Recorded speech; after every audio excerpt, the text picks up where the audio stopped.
To two-wheel drive buggy qualifying day here at the 2023 IFMAR Off-Road RC World Championship. I'm Zach. I'm Wayne.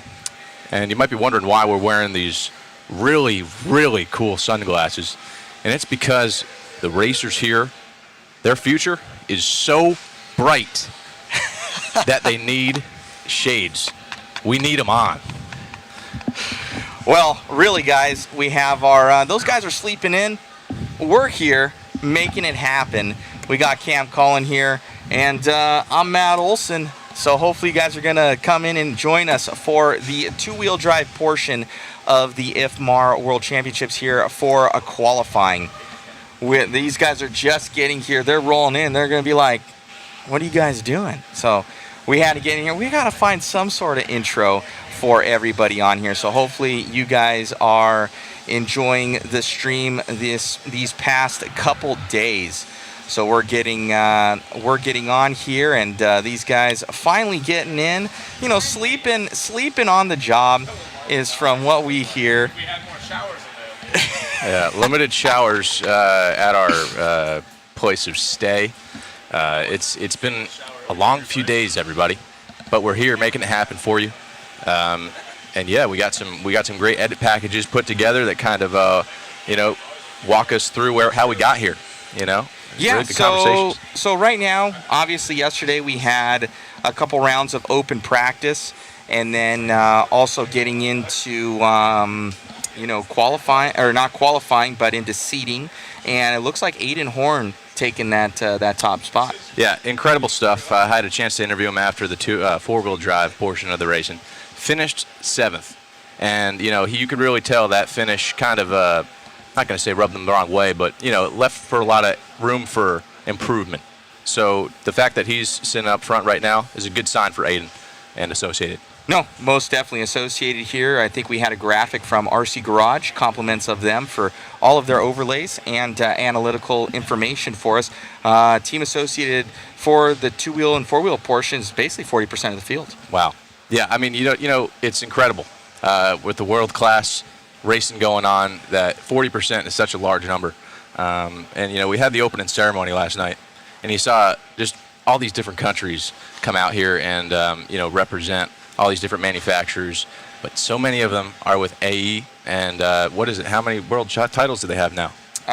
They're going for 33. They have 32. Yeah. So that's pretty amazing, guys, that they've been having that pedigree, and they've been really working on creating the best car out there, and and they honestly they flood the field. They've got a lot of talent.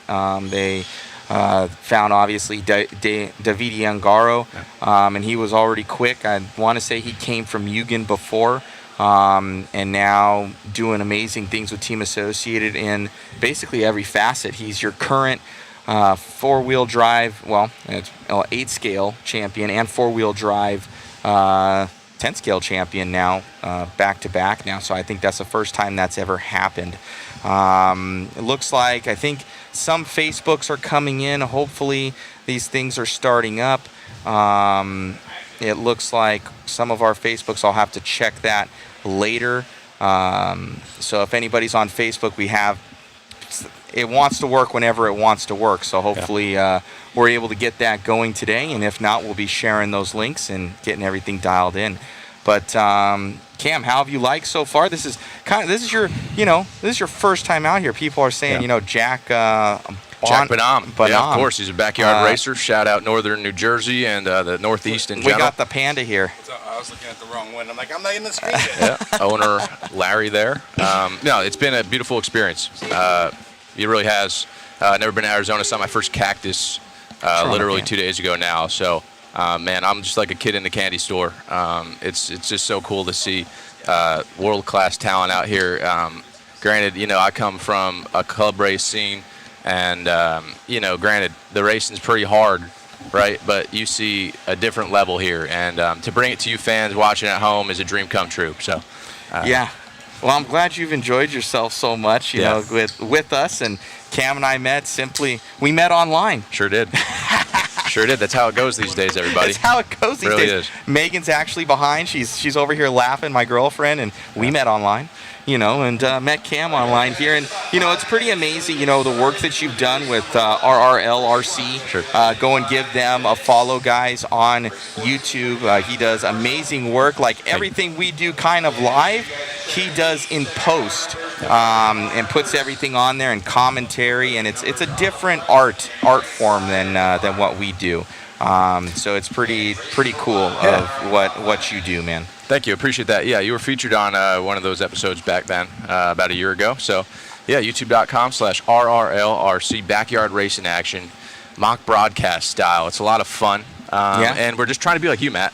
Oh. Honestly, and just trying to be more and more like you every day. You're an inspiration. But well, I appreciate it, man. Yeah. But we have you on the team. You have it's one of those things where what is it, Expendables or something like that, where you've gotten a certain set of skills, to be able to be pretty lethal in what you do for the video portion of it. And Liam Neeson style from Taken. There we go. A particular set of skills. Yeah, exactly. Skills that I've acquired over a very long career. It's been 5 years of doing this, right?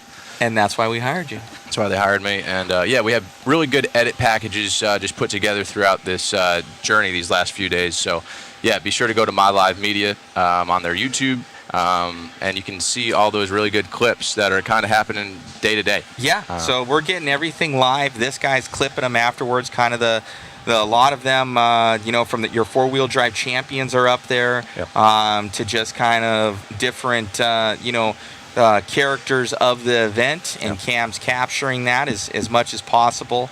And guys are asking where online on YouTube. So go to YouTube, RRLRC. They can search. It's all one word. One word, yeah. RRLRC. Don't ask why it's that name. But it's an acronym, and we tagged RC on the back end of it. There we go. Yeah, it's just RC car racing action, a little offbeat. So when you're done with the coverage today, check that out. I don't think you'll be disappointed. I'm trying. Yeah, dude, you're doing an amazing job. Appreciate that. That's why we have you here at the World Championships. We had the budget to do it. We flew you out. And we're like, we pretty much. What did I tell you when you pretty much got here? Oh man, just roll with it. Do your thing, and that's been a blessing in disguise, right? Turns out I have a broadcast journalism background, so I'm able to kind of intertwine the reporting and my love for YouTube and RC car racing and the passion there, and it's a beautiful thing when it all comes together. Yes. Yeah. So awesome, guys. I really do hope that you guys are loving the coverage. We popped in here. These Zach and Wayne were just behind us, and I figured I'm like let's do something a little bit different today for you. And it's been a blessing. So thank you so much to Hobby Action and everybody out there for all their support online. Thank you so much to our sponsors as well. We have Stick It One, Team Associated, J Concepts, Sanwa, ProTech RC, A-Main Hobbies, RC Raceworks, aka Coca-Cola, Mod Live Media, obviously, Roar, Angry Crab Shack, and P1 Paving and Construction. Obviously, big shout out to the entire Hobby Action team. They've done an amazing job with this event, as well as brought us on. So it's been really, really good. We're going to try and answer a couple more people here from what we can see. We got Mitch on the mic commenting in. He's dropping a link there for RRLRC. Right on, Mitch on the mic. We had him in here. Thank you, sir. Let me see. Yeah, so we're looking good. We were going to try and do some B-roll footage for you guys, but I don't know if we're going to be able to. We had some from Shin and Adam Drake, but these guys are getting ready to race, so we're going to have to get out of here really, really soon. Megan, do you know where the road thing is there for the audio? Do you see it there in the center? No. Okay, no problem. So you guys might hear... we got Clayton over here.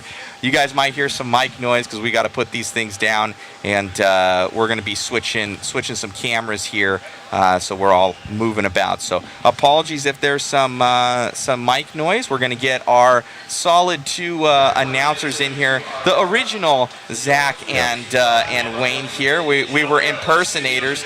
We had on the Shadies today because these guys' future was looking so bright. No doubt. Right on. They done All a killer job. Well, we're And, going to switch over to camera stuff. number 1. So we're going to go to cam number 1 here. And you might hear some mic noise, guys. Thank you so much, and enjoy the racing.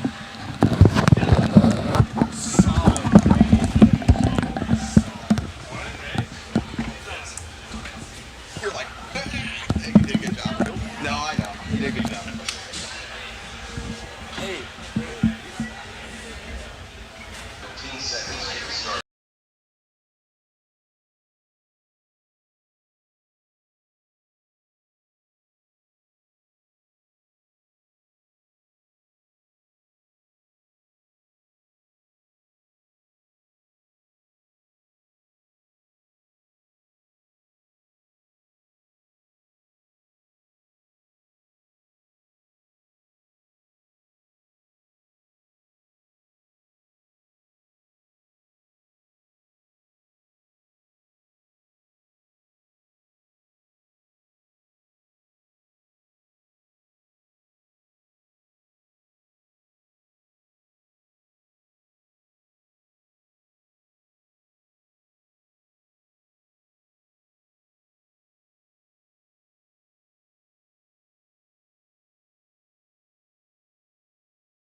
All right, here we go. Day 6. Day unknown. Yeah, day unknown. Here we go. We already got cars on track this morning. They're just warming them up right now, getting ready to go for the third round of seating. And we got the antenna tube back out on the track. Yes, we do. Holla. They're getting them over there into the corner right now. As you can see, our cool racer lineup. Yes. RCGT, we were talking about it on the way this morning. They've done such an excellent job of not only providing all this service, but being on top of it, any changes that we've needed. So thank you. Appreciate all the hard work going on behind the scenes that you guys don't see. We got people that aren't even here helping us out. So Andre from RCGT and RC Garage, if you're listening, we truly appreciate you. You guys are killing it. So this morning, this first round, it basically the first 2 rounds last night in seeding puts you in your qualifying heat, and then this round will set you in your starting position in your heat.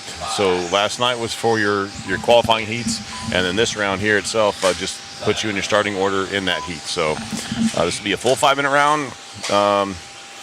It might tell us a little bit about what we're going to see today. What do you think, Zach? I think the track's going to be a little bit loose like we saw in 4-wheel for the first couple heats. As the faster guys come up throughout this round, maybe around 6 or 7, we'll start seeing the track conditions be more consistent. But for now, these guys are going to be struggling. You can already see the 2-wheel drives are a lot harder than 4-wheel. But overall, it's going to be an awesome day. I'm excited. I mean, the track already looks better than what it did yesterday when they started. Yes, so does. there's a little bit of grip there. It's not too bad. I'm excited for today. See this qualifying. See these guys really start laying it down. Already have some of you guys in the feed. Yeah, or thank in the you group guys. Chat. So tune us in, like and share it, guys. Get it out there. Yesterday we had some fun. Oh yeah. Probably a little too much fun sometimes, and and if you guys haven't already saw, we had a really cool picture shot by Jason before he left, our photographer. Amazing picture, yeah. There's some really cool chassis slaps or chassis protectors, chassis skins, whatever you call them. Here at Hobby Action, they've done some Simpsons cartoon ones as well as others, but there's one of Cartman doing his ha-ha from The Simpsons, and he's pointing at a car, and literally the timing couldn't have been more perfect. The car's actually on top of another car. The car's broken, and it says ha-ha, and it's in the Hobby Action letters of ha-ha, and it's him pointing. I wish we can get a picture of that. I'm sorry, online. not Cartman, it's Nelson. I don't know. Yeah, one of those guys. It's pretty good. You couldn't have placed it any better, and I believe that's Mason Templeman's car. I think it is. And it's super he literally clean. put that on yesterday morning. It was awesome. He's like, I know what's going to happen today, so I'm going to put this on there, and it was perfect. Look at this. That picture is blowing up. It is. I mean, this morning it's Cartman, already got South I don't Park, know how yeah. many.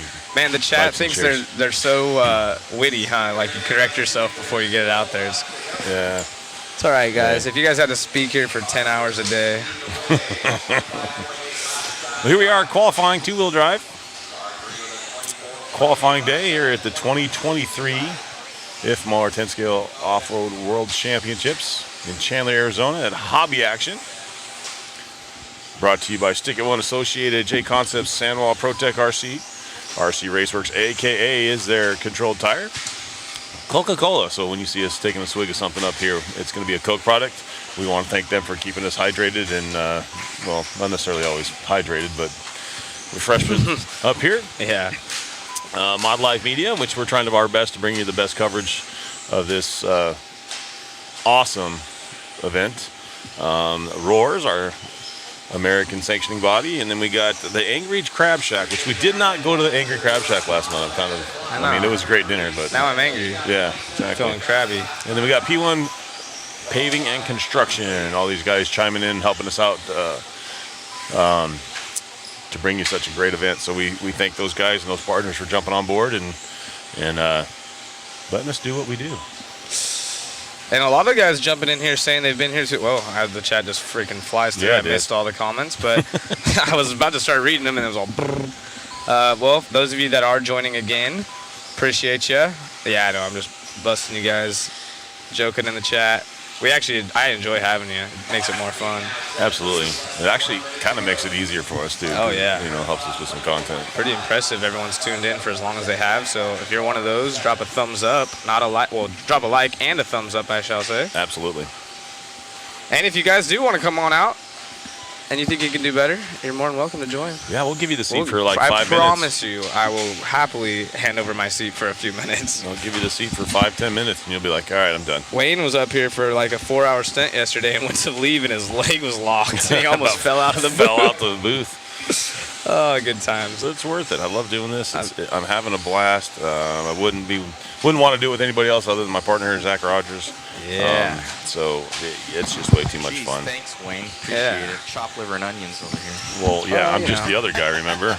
It's better than working outside like those guys at P1 Paving and Construction have to do. Oh, yeah, so. those guys are slaving away outside, especially here in Chandler or anywhere close to Phoenix. It's, hot like the sun. It's ridiculous. So these guys are clicking away. Keep in mind the track's going to be really green this morning. As you can see, they're struggling for traction. But Got nothing on the feed yet. okay, looks like the Facebook feeds are struggling, but the YouTubes are cracking. So let's go share ahead. the YouTube. Yeah, so for some reason, guys, Facebook does not like us sometimes, so both of the mod feeds are down. I think J Concepts Facebook feed is up, as well as Roar. And the A-Main feed is down, and the Hobby Action Facebook feed's down, but all the YouTubes are up. Okay. So go ahead and contact Mark Z. Let him know it's good. It's funny, Facebook times out at 8 hours, but YouTube is 12. So not only do we have to work around that, but Facebook always has some sort of technical difficulties. Looks like yesterday was pretty smooth with Facebook, though. Yeah, I think it timed out just towards the end of the day, which is perfect, I think. I mean, we did go a little bit longer than that, but it wasn't too bad. Oh, Mark, how you doing, Mark? In here asking, have I checked out any of the Kyosho cars? Yeah, I went over there, talked to Chikuba a bit. They do have some new parts on the car as I actually look at the far end of the track where it's being filmed. As you guys see right behind him, or to the left of him, is the Kyosho designer, Chikuba from Auto Model. But they didn't have anything super special, just some aluminum parts. Look like maybe some D blocks, C blocks. I'll have to get over there and see if we can get photos taken and upload them to a Facebook page.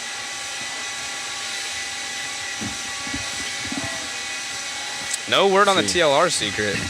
Yeah, they do. Nope. Yes, new parts for the Kyosho cars. They left the 10-scale market for sure here in the States, but they're definitely working on stuff. So Auto Model is the mother company that handles the racing side of things. So I'm not sure. I'll have to confirm this. They're still wearing Kyosho shirts that I actually designed. Thank you very much. They look good. Quick plug. But maybe it's more of an auto model thing. Maybe they plan on continuing it with auto models. Don't quote me on this, but that is the mother company that handles the racing side of things. And then Kyosho had obviously other factories that handles the RTR type stuff, as most of these companies do. Yeah, they have 2 branches. Thank you, Mark.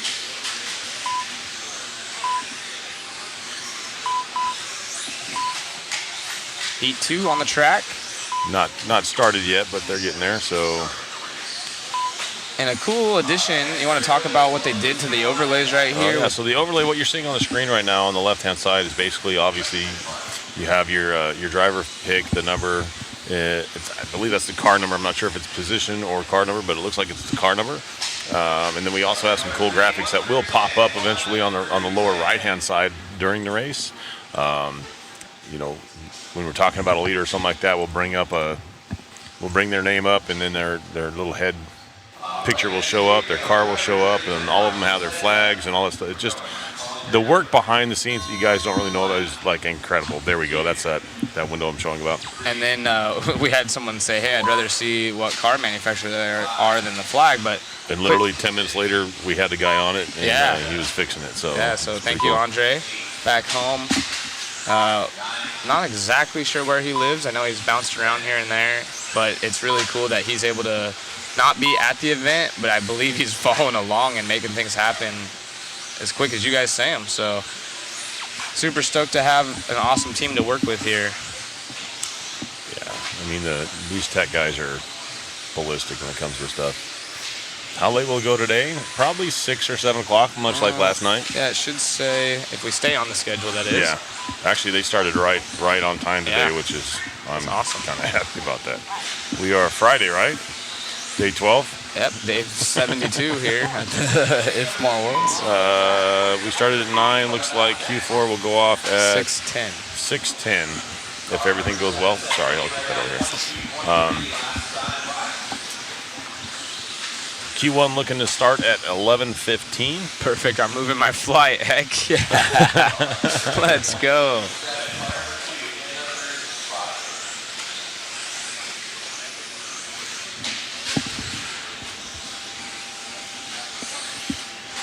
What was the new password again for your Facebook?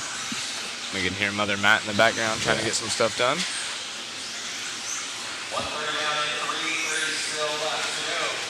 What was after the 9? EWA. Aaron asking, what are my thoughts on David leaving Mayako? You know, it's hard to say. I was out of RC when Mayako came out. I knew a little bit of what was going on just because of all my friends, and then obviously Jared Tebow going to the team. So I kind of knew what was going on, and I think what they're trying to do is awesome.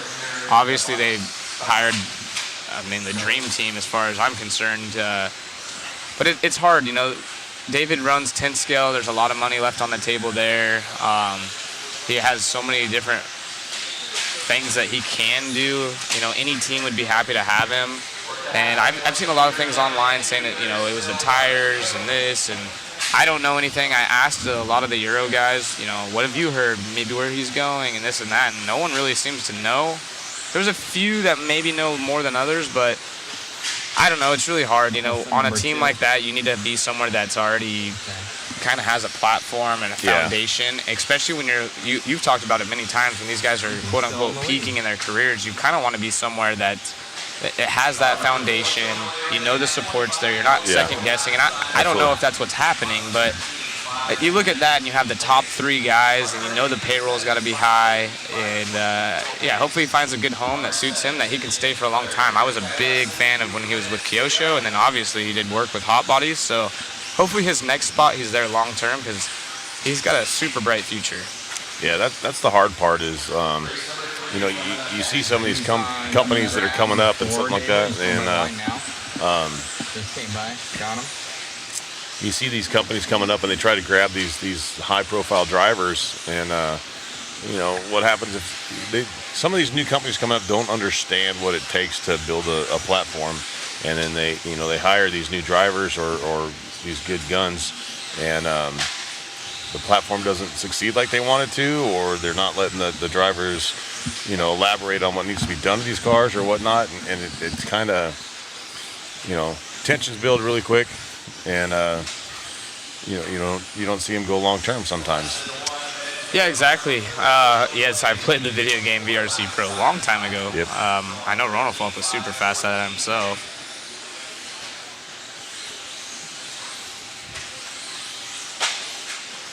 Yeah, exactly. I'm not putting on my Akko. Any of these guys, No, it's any company. Yeah, it's not the car that's the problem, and I'm not even saying there's a company problem. It's just one of those deals where that's a lot of pressure on a company side too to be able to support these top guys, and it's a huge financial responsibility. And not saying it is even financial. I don't know any of the ins and outs on it, to be honest with you, but it's just a lot. And any new company coming out is going to want to try to snag a top ranked driver. Right. I mean, that's just what it is. Techno already had. You look at the Ryan Mayfield and Techno deal. Techno already had a decent platform out. Right.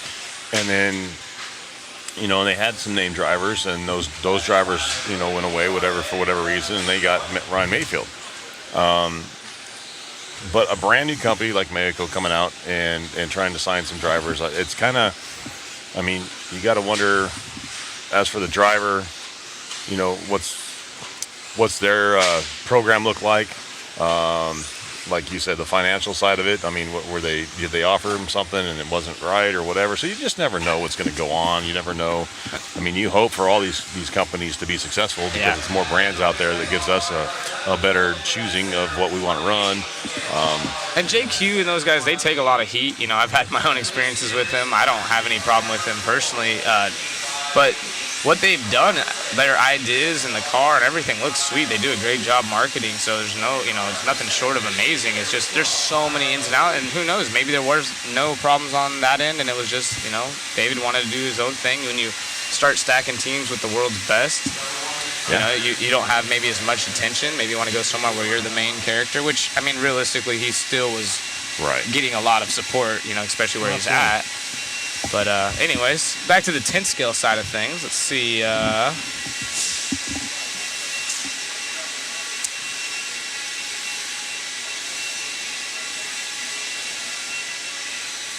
We can't grab Luke at the end of the race before he marshals. Sorry, Alex. We're stuck up in the booth. We'll try to do more pit walks later. Thank you for joining us again. Yes, make sure you hit that like and share button on YouTube. I found it. We are streaming live on JConcepts. The JConcepts Facebook page. For some reason, Facebook's not liking us right now. So actually, we were able to get Mod Live Media Facebook up.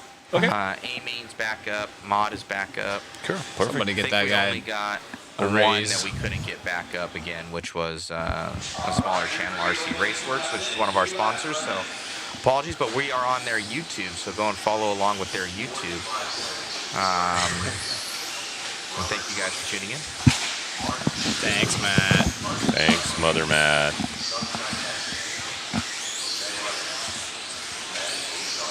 Alex, I know, but we're up in the booth, so we can't go over there and interview him. He wouldn't be able to hear a word we say. Yeah, that's the problem, is we can't just jump up and go get somebody. As much as we would like to do that for all you guys. And we have certain jobs and people we have to talk to. But if you text Luke and tell him to come over here and we have a free moment, now's the time during practice. This is our final round of practice, getting the track broke in, and then we'll go into qualifying. And our top seed being Aiden Horn yesterday. Kind of out of nowhere. We all know he's capable, but Put down that heater. he did. And it's funny, we had BT in the booth after that and asking him, and he's like, it really, honestly, it's just practice. Obviously, it's important. It's only 3 laps, but two-wheel drive, it is so important to string those laps together, as you don't have that extra drive. If you make a mistake before a big jump, you can't just gas it, and rip it out of there. And to talk about it's a confidence. Oh, yeah. Absolute confidence that he's going to top the leaderboard in that. Granted, it's only 3 laps, but still on the gas. making it happen. Looks like traction's pretty good on the straightaway. Yeah, looks not like bad. the front ends are getting a little bit light under acceleration right there. Traction does not look bad. Thank you guys in the comments giving us love. Appreciate that. Again, our guys behind the camera, Matt's girlfriend now showing up helping us, Cam doing awesome work. If you haven't gone to the YouTube channel, go to Mod Media, and we've clipped a bunch of good interviews, the Mugen car, we're talking to Drake, even the four-wheel drive mains are individual videos so you don't have to scroll through. So if you guys want to check out clips and not, I know how it is, having to go through an 8-hour video trying to find what you're looking for. We are working on that, making it dialed, so we appreciate Cam making it easy for everyone. Doing a great job. And share them, please, share them. Yeah, actually, absolutely share them. And then that picture on Facebook, that was Shuey. That was our photographer. Look at this, Matthew bringing up a good point. I was just talking about JQ in a positive manner, and look what just happened. Holy cow, now this is praise. JQ posted the haha picture on Instagram and said the best RC picture I've ever seen. A positive JQ comment. That's how you know it's good. See? Yes, Positivity. Absolutely. There you go. Let's go. That was one of the greatest shots I've ever seen in RC. I've seen some good ones, and that's definitely top of the charts. That was awesome. Yeah, it was super awesome. I think Matt said something around this morning. It already had like 300 shares almost or something, which ridiculous. Is pretty insane. Yeah. It was like 300 and something likes and like 80 shares. Oh, yeah. Okay, 300 and something likes. But it was just posted. That was the cool part. Right there. There you go. Thank you, Matt. And as I jump on Facebook, you see Templeman, guess I'm the best RC picture of all time. Ha ha. And he shares it. Very cool. That is great. We'll have to get both of them in the booth at some point. Yeah, those Mason, Tyler, those kids are characters. I think that might have been Prattley or Pratt. I'm trying to see the name on the side of the car. So if you guys know the paint scheme of the car that was broken, is that Luke or is that Mitch?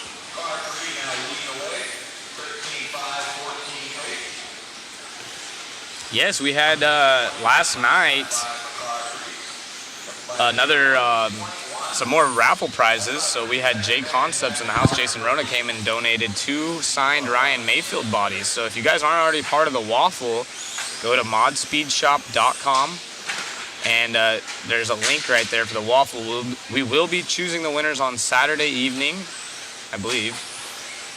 Saturday for sure, the 16th. So that will be the two-wheel drive main day. We'll have that, and we'll have all kinds of prizes. It will be first come, first served. So if you are the first name, as we'll do it live like a little spinning wheel, if you're the first name, you get to choose through all the prizes. Right now we have a signed David Angaro motor from Hobby Wing. It's a 6.0, same motor that he ran. Not the actual motor he ran, but the same one. The box and the motor signed. We have the signed polo shirt that I was wearing by the top 3 finishers. We're going to add Wayne's shirt. I think we're going to do all 10 finalists on that one. Yes. And then the 2 Mayfield bodies. I think Hobby Wing said they were also going to do a t-shirt, but we're going to wait to get the right size. And then I'm going to go try to bug some other companies and say, hey, you guys got a lot of people asking if you want to join the waffle. And maybe if they're listening, or if you know any of those guys, any of the Team Associated dudes online, or maybe we could get something cool from the Mugen two-wheel, the body or something, since it's the first one. I can't make any promises. Yeah, that one's probably touchy. That one's going to be tough. Maybe we'll get a signed Adam Drake poster or something. Yeah. That'd be cool. Carnage coming on the straightaway. And again, all of the proceeds on that waffle will be going to help out BK's. I think it goes to the Crohn's Foundation. Yep. I'm not sure the exact title of that, but all that money goes to that foundation in the name of Brian Kimmel. Yeah, all on the. I hate to say it wrong, but it's like Crohn's and Liz or something with a C. I forget. I have to go get the paper. But it's super cool regardless. We appreciate you guys supporting that. I don't know. Matt said it was going crazy last night. So all of you entering that, you're doing something for a good cause, and hopefully we can add to the prize list. We literally were just joking about the t-shirt, and then it was like, okay, let's actually do it. And then it turned into Hobby Wing messaging saying, hey, I want to join in. And then Rona saying, hey, let's throw in some Mayfield bodies. So if you guys are listening out there. Those Mayfield bodies, those are prototype bodies. One is a prototype body. The white one is a prototype body, you're correct. Not even out. And then his painted one got smashed. Yeah, bring it up right here. Yeah. show it to you guys. So yeah, these are the. You'll have to pull it up on screen here in a second, but we'll have Wayne showcase those for y'all. Yeah, it would be cool to have Associated jump on board. They just won the 4-wheel drive world championship. So Yeah, so we got his painted body, which is obviously signed right there on the window. he smacked the pole with it right here, Jason says. So that's what Oh that yeah, little there's a blemish little bit is. of a crack right there on the top. It has some race abuse to it, so Yeah. you know it's real. So there's a little bit of carnage on that one, but yeah. And Sign on here- the window right there. Here's the prototype body Mayfield ran. It's Yes. signed right there on the side. Big signature. Got rid of the sticker on that side. Big signature. It's a lightweight body too, so you guys will get a first look and have something prototype that's not out Yeah, there. these are pretty dialed. They're sweet. So, of course, anything from Mayfield is pretty cool. Sorry to interrupt. I think it has those cool numbered stickers on it. Yes, from it the does. World. So even the stickers got his name on it. That's something at the Worlds that was really pretty cool. Everything is so personalized here. Your pit spot here has your name on it. Obviously, your stickers have your name on it. Just cool stuff like that. And then to get a signed body. We got one in 2017 Hot Rod Hobby Shootout, last one at Hot Rod Hobbies. My son was teamed up with Ty Tessman. My son was teamed up with Ty Tessman, and they won it. And that was more important than the sticker, or more important than the trophy. He ended up getting Ty's body and had Ty sign it. Gosh, I'm sorry, I just had to. that's all right. It's really cool that the pros do what they do. Like you said, Ty, all these pros, maybe we can get more people to jump in the waffles. If you're friends with them, Yeah. I'll do my best to text them. But if you know them as well, send them messages. Hey, there's a cool waffle. They're looking for, for giveaways, and it'd be a great way to promote, your company, who Yeah, you absolutely. are as your personal brand, and all that stuff. So Absolutely. doing it for you Those are guys, pretty doing cool. it for BK. Those are pretty cool. They are cool. Did he touch base on it? Is that body going in production? It will be going into production. He didn't give us a release date, but if you guys are interested in that, we're probably going to have our behind-the-scenes guy, Cam, clip that interview from last Yes. night as well. He's so already you guys working can on it, check I'm it sure. out. Yeah. That Very is a neat. cool looking body. What do you guys think? You guys like the waffle idea? You guys stoked on the prizes? I know, of course, people want to see. I saw someone. Did you figure out if you're going to get an associated kit for the waffle? I mean, That's it's not pretty up to tough. us. I'll talk to Richard Saxon about it. See, Yeah. he's supposed to be here today and see what we could do. Yeah. And Maybe have we- all the associate drivers sign the box. Maybe get a mod hat signed by a few of these celebrities out here. That'd be cool. A little Drake action or Shin for the Mugen thing, maybe. That'd be cool. We'll try to make it fun for you guys. Yeah. Yeah, if we can get their race run cars for a waffle, there's a good chance that ain't happening for much. Yeah. This is a special event for a lot of these guys. And then the top guys, the top three, they actually have the cars displayed inside on their trophies. But all those guys want to keep it. We've already talked to them. That those get shelf cleaned up. Yeah. They don't take any. Those cars will never be ran again. They're going to put them away, and that's it. I mean, I don't even think. They don't do much with them. They one and done. I love waffles. I like waffles. I like monsters in the morning. It must be nice. I'm over here perched.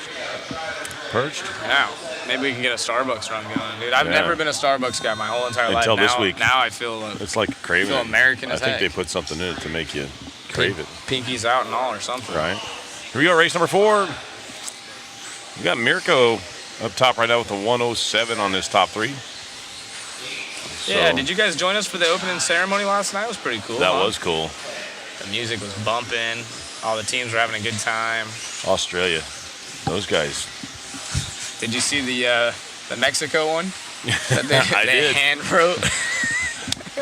Natty G and Davey Vada. So we didn't actually have anyone from Mexico show up. So everyone, if you didn't see the ceremonies, they had the pit boards almost, and they're all professionally done. And Davey and Matty Gonzalez, Someone drew something up for him. and they held a little piece of paper, and it went viral online. They're having a good time like with it. took off right away. I mean, they're good kids. They're They're having super fun fun. with it. I think it was Jackie made them the little I think sign, Jackie did make little them. handwritten sign. Yeah. Very cool. So if you're fans of those guys, go check it out. It was good fun. I think both of them posted it up on their socials, and Yeah. it was awesome. I got some pictures. It's sick. Also. It's sick having all the international flair, everyone having a good time, mingling together, and just, being relaxed and chill like that. It's nice and refreshing. Yeah.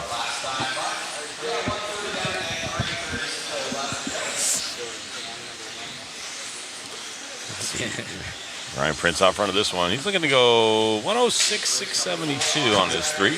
Zach's a basic white girl. Yeah, being basic over here. I don't even know what the drink is that Matt orders. It's like I told him, I was like, it looks like a melted Oreo. I want that one.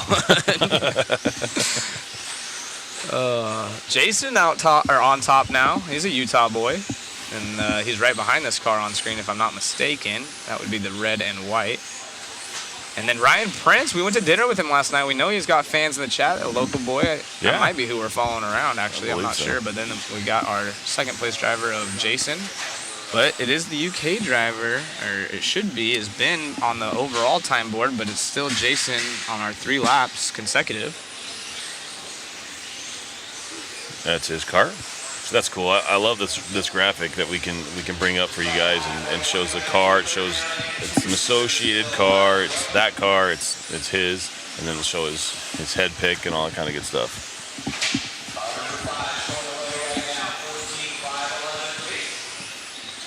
Alex saying disappointed I couldn't be there because I'm only 16. I'm assuming that's just with the parents, because we do have racers as young as 13 that I've confirmed, but I get what you're saying. You got school and you got to get that passed by the parents, but really cool to see all the young kids here, families here, and excited to have you guys watching along as we bring you guys the 2023 Electric IFMAR World Championships hosted by Hobby Action in Chandler, Arizona. Local time is now 9:30 a.m. Yep. Look at you, got some love right here. Jeremy Brown. Yeah, Jeremy Brown. Shouting you out. That guy is one, probably, I know there's some huge rock crawling enthusiasts out there, but that guy, I think he's got one of everything. That's tight. And I paint some bodies for him every now and then for his crawlers, and that guy's, he races 4-wheel drive at home every now and then, but as for rock crawling, he is the true hardcore rock crawling enthusiast. That's awesome. And it's cool to see that. He tells me about what they do and the fun they have, and it's just amazing. Ben taking over the top spot here with a 103 3 consecutive laps, and as you mentioned earlier, this is going to seed them into how they start in their actual seeded qualifier, if you will. Someone asking, I don't know much about racing, but wouldn't having reverse make it better for the viewers and the racers? No. Yeah, you want to explain like kind of the rules and why they do that? So it's kind of, I mean, at the local level, it's kind of an unwritten rule. Where we race, we let the rookies have that, but we ask them to try not to use that. Here's the reason why. If you park your car on a pipe, you have a marshal already on their way out to help you, and say there's cars coming. So it's like a disaster. It's just, you're up against the pipe, you decide to go reverse it, you reverse it into the line, you get blasted, you ruin somebody else's race, and the marshal's already out there to help you, so he's bending over to grab your car, you drive it away from him. There's just several things that go wrong. And at this level here, with the way the speedos are set up for braking and stuff like that, you don't want it. It's just something added. I mean, I know most of the speedos on the RTRs, you have to hit the trigger twice to get the reverse going. But sometimes these guys are hitting the trigger multiple times through a corner. Yeah, just to sometimes they need a little more brake. It's kind of like your brake pedal on your car. You go harder, you let off, and you get it again or whatever. And so a lot of these, the high-end speedos don't even, I mean, you can put it in them, but for the most part, you program it out completely. I know Traxxas has it where you can do that too. It's just something that it's not, at the racing level, it's not needed because you have marshals, and if you put yourself in that position already, it's just not a good thing. And then, like I said, at the early levels of driving an RC car, it's not bad because you're learning. But a lot of times with the younger kids that are just learning how to do this, if they're racing, they put it on a pipe, they hit reverse, and then they wad up everybody else in the field. That's pretty much the biggest reason behind it. I don't know if there's rules against it or whatnot. I think there might be, but I'm not sure. It's just kind of an unused tool in the racing side of it. Goss, a legend himself in the chat. Thank you for the love, David. Yeah, thanks, David. Morning, everyone. When's a good time to come and watch? Right now. Yeah, now. Anytime this weekend.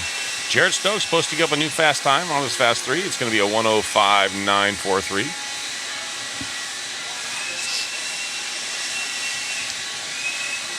Track not fully broken yet, but still not near as bad as it was yesterday morning for these guys. Caston. Casting design, I've learned to say no. I still have a problem with it sometimes with my buddies, but I've learned to say no.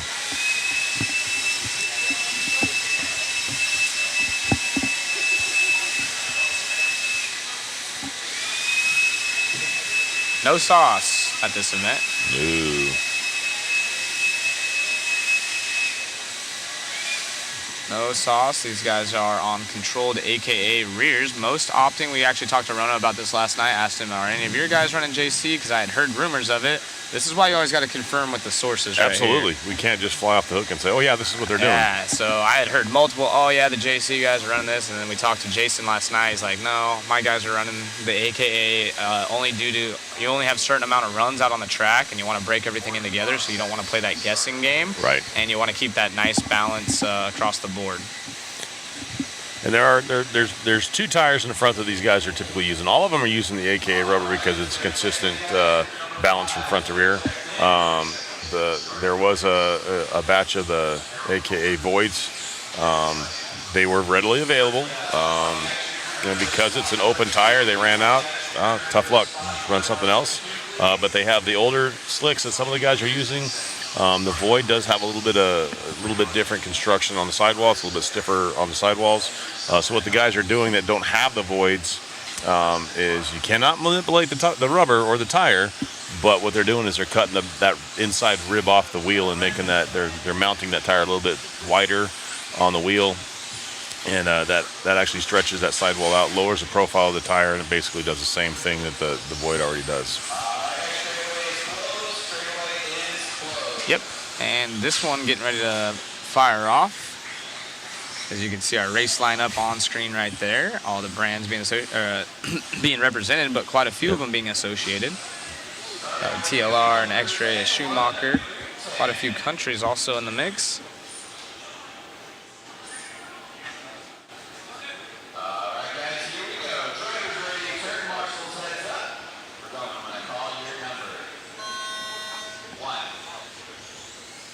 And race 12, 13, and 14 will be stacked with some pretty heavy hitters for most of those people that want to join in as we get a close-up of an unfortunate rollover early on in this one.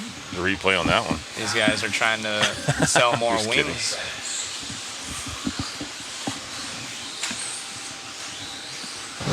Going to that instant replay. Yeah, Nice. check this one out.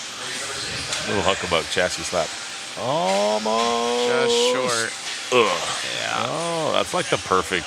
Get a good under view right yeah, there, though. chassis skin. A nice zoom up shot. Add salt to the wound. Right. Appreciate all the kind words in the chat. Thank you. What's the age of the oldest and younger driver there? I believe Ebby Beck is 66, 68, one of those two. And Owen is 13. And Owen is 13. Those are unconfirmed if they're the oldest and youngest, but as of right now, that's the oldest and youngest that I know of. So if you guys know something that we don't know, let us know. We'll give them a shout out. Very cool to see. Yeah, a lot of the same manufacturers. That is an interesting fact, but someone saying same manufacturers as it was way back in the late 80s. You haven't seen a whole lot. I mean, these manufacturers have been around for a long time. You know, Losi Associated, obviously, Kyosho, Yokomo. Those are the staples. But you got X-Ray now, a new one. I say new, but they've been around for quite a while. Schumacher's actually been around for quite some time. So the only new car we've seen is the Mugen. Yeah, a lot of new parts on a lot of these cars, Yes. but it's expensive to get into this stuff. I would, as for Developing a new car is it's it takes a lot of work. You guys were kind of brutal on Shin yesterday about, it doesn't look like this, it doesn't look very good, yada, yada, yada. Take in consideration that is the only car in the States. That is the only Mugen two-wheel drive car in the States. He's the only guy testing and tuning and whatnot. He doesn't have a team to try different things. Not to say that's not going to happen sometime in the future, but I mean, all the input, all that stuff like that it's all about him. Not to say he is a great, phenomenal driver. But he's a designer engineer at the end of the day. Yeah, and so Oh, and someone asking about the Mugen, actually Mango from Cichlids. You know what body he's using? From my understanding, it is a Mugen body, but I could be wrong. That was a J Concepts body on it. Oh, okay, but is it? I don't know if it's molded for that or not. I don't know if it's. I'm not sure on that. Yeah. It could be something else. It looks sweet. But it was a J Con. It looked like a F2 body on it. What cars are the Kyosho guys running? They are running the ZX7 and the RB7. So they'll be running the RB7 here in the two-wheel drive category. That's a nice pass right there through the. Oh, and then he gets it wrong over the triple double. Yeah, that's unfortunate. Yeah.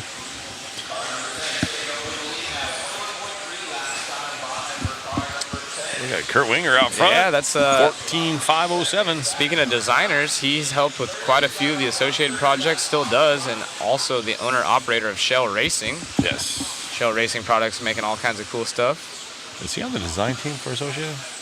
I don't think he's on their actual payroll anymore. I think he was at one point, but I do know that he's done a lot of side projects. He's created, or like worked for him. I have noticed him hanging out with Saxon and BT and stuff like that, and it looks like they've had some huddle time talking about things. I was gonna say I've seen some huddle time too, but yeah, he is a designer and he's done a lot of associated work over the years. Super cool guy. Yeah, one of the nicest. He's always shares cool posts of racers and stuff. Not too good to be, give shout outs to the young racers and stuff. Supportive of anything RC. We got Kurt out front looking at a 1:14.506. I believe we're going off a 5-minute run now to set you up in your racing heats. As we have a bunch of the Australians in the chat. Oi, oi, oi. I will say the Australians have been the funnest group. They're just fun guys. Fun guys. Yeah. Yeah, they got a good group of dudes over there. Tons of support online. It's 2:30 in the morning and they're still over here cheering on their buddies. So you can't ask for much more for a fan base. It sounds like, was it confirmed that the 10 scale worlds will be there next in 25? Ooh, that's above my pay grade. Yeah. I don't know. They've been talking about it. I didn't even know it was here until you guys called me. I do know that. It wasn't we guys, it was that guy. Yeah. Nah, I'm just kidding. I didn't know it was here. Hobby Action did a great job of promoting this race. Super thankful to be on this broadcast team and super thankful to have all of you guys following along. When Matt approached me about it, and then I told you guys a story yesterday. I didn't hesitate. I was like, "Yeah, sign me up. I'm in." Before it was confirmed, I had the time off, so it wasn't like I had to think about it. I was going to be here. It's a huge opportunity to bring it to the world, and obviously the guys that Matt put together, the camera guys, the video guys, the guys that aren't here that are helping behind the scenes. Yeah. The photographers, the crew, everybody here has been just killing it. I'm having a blast. Zach, you're awesome to work with, and your connections and your knowledge of cars and the people you've worked with in the past. It just makes things easy and it's fun. And then at the end of the day, it's a sport, and it needs to be broadcast to the world. Yeah. We need to bring it out there, put it out there, so we can promote it, get it out there. Because this is something that's, you talk about racing real cars. They all talk about grassroots racing and this and that, and that's where it starts. Somebody buys a Slash and they're bashing in their backyard. They make these little tracks in their backyard. They invite their buddies over, and it just snowballs from there.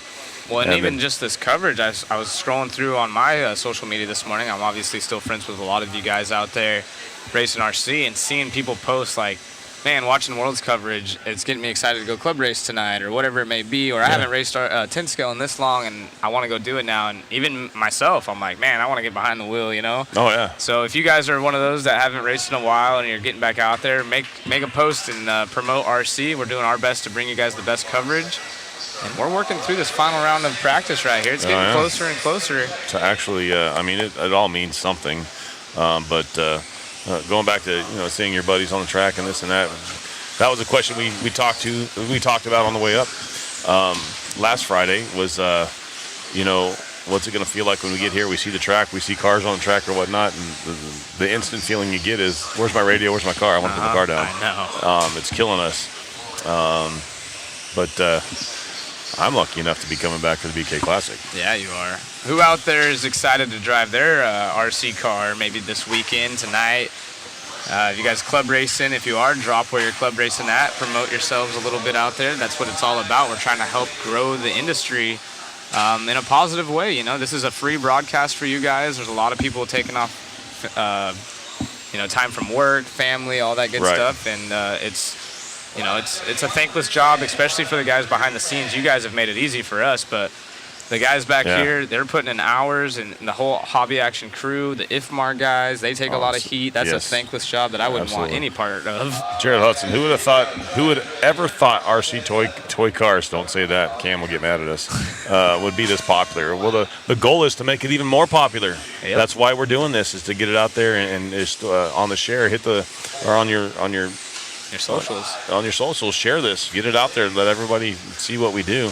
Oh, SCRC having a big race this weekend. I forgot about that. I think there's don't quote me, maybe a JBRL. No, it's just no JBRL was last weekend for at the Drake's track.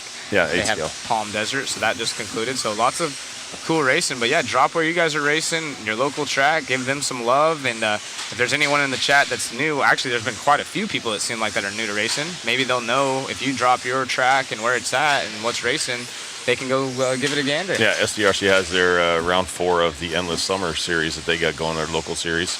Rainman's has a local series going on tonight. Mike Tunnekit says they're going to be having our live feed on all the TVs there at Rainman's, which could be cool. Sweet. Hopefully SDRC does the same. Absolutely.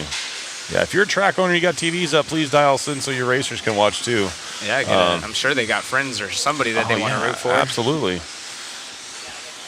Look at this. Their favorite drivers even. I love it. The chat goes crazy. You guys are seriously so fun to work with. It makes our job a little easier because you're giving us a lot of content too. I mean, we ask you questions and the content just starts flying in. All right, so the boys in Australia, it's 2:30 in the morning. They're probably over here on the edge of their chair for their boy Josh Payne leading the way in this one. Set a new time too over the local one of Scott Spear.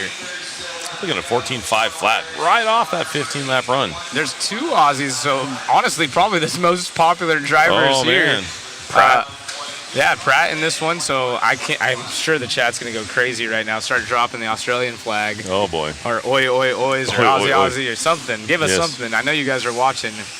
As Payne and Pratt out here. Those guys are awesome for the industry. They do a great job of showcasing just their smiles and how much fun this hobby is. Yeah, I mean, don't get us wrong. They're serious about their racing, but man, you get them off the track and they're nothing but smiles, having a good time. And I guess they went out and tore up the town the other night. Yeah, just had a good time. Downtown Chandler's changed forever. Yep.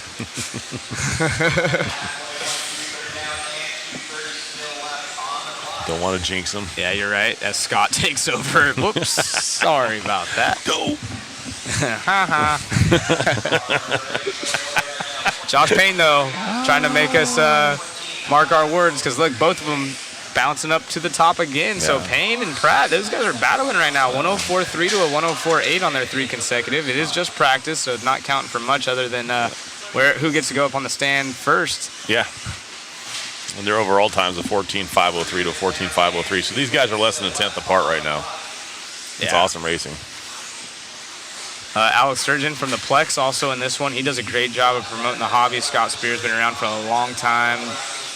Dominic Nunn in this. Kyle Davis, Harley Eldridge. She's here representing the women at this event.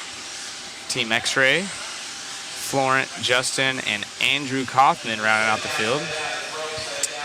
Christopher, it's kind of hard to judge because the layout's different. I'd have to say they wouldn't be too far off lap times. Yeah, it's a different layout, so it's a apples to oranges kind of thing. Ooh, as we get it upside down right here. That seems to be the one spot. That and the triple coming on the straightaway are just collecting these 2-wheel buggies. Yeah, that coming off the straightaway, it's kind of hard. You really have to carry speed. That's actually, from where we sit, the distance is deceiving. And so, it like this white car that we're following right now, it's like a 6 to 8 foot gap right there, and you don't realize how far it is until you're standing in the middle of it. where we're sitting, it looks like it could be only 3 feet. But that gap is actually really big, so you do have to carry some pretty good speed. And then, your timing to give it a little pop on the low end of that jump just to get you over that. So, and then you got to, bind it down because you have a little roller before the next turn right here. Yeah. And, man, this layout, it looks super fun to drive. Like you said, the gaps are bigger than they look on some of them. And then you have this step on, step off where they kind of throw a whip. You see they tripled the pipe up because they get the car sideways right there. And we actually saw, I think it was on Garo, who was on an absolute heater, barely touched that pipe. And there goes that 3 consecutive. Yeah. And literally, if he'd had about another inch of pop on that car, he would have downsided that other roller. Yeah, I know. It was a perfect line. It was cool. And we had an instant replay, but that's a huge feature that you guys roller have right there, enjoyed. yeah. Scott's car looking good. And so, talking about the gaps, that gap coming off that double coming off the straightaway right there is a pretty good gap. But the gap going onto this table is like 3 feet longer. Yeah. From lip to lip. So it's that one right there. That's actually a pretty good sized gap that these guys got to pop it over. So you guys talking about, the track looks like it's loose. Obviously, if it was loose, they wouldn't be able to do that kind of stuff, and they're doing it with relative ease. Yeah, these guys are making it look easy. The track's got bigger gaps, like you mentioned. And it is the local boy of Scott Spear. We went to dinner with him last night. Yeah. He's also # Team Yellow Wheels. Thank you. And Kyle Davis, another local, going to squeeze by Pratt right there at the end. So our top 2 going to go quicker. Michael Pratt. It was Pratt's car. Mitchell Pratt, who's in this one, so better to have his car together because it gets him a 4th overall, but he was battling for that race win on a 3 consecutive as we scoot into race 7. One race away. Actually, I'm sorry, Shinadachi in this one now after the yes, the heat's seating. moved around a little bit. They seeded him last night. Now they're seeding in their qualifying heat. So you will continue, if you see a racer that you enjoy, like in any of these heats, this will be their same race. Yeah, there's Mitch. Somebody tell that boy to wave to his fans. He don't even know. He can't hear. I don't think we have the headset hooked up to Chris there, but we tried. It is cool to see some of these guys try to get in front of the camera and, whatever. And, so if you see any of these racers that you want to follow along, make sure you make a note of what race they're in. The only thing that they're doing now with this practice session will determine where they're going to start in their qualifier, which should be the same order. Yes. And we have the Mugen car starting on the pole for this one. That's car number 3 of Shinadachi, so we'll be sure to follow that along as now the grips come up. I talked to him. He was marshaling right here next to me all day yesterday, so every run I actually checked in with him, said, how's the car look or feel to you? This is kind of what we were seeing in the booth. It looks like this, and he confirmed, it was soft. But again, you mentioned it earlier. This isn't his job to drive. He's a designer engineer. Not to say he's not a bad driver. He's a good driver. Absolutely. As this one clicks off, if we can go to track screen for everyone. Nice, they're just warming up right now. Uh-oh, that's not a good spot. Yep. We actually had Mitch on the mic over here in the booth. We'll try to see if we can't get that clipped. It might already be clipped on our YouTube channel, so head over to Mod Media. We had a little 5-minute clip or so with Mitch on the mic, and everyone instantly just loving the accents and his smile. And hard not to smile when you're sitting next to someone sitting there smiling and having such a good time. I love the their whole accent. time. Their accent that to me is just super cool. They don't have an accent if you ask them. No, they don't. We have an accent. Yeah. That's how that goes. We just haven't decided if we're claiming the redneck one or the California surfer. We're from Bakerfields, dude. Yeah, we got Baker's Turkey. We're neck. Ain't got no gas in it. Ain't got no gas in it. I like cross. I like puddles. I think finally we're going on a Starbucks run.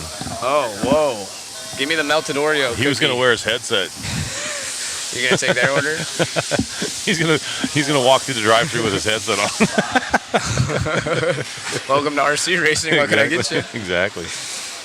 A fast car with yellow wheels. That's good fun right there. Alan Horn in this one. Shinadachi in this one. Shout out to Megan. She's actually working the cameras for us.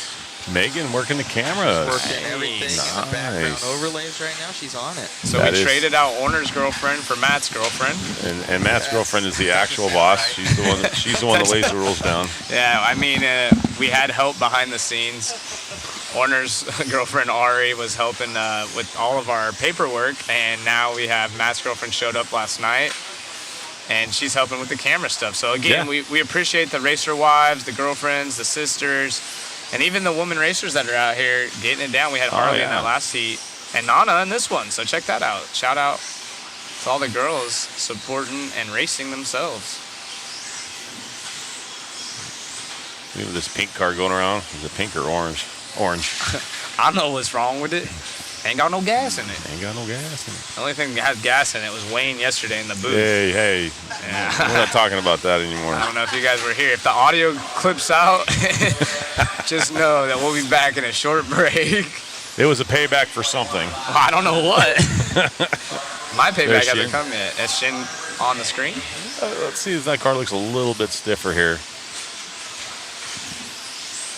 Yeah, it had quite a bit of roll in it yesterday, but they do have that cool gull wing shock mount position. It's like a little aluminum piece.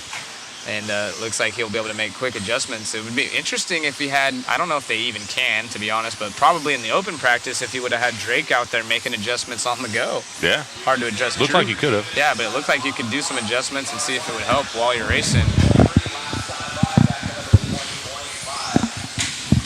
Nico, Nana, Williams. Sorry. Yeah, Nana, very impressive. 101. Yeah, what the heck, Shin? Yeah. Shin having issues, and there's someone up. Oh, was that Shin right there on the triple that we just barely caught on screen? I think it was. So, all right, durability test on the Mugen, and it looks like it's good to go. So, there we go. There you go. Positivity. Yeah, see. Shin running into that car that was upside down on the triple face. Nana leads the way. She's in the X-ray vehicle, representing Japan. There it is, Matt. That's the one. Yep. We're gonna go to an instant replay here. Barely caught the tail end of it, so let's Yeah. see if. Doesn't look like Shin's car, I was though. about to say that doesn't look like Shin's car. Shin would be the greenish yellow. But we'll try to work on that for you real quick. It was just on the. It was focused on the all red car, I believe, of Nana, or pink, and it was just on the tail end there. But it's all good.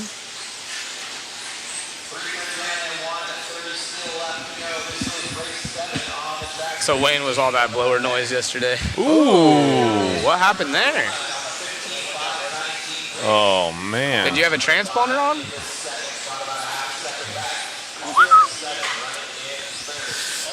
That's. Richard Lake taking a digger, blowing his knee up. What did he say? Where did it happen at?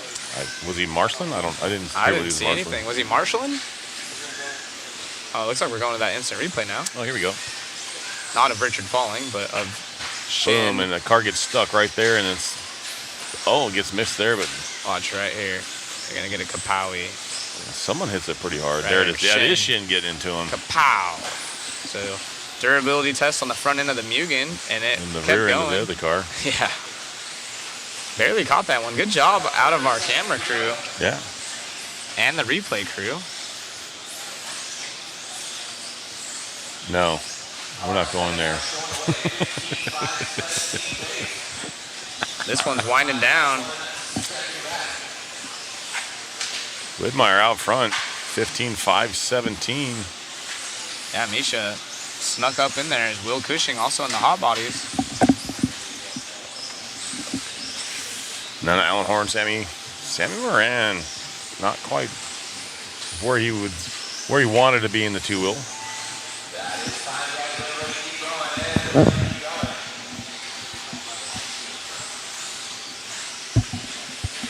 As this one winds down, guys. Mason Templeman, he was the one that you saw. He's down in the 7th spot, but if you've been on Facebook this morning or Instagram, you've probably seen that funny shot of Nelson from The Simpsons on the bottom of a car with a ha-ha, and there's a broken car underneath it. That was not staged. That was caught, and that was Mason's car. Super, super good picture.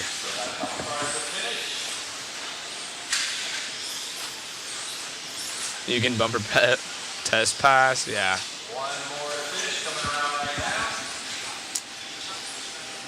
He's taking a win in this one. 15-5, 14, and a 9-10. Consecutive three is a 1 minute 3:86. Yeah, and I believe Misha from Austria, if I'm getting my flags correct there, and Switzerland for Nico, and then of course the American flag for the Hot Bodies driver of William Cushing, one of the few Hot Bodies cars that we've seen here. Right. As we have our cool overlay right there, you can see S-Works taking the W on that one, followed by X-Ray, and then of course the Hot Bodies. Yep. That sound you hear is the blowers, guys. They blow the track off after every run. They blow it off, they blow the corners off, clean it up, and then they hit the misters to help keep that dust down. So it just kind of helps build traction up all the time. People think, oh, it blows the rubber off. Actually, it doesn't. It blows the rubber you don't want on the track off. We're going to go to that clip that you guys are talking about with the car. Probably the best RC photo of all time by Jason. Yes, there we go. Mod Live Media. The best one ever. Queuing up the picture of the There ha-ha. it is. There. So you guys can can you make it a little, yeah. That was epic. Best RC crash photo ever, perfection. So if you guys haven't already seen it, it should be floating around on the interwebs. It's a good one right there. It is. That's absolutely amazing. And unfortunately, Mitch was the victim in that one. So if you guys Looks like his car was already broke. I think he had another. Let me see if I can click off of this. Another if photo. I scroll up a little bit. He actually posted about it. Oh yeah, Yeah, he did. Pratty Racing. So he can. I guess he has a. Let me see.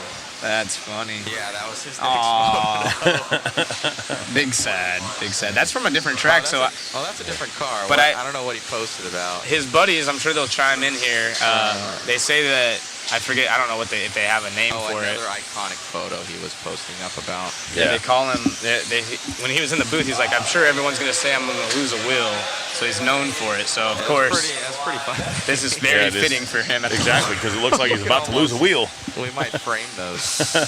Oh man, maybe we can get one of those chassis slabs signed by I was gonna him say- and send that off in the waffle. Or have a picture, or send that to Stick It One, have them print it out and have them sign it, have both of them sign That it. would That'd be be cool. classic. Cool. We'll talk to the Stick It One guy. Yeah, We'll have Richard get on that one. that's just something that should be on the wall here. Oh, they said on Facebook it was just a turnbuckle and they popped it back on. So, Yeah, it's not broken. yeah. It doesn't look too bad, but I like pretending like it's broken. It makes it more fun. yeah, it looks like Mason's just telling them no. Yeah. Bullying him around the track. Exactly. Yeah, that's going to be a legendary picture for sure.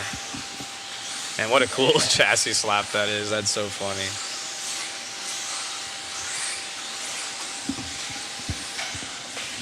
Jamie Hall out front, hold it down for the UK. I believe also has a championship over there, if I'm not mistaken. Let us know in the chat. Jamie Hall, decorated racer. Yes, poster material right there. Again, thank you guys for joining us. Be sure to like and share the stream. It helps us out tremendously. We are broadcasting this for free for everyone. It's been a pleasure through the whole four-wheel drive portion as we start kicking off some official racing today, actually qualifying if you will, but things are going to start to matter quite a bit more. Yes, actually, this run matters in your qualifying race. Your qualifying heats have already been set up, and this one actually just places you in position to start your first Q1.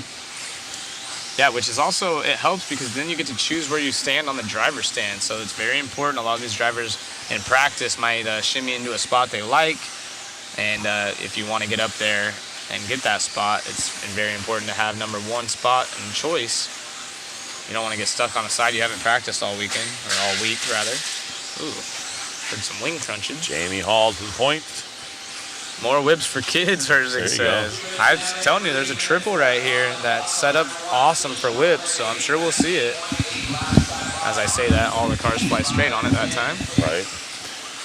That's the curse. Jamie Hall still leads the way over Killick in the Yokomo, making his way overseas as well. So it's the UK out front. I believe Killick's from Germany. 15.509. We're going to see closer to the A sort, closer to 17 lap runs. Lap times are going to be, we did see a 17.9, 17.8. How fast was that run last night? Ooh, What was it, lap 56. Oh, the lap times we saw 17.8s, I think. I believe they're 18.7s. Yeah. On average. We did see a 17. Oh. I thought it was lower than that. You thunk wrong. I thunk wrong. Cotton.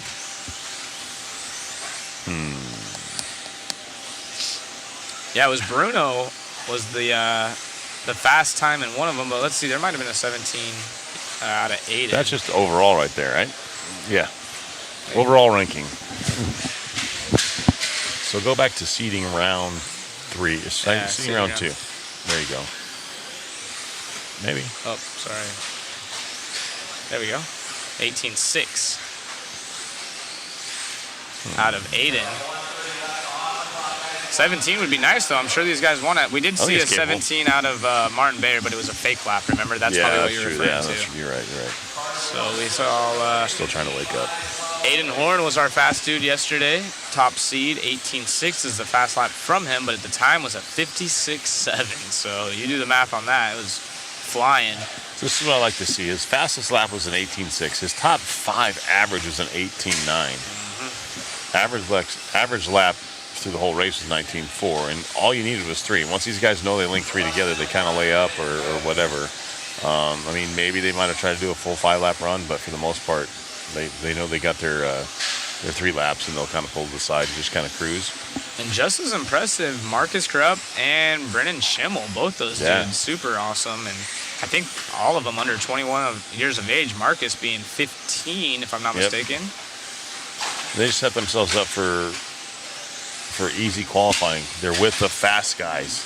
I mean, they are fast guys, but they put themselves, I mean, you got Brock, you got Tater, you got Spencer, you know. Tater, another one, top 6. That's insane. Ongaro win that heat, so, you know, those guys can settle in and kind of pace themselves with those guys, and they're going to be all right.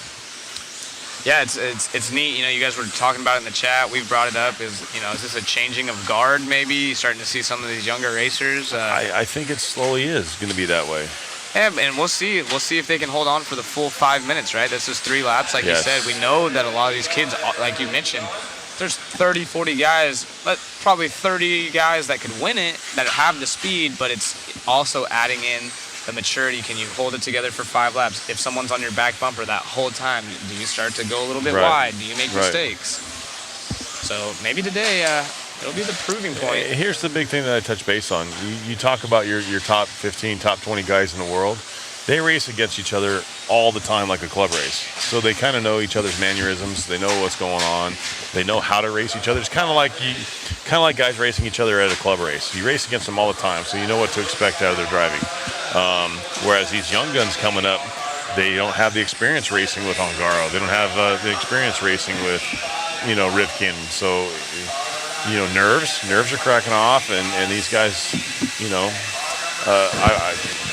I know I'm bringing up my kid a lot, but we had the shootout at home, and Tanner ran mod, and he had in one of the main events, he had Cavalieri all over the back side of him for 3 laps. Yeah. Never farther than 2 inches away, but never touched him. That's just the experience. We're going to go to an instant replay of that crash. Instant replay. Loose. Oh, just short. Marshall. And Poetry in motion. almost sticks it. Nice. And we were talking about how durable these cars are. I mean, even watching the 4-wheels, you just saw that 2-wheel crash. We watched Shinadachi, a brand new car, unproven, take a pretty good hit. You watch old RC racing videos, that would have never happened. Some of these things, I mean, even for the 4-wheel, with as durable or as vulnerable the front end is on those 4-wheels, we didn't see many cars break. I mean, no, we didn't. You have to be way out for those cars to break, and that's what we're seeing here. Well, I haven't seen a whole lot of cars break. Yeah, and even the one that we were joking about was a ball cup. You know, Yeah, it wasn't even absolutely full in the picture. broke. It wasn't broke. It just popped off. And it looks like Hall got that one.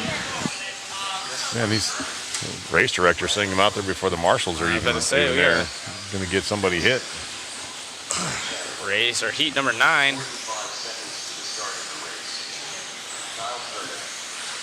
On the track. Thank you guys for joining us yet again. Our numbers have been super awesome, and that's obviously all to you. So tuning in, make sure you like, share, subscribe. We got Revis, Foot, Sturdy, Champlin, Blake Champlin, Dougie Liverier in this one, Matty G in this one. Got the Hot Pockets already coming in the chat. Yeah. Go Ryan.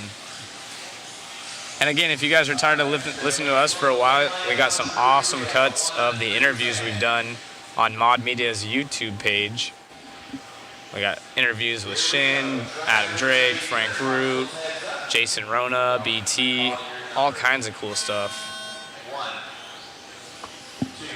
As our Starbucks drifts right past us. And right. Making us salivate even more. I know. Give me my melted Oreo thing. Oreo thing? I don't know. I went in there too, and I was like, what do you guys call it? A tall something? I'm new here. Vente. Yeah. Put the liquid in the cup. Right. Make it taste good. Yeah. Hot Pockets. It is Kyle Turner out front. Opening lap. 20 with a 4. That's nice. 24:04. Trying to showcase that Super X-ray. close. Ooh. I like that. Look at that. 20.4, 20.4, 20.4, 20.4. Top 4 going 20.4. Dougie Fresh in the house. He's sitting second currently, but Kyle's going to fall way rough back. lap. Because he had a big bobble. One day. These guys run a couple laps, see where we're at. From Australia. Oh, gets passed up by Dougie there.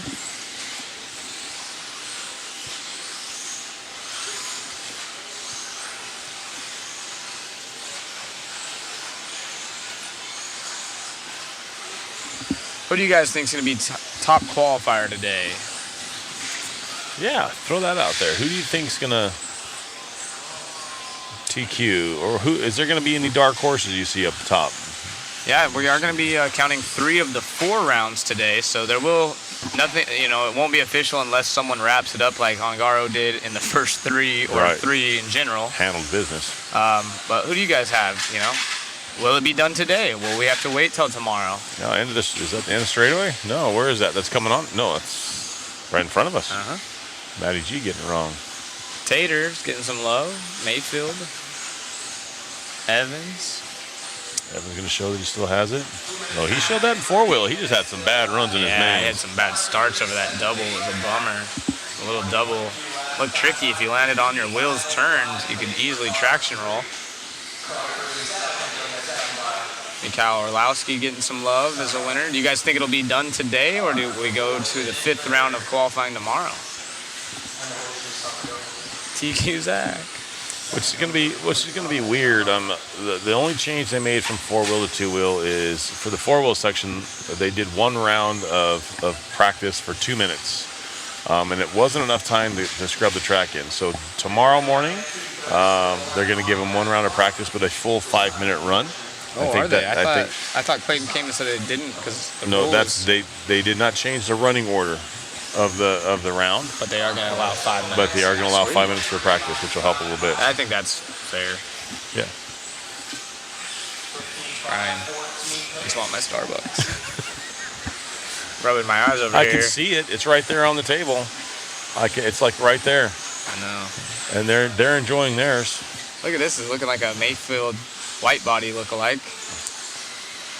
Monday is our race leader. Yeah. Sturdy out here. I know he's got fans. We got 2 Australians leading the way over the American driver of Dougie Fresh. And Blake Champlin in this one. His brother made the main in 4-wheel drive and has been a quick guy in 2-wheel drive. Now we're on Dougie. Doug LaRiver.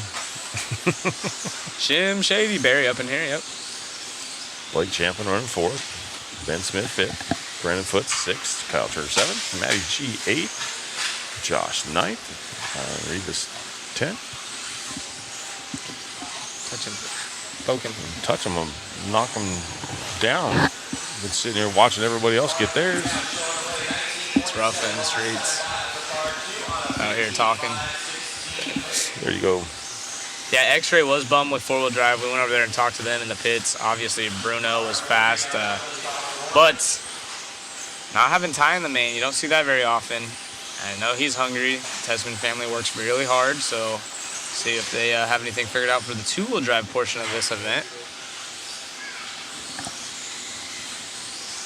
Following Dougie down the straightaway. He's up to the number 2 spot, 15.520 overall. That's good enough for 8th on the leaderboard. Sturdy though, 15.518. He's up top. In this one, looking 5th on the leaderboard. That is the associated driver. 2 associated drivers. Team Powers. Jay Kahn. Cheater Racing. He's got a few different ones on that car. Yeah. Less than 5 in this one. So this one's coming to a wind. And we will have our faster guys starting to make their way up to the stands. Keep in mind this is the final round of controlled practice, and then qualifying will begin. So these are their qualifying heats. These are the heats they're going to run in for the rest of the until the mains. So these guys need to get used to running with who they're running with.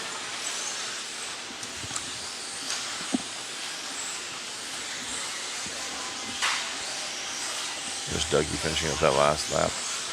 A little rough. Hard to bet against AE, that's for dang sure. They got quite the dream team going quick.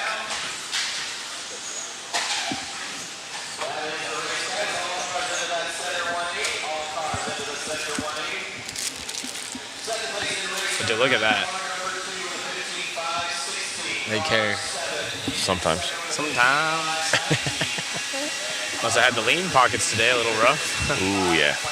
Hoopo coming up in the next one over Ryan Bergani and Tyler Hooks.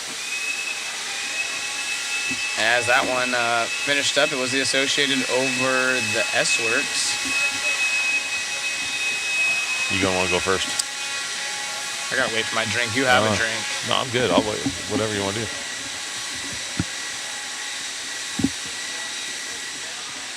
Hi, Matt. Oh, sorry. I know. She's like, is he looking at me? Is he not? Yeah, we got him. Thank you. Oh, yeah. I don't know what that is. I don't know either. I don't get this, but I'll drink it.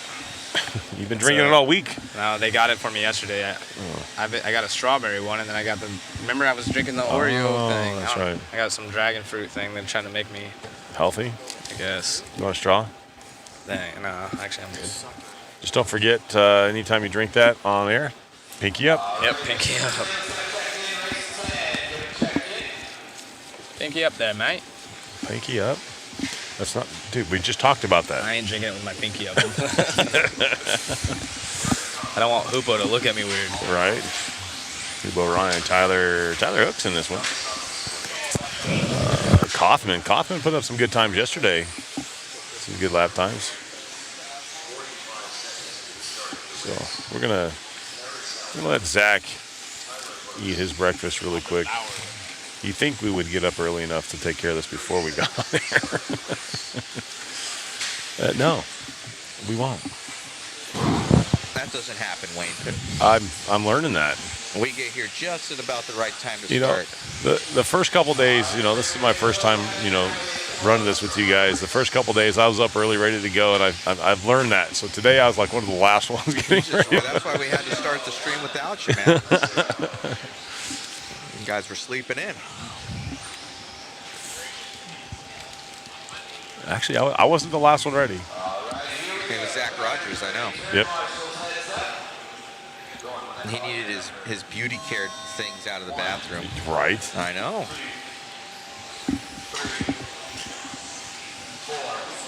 Enjoying his breakfast sandwich. He is 100%. I dare you. How dare you enjoy your food? I just sit here and watch you. Did you get anything, Wayne? Yeah, I got something. Or We're gonna gonna flip-flop off? Yeah, we're gonna let him eat. Okay, That way bring we it can out a still little bring bit. you some content. Paul Crompton out front right now, 15.509. That's up top right now on the leaderboard. Yes, he See is. what you guys got. We'll let you run a couple laps before we start talking about times. Figuring out where everybody is. Looks like Bayer Yeah. leading us out now. Kari up top now. Yes, and Kaufman. Yeah. That's a little all over the place. We got some drivers in this one. Kaufman going to be in that number 0 car. Yeah. Number 10. We got A 19.9. That's our first 19-lap run or 19-second lap run. we got Kaufman right there on screen, heading down the straightaway. TLR. Ooh, behind the pipe right there. They had to add those extra pipes right there so you couldn't actually jump and downside, so you can't cut the track right there. Yes, they're like triple layered right there. It's Yeah, like 3 of them. and stacked. actually we were talking about that earlier. Ongaro almost got it yesterday. He barely missed it. I think that was because of our camera guy, Chris Mueller. He's like, hey, they're going to cut right there. They're like, nah. Yeah, I mean, Ongaro literally almost got it done yesterday. Oh, it was BT that said that. We're going to go to a instant replay on that crash with Kaufman. Let's check it out. Yeah, that pipe said Denied. No, denied.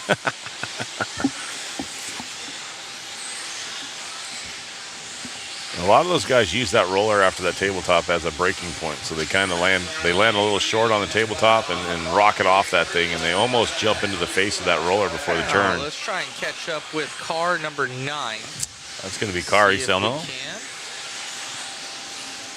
Yes. Let's get with Chris. Chris, let's get with number 9, please.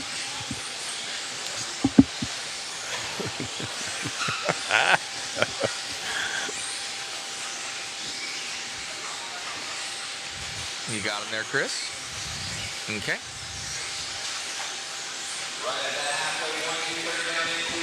Halfway done with this one, we got Kari out front, 15.502. Not a bad run. Alex up there is with a 5.12, a 5.12 for Aaron, and Paul going to 5.12. Right into a gaggle of cars right there. A gaggle? A gaggle. McGaggle? Yeah. Thank you, boys, for letting me eat. I think it's my turn. Go for it. I'm hungry too, so Seconds of a break. I'm going to check out here for a second and enjoy my breakfast. Only 20 seconds. Yeah. Make sure you clock out. We got, clock in, clock out. We got Kaufman going to be in that P2. Aaron here racing with his father, Andrew. Andrew was in an earlier heat. Father-son team getting down. Rob, let's catch up with car number 10. You fancy a sandwich, do you? Right here, right in front of you.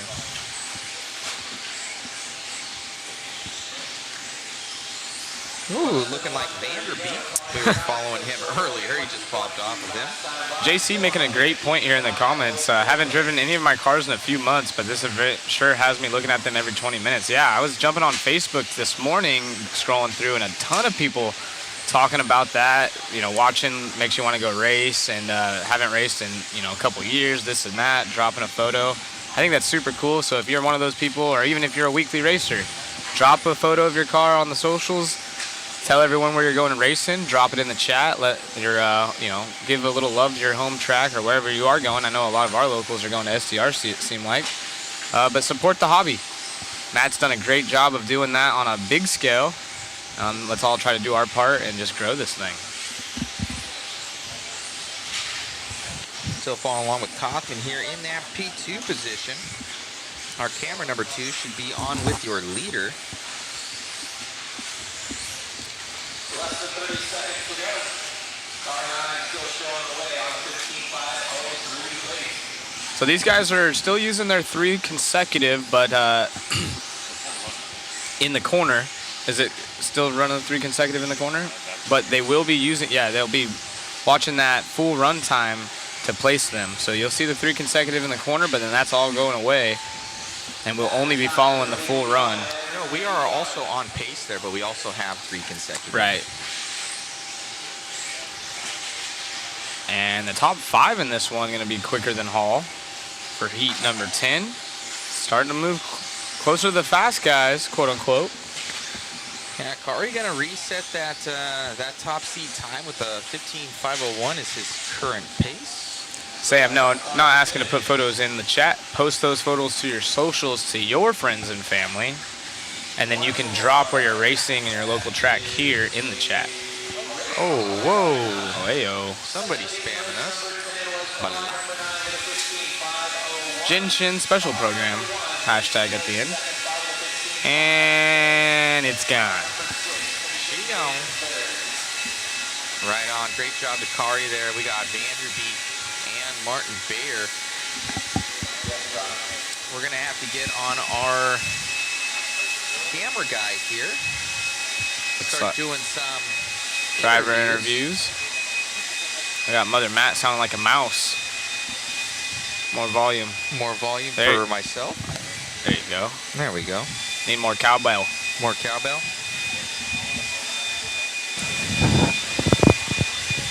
Now they're saying that mine's going a little quiet. A little quiet. Maybe they thought I was you. Nah, maybe so. Is mine good? Yours is good. Yeah, we know it's you. Whoa. Who's in this one? Donnelly. Horn, Felke, Boda, Hall, Edmonds, Mint, Jared Mint. Dominic Passion. That kid, I think he could do something. I really do. Yeah, he's real quick. Dominic's a Utah guy now. Moved from Denver. So he's been surrounded by fast dudes. Spencer Heckert, also another fast one. Daniel's super fast. Any of these guys can post up a time. Yeah. We've seen them at the top of their heats throughout the week. So who's going to have bragging rights this time? Good look at Tech right there. Or, I'm sorry, where they drop the cars off right before they go into Tech. They are teching. They're weighing them after the run. Defo, Zach, drifting in and out. So, I don't know. That would be Matt has to fix me up. He's working on it. Race number 11 on the track. This round is just used to set you up in your qualifying heat as to where you're going to start. It is important because that's how you choose your spot on the driver's stand. So it'll be interesting. It's definitely going to give us an idea of how fast these guys are going to go. Ooh, Jaden in this one saying sounds good on my end, Zach. So maybe it's I don't know. I'd hate to say it's an issue on their end if you're just hearing it from me, but other people saying it sounds good. Sounds good in my ear. Jaden Mitherweather, he's an X-ray driver, so Yes, he's supported he his guys. He works up there at Exeter Hobbies in California. They have an on-road track and an off-road track indoors, so if you're ever in Central California and want to check that place out, they do a lot of fifth scale stuff there in their shop. They don't race it or anything like that, but they cater to a lot of fifth scale guys. And how cool is it seeing everyone drop their, where they're racing, their home tracks? I absolutely love that. It's a good reminder. So thank you guys for being part of that. And then again, yeah, just do your part. If you are going to go race, drop it on your social media platforms, your Instagram, your Facebook, whatever you're into, as Mike does go out. But it's really cool. Gets people involved. People ask questions all the time. I still share it. I've had many people that throughout the years of racing hit me up privately, message, hey dude, I've seen you post this stuff for like 2 years. What's this about? And then I'll send them a YouTube video or talk to them, and that's just how you get people into it, Yep. How else do you get into something you don't know about? Austin, somewhat of a heater there, 20.038. Hobbytown, Hobbyplex from Haas. Oh, just hosted the UK National event. Very cool, Dave Dunn. Dave's been here all weekend with us as well. Or all week. I can finally say weekend again, thank goodness. Tomorrow you can. Yeah. It's been a great week nonetheless. I mean, it has been fun. The racing has been phenomenal. The people have been good.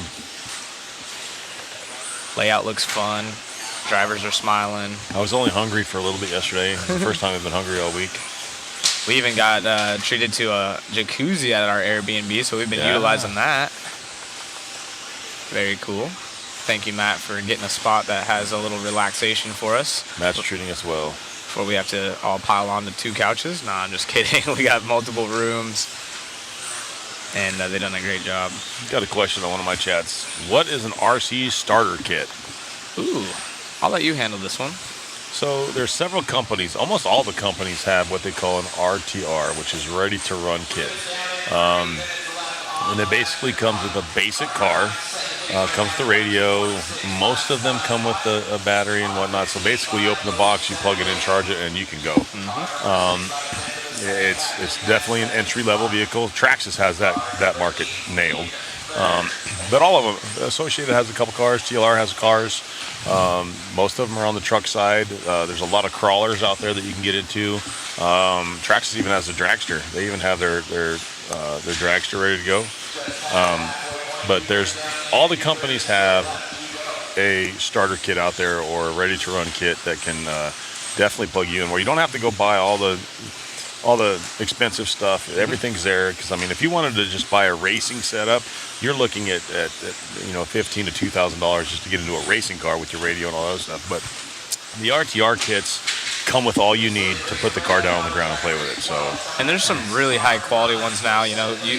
We talked to Drake yesterday. Mugen, they're a racing brand. Schumacher, racing brand. And so is Associated, so is Losi, but they also kind of bridge that gap from the Traxxas products to a full racing brand. And obviously they're still on top of racing, but they do have affordable options of their racing platforms. So that's kind of a great way, like you mentioned, if you want to go Traxxas Slash type stuff. But then you have, Associated has their RTR cars, Losi has theirs, and then they also have kits that you can buy. So once you kind of learn the ins and outs of the hobbies, you can go, buy an actual kit and put everything from the ball bearings together. I mean, literally every little screw you put together, and you learn your car, and it really helps you understand how much is involved in tuning and tweaking these things. And then if you do have a breakage later on, you know how to pull it apart. Fix it. And even Traxxas has a builder's kit now. They have a Slash. It's a builder's kit, which is pretty cool. It's cool that these companies, they try to get every part of the market handled, so they have every level covered. But in the higher level stuff, when you build a car, these guys a lot of people don't realize what it takes to actually build a car. I mean, you're going to sit there for a couple hours to build it, maybe a week, or a couple hours every night for a week to build it properly. And then the different levels of everything. I mean, all the companies have a basic kit that you can buy, but then they have all the cool stuff that some things you're going to need, some things you're just going to want. Right. Obviously they have some hop-ups for performance and durability, and that's just on the car. And then you can go into the radios, and when you want to step up and buy a better radio or whatnot. Radios, there are levels of radios. There are your RTR stuff is pretty basic. Yeah. Is that Austin Horn out front of that one? That's Spencer Heckert. And you're right, Austin Horn. We're following that's a the long rocket lap pop. for him, though. That's gonna hurt. And someone mentioning TLR's race platform, Losi is the hobbyist car. Yeah, don't get too tied up. If you're getting into the hobby and go to your track and you say Losi or TLR, there are two separate names, but pretty much everyone will know. If you want to stay brand specific, they'll be able to point you in the right direction. Right. Ooh. They are two separate names under the same big umbrella, and used to be the same name, but they have since rebranded. Yes. But if you say TLR or Losi, usually most people will help you out and guide you in the right direction, if you will. Yeah. Because some people want to stick with that brand, and if you go see the TLR guys do good here, and you say, I want something like that, but Basher, but I want to stay with that brand because this guy helped me. They'll help you out with the Losi products, or of course, if you want to get into something else like a Traxxas or Associated, whatever it may be, whatever brand you want to help represent. The best thing, you mentioned it earlier in the week, is go to your local track, see what kind of part support they have, and maybe who's the local fast guy, who's friendly, who you want to surround yourself with, see what they're running. And that's usually the best way about it, in my opinion. Well, my biggest thing is when you look at that is the product support. I know Traxxas has done a very, very good job about getting their product out there. I even think that they went as far as, I think at one time they were in a Pep Boys. Yeah, they were. Yeah, so I don't know if they are anymore, but they used to be at a Pep Boys where you can literally go and get a little cold, Zach. I'm freezing. It's 100 degrees outside and he's freezing. Yeah, well, it's not 100 degrees under the table. We got this thing. Sounds like the blower under there. So fan is going. There's a lot of stuff you could do with these cars. A lot of ways to get into the hobby. That's relatively cheap. I mean, you could spend a couple $100 and get on the track, or you could spend a couple $1,000 and get on the track. It depends on what you want to do.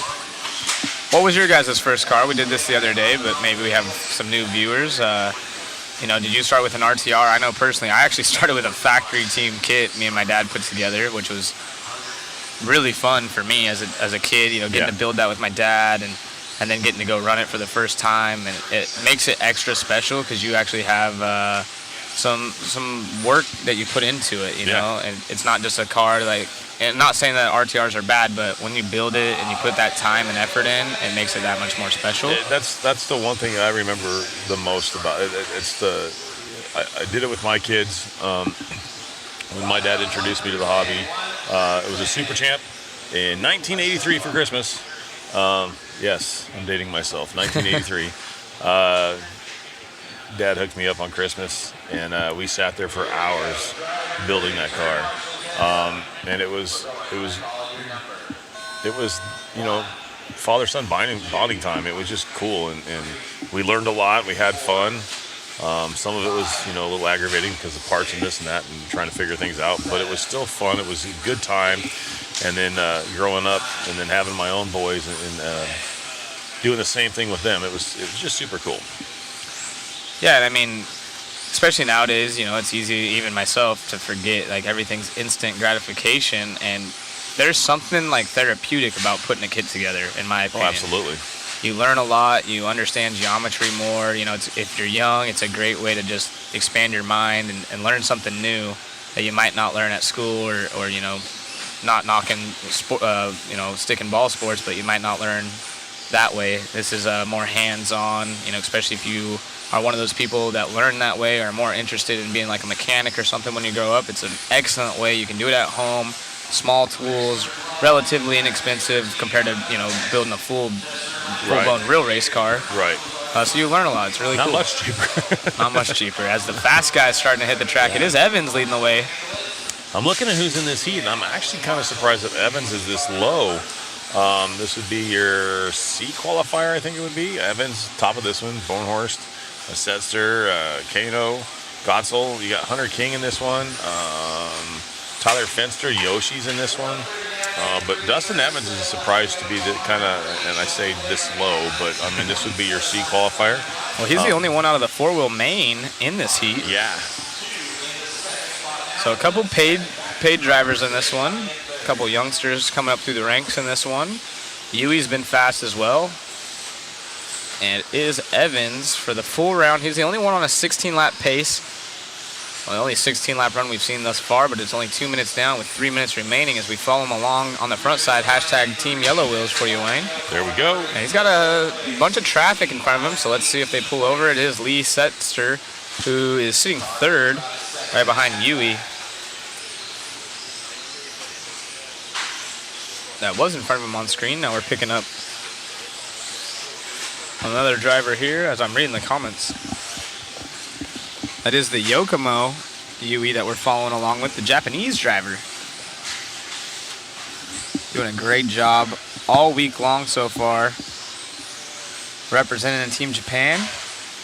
And if you guys didn't get a chance to check out the driver ceremonies we had last night, they were on our stream. I don't know if we'll cut a clip of that individually as well. I'll let Cam know if he has extra time. That would be a cool one, but just a behind-the-scenes look of what these guys were doing. You could go check our stream from last night. It's at the tail end of it.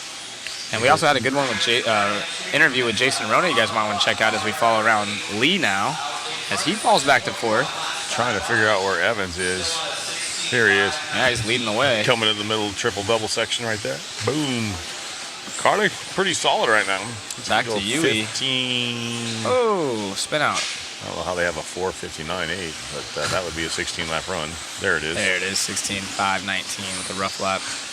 Not rough, I'm sorry, a quick lap, 19.70. His fastest of the race this time by was Evans. Car looks good, a little bit loose, a little soft right there, but it generates a lot more traction than some of these other guys. See it holding its position, holding the lean on the end of the straightaway right there. You hear anything new going on in the Associated pits out there, Wayne? Yeah, not in the Associated pits. Everything seems, I say basic, but it seems pretty basic to those guys. The one that I got shot down on was a TLR group. They would not let me. Of course, I was walking around with the camera yesterday on my break and tried to get a picture. Dakota Phend had a body on. I tried to sneak a picture of that, and they quickly swooped it away, even with the body on. And then I did notice, Frank's probably going to get mad at me, later, a little bit later after that, they had the whole rear end off that car and covered up. So it looks like they might have some changes coming to the rear end of that, maybe new transmission mounts and stuff like that. I know the TLR guys have been crying about something to be able to change that diff a little bit quicker. Like the Associated cars, it's really 4 bolts, you pop the diff out and put it back in. I know with the TLR cars, that's been an issue. So maybe they're trying to get something a little bit different on that. Maybe they're trying to help you TLR drivers out with a little bit ease of maintenance on that. Yeah, absolutely. I mean, if you are going to start spending the money and time to develop something, you got to assume that's the direction they would go as we pick up Jorn Newman, German driver here, in the S-Works car. We haven't seen much of him, but his car's looking really good here in two-wheel drive as he goes to the whoop section. Evans is back to the top, though. Yep, still Evans leading the way. There's Harley Yoshi right there behind Jorn on screen as we switch over to our race leader, it looks like. Car looking really good. Pivots through the corners a lot quicker than what we saw right there with Jorn. And that's what you got to do. That's worth a tenth or two every corner. Oh, Evans trying to pop over that triple. Oh, here we go. We're going to have a little bit of an interview really quick.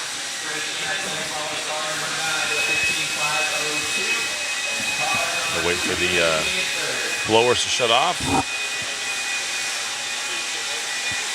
All right, we are here at our 2023 official qualifying day at your World Championships. Dustin Evans in your control practice, your controlled round, setting the fast round so far with 2 more to go. How'd the car feel? Yeah, actually, so the track typically in the morning is not as good, and I had more grip and was significantly better than all day yesterday.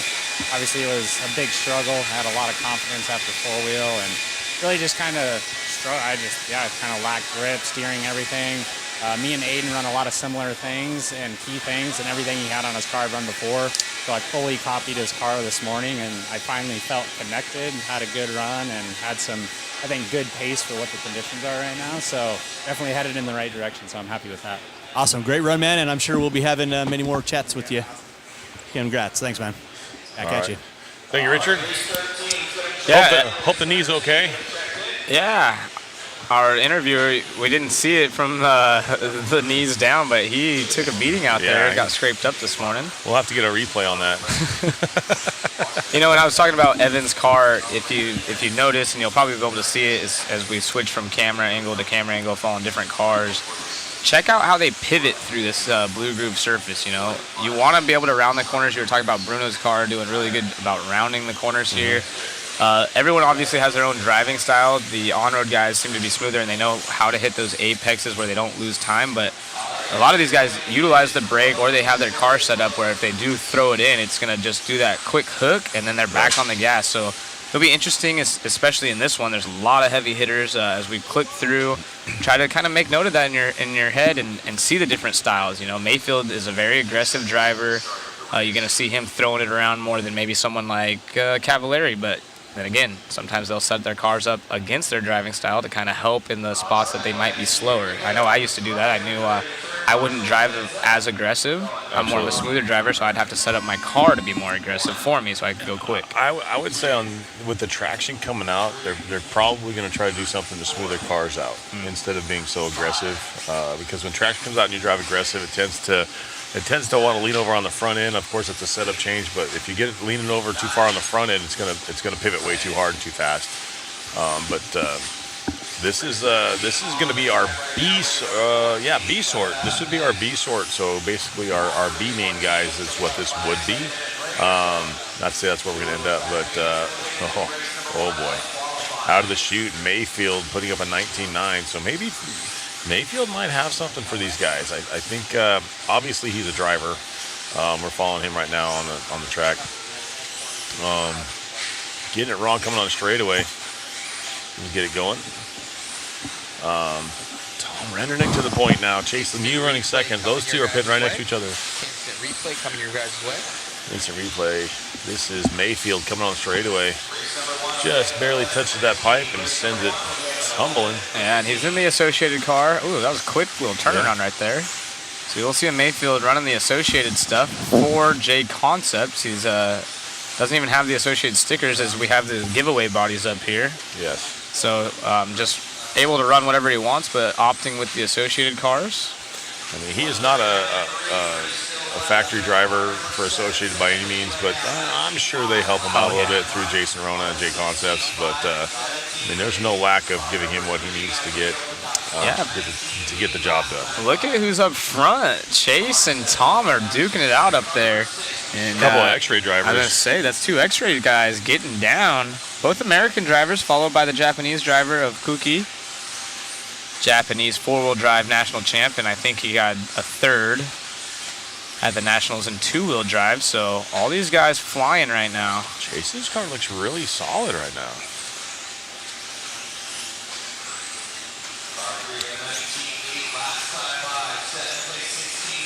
Yeah, Chase is looking really good. Yeah. X-ray car. See how it just goes through those corners so quick, but doesn't lose traction. Almost like an on-road car, which Chase, I believe, grew up racing on-road. I can't confirm that, but I know his dad's a long-time on-road champ. Now we're on Tom Rennernick. Got Tom also in an X-ray, so see if it looks similar when it goes to those corners. Those two, I sat down and got to talk to. I was talking to Tom, but Chase is right there, and then. Chase is kind of a quiet kid, but he chimed in and started answering some questions and talking to him and whatnot. And pretty cool couple of kids right there. Ooh, Tom with a nice inside move there. They were working very well together. They were sharing notes and talking about stuff when I came up and talked to them. There is a bunch of new stuff on that car. Yeah. They wouldn't tell me what. Yep. But there is a bunch of new stuff. Yeah, it's all little sneaks here and there. They asked us kindly not to discuss that. I asked, hey, Tom, is there anything new on the car? And he looked over to Gord right away. Can I tell him? And Gord's like, no. Not surprised. Gord likes to keep that stuff wrapped up. And being respectful. All right, cool, thank you. And, look at Chase, though. Oh, my goodness. He's on a good run. What was that one? Last time by 19-0. I was about to say that had to have been a heater because he was downsigning everything perfect. He's throwing little mini whips just to get the car corrected midair. Yeah. But I'm telling you, it's the way that they go through the corner. These look like an on-road car. Look how quick he is able to pivot that versus some of the other cars. Yeah, he's on the right-hand side over that double single on the tabletop right here. Yeah, that car looks solid right now. There we go. Full screen, especially through this section. That section is probably the toughest part of the track to get through, just because you're back and forth through the rope section there. So here we are right in front of us on the tabletop. Oh, going on straightaway, getting it wrong. No harm, no foul on his wheels, but it is someone asking what's the hot laps currently. 19.0 is the quickest I've seen in this round, but we did see, I believe, an 18.6 yesterday. Out of Aiden Horn, who is our top seed. And now you can get an idea of the difference in cars. So this is a Schumacher followed by the X-Ray. So let's see if we can see the difference in the corner speed. And of course, as I say that, it pops it off the pipe right there. But Orlowski now sneaking up in there, and Rob Gillespie as well. So your top 3. Your top 2 are Schumacher cars right now. Yep, top 2 are Schumacher. Orlowski. As Chase falls back with that rollover, unfortunately. Looks like we're following, I'm not sure who that is. That was Cracknell, I believe. Okay. No, that's actually Orlowski right there. Yeah. I'm sorry. I was looking at a different side over here. We got like 4 screens to look at to try to pick up what's going on. And now we're back with Cavalieri. He is in first right now, the Schumacher car. Hashtag Team Yellow Wheels.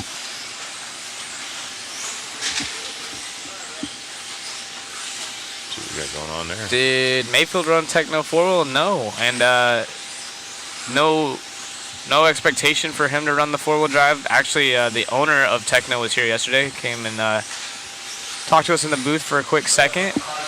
Check our messenger, Randy Lockin. I didn't get a message. Did you? I haven't got one yet either. You got to press send. Oh, here we go. Oh, wow, Randy. I just got the message. So RL Power Supplies for 100 good products over here. I'd like to add a gift certificate. Oh, hold on. All right, somebody needs no introduction to hear your 2023 IFMAR World Championships. Ryan Cavalieri taking the control heat win. Car looked pretty good. You guys have been working on setups, and I think you're feeling pretty comfortable with it, would you say? Yeah, we've kind of just made some small adjustments. I mean, we got to run here quite a bit before, but obviously the track's slightly different, so we've just been, working as a team and just kind of getting better each run. So very cool. Well, I know, like always, you do what you do. You'll always find a way to make your way into the main. So I wish you all the best, and we'll see you in qualifying, buddy. Thank you. All right, back at you guys. That's cool.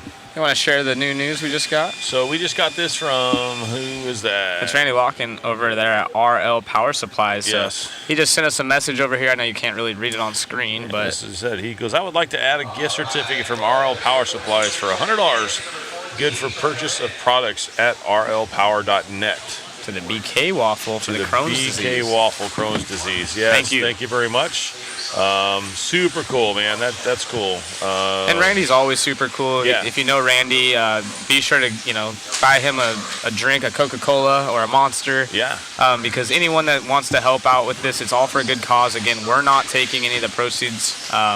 It's all going to the BK, helping out the Crohn's disease. And then, of course, that race is coming up in October. So if you're interested in racing here, I'll be here. he'll be here. I think, is Mod covering that event? Dave will be here with some cameras and stuff. He'll be covering the race, as Matt will have the big crew going to another race. So Matt will be in two places at once. Go figure. Matt does that quite often. He does. This is going to be our A sort right here. Thanks again, Randy. That's that's super power cool, move. Randy. We appreciate that. And this is snowballing. So anytime someone like Randy jumps on and wants to support it and throw some stuff out there, that's just going to cause the next company to do something else. So Randy, we appreciate that very, very much. Yeah, and Randy and BK were friends, so that makes sense. And Randy's always going to do his part. He's a huge RC enthusiast as we kick off this final round of practice here. Yep. What do you think, Wayne? Is Aiden going to hold on to it? I think he's top 5. All right. We hear some carnage going on there right here. Not Aiden, though. That looks like it was... Oh, I missed who it was, unfortunately. So the prizes are getting better and better for the waffle. If you haven't entered yet, maybe Matt will drop a link again at modspeedshop.com is where you can get entered in the raffle. Again, we have the signed J Concepts bodies, the Hobbyling motor, the button-up shirts. It's just growing. It's really cool. Yeah, it is. It's a shame I can't enter. I need to win some stuff. I need to get my RC. I need to win a whole RTR. Maybe that's what I need. Yeah. A little RTR Maybe action. we can have Associated kick a kid down. You can win that. Oh, we can't enter. Oh, look at that. Talking about pivoting through the corners, Dakota Phend's car. Schimmel. Oh, Schimmel back out on the point. Oh, Barry's for sure watching right now. Oh, man, I hope so. But we're following Dakota Phend down the straightaway. The Phenom. 2 TLRs followed by Ongaro. So it is the Young Guns, Brennan Schimmel and Tater holding it down for Losi. Look how flat Brennan's car. Did you see that? It looked like the droop didn't even change as he was jumping. Maybe he's got a little speed secret himself that the rest of the team hasn't figured out, because now he's pulling away. He's got a full second over Tater, the other young gun, a 15-year-old of Tater. Yeah. Throwing a whip right there over the kids triple. up front. Is it the turning of the tides? Yeah. You never know. It's still early on in this event. Tater's been fast all weekend. Four-wheel drive, two-wheel drive. Yeah, really good speed in four-wheel drive. And now he's to the point. So 2/10 separates our top two, and Coelho, Bruno in that X-ray sneaking up there. Marcus, another young buck up there in the number 4 spot. Here come the kids. Oh, they were saying you were going to say something about techno four-wheel. Yeah, just saying that Mayfield is not required to run it. You know, the owner of Techno is here, and obviously they would know if he's not running it regardless. But yeah, there's no push on that right now. Mayfield running the Associated. Few Technos here. Not sure if they're team drivers or not, but I have seen one or two. I know one for sure. Yeah, look at, we got Schimmel and Tater split screen right now, both Losi's. Yeah, on the left-hand side. Top three now are TLR cars. Oh, wow, they got to be stoked. Yeah. So if they are if they are sneaking or trying to fake us out with the sneaky picks and they don't have any changes, they're sure doing something great because all three of those cars hauling the mail right now. But it's still Schimmel out front. As this thing winds down, this would be a really good confidence booster. Schimmel was super fast in four-wheel as well. Just had a few mistakes, so two-wheel drive, he is expecting to do more of what he wanted in four-wheel. And, you know, we've had him up here a couple of times as he's won his heats. You watch his interviews, he's got a really mature mannerism. As you look at on the driver's stand, he's on the far left side next to Rivkin up there. Not to mention one of the coolest paint jobs. Yeah, that thing is awesome. I mean, these guys show up with some serious paint jobs. That's one of my favorites. Schimmel not cracking under pressure. He has an 18.9. I believe that only other one than the 18s is going to be Aiden Horn, who was our top gets seed. it wrong in the straightaway. It's all good. Just practice. Was that Tater? Yeah, that was Tater. Schimmel's car looks so hooked up. Let's see what he comes by this Four cars time all by. running nose to tail right here. Brock Champlin in the mix right there. Schimmel 18.9. Oh, sorry. That was a 19.6, but he has an 18.9. He does. And Marcus coming by with an 18.9. That is the 15-year-old that was in the four-wheel drive main, the team associated driver. As we see Schimmel getting a little bit sideways, but landing perfectly clean. No harm, no foul. Flying down the straightaway. 30 seconds remaining as we pick up Dakota Phend. 16.510 an overall run. So Phend and Schimmel going 16.510s right now. And Aiden Horn, I said it, top 5. Yeah, he jumps up over there. And Dakota Phend to the point. 16.509 is going to be potentially the time to beat, and at least through practice. 10 seconds to go in this one. Dakota looking really good. Signature paint scheme. That's got to be my favorite part of the track, when they do that step on, step off, and they have that little roller that they kind of throw a mini whip off to set the corner. I really like the flow of that. What's your guys' favorite part of the track so far? You guys fond of a certain side, a certain section? Don't really care one way or the other?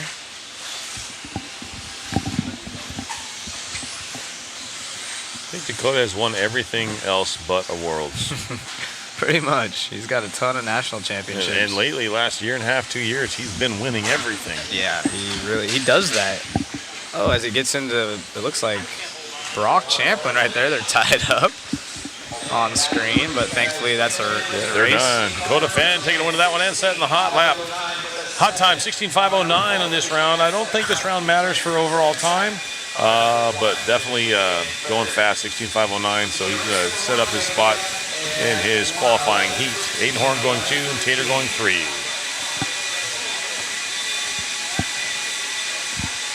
All right, so we're back in the 2023 year A qual basically done. Dakota Phend looking good, looking solid. You guys have been doing some work with the TLRs. I mean, both you, Tater, Brennan, Cole, your guys' cars look pretty easy to drive. So you guys happy with it? Yeah, it's been good. I definitely made quite a few changes yesterday. Just kind of get the car more comfortable for me. But as a team, everything's been awesome. Seed 4 in the top 10 like that, it's a great start. And I think myself personally made a lot of progress. I was seated 10th, a little bit off pace, and I think we still have a little bit more work to do, but definitely feeling more comfortable with the car. And it was nice just to be able to get a clean run in and kind of go into qualifying in a little better position. Awesome. So looking back on the track obviously evolves. You've been here many times, so you know how this dirt is. You know how everything works. You don't really chase the setup too much. I mean, you do some changes, but everything else, you just kind of make it easier for you to drive, right? Yep. Yeah, I'm kind of on the opposite end of things. I'm more of the guy that doesn't really change anything and just drives it, and as long as I'm comfortable, I'm good. So once I kind of get to that comfort spot, I kind of know what that is, and I really just kind of hone on that. Probably make a couple small more changes, and I think we're pretty close. We're in the ballpark now. Awesome. So Dakota will be starting out on the top spot for the last heat. So tune in, cheer him on, give him a like. Dakota, as always, pleasure, man. Thank you so much. Thank you. All right, guys. Break, and then we're back into our first round of qualifying. Yes, Kids sir. in the booth, all you. All right. Thank you very much, Richard. And something I've always, it used to be a big deal. Dakota's cars, you would take off, especially his electric cars, take off the body, and there'd be wires everywhere. It looked like a rat's nest, right? But when you are at that level and you understand who you are, both in racing and your own personality in life, he owns it, and that's kind of what you have to do. Like he said, he's like, I know my style is I just want the car to be drivable for me, whatever I feel comfortable with, and then I don't go chase setup. I'm not the guy that's adding a half mil shim there, this and that. I just want the car to be drivable. I want to feel comfortable, and then I leave it alone, and that's pretty cool. And that's probably why he's so consistent. Well, I mean, you just know what you have at that point. You're not making changes. You're not trying to, like you said, chase a setup. You get comfortable. I'm kind of the same way. I'll try different things, and I'll get to something I like, and I don't like changing it. I like to leave it alone, no matter where we're at. Like I went from our indoor high bite, clay track, going to outdoor hard pack, blue groove, and I literally didn't change my shock. I didn't change anything on my car. I did update some parts, but that was about it. It was the setup change didn't change at all. So I'm kind of the same way with that. It's just easy. What about you guys in the chat? You guys a setup chaser, or do you guys just drive your toy car? I know for me, I was kind of closer to the Dakota side of things. I just wanted to get my car dialed in, and I'd just go run as many practice laps as I could. I just wanted to be driving. Thankfully, Jared kind of taught me, like, you got to pay more attention to little things that you wouldn't even think about. And I was pretty far in my quote-unquote, racing career, if you will. But there are little things that you learn and you have to check that you don't really think about that matter drastically. But then on the flip side of things, I've told the story. We went to a race, and Jared wasn't doing that good, I don't think, and we were battling out. And then we come back, and he smoked us. And we looked at his car, and he had like a 3 mil shim on one side and none on the other. And I was like, what the heck? And he's just like, I know, right? And then, of course, he puts it back the right way and beats us even worse. But, yeah, it's good times. And it's just kind of everyone has their own style. But what's your guys' style? You finding, mostly tires, Chris Champlin said. That's a big one. We were joking earlier. What's your favorite portion of the track? I saw Colin Herzig said the straightaway. The straightaway. That's the funnest part. Yeah. And for some, it's the hardest part. Yeah. Pizza box Zach, Dennis knows. Yeah, I'll drive anything. You throw wheels on it. Maybe not as good as some of these guys, but I just wanted to drive. When I was young, if my car ran like that, I remember not even understanding why the foam, like when foams would blow out, my car would just be, roosting and stuff and growing the tires in the rear end. I was out there, so it's there's a fine balance, right? You got to know what you're doing and get it in that window, if you will. Yeah, and I would have to say, setup-wise, when we're running on the slicks and the high bite stuff, the setups are always important, but you can be close on a setup on a high bite track and be somewhat competitive. Whereas, if the track's a little bit looser, you're running a treaded tire or whatnot, and you're chasing traction, setup means a whole lot more. I know the traction's coming up, but it's still not like super stuck. So these guys do have to pay attention to their setups, or at least put something on the car that's comfortable to where they can run some good competitive laps. And obviously Dakota Phend, pretty comfortable right now, which is not good. Yeah, the whole TLR team, they're putting in work over there. They're secretive for a reason, and it seems like it's paying off. We've seen Tater up there. Cool Tollard's been super fast. Of course, Schimmel was flying.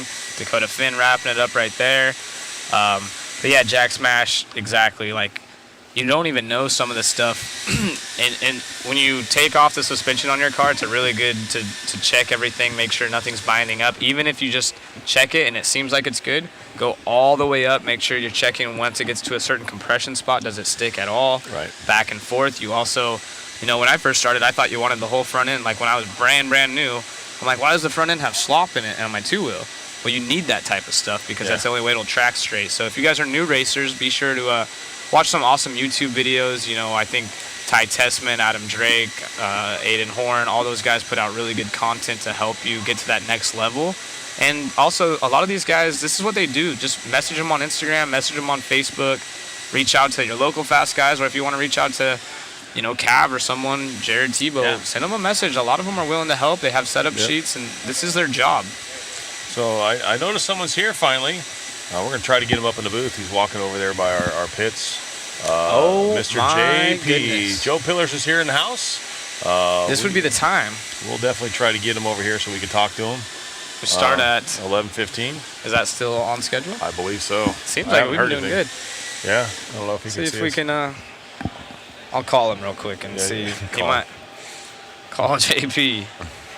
All right, I'll send them a text, actually. It's nice seeing a lot of these team managers come out. Obviously, Joe Pillars is the team manager for Much More and One Up Racing. So Randy Casher's been in the house all week long. You got Frank Root. See if we can pan to the pits by chance and get a view of Pillars walking around out there. We got a ton of celebrities. He's right there on the left-hand side near Randy Castor up against the fence. There's a lot of people know Joe Pillars. JP right there. Been to many world championships. Yeah. Oh, see if he hangs a left, hang a left. Oh, somebody get that boy. Randy Castor's trying to take him on a date or something. They're going to go to Chipotle maybe. They're going to go get something to eat. Maybe they got some secret stuff Joe's bringing them. You never know. Got a replay of that. A replay of him running away. We're going to go to that Mugen interview that we had the other day. Give these guys a little bit of a break. Cool. All right. Thank you, Matt. Yes, we'll see you guys in about 15 minutes if I'm not mistaken.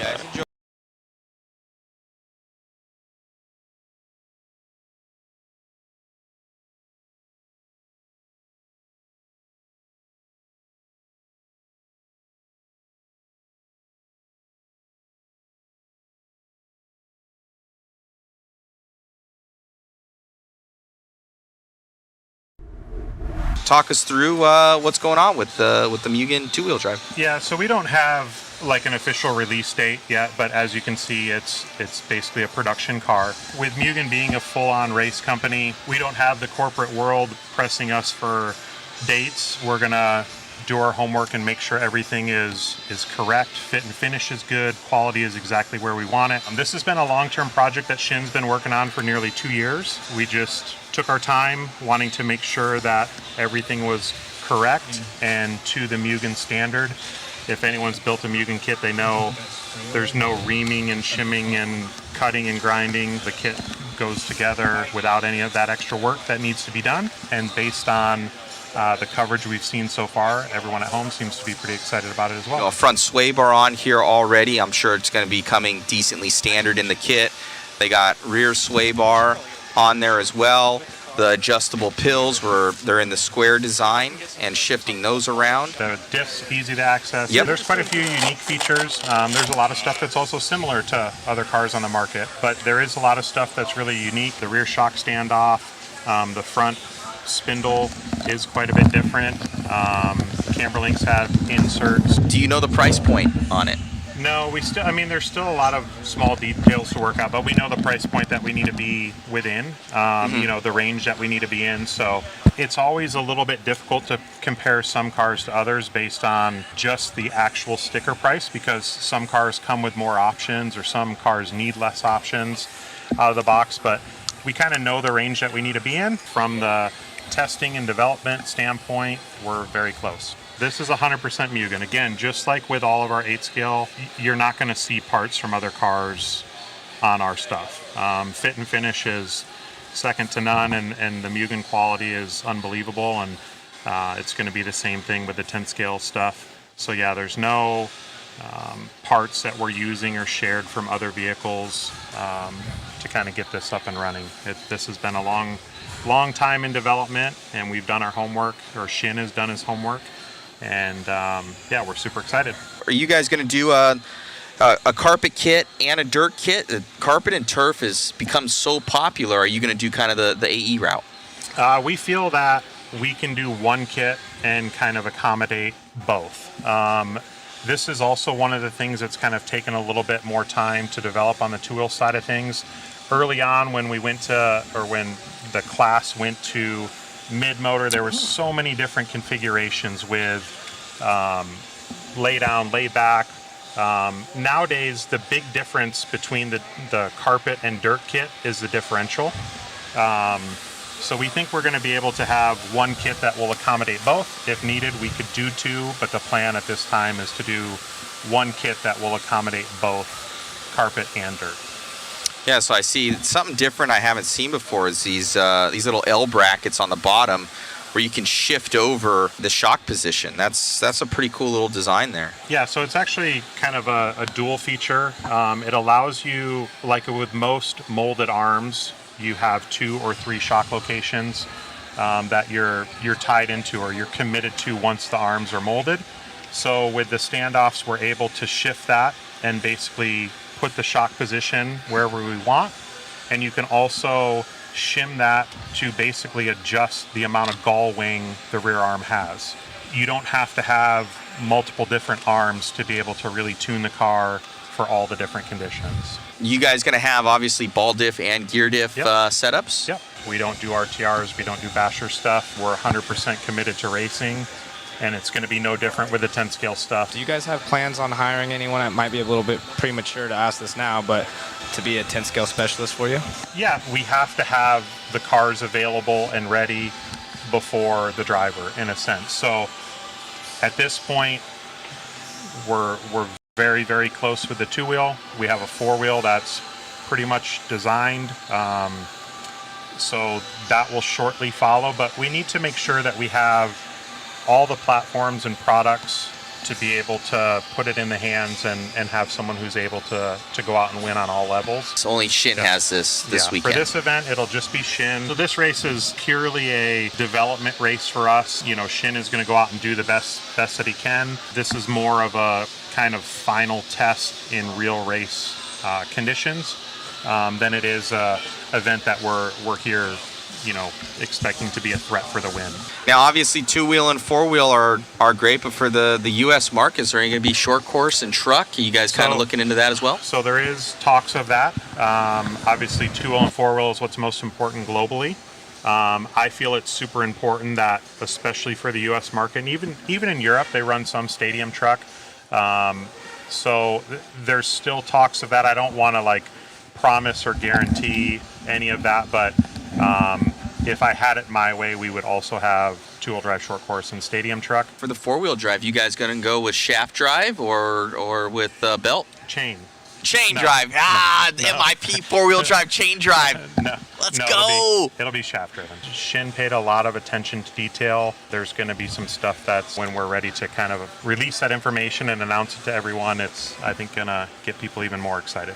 So lead us through what this car does different than other platforms and what you feel that this is going to bring to the market. A couple years ago, the track it's pretty much different than, you know, the more high traction, even the DAD using the slick tires and with additive, even super high traction. And the carpet track also getting more. So I looking for the car basically making it good balance for the high traction track. And of course, there was the Euro and in Japan still have the bumpy and the loose track. I was already testing every track, you know, and then car feels pretty good now. Adam was saying the box art has to be done, the instructions have to be done. Mm-hmm. So realistically, the car is finished. Like there might be a couple little tweaks here and there. Are we going to see a release date before the end of the year, or is this a 2024 release, do you think? I can't say. Can't say. 2 weeks. That's what Team Associate says, 2 weeks. You know, so it's going to be a couple months, you know. Anyway, it depends on the factory. The car looks amazing. Great job, Shin, on that. We're looking forward to the release, the first time of at least on video to the world.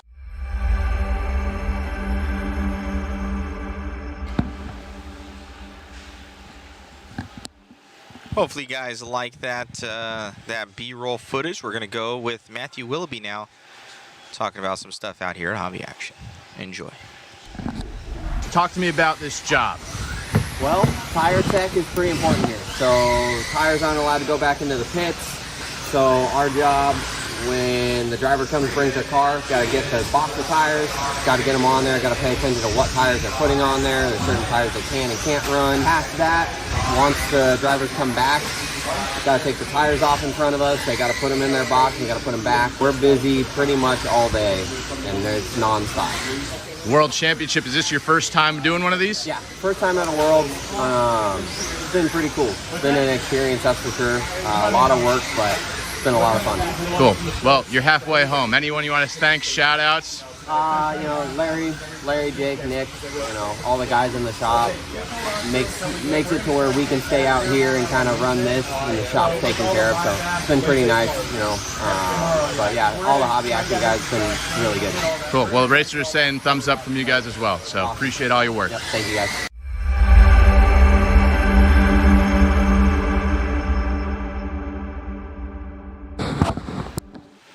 All right, we are back on, and here is an interview with your current four-wheel drive world champion, Davide Ungaro. How does it feel? Can you describe your emotions? I mean, I still cannot believe it, so I'm really happy. Like I said, after the A3, without all the guys from Associated helping me, probably I wouldn't be here at this level. So I think this win is also for them. But I mean, we are super happy about all the work we had during these 3 days, and now we are looking for the two-wheel drive. Yeah. Two-wheel drive coming up. You do it in 8th scale, but then you also do it in 10th scale. What do you find between those two classes is like a similar and different? And, I mean, the driving style for sure is different because it's different. And then I think like for the 1/8, I know that for the final I have like 1 hour, so I can just go slow, maybe slow and safe in the first minutes, and then push towards the end. But then here we have only 5 minutes. We have to push from the first lap, so I'm not used to this type of racing. The A3 happens and you're battling for a position. Walk me through those final few moments in the A3. I mean, when I saw Spencer did 17.9 or 17.8, I was like, oh my god, no now. But then I tried to keep it behind me, and then he made a small bubble on the book, and then I tried to go and win. Yeah. You mentioned passion in a previous interview about getting here. When you have your world championships, a lot of times it's hard when you're full. You don't want to eat anymore. Yeah, I didn't eat today. But in a metaphorical, right? In a less literal, right? I mean, I still want to win for sure, but for sure we cannot win every race. So we have to work hard every weekend, every race, and if the result comes, it's a good thing. If not, just keep working. Yeah. Cool. Well, congratulations. Go ahead and celebrate. Thank you. And look forward to seeing you in the two-wheel drive buggy class. Thank you. Thank you for all the media stuff you are doing here.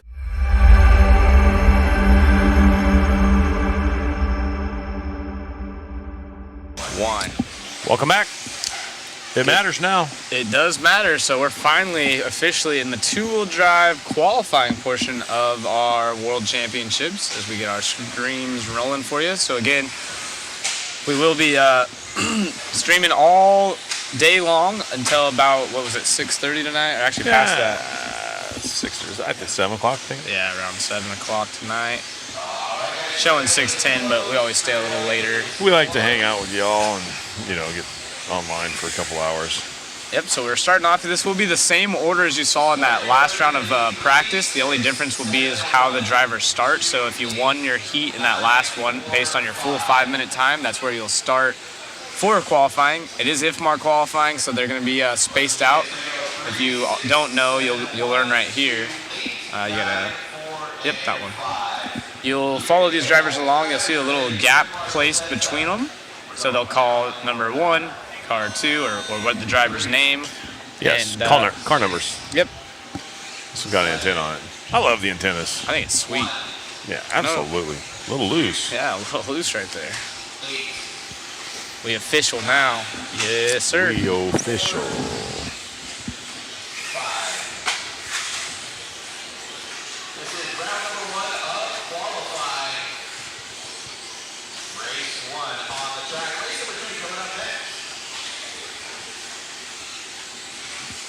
We're going to be posting some stuff up on our socials. Just kind of having fun with it, guys. Yeah, it's William White leading the way. So again, these guys are all on their own individual clock.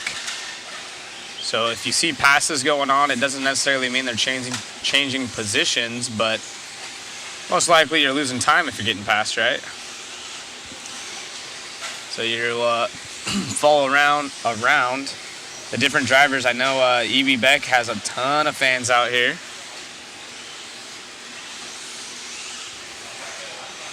Maybe from Germany. 2 German racers in this one. Olofstein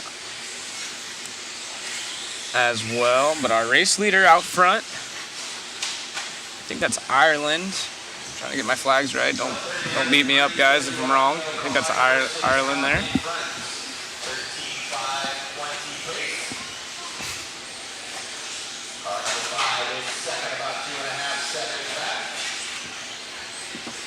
As these guys bounce off the pipe right there.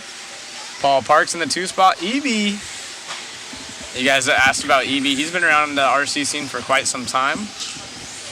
Long-time racer enthusiast. As our big boss man walks by, make sure we're all doing our job. The Mad Panda. Panda. Yeah, you guys ever make it out here? Larry's a super cool guy.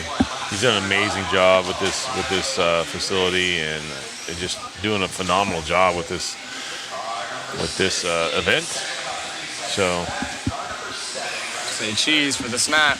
Cheese for the snap.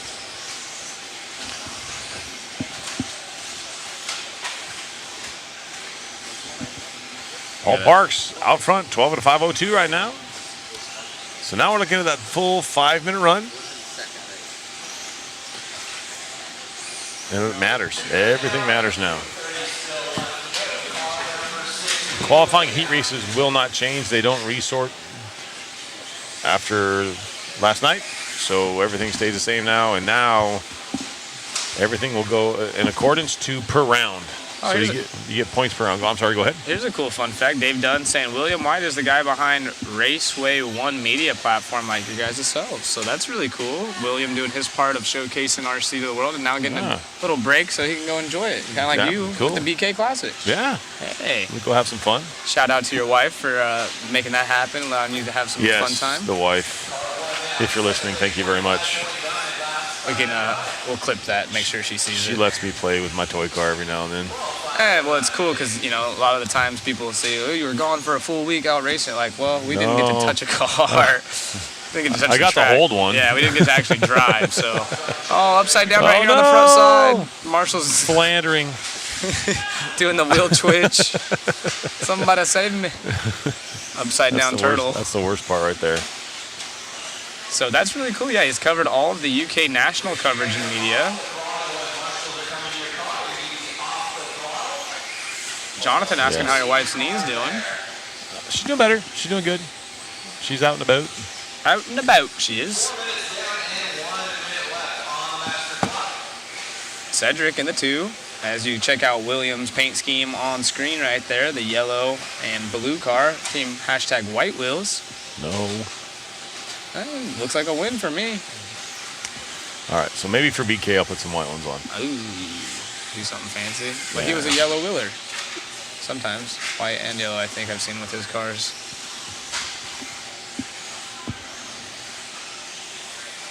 Oh, goodness. To Mod Live Media Facebook, love the walls. Message a donation. I don't have access to that one, so we'll have to get Mr. Matt or somebody that's listening. Matt doesn't have a headset on, so Mater Racing Media, thank you so much, but we'll have to make a note of that or something. So Yeah, I'm sure if you messaged him, so he'll definitely take care of that. Matt's a super busy dude, and he is reading the chat. He reads all that stuff, so as soon as he gets a chance, I'm sure he'll get on there and take a look at it and answer you back or see what he's you on got his going. phone now. There you He's go. on See. it. So we'll announce that.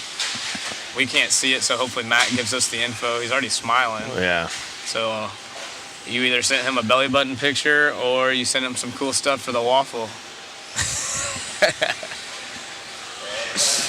Mr. Matt, what did we get? Oh, he walks away. Oh, man. So it looks like Cedric taking over the lead. Appreciate you guys. On a tiki run. You're going to do the interview? Cedric is the TQ. TQ, yeah. The first TQ. Grab him before he walks away. In the 2-wheel drive portion here. Yeah. Early TQ set. There he is. He's waiting. Mater. He's coming? Yeah. Yeah, can you send it to me? My name's Zachary Rogers on Facebook. No. I'm sure if you just look up coming like right look up an RC guy and type in my name, we can get it dialed in. But There we we're go. gonna jump in with Matt here. We're here with Cedric. You're actually the TQ right now of the World Championships. Yeah, it's for a few minutes I should be TQ, but it won't remain pretty long, so. You're saying it's not going to last? Yes, I am. It looks good out there, man. Are you having fun? Yeah, I'm fun. I have fun. I'm there to have fun, so yeah, it's pretty cool. Right on. Anybody you want to thank out there? Sorry? Anybody that you want to thank? I want to thank Jesse Grana, I want to thank the guy at Team Associated, and I want to thank the organizer for this event. Congratulations. Great job. Thanks very much. How cool is that? And you guys said, yeah, that's really cool to see right there. Giving a shout out to our boy Jesse, if you're watching, from Team Associated. We got Matt's mic's on over here real quick. He's talking to Larry Tom, so maybe that'll get clicked off. But that was really cool to see Cedric up there smiling, saying, hey, my TQ ain't going to last long as the fast guys push their way through. Yeah. How's Matt treating you? Let's see how long maybe he hold on to it for a race or two or something like that. You never know. Elliot Boots in the chat, so we got another celeb. Matt's treating us pretty decent so far today. I haven't thrown a pin at him, so he's not losing his marbles yet.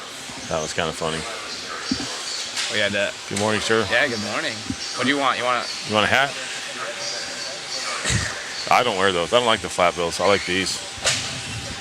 Yeah, nice. Yeah. Speaking of the hats. I bet you would look sassy in one of those. Sassy? No? You're looking so sassy. You always look sexy, Larry. Don't let him fool you. Larry's such a good dude. Built such a badass facility here. It's just phenomenal. All right, let's check out. Get ready. Heat number 2, round number 1. TQ right now, Cedric. 12 and a 506. Joseph over here. I'd like to donate a $100 gift card as well. Man, that's awesome. The Mater Racing products to the BK raffle. We offer custom car stands with drain tray for draining oils and other RC accessories. The winner can message me at Facebook. Mater Prince. Hope I'm saying that right. I think it's Mater's pronouncing it right, but that's super cool. We really appreciate that, and we'll get that added to the waffle as well. So all of you guys are just making a difference in RC. It's for a good cause. BK is probably looking down, smiling. Yeah. You know he's watching. Absolutely. Come on now. He's probably telling old Spencer to pick up the pace in that four-wheel right there. Better get it done in two-wheeler, little buddy. What manufacturer do you think he's rooting for? Because he's put so much time in at both TLR and Associated. Who knows? He's also been an X Factory driver. Yeah. We were checking out some cool heritage. Scott Foy was showing off some old school. Yeah, he's got quite the collection going on. Dude. And it's actually one of the racers. I think he was in this one. Freddie Russell, if I'm not mistaken, owns that collection. Someone in the chat will probably drop it down. I got a bunch of A-Main 100 vouchers. Well. Oh, Jesse. How about this? Go ahead. I'm going to challenge all the painters. How about some free paint jobs to donate through that for the BK? Some BK paint jobs? Yeah. That would be not sweet. necessarily BK. I'm just a paint job to Just raffle off hey, in the waffle. Add it. Yeah. Jesse should be there. He's bringing a car for everyone to sign for the Shelf Queen. If you get close enough, the Well, whole thing. I think he is here. He's got something over. He's got a box over there, table number 1. So I think he is here. I haven't seen him around lately. So Jesse, if you're listening, come see us. If you can just drop the Hooked on Phonics type spelling for me of how you pronounce it. Granat? Meter or Mater? No. Oh, Mater. No. Okay. Yeah, I'm trying to. Our donation right here from the racing products. The name on his last name is different than it's spelled in the chat, so I was trying to kind of butcher the two together, but it looks like I was off just a little bit. But I'm just a young California boy. Ain't got no much smarts.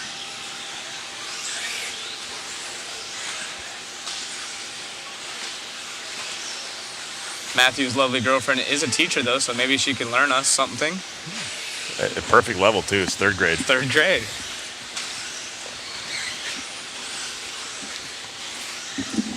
Yeah, Dave Dunn's a wealth of knowledge in the chat down here. Correct on Freddie, he's the owner of FF Racing in the UK. He does all kinds of cool replicas. I remember him working on Jared Tebow's car when I was working with Tebow closely, and he was doing that project. And he's got an awesome collection, so. Oh, watch it. Oh, straight away. That looks like the 405.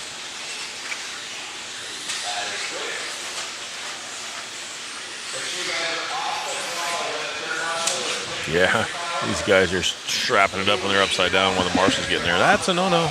Yeah, Sweden in the house. Sweden. What's a local time for everyone? It is 11:27, so let's just say 11:30 here. Yeah, I can't. What time is it where you're at? Yeah. In Sweden. Say it in Spanish. No. Like tomater? Tomater. First and only time he's been called a wealth of knowledge. You guys are funny in the chat. Oh, Finland in the house. We got nibs. We got military time coming on in. So we have to do our mathematics real quick in our head because we American. Sylvain out front. Christian and Luke following close as Freddie Russell from FF, I think it was FF Racing, with the cool old school collection, old and new school. Lots of awesome pictures we saw from Scott Foy. Uh-oh. As we follow around. We got the Mad Panda at the mic. Panda, he's going to be doing some interviews or yelling at people, or both. Yeah. Sylvain out front with 1 minute left to go. On a TQ run, 13 and a 5:12. Christian runs second, 13.515 and a 12.505 for Dave McQuinn. Yeah, maybe we'll have to get Freddie Russell up in the booth and talk about that collection because he does have some cool cars. Saw some pictures. And There's a lot of people like I know personally David Goss. Yeah. And he's a collector of, him and Matt Francis were super close personal friends. They lived together for a while. And so David Goss has just about every car that Matt raced. Literally. That's super cool. And I've seen that collection, and it's no both joke. Both his Wolds cars, his Triple SX, trucks. I mean, he's got just about everything. I mean, he's got, if Matt raced it, he's got it. And that's got to be cool because they've been longtime friends. They used to be roommates, and I'm sure Matt appreciates that. And, you know, I know he's not in the racing scene anymore, but just knowing that heritage is still out there and someone's holding on to it. Yeah. Really That's neat. just cool stuff. Yeah. Spent most I think I told you about the story about one of our buddies. We were at LSR to race, which is up in Sacramento. And Matt made the drive over to hang out with us for a couple hours that afternoon, and one of the buddies that was racing there actually built a Matt Francis edition buggy, and Matt signed the chassis. I offered him $1,000 and he wouldn't take it. Wouldn't sell it. Yeah, Ben Jemison also has an awesome collection of bodies for sure, probably cars as well, but I know that he started collecting when I first met him in like 2011 at the Finland World Championships.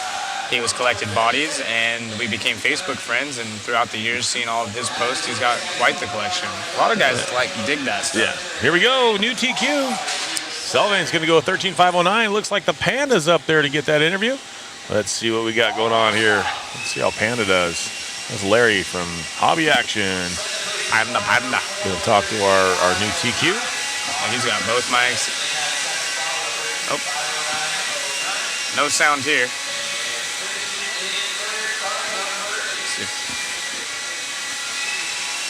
Ain't working. Uh-oh. Ain't got no gas in it. On-off switch. Let's see what we got. Oh, boy. So Sylvain's from all the way from France, and he's going to give us a few words. Ok, c'était une bonne qualif, un peu glissante, la piste slippery.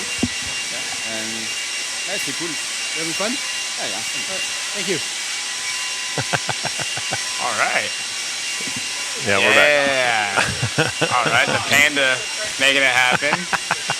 He wanted to feel part of the team. Gave him probably one of the hardest ones to interview. He didn't know to turn it on. Matt didn't have it ready. Silly It goose. happens. It happens.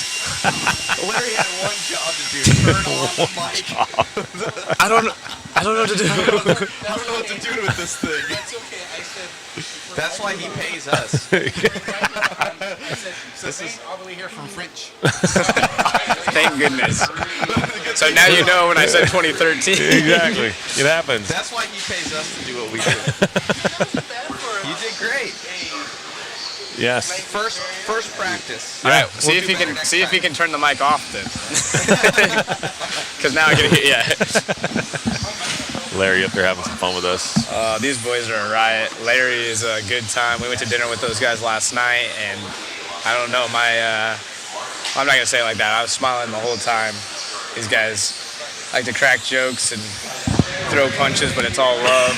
We just tear each other up, but it's a good time. Thank you. Yep. Nope. Yep. Right there. Thank you, Matt. Mother Matt's in the hen's nest right now, making things happen for us.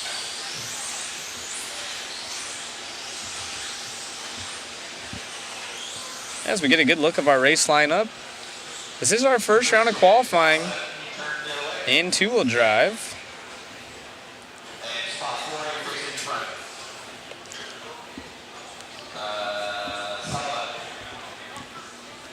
I think JP went to go get lunch with somebody. Him and Casher took off, so yeah, we will get them. They got up a here. bromance, you know. I'm jealous. Oh, yeah, man. Here we go. Racers, are you ready? On the tongue. Yasser in this one, he's got fans. Star. Speen also in this one.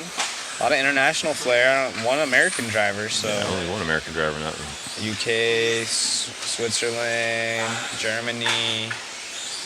As Larry would say, from French, not France. From French. Japan.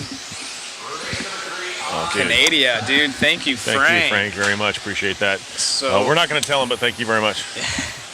Got a surprise. You want to announce it after this heat? I'm not going to announce it at all. What? How Let's are they go going to to one know? of my buddies. Oh, that's right. Yes, I got you. I thought that was no. for the wee whoop. No. Okay, that's even cool. That's cool too. So it's a TLR thing. You got to keep it secret. It's a TLR secret. thing. Yes. It's covered up. Well, we will give TLR some props. They just donated something for a really good cause. It's not going to the waffle, but yeah, it's a we'll keep it thing. at that. Yeah. Very nice of them, especially with everything they have going on right now. Cool that they take a little time to reach out for those that support them.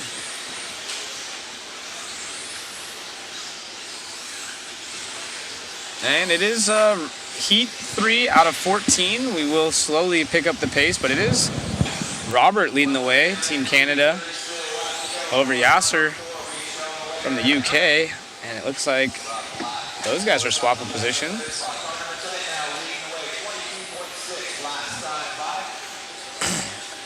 Norway out front now. Martin. He's a young kid out here.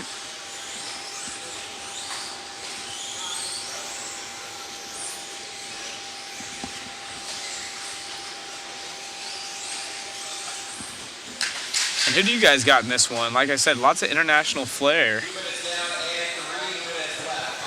I know Robert's got fans. As Mirko now to the point. Man, these guys are swapping like crazy. They're all on their own individual clock, so they're not battling each other on the track, just each other on the time. It was Germany battling out there with Norway on screen.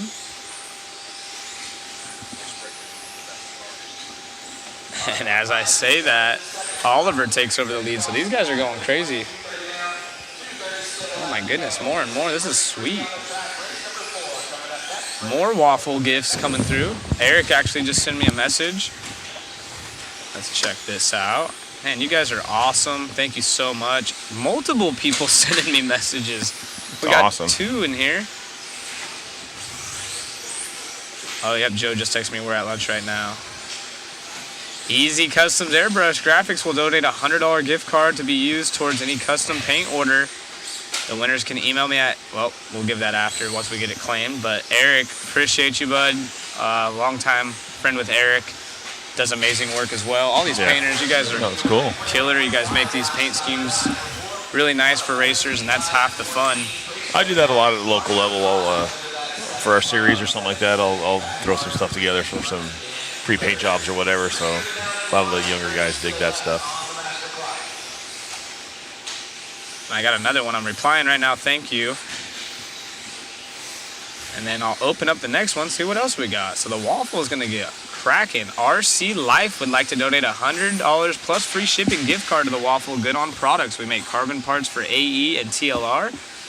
Gave me the coupon code just now. So RC Life, Michael over there, appreciate you. You guys are really the life of the hobby. You know, support small business. If they're supporting stuff like this for a good cause, make sure you guys go give them a little bit of love. We'll post the links and all the information on the Waffle page or on the Waffle description on modspeedshop.com. I'm sure in just a second we'll get another link floating around.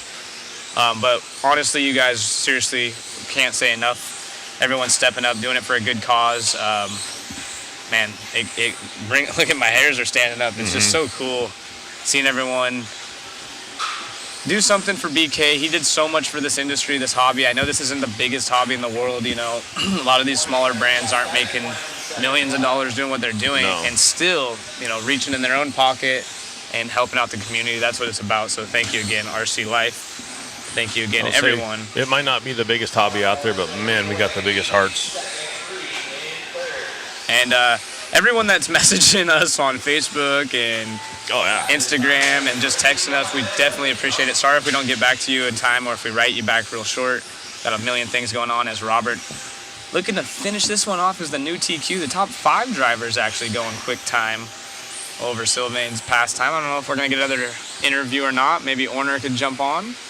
We'll interview somebody as we click through our first round of qualifying. Lots of new paces being said. Again, appreciate all of the Waffle prizes, and you guys aren't being cheap on it. Not like a hey $40 or nothing. No, they're plus. sending some cool stuff and something worth bodies, signs. So you guys, Eric stepping up, RL stepping up. Everyone's just you guys. We appreciate it and can't thank you guys enough. So if you see those guys out there, if you race next to them, or even if you're friends on Facebook, send them a message, thank them, support their businesses. Support the ones that support you, or support what you love. If you love the hobby, then you need to support these guys, period. That's just what it is. Ooh, I saw Church Designs had a body for Zach. That was an old picture, actually. Yeah, Wayne. I was like calling him out. I'm like, dude. Yeah, that was a super old picture for an Associated. Actually, I had quit racing for a long time, and I wanted to get back in it, and I bought an Associated car the night it came out, me and Riley Klim. Oh, yeah. And we put them together the next day, and we went and raced and had a great time. But I had a body. I didn't have a body, and Church had just started painting, and he just painted it for me. I was like, oh, my paint scheme, because I just had a white body. Right. And but that was kind of short-lived. I ended up getting picked up by Kyosho again not long after that, and then I think you made me some bodies again. So yeah, Church is a good dude. He's a tattoo artist out of Bakersfield. A very good one at that. Yes, Can't even. he's He's the bomb. booked for months. Church Design. Yeah, if you want work done from him, you need to book now for next year. I got one tattoo, and it was free. A friend, she bought a tattoo gun on Amazon and wanted to try and make sure it worked. And I said, That's safe. I'm a tattoo virgin. Go ahead and try on me. Yeah, I was actually completely sober, didn't have any drinks in or anything. And just was like, it's just a little bit of handwriting right here. That's awesome. So, not a big tattoo guy myself, but just wanted to see how it felt, to be honest. Didn't want a stick figure or nothing silly. What's your guys' crazy tattoo stories? Anyone have something funny? I know I have friends that have Coors Light tatted on them. I got stick figure friends. I got some crazy ones. I know some of these top racers. Elliott Boots has some nice work on him. Jeremy Courts used to have, I think Jeremy Courts actually had Proline tattooed on him at one point. I don't know if he still does. Is Jeremy, you know Jeremy? I know who he is, but I don't know what he has tattooed. Yeah. Good fun. I'm sure we're going to see some funny comments here shortly. Maybe we can get Matt to tattoo mod on himself at some point. We were talking about tattoo stories and how Jeremy Courts used to have Proline. He might still have it tattooed on him. I don't know if he had it covered up, but maybe we could get Matt to put mod on himself one day. Never going to happen. Oh, come on. Where's your dedication? He don't put bumper stickers on Ferraris? Come on now. Well, I was just about to say that you don't put bumper stickers on Ferraris. That's funny. What about speed stripes? Yeah. Some racing stripes. Wow, this is an interesting one. I only have one tattoo got at the Cancer Center. It's an alignment mark for the radiation machine. Is that Jack by chance? It's either... No. No, not Jack. Maybe Austin Wilson. Who's Screw Cancer Let's Race? What's your name? What's your actual name? Because we only get whatever the chat feeds us. We get your screen name. Yeah, we don't get the. I know if you're doing it on Facebook, it might show up like on your end that we see it as your name, but sometimes it comes up as a different name. So maybe put dash, and we can. If you're gonna have a tattoo, that's probably the most appropriate. I'm not gonna say that tattoos are inappropriate, but a unique situation. So glad to have you in the chat, joining us. Oh, someone going for the table to the single there. Almost got it. I know a guy that had left tattooed on his right foot and right on his left. Interesting. Brian Wyrick in this one. You know that Wayne's got to be watching. Probably just got the text. Yeah, I'm sure Brian was up here on the driver's stand. I'm running now, Hey bro. guys, pay attention to me. Right. It's my turn. And we were just talking about Ben's collection of RC bodies. He's from the UK. He's in the 2 spot. Running the associated vehicles over Andrew and Ryan Prince, the local guy. We had dinner with him last night. Yeah. Good fun. Fabian falling back to the 5th spot. He was up in the top 3 for a minute.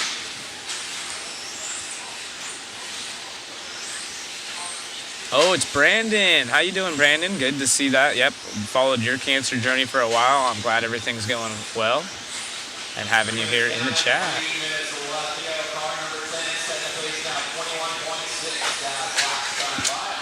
Well, we're up to a 14.504 right now for Ben Jimison. Brian dropping off the pace. A rough lap. Oh, my goodness. He's still out there. Where's he at? Is that him cross the line right there? Yeah, no. Did he break? All the way down with a 51.5. Almost like he might have missed a lap.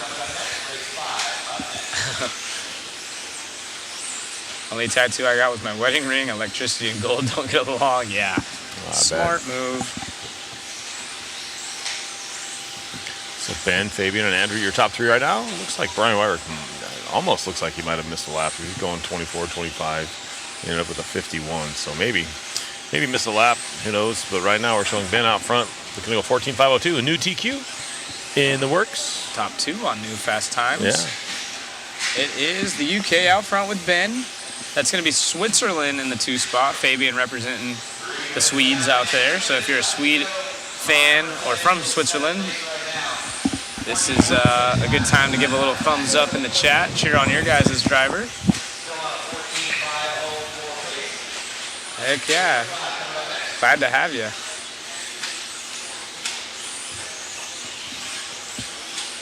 $140 left to go in this one.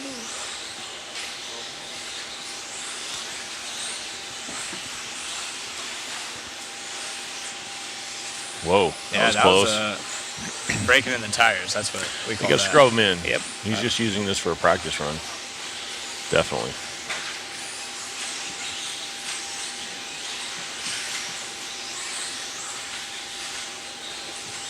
Heat number 4. Round number 1 of qualifying. It all matters now. That's not going to work. Andrew cutting the pipe there and just getting on there and going again. Pretty much cutting a good part of the track. So I think that was Andrew getting mixed up on the pipe there, jumping over on the straightaway and going. So he's going to have an extremely long lap because there is a minimum lap time that if you cross the line too fast, it's not going to count your lap. And so, yeah, Andrew is going to have a very, very long lap when he crosses the line. So that's why you're going to see that because I watched him. He got crossed up over the triple-double section, ended up over the pipe. And instead of getting marshaled and putting on the right side, he kind of jumped over on the straightaway side and continued on. Oh, I made a mistake. I did say Swedes for Switzerland. It would be Swiss. Thank you for that. Yeah, dude, you're going to get canceled. Yeah, you got to be careful around here. The good thing is I can play the American card, you know? Yeah, we don't know. We don't know. That's not taught in our school systems anymore. That's why we have the chat, dude. It's like backup. Yeah, you guys are learning us stuff. Yeah, you learn us. Edumacation. I'm smart. SMRT.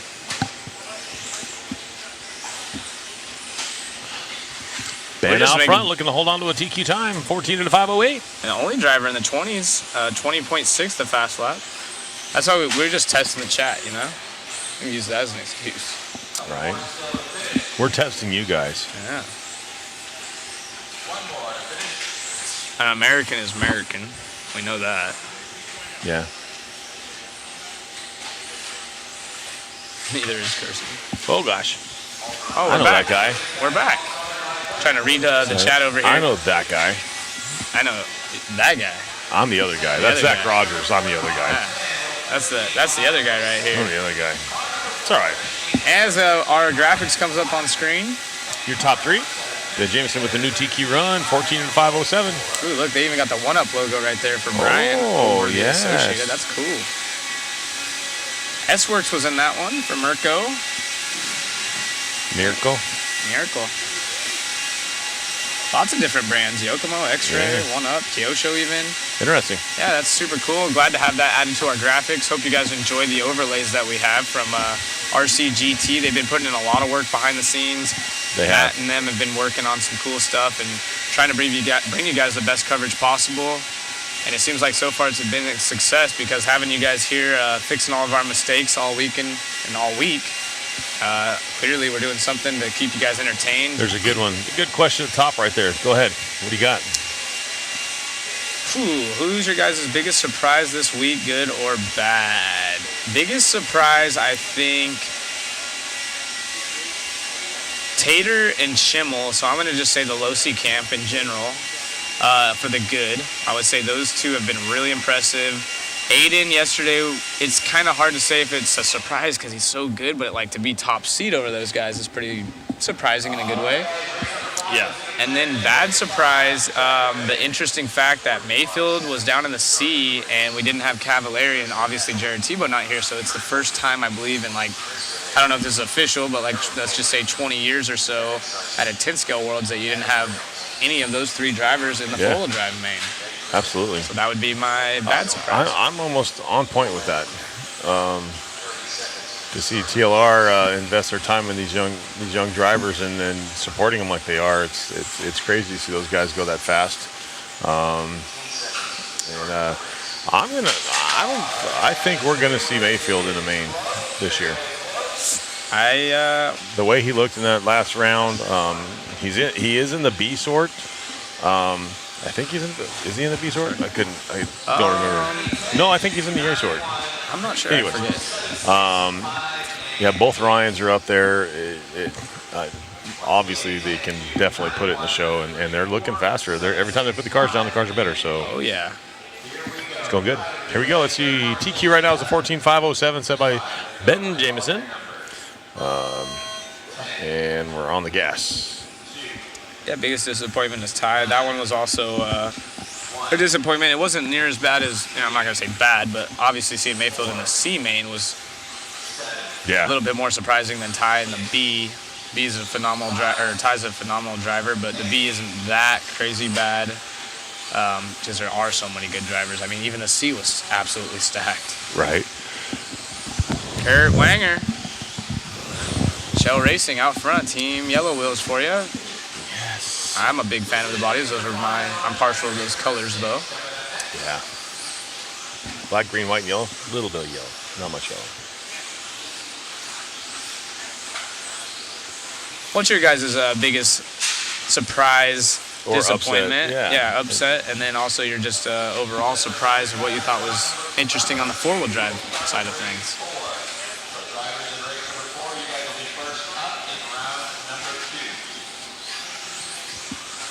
Clicking away here. Heat 5 on the track of 14, so slowly inching our way to the quicker drivers. From our out seating. front right now, 15.514. TQ right now is Ben with a 14.507. These guys are at a 15.520 right now for Kurt Winger. And Tristan falling all the way back from that lead spot in the 7th or so. That is the Austria driver. The red, white, red flag.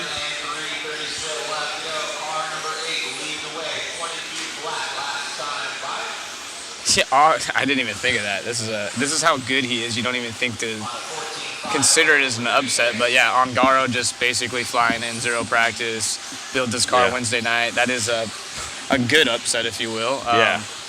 It's amazing how good and talented he is, and humble. Doesn't walk around with a chip on his shoulder. Super cool kid. And yeah, everyone likes him. Big chillin'. I'm a fan of him. Yeah.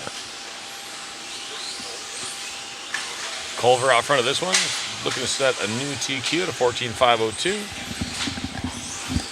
Oh, Kurt, TQ is held by Ben, but faster so far is going to be Carroll, Kurt, and Andrew, the top three. This is the first round, so keep in mind as these drivers go through, if they TQ or if they hold TQ, they will be the official 2023 current TQ in the World Championships on the two-wheel drive division. Yeah. Halfway through this one? Halfway through this one, because this is the first round. Yeah. Upset T. Jones is in there, aren't we all?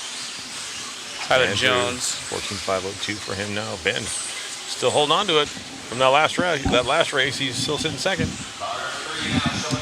Yeah, a lot of people stoked to see Schimmel, the Shim Shady, doing as good as he has been doing. I've been texting his dad back and forth, and I mean, it brings a smile to your face whenever, you know, the parents are involved, and Barry's texting me. He's also in the group chat, and it's like, you know, I don't have kids myself, but I've witnessed a lot of these guys grow up. I had Barry and the Schimmels come to Kyosho whenever I was the team manager. Like I said, it was at the tail run of my management, and arguably we didn't have any new platforms coming out, so wasn't able to showcase his talents to the full extent at the time, but he's found home over there at the TLR camp. They're treating him right, and you know, Brennan, Barry, those guys, they love RC racing, and it's paying off. Yeah.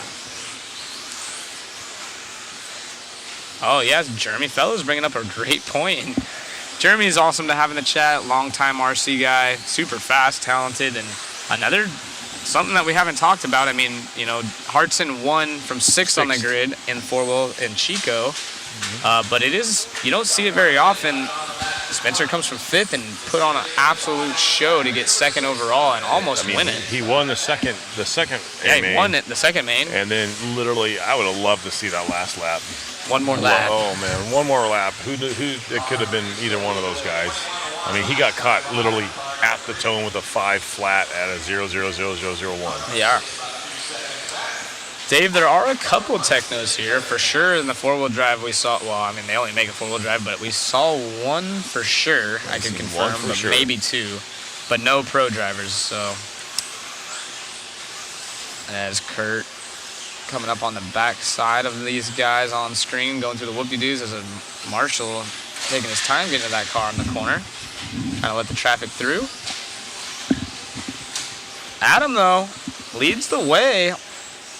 Adam has fans, been a long-time racer, up over the triple, down the back straightaway for Team Associated driver. As time has expired, Heat 6 be coming up next. Spencer's last two mains were absolute best races. Fired. The guy was just on rails. Fastest lap of the program in four-wheel. Yeah. Yeah, big positives. TLR Youth and Schumacher making big gains. I agree. Yeah, neither Ryan in the A. First time I've seen that. Finn struggled. Got in the show, but definitely not going to be happy with his performance. Yeah, but watching him in that first round this morning, and granted it just for starting position in your qualifier, he laid it down. He was a couple seconds faster than the next guy, so him and Aiden Horn kind of checked out on the field for the starting position near heat. But on the overall run, Dakota he laid it down. He had some good lap times, solid. The car looked super solid. He looked comfortable, which for the competitors is not good. It's not good. And those Losi guys, they've got something figured out this weekend because their cars are looking phenomenal. Of course, they won't tell us anything. Yeah. Won't tell us much, and they have the bodies on most of the time through the pits. They're covering it with rags if they're working on it, maybe even sometimes having the rear end pulled off completely. Yeah.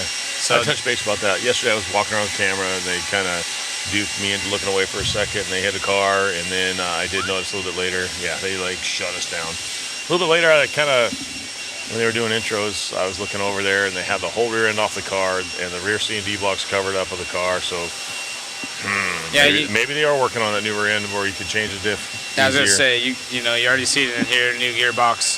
Very likely that's the case. It would make sense. They need to. They need to update it. I mean, I'm not bagging. Obviously, they got a good platform. They're doing very good, but they they needed something to help the racer out on that because, doing 14 screws to get to your diff, it's not very easy or plausible to do something in between heats at the local level. But like the AE cars, it's literally 4 bolts and you're at the diff and you can do whatever you got to do. Change diff heights or whatever you got to do, super easy.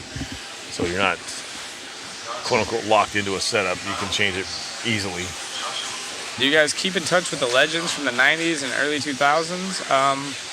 When I first got into racing, the fast dudes, it was basically, especially in 10 scale, it was Ryan, and Jared. And thankfully I developed friendships with all those guys over the years. So, I don't really talk to them on like a daily basis or anything, but we're friends on social, maybe a happy birthday here and there, or like each other's post. Right. Jared, Tebow, and I, we're closer. I'm probably, a lifetime friend with Jared. We got to travel around a lot more, and so I keep in touch with him, but those were kind of my 3, I guess, if you will say, from the 90s and early 2000s that I keep in touch with. What about you? Other than, friends at the track or something like that, I don't really, I watch those guys drive, especially late 90s at M&M and stuff like that, the re-race or in the Summer Classic or something like that at M&M or at SoCal. A couple nationals here and there, but never really hung out or whatnot. So, really, not necessarily friendships, but as for, I would say, business relationships, that's the best way to describe it. Mayfield's been a big help. Matt France has been a big help with my race program back in the day. Mayfield helping out Tanner's racing program big time. And they're still cool people. You still go up there and talk to them and have a conversation, not even about cars. You can just go up there and talk to them. But it's just there's a lot of guys out there that will just the connections you make are just cool.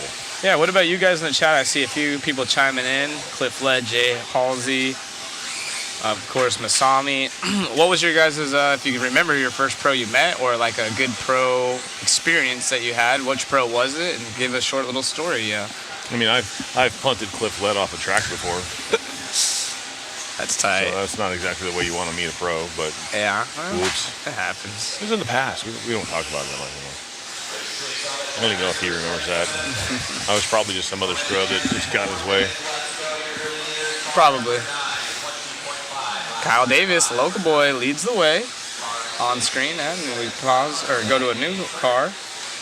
Actually, this is Kyle Davis, if I'm not mistaken. A long time since I've seen his paint scheme. Harley getting some props in the chat. Yep. And Scott Spear on the screen last car by. I don't know if we've ever had it. We just received 1,000 messages on our we've had it. stream. We've had it before. We've had it every day. Every day. Every day. That's the first time I've been working. I just saw it pop up. I'm like, wow, that's pretty sweet. We're setting records here, baby. How's it going back there, Matt? Is there any cool good. stuff? Megan, she's handling it. She soon enough she'll be better than me at switching all the cameras and doing everything. It's usually how it operates. She's scared to do it at first, and then she gets on top of it. That sounds terrible. And it depends on who you ask. Right.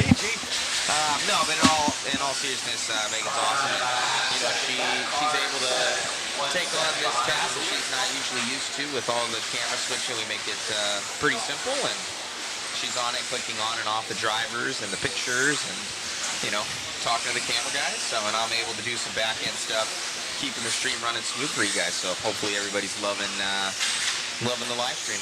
They are. They're digging it. Yeah, as you say that, people saying great coverage. And again, we got to thank our camera guys. Thankless job. They're back there. Robbie Robb, Chris, David Orner, Cam behind us, putting in tons of hours on the YouTube channel. Make sure you subscribe to Mod Media and go check out all those clips that we've cut. We've cut all the individual four-wheel mains for you, most of our interviews. And then Jason, our photographer. We had fun with that guy. He was taking pictures of us. We posted some up on Mod Media, just goofing around on driver stand. You know what though? He even left us, and he just left the bomb of the best photo that's ever been taken. Ever. As pieces out. He's like, mic drop. This is what you could have had, but I gotta go. What a G. Breaks the internet and he's gone. So have you guys in the chat seen? Most of you have seen the Nelson Simpsons character on the bottom of the chassis skin. There's a picture floating around Jason took, and then he didn't even tell any of us. We had to fly him back out. He has a wedding to cover, so he was only here for the first half, but he dropped that bomb, and it was literally probably the funniest, coolest RC picture of all time I history. bet you that's going to be one of the most shared videos in the RC industry right now, because it's an epic picture. It's certainly the best crash picture ever in RC. Kyle Davis out front of this one. Looking to set a new TQ at a 15.511. TQ currently is Adam Rails at a 14.503. Enzo in the chat, good seeing you. Got all kinds of people giving love and talking about their first time they've met pros and where they were at. So thank you guys for... How can we get that picture? That picture's on our website? Yeah, if you go to... Or on Facebook page. Yeah, Mod on Facebook. Pretty Mod much, Live Media Facebook page. if you're friends with anyone RC related, you'll probably see it floating around. But if you do get a chance to see it, make sure you share it as well, because it's pretty dang funny. Oh, it's hilarious. It could not have been any more perfect. To think that it's not staged, it's pretty hard to believe at first. Harley out front. Wow. She's been going fast. 16.5 or 15.516 with a 6. The UK driver in that X-Ray. We brought that picture up on screen again, but it looks like we're going to round this one out. I think Harley's going to be getting interviewed if Kyle Davis can't do anything about it. They're super close. It's going to be Harley. Harley's going to take the win of that one. Good for her. Yeah. That's her car right there on her screen. last lap. Ooh, a little bit short. X-Ray driver. Yeah. They got the new stuff on there too, Will, you were saying. They do. Can't talk about it much, but... All we can say is they have new stuff. They have stuff. They have things and stuff. Things and stuff over there. They have things in their stuff and they put it on their car.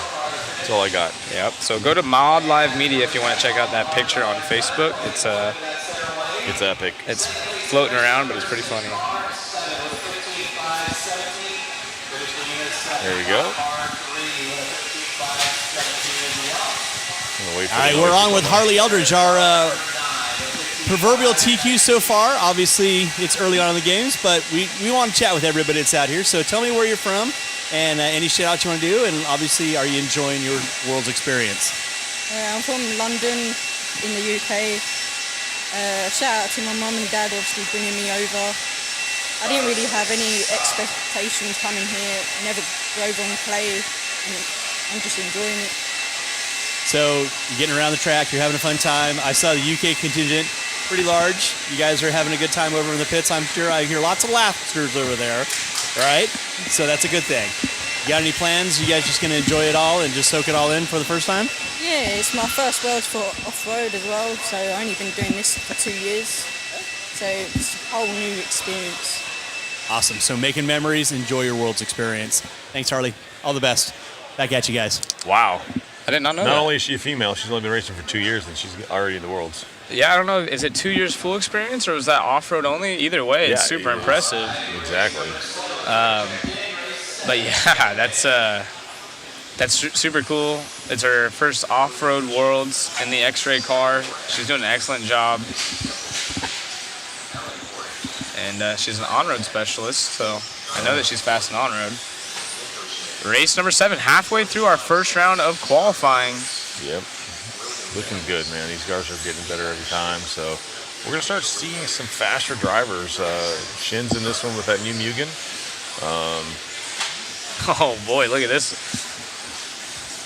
Sagasi Custom saying, my first pros I met were Zach Rogers and Cody Turner. I got to send Cody that. Oh. He's going to feel special.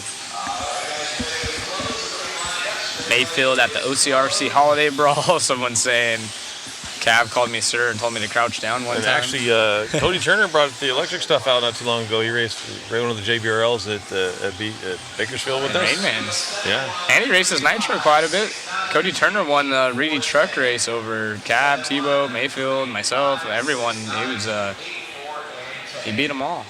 Yeah. He's a dialed driver. He's just a wheel guy. He's running a lot of 8-scale lately, so. He's Cody Tight Turner. If you know, you know. I'm sure If you know, you know. Hot Rod Hobbies has this on, Jimmy's probably laughing right now. Yeah. Tight.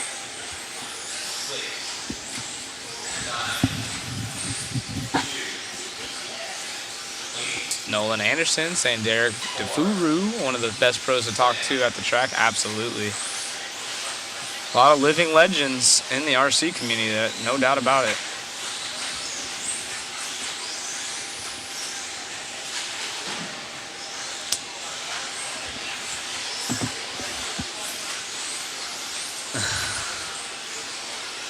Ricky, I can't say that out loud, but if you're reading, that's funny. Robert, what's up? Doing good today. Thank you guys again for joining us as we are working our way through this round of qualifying. Nana in this one as well. She's actually in the top 3, but it's the killer trying to hunt down Nico.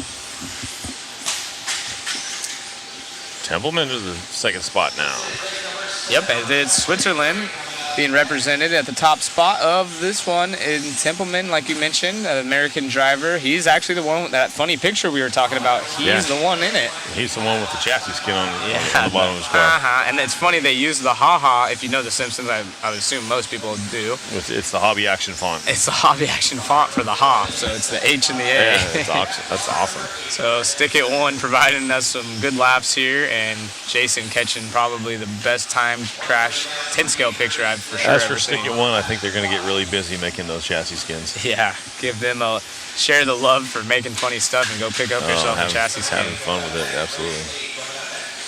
See, we got SoCal Hot Rod Hobbies in here. So Mason trying to get a W because he wants to be the TQ of the world champions.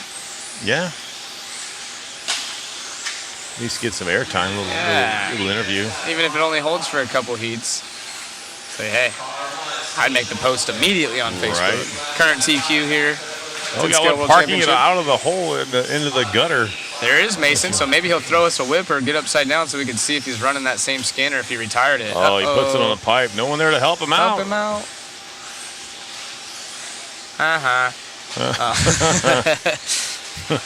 Perfect timing. Yeah.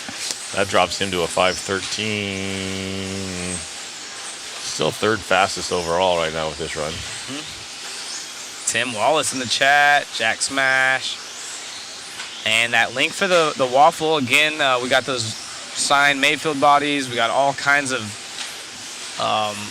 we got the signed Ongaro motor. Our shirts are going to be signed. One's already signed. And then, of course, we have the gift cards, $100+ on 3 or 4 different manufacturers now helping us out. Yeah. Maybe tonight we'll get a list and put it all together so everybody knows what's going on, because there are a lot of stuff still coming in. So we got stuffs and things. Things and stuff. Yeah. Mason getting it wrong again.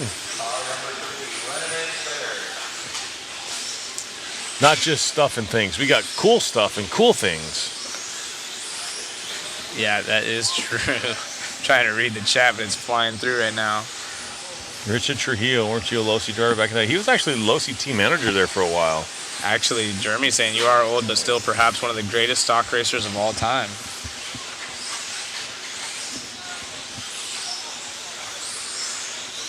Yep, I was the team manager for 10 years. That was before my time, but I do know the name. Yep. No disrespect, I don't mean that in Trujillo. a bad way. He actually helped me out quite a bit. Did he? Losi. Yeah, he's just a good dude. That's awesome. You were a long-time Losi driver, weren't you?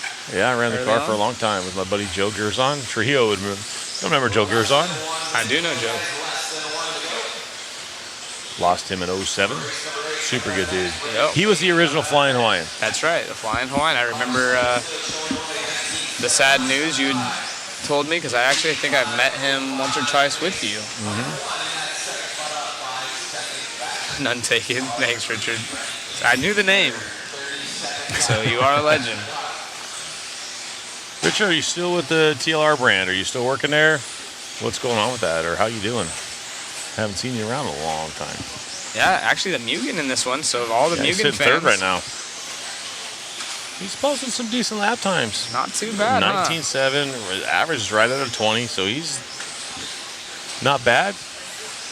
Yeah, and Misha leads the way still. Again, 10 seconds left, so it's looking like Misha might be setting a new time. Well, most likely going to set the new time, but Shin, like you mentioned, as we see the pick up the Mugen car right there, it's so weird saying it.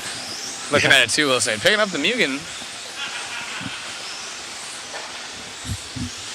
You guys digging the fact that Mugen has a tool out? Drop a thumbs up in the chat. Or should we drop something else? What should we drop? A money sign? Give me. Yeah.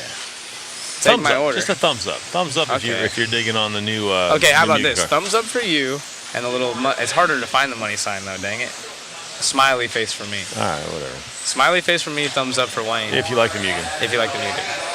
Meh, meh. Yeah. Some of us did call Joe Pineapple Joe, but he hated it. You're right. You're right. Oh, there we got the money sign right there. That'll work. Cha-ching. Thumbs up. Smiley. There's so many of them now. They're like, Craig Drescher. Oh, we got thumbs and the money. Josh There Lett. you go. That's an old school Racers Haven days. So, Josh, we actually had Greg Cooper in the chat the other day. I don't Look know at if he's money still there. bags. Money bags. Heck yeah. Thumbs up, Smiley. Upside smiley. Got thumbs up. Little money tongues. You guys are funny. Yeah, that's awesome. Appreciate you guys in the chat. You guys make our job way easier. They Absolutely. make it fun. You guys definitely keep it fun for us. We don't got no interview. No interview? Oh, boy. Who's Wow. fired? Is it Richard? Our team is starting to implode from the inside out. If you guys know Richard, tell him what the heck. Send him a text. He's kind of limping around. I guess earlier in the day he was out marshalling and he took a digger and scraped his knees pretty good. Yeah. So Glad to see he's nice and safe. yeah, he's good to go now. No surgeries. Kind of limping. Did he downside any jumps when he did it? I think he rolled. Tucked and rolled. Gotcha. I'm not sure exactly. I didn't see it happen, but I guess it was an epic failure, if you will. Good thing he has But peak I will tell body you this: performance. if you've marshaled, you've gone down before. That's just what it is. You ever had an incident where cars hit you in the head or anything? I've been hit, nothing bad. I know my wife, we were at the 97 Stock Nats in Colorado, and she was trying to help out somebody, and somebody wasn't paying attention and clobbered her in the wrist pretty good. Yikes. She will not put her foot on track again. No more? No. It's crazy. It can get a little dangerous out there. Tanner's been hit in the chest with an 8 scale. Yikes. Thanks to Chris Jarose. Oh, Jerose was actually in the chat as well not too long ago. Yeah, and actually that was the start of a really good friendship. So Yeah. Chris Jarose is a good dude. He felt like crap after that happened, but yeah, that's definitely a memory Tanner will have forever. Miss old Jerose. I'm looking at all these guys not making the tabletop. I'm sure you guys heard it all. Yeah. Car to the head hurts. So a lot of these marshalling injuries is one to talk about. I've had ankle problems for 5 years now after snapping it, marshalling Dave Dunn. So give us some of your marshalling stories, good or bad. Have you ever? I've caught a couple. Here's a fun fact. When I was super young at my local track, Racers Haven, if Greg's in here, Josh Lett probably remembers these days. But we actually would give away best turn marshal trophies at our banquet because we wanted the kids and everyone to learn that that's an important part of the hobby. And I actually was awarded turn marshal at one point. That's awesome. Yeah. I had a scary one living in Vegas, and we had a track, and my buddy John Blythe, his son Jeffrey Blythe, was actually marshalling, and there was a pretty mean triple in the middle, and I was the driver. He ran out to marshal, and he tucked to pick a car up in between the jumps, and I didn't see him because he was below the jump. I mean, I'm 6'5", but I couldn't see him.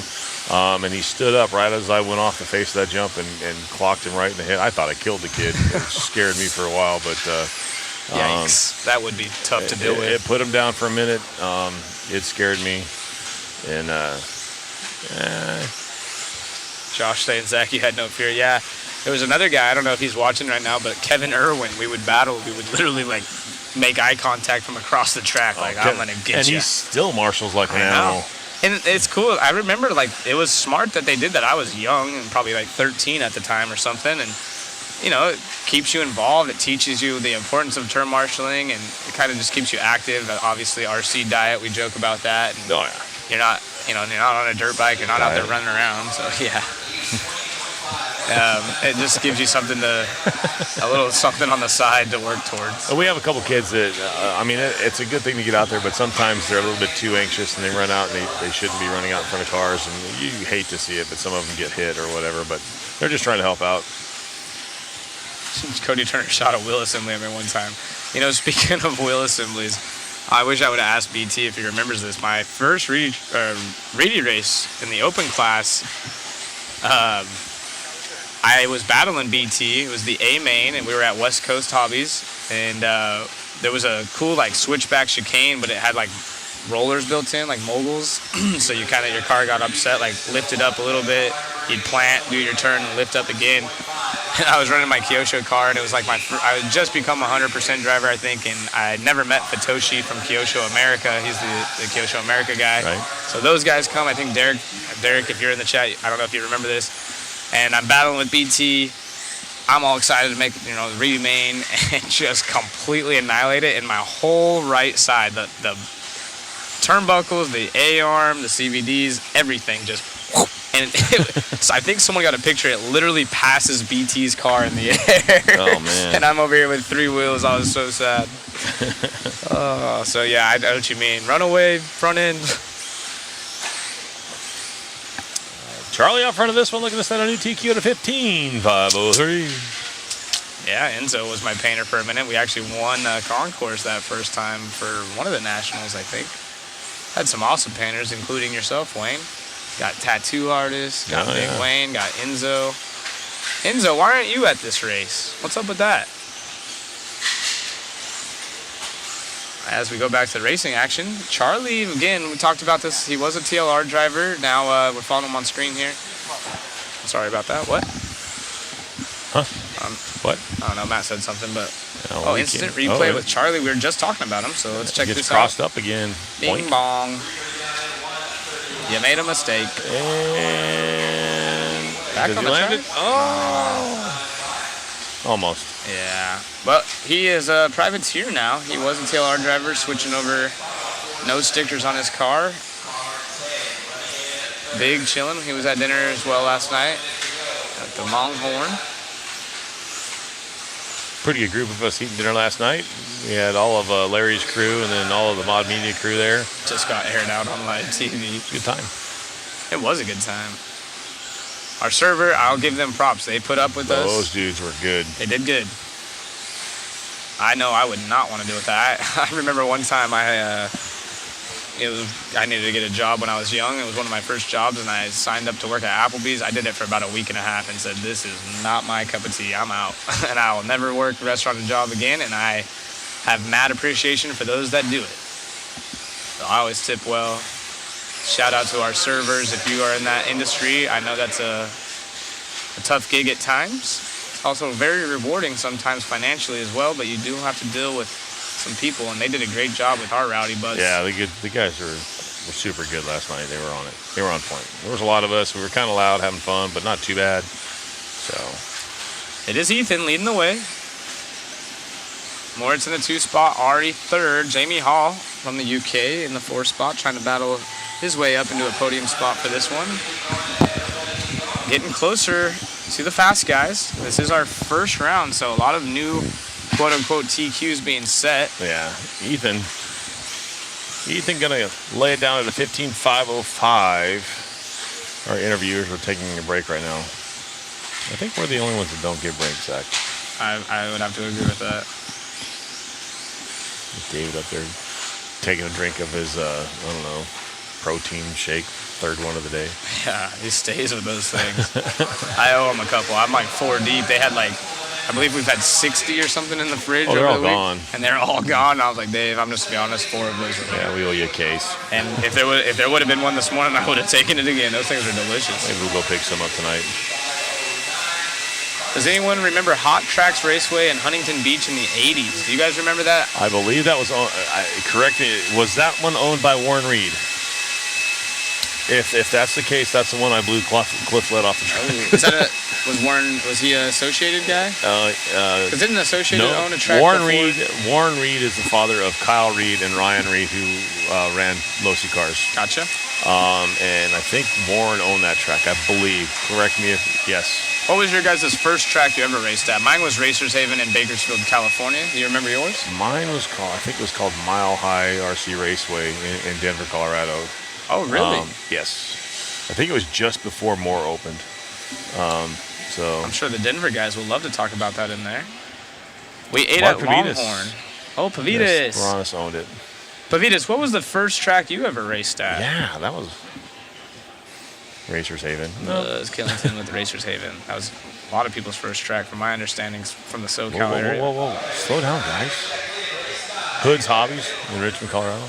California. Sorry. Circus Hobbies. Circus Hobbies behind Circus. Well, it wasn't behind Circus, but that's the first track I raced at in Vegas. Really? Yes. And it was called Circus Hobbies. Circus Hobbies. Very interesting. Yeah. Race number 9 lineup: Kyle Turner, Christopher Sturdy, Dougie Fresh. Riverside. Oh, we lost them. Oh boy. Oh, they're back. Man, you guys are killing us. The Ranch Pit Stop. Did we see Mark's answer? It might I didn't. fly through. So. You guys are. How about the Sunny Day? I'm sorry, I went away right when I was trying to read it. Yeah, you guys are killing us. That's good. Which is a good thing. Oh, Top Qualifier Raceway, 1988. David Goss, was that the one right there off Weibel? I believe there was a Christmas tree lot that used to be an RC track, and the lights are still up, and it's still dirt. It's never had anything there. I think that's the one Goss was talking about. Mark should be hot tracks. Derek Tafuru saying, was that your first track as well, Derek? RCH, Mark Pavita says. What would that be? RCH. I'm not sure. Or where? Really, Mark? I was just a kid. I've slept so many nights since then. I can't remember what I did yesterday. True. Barely remember what track I'm at now. One Stop Hobbies, Charlie says. Yeah, that's interesting. Pretty cool to see some of this history in here. Badlands, Ascot, Antioch. Can we follow Ben Smith? We'll try to get Ben. Tell him to go to the front. It'll make it easier for us. Ooh, the fan's getting cold again. So we'll give these guys a few laps, see who's going quick. It is qualifying now, so it's qual points. All these guys are looking to try to set their fastest time, and then it'll reset for round 2, and they'll just take points. So right now, like, if you TQ right now, you'll have a 0. If you're second overall, you'll have a 2. And then third, 3, 4, fourth, whatever. And then obviously the lowest points matter. And if you were watching the four-wheel drive portion, Ongaro took care of that. 1, 2, 3, he was done. Look at this. Mark Pavita saying RCH in orange, it was a BMX track. Oh. That's cool. Yeah. A lot of tracks back in the day, we were talking about the name club racing, and it comes from, back in the day. It was a club. Most of these tracks, if not all, really, when they first started, were clubs. So you see it sometimes. We have a place here in Camarillo. Cam does a really good series on YouTube. The Backyard Racing League stuff, it's all backyard, like club type people that just are really just doing this for the fun of it. Yeah, and it's typically in a park or something like that and whatnot. Ventura Roadrunners. That stuff's cool. Yeah, Ventura Roadrunners. Got some dirt bike talk in here, digging with the red plate for Chicago. I know Formula One's going on. A lot of racing going on this weekend. It should be nice and exciting, but I know where my eyes are going to be glued. I hope you guys tune in here to watch this racing, because I think for the mains, it's... Oh, watch it on tabletop. That was cool. Let's get a replay on that, Matt. Yeah, if we can get a replay on that one. It's right here on the front side. It was about 30 seconds back. It's on this camera. And we'll try to get that queued up, as Kyle Turner is our race leader. It might have been Kyle that went wild. And Chris Sturdy takes over the point here. See if we can find it. I think there it is. I think he just found it. We'll go back a little bit farther. Chris's paint scheme looks Replay solid. coming up. Replay coming off the table right here. Little bit short. Boink. I think that was Turner. On the wing. Got that extra on bounce. the gas. That was sick. Nice little replay. Thank you, Matt. A cool feature we have here at Mod Live Media. Again, if you guys want to support us, head over to Mod Speed Shop, get entered in the raffle. That's actually all for BK, but pick up yourself some. Oh, and parking it right there. Marshall trying to get out there to get him. Pick yourself up some gear. There we go. Here we go. Yeah, we'll get apparel, hats, whatever you want from Mod Media or for the Mod Speed Shop. All kinds of cool stuff. The mains will start tomorrow. The lower mains will start nearly at 1 o'clock, 12:50. Should be the time, local time for us, and it's currently 12:30. So tomorrow about this time would be a great indication to tune in if you want to make a little note to self. But the first A main should be 1:30, and then there are AAA mains for these guys. So just never stop streaming, and you'll see. Yeah, it's looking like Barry Baker's pace game. That's funny you say that. I was kind of thinking that in the back of my head as well. So, Barry, if you're in here, you probably already know Chris has been a long-time racer from Australia. Yeah. And Ben Smith in the UK. Ben Smith has a lot of fans online, so they're stoked to probably see him out here doing well, as this is heat number 9, slowly getting closer to those fast guys. Yeah.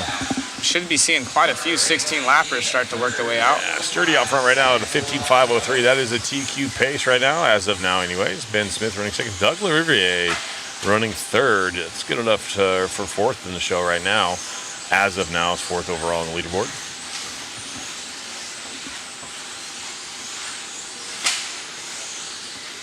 Hearing some chassis hopefully not bending there in the background. Our leader is checked out right now by about a second over Ben Smith, so not necessarily checked out, but we will be getting an interview at the end of this one. Is we will have the top 3 going quicker than Ethan's time from the previous race. 15.502 to a 15.504. Second and third are going to be duking it out to the tone. We follow around Christopher for now. We're going to have Olsen over here doing our interview. That'll be good to see. Barring no mistake out of Christopher Sturdy, we'll see him talking to Matt. I have been paid about 30 of the 45 hours I've worked this week to watch the stream. Nice. We appreciate that. That's awesome. Sturdy's going to take the win in. TQ again, 15.502. Ben Smith right there, Ben. In the Schumacher car. We're going to get a word with Christopher Sturdy here in just a second. Get that lined up for y'all. Christopher, Ben, Kyle, and Doug Lariviere, your top 4. We're here with Chris Sturdy, amazing run man, resetting that TQ here at the World Championships for 2-wheel drive Porsche. Yeah, I was happy with that. It's probably my cleanest run the whole week so far. The car's feeling good. So just making a few small tweaks to the radio, and that's pretty much it. Not feeling the best today, so just trying to make the best of it. No, you have a huge fan base back home, as well as you raised some money to get out here. I know that Jason from our photography crew posted up a story on you guys. And anybody you want to thank back home? All of the Chargers RC crew back in Brisbane, Queensland. I wouldn't be here without them. They helped me raise so much money to get here. We physically wouldn't be doing it. We wouldn't be here without their help, so I can't thank them enough. All the members and all my family back home too. Congrats, man. Great job. Cheers, man. Thanks.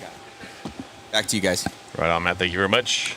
Yeah, and I was just clicking through Facebook when we had a quick second there, and Mod, we just posted the Schumacher, so they're got some prototype stuff on their 2-wheel. They got new stuff. If you want to go check it out, I know you won't be able to see it right here, but if you go to Mod Live Media. Yep, on Facebook. And really cool to hear that story right there from Christopher, the Chargers Club, you know, gathering together, getting money saved or raised for him to come out here and race.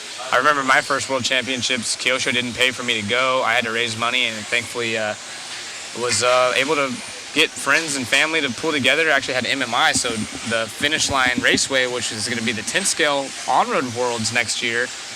David Mayhew was running for MMI in the NASCAR series, and they footed most of my bill for me. Of course, Kyosho helped with the hotel part and all that, but as far as my flight and everything was concerned, you had to get there. I had to get there. So, just to give a cost of what it would cost to, of course, you know, we're in the States, the race is here, so it doesn't cost a lot of our American racers. I mean, it still costs a lot of money, but, you know, as for traveler-wise, what was your overall bill for that race to get out there and get home? If I had to guess, I was probably, for me alone, like I said, Kyosho paid the hotel. I was fortunate enough to bunk up with Cody King. I want to say I was like $3,500 deep. That's too bad. Not too bad, but keep in mind that was, you know, we were doing it as cheap as possible, right. Like absolute budget. But, you know, realistically, and this was 2011, so flights have pretty much doubled since then. And you finished 27th overall? I think I got like 37th. I think it was 37th. Yeah, that's not bad. Yeah, I had some solid runs, unfortunately. I don't want to talk about it too much. It makes me angry, but I had some runs that were could have been good. I wouldn't have made the main by any means, but I was shooting for the bottom of the B and kind of just Yeah, typical kid stuff. I was there having too good of a time. If Rona Folk's dad's in here at all, or Rona Folk himself, they got some funny pictures. And the problem was, see, what happened was, You sucked? I sucked, but in Finland, Just playing. when we were there, it never became nighttime. Like it maybe got dusk was the Really? Yeah, so it was daylight the whole time. So Wow. you'd be out till 4 a.m. and have not a clue. You'd be at the bars drinking. Not that we were doing that every time, but it was really weird. And yeah, it was awesome though. Good times. Missed that. And then on the contrary, they also have, a month or two that they're completely dark. Right, dark People all the get time. Really depressed there. Oh, watch it come up straight away. Clear. Talking to some of them, they were saying that it becomes really depressing, but we came at the right time, and they did an amazing job. We were actually talking to Rona about it. I was trying to get an idea of how do you become the spec tire. So if you guys didn't see that interview, I asked, do you bid for it? Do they come to you? And that was the last time that he was the spec tire for the event, was at the 2011 Finland World Championships. And they actually reach out to you, and there's some obviously things you got to prove that you can handle the whole situation, as it's a pretty big deal. Right. Yeah, obviously you need to make sure you can keep up with production and make sure that you have enough. Yeah, and they try to find a tire that's best for their racing surface, is what I was told. That's what Jason said. So, it's not him out there bidding for it. They approach you and say, hey, we think this would be the best choice for the racers overall. Are you interested?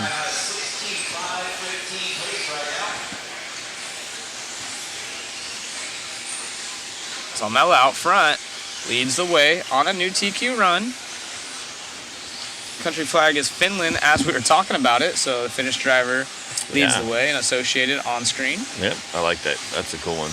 Really cool. Perfect little whip over the triple. Martin Bayer, X-Ray driver.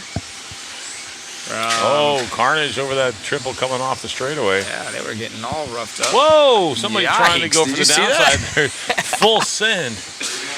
We might have to get a replay on that Yeah. one. Matt's mother Matten over there. Jeez. Do you think we'll see that more often? No. Not the fast line, definitely not. The line I saw yesterday morning was pretty interesting. It was a double single on the triple-double section. Definitely, at that time, I would say it was probably a little bit faster because the track was loose, but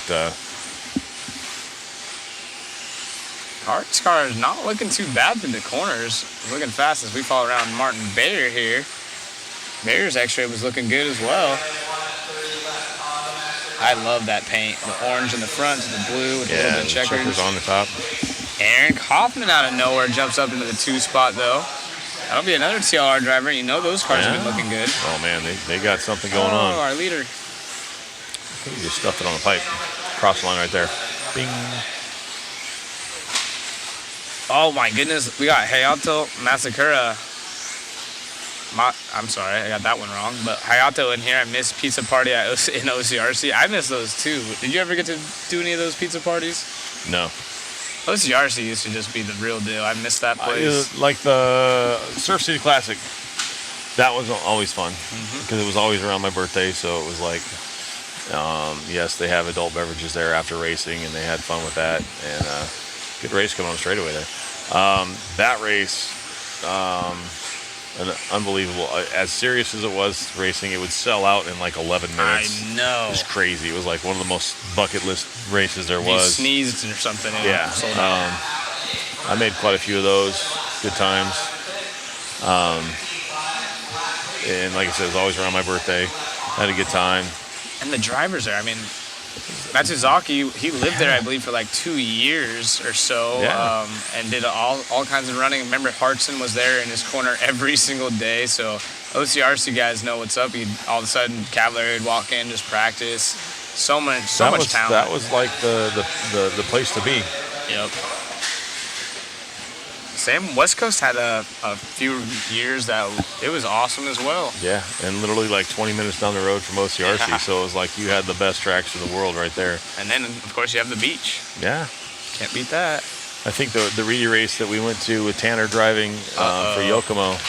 Sorry, I was just seeing Fuma is our TQ. His English is not very good. That's the Kyosho driver we brought up in the booth. But go ahead. I'm sorry, I didn't mean to cut off the story That's there. all right.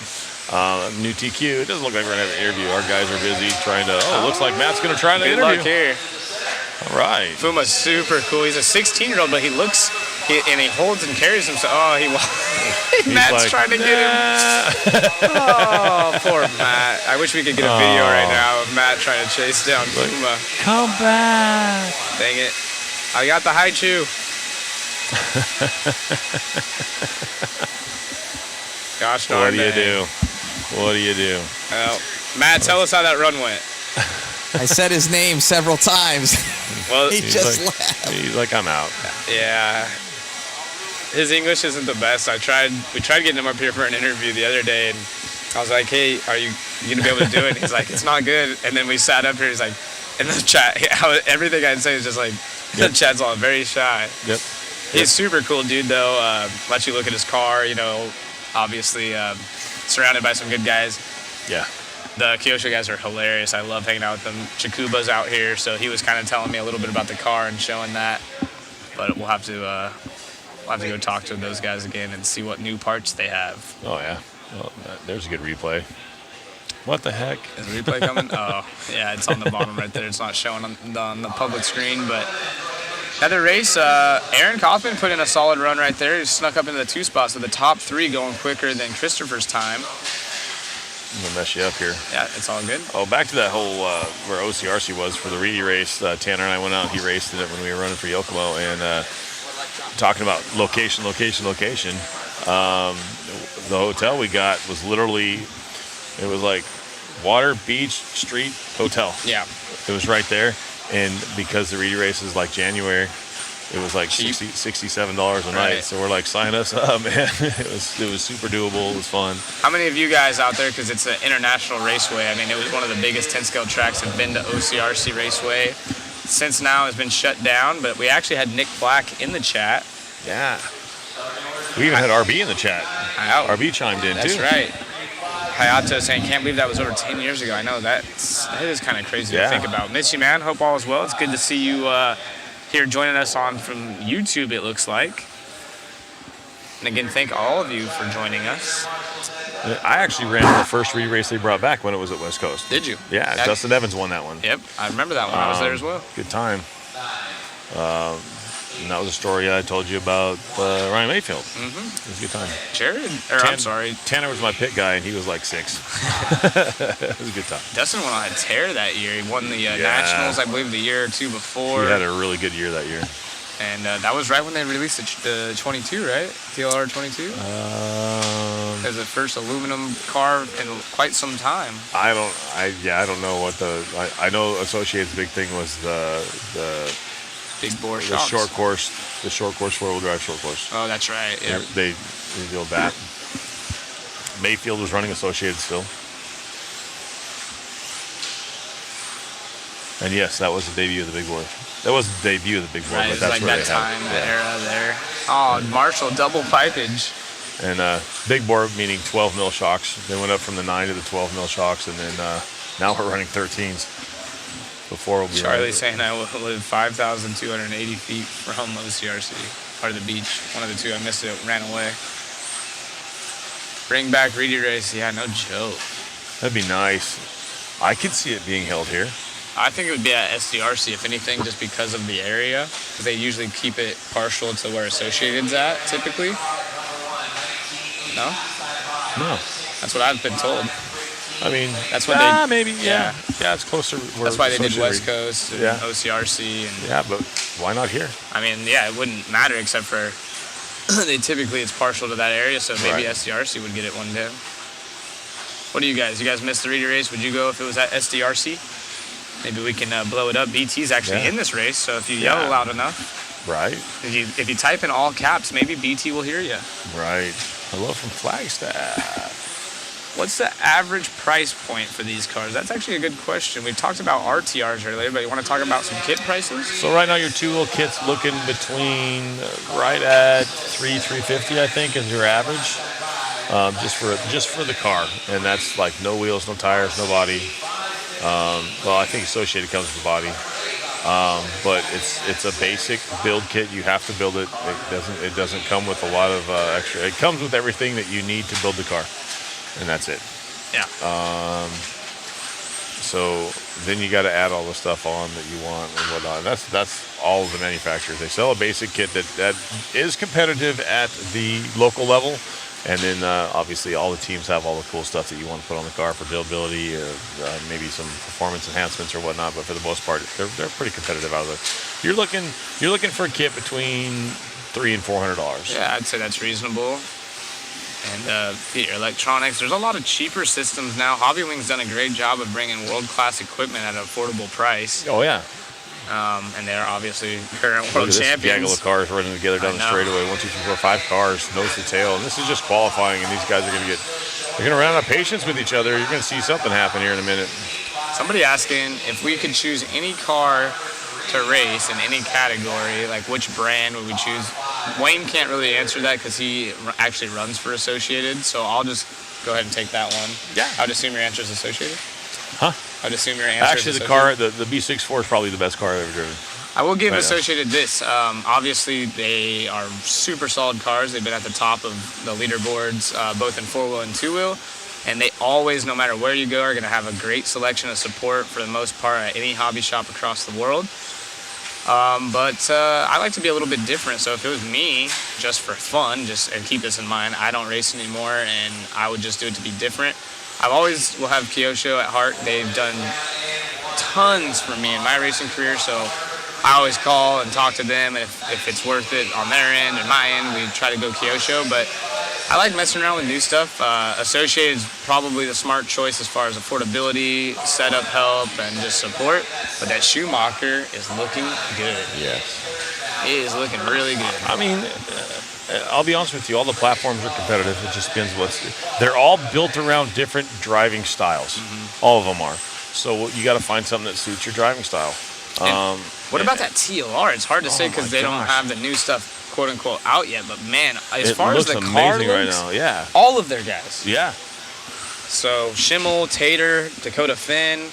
As a team, I mean, all the teams are working hard together, and obviously the Associated got the 4-wheel drive win. I mean, Associated going 1 and 2, and then Schumacher going 3 and 4 in 4-wheel. So that just goes to show that these guys got really good vehicles, and that anything can get up on the on the block. And I was joking the other day, but I'm one of those guys too. If the Mugen came out, I don't have any sponsors or anything. If I ever jump back in it and that thing was available or something, or I would love to drive one. It looks cool. I like trying new things, especially doesn't have as much testing and R&D. You get to kind of play with it yourself and see what works. When I ran Kyosho, was fortunate enough to come up with some specialty stuff, drilling holes in arms, and they would make new parts for it and stuff. I like that stuff. I grew up, I think we talked about it earlier, I grew up like not touching my cars hardly at all and just driving the crap out of them to trying to learn setup, and was fortunate to make some cool stuff. And so we got I know we're not talking about a whole lot of racing right now, but right now, Boda Clement's going to set a new TQ to 16.517. I think Matt's going to try to grab him, and he's too late again. Oh, in there, and Matt needs to get quicker on his toes. Mr. Matt. That's Mother Matt. Oh. Mother Matt. Mother Matt, you made a mistake. That's all right. Somebody was on the phone. Oh. How's he doing? Is he good? He's at a wedding. Yeah. He's like, dude, get He's me not out of good. here. There's JP right there. Yell at him. I was texting him earlier. He's going to get up in the booth here in a bit. Oh, cool. If we can get, I was going to say, well, maybe we'll get Warner to pan over to the VIP section in a moment. Get Joe Pillars up there. See all this on the left-hand side. We even have Ron Schur. And speaking of West Coast, we got Danny's here from West Coast. Nice. Hey, yeah. We got Ron. Oh my goodness, the VIP section's popping. It's popping right now. They paid a lot of money for those tickets. Somebody get David Somebody go get him. We need him over here. Yep. Yeah. Well, we'll try to get a pan over there. I will say. My first sponsor was Peak Performance with Rick Hort. Mm-hmm. At that time, JP was just a kid. Yeah. He was matching batteries and winding motors, stuff like that. And so since then, I've been with Joe Pillars. Really? Yes. And so it's been pretty cool. That's the longest relationship you've been in? Yeah. No commitment issues here. No commitment. He's always taken care of me, and he's been a good dude. Definitely knows what he's doing in the industry. Right. And so I went with him with Orion. I did not go Kyosho with him. I say to Ryan, I didn't want to run the chassis. I don't like you guys. Yeah, that's fine. It just wasn't for me. I get it. I remember we ended up having quite a few Kyosho's at the time. I got sponsored by Joe Pillars, and he was the first one to kind of have major faith outside of actual chassis sponsorship, but had Bonsai Motorsports and those guys. And then actually I went to my first like breakout race was at A-Main Hobbies. There was like 90 entries in the mod class. Hardson ended up winning it. Tanner Denny got second, and I got third. And Hardson and Denny were all full associated, and I was literally sleeping on the floor. I had an RC Insider baby blue t-shirt on with like a Bonsai sticker and I think it was like Pro Match batteries at the time, and nobody really knew who I was except for my friends like Cody Turner. Right. And there was tons of fast guys, Tyler Vick, all these Oh, pros. Wow. And Kendall from A-Main, he didn't know who I was. I was some kid with super long hair, goofing off the whole time, sleeping on the floor. I got third, and they signed me as a 100% driver, Nice. full factory contract right there, and that kind of kick-started it. And it's just cool thinking of these old throwbacks like that. But you're right, Joe Pillars has just been one of those guys in the industry for a long time, and he's helped people. Literally, almost all of these racers have been helped out by JP. Yeah, they definitely know who he is, and if Jay hasn't helped them with some kind of a, monetary help, a motor sponsor, chassis, or whatever it is, or one up, they know him. Yeah. So. And look at who we have out front, Dustin Evans. Your boy, 16, Yellow Wheels. 5'10". We were talking about him, Reedy Race Team winner. Yellow for the win. Long time Losi guy. Who's that? Evans, until he switched to Associated. Yeah. Had great success with both platforms. Been with Associated and Reedy for quite some time now. And we'll see if he goes quick. A lot of 16 lappers now. Top 7, including Finster in this one, all on 16 lap runs. Yoshi running a Associated car. You're giving away the secrets. That's for my boy Jorn Newman with the S-Works car. We haven't seen much of the S-Works 2 wheels up top, so he's trying to do his best to showcase it over the triple right there. Gets a little bit sideways on the inside. You're going to want to land on the outside and make that one big sweeper almost while you're in the air, especially over that second double. Uh-oh, they're running by with food again. Ain't got no glizzies back there or what? Right. And still falling. Oh, I was going to say Newman a lot better that time by us. He's on the backside of Evans as we pick him up on the track. Jorn takes over the race lead now in the top 2 on new TQ runs. So Clement falling back to the 4th as Lee now pops up. Is that a glizzy? It really is. They got hot dogs for us. I hope No, for they us. got hot dogs for those guys. Wow. We get to watch them eat first. I would love one. Thank you. Yes. Ketchup, Yes. mustard, mayo. Chat, Plain. what should I get? Relish, you guys decide. I'm hungry. Was Dustin the oldest driver in the four-wheel drive A? That's a good. He's like that picture. Church design, killing it. Tupac and Biggie on the mic. Some of the memes that have been made so That was far. awesome. He had the Muppets, me and you as Muppets as I well. haven't seen that one. Oh man, he sent them to me last night. That is awesome. Not the glizzy, Zach. I remember Checkpoint Motors. I think JP was a big part of Checkpoint. No, he was Peak. But they were Peak based or Checkpoint based. I remember the Peak Motors. There was some signature ones. I think I had like a Mark Reinhardt one. And again, VIP section back here is buzzing. Jorn in the S-Works. Getting a little zigzaggy down the straightaway. Look kind of cool as it gathered traction. Still on a pretty fast 16-lap run, 5:09 right now. Dustin Evans, Yoshi. Your top 4 are better than the current TQ, which is Boda as a 16.517. Fenster right there, just off that at a 5:19. So your top 6, looking to put it in the top 10 overall. Hot dogs are racer steaks. Oh, man. That's funny. So, yeah, Lee, pretty impressive. Up into the 2 spot. The top 4, including Yoshi, are all faster than Clement's time. So epic. They're killing me with these memes.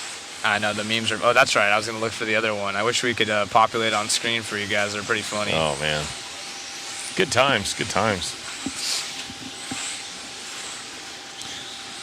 Jorn Newman on top of this one right now, 16.511.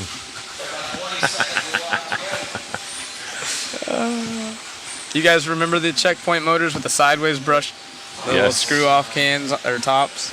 Oh wow, and a Dr. Pepper. Yes, this guy's killing it. Lee on screen. DP. Lee's car's been solid. He was fast in four-wheel as well, so he's kind of a sleeper, but been going quick. Thank you very much. Thank you, appreciate you. Yes. Thank you, Glizzy God. Glizzy God. You go first. Checkpoint was O'Donnell. That's right. Remember O'Donnell? Right. O'Donnell Racing Fuels. Yep. Tebow ran for them for a long time. Actually, a lot of the top pros did. We're just going to have to... That's awfully big. It's going to be a dry one, huh? We got no... Go ahead. None of them let... We put the chat to work to see if they would let us or call for mustard, mayo, ketchup, relish. I ain't got nothing. I'll go first. Dunk it in the DP. Dwayne was the best tuner. Yeah, good times. I forgot about that. Yes, I'll take some. I'll take whatever. I'm good.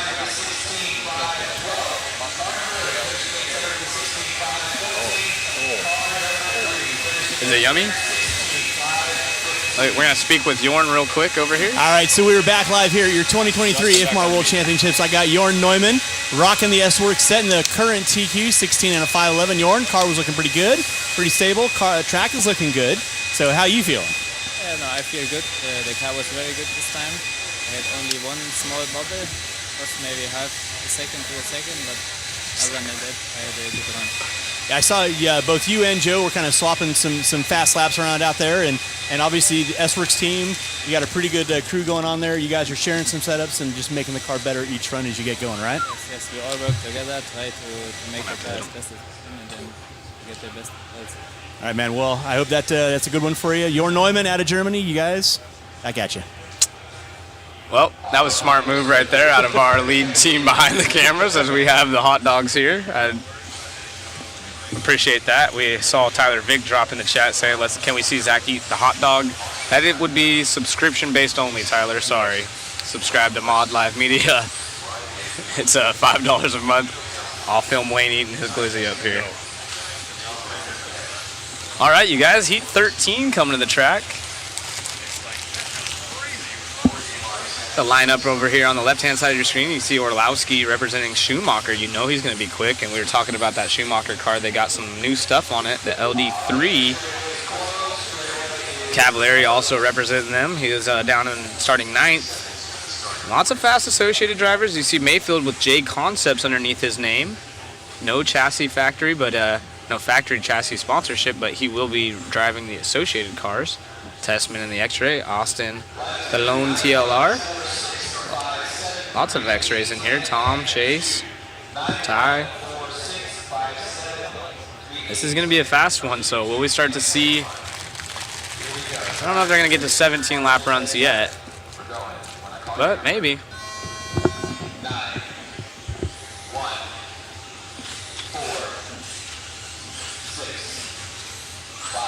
Don't know when the LD3 releases.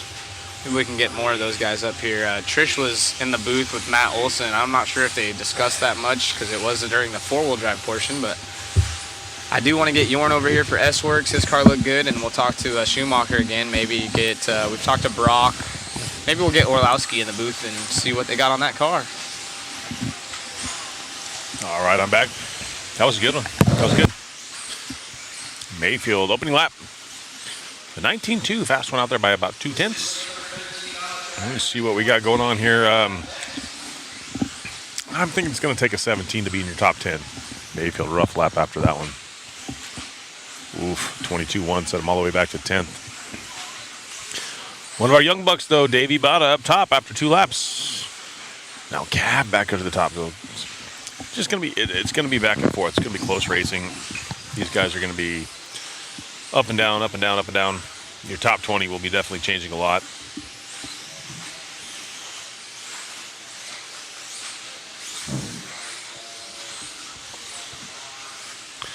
Orlowski down to the point. 16.511s for your top 3 right now. Michael, Ryan, Cavalieri, and Davey Bada.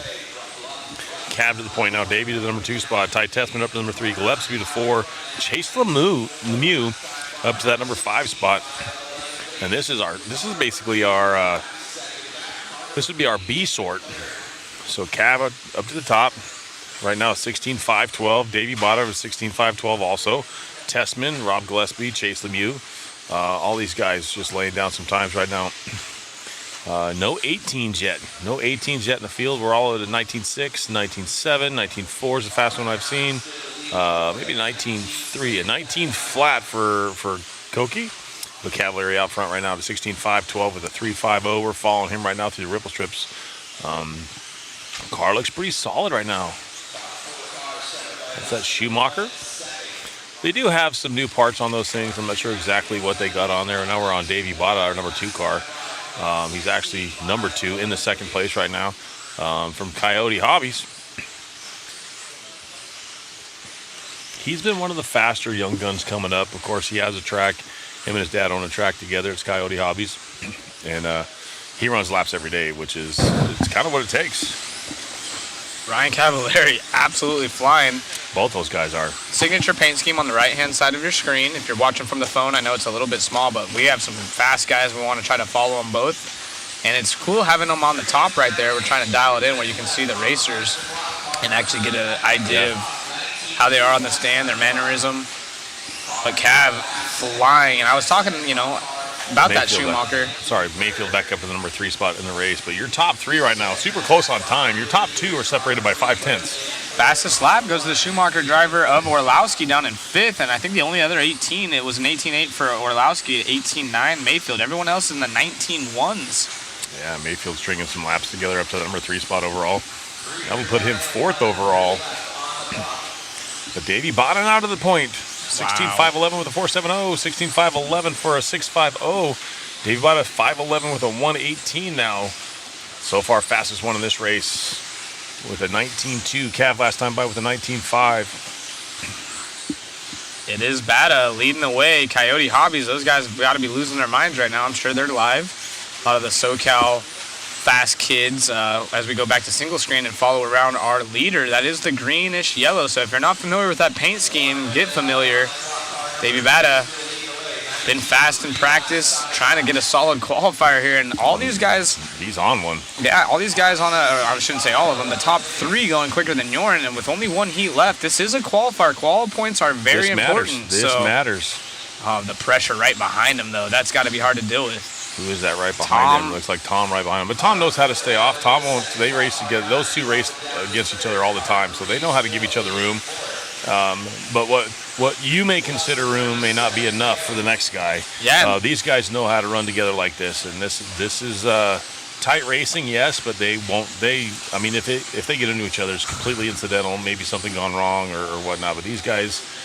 On the gas. Mayfield to the point. Look at that. A 16.511, 0.89 now. Top 3 still barely over Yorn's time. So these guys are only about 6/10 quicker. So any mistake out of our top 3, and it won't be a new set time as time has expired. Mayfield in the blue and pink over here on the step-on, step-off. He's all by himself on the track, too. So that kind of helps him out a little bit. Davey Bada was stuck in some traffic. Yeah, he was right there with Cracknell was in front of him. Yeah. Still not a bad run whatsoever for Davey Bada. Top 3 overall right now. The Cavs done. Ryan Mayfield setting the TQ at a 16.510 at a 6.05. So we joked about where's the Ryan and Ryan show. Well, they just showed us Ryan and Ryan. Wow. Yep, and someone in the chat mentioned no sponsorship out of Mayfield. Now, of course, we all know that Mayfield's more than likely not. Even J Concepts probably isn't paying for the associated kits, but he is a J Concept sponsored driver for this event. That's what they're putting as his logo, not running a Techno 4-wheel and choosing to go with the associated cars. And so we're going to go to them right now and get an interview. And here we go.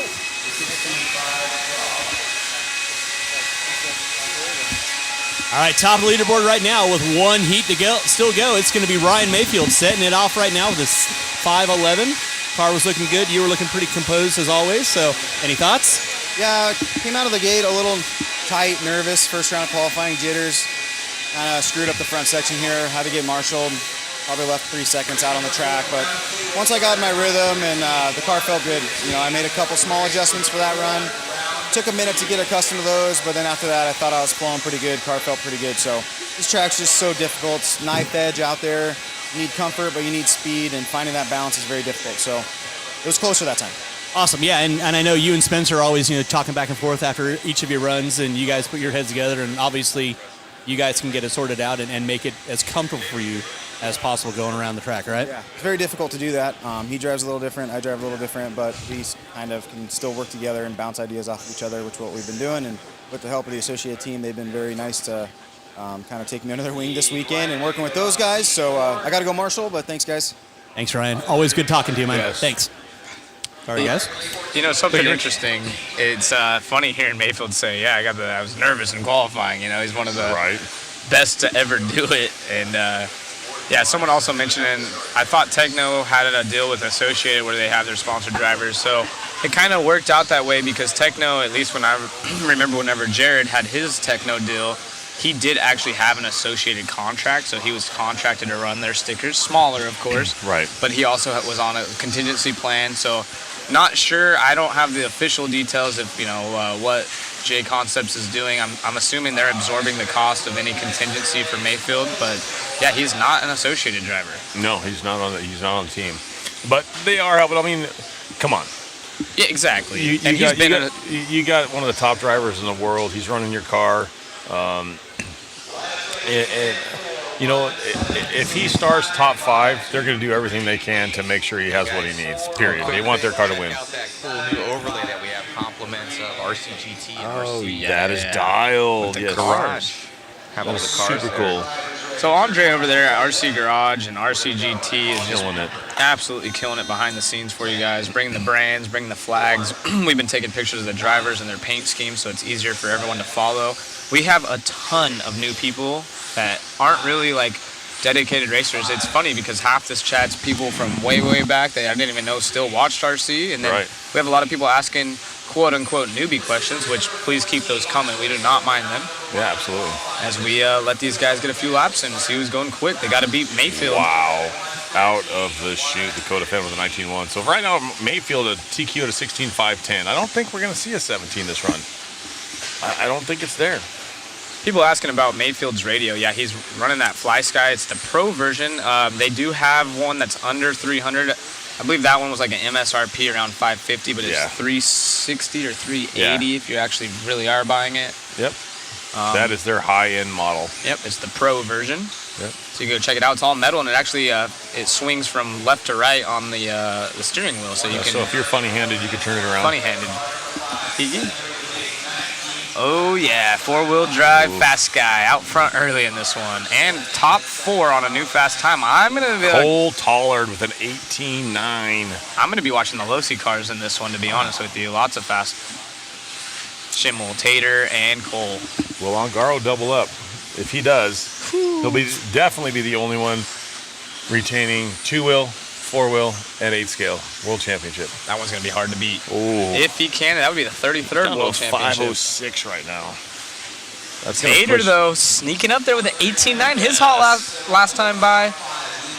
There's a second and a half between our top 2 is now Schimmel goes up to the 2 spot. Schimmel has been super impressive. Who crashed upside down? The car didn't catch that. It looks like an orange car. Maybe is Bruno in this one? Yeah, Bruno. So that's not going to do him any justice for this first round of qualifying. Our top 6 now going quicker than Mayfield.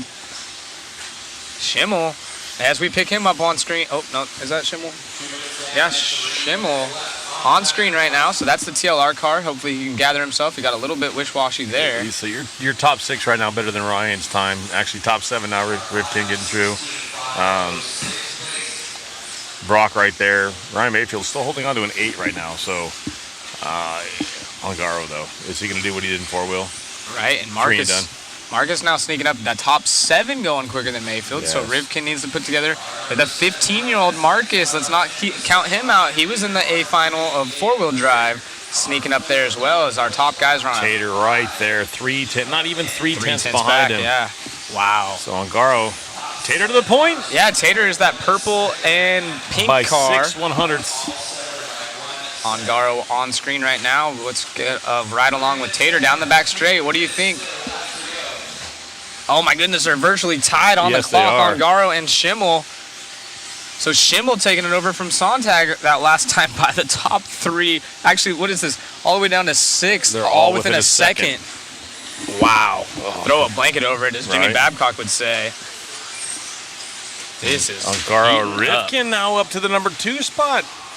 Tater, Dakota Phend up to the number 4. Oh, so now these guys are all going back and forth. Now, all about how can you handle the pressure. Rivkin to the point at a 16.507. So they dropped off just a touch. Just a touch, yeah.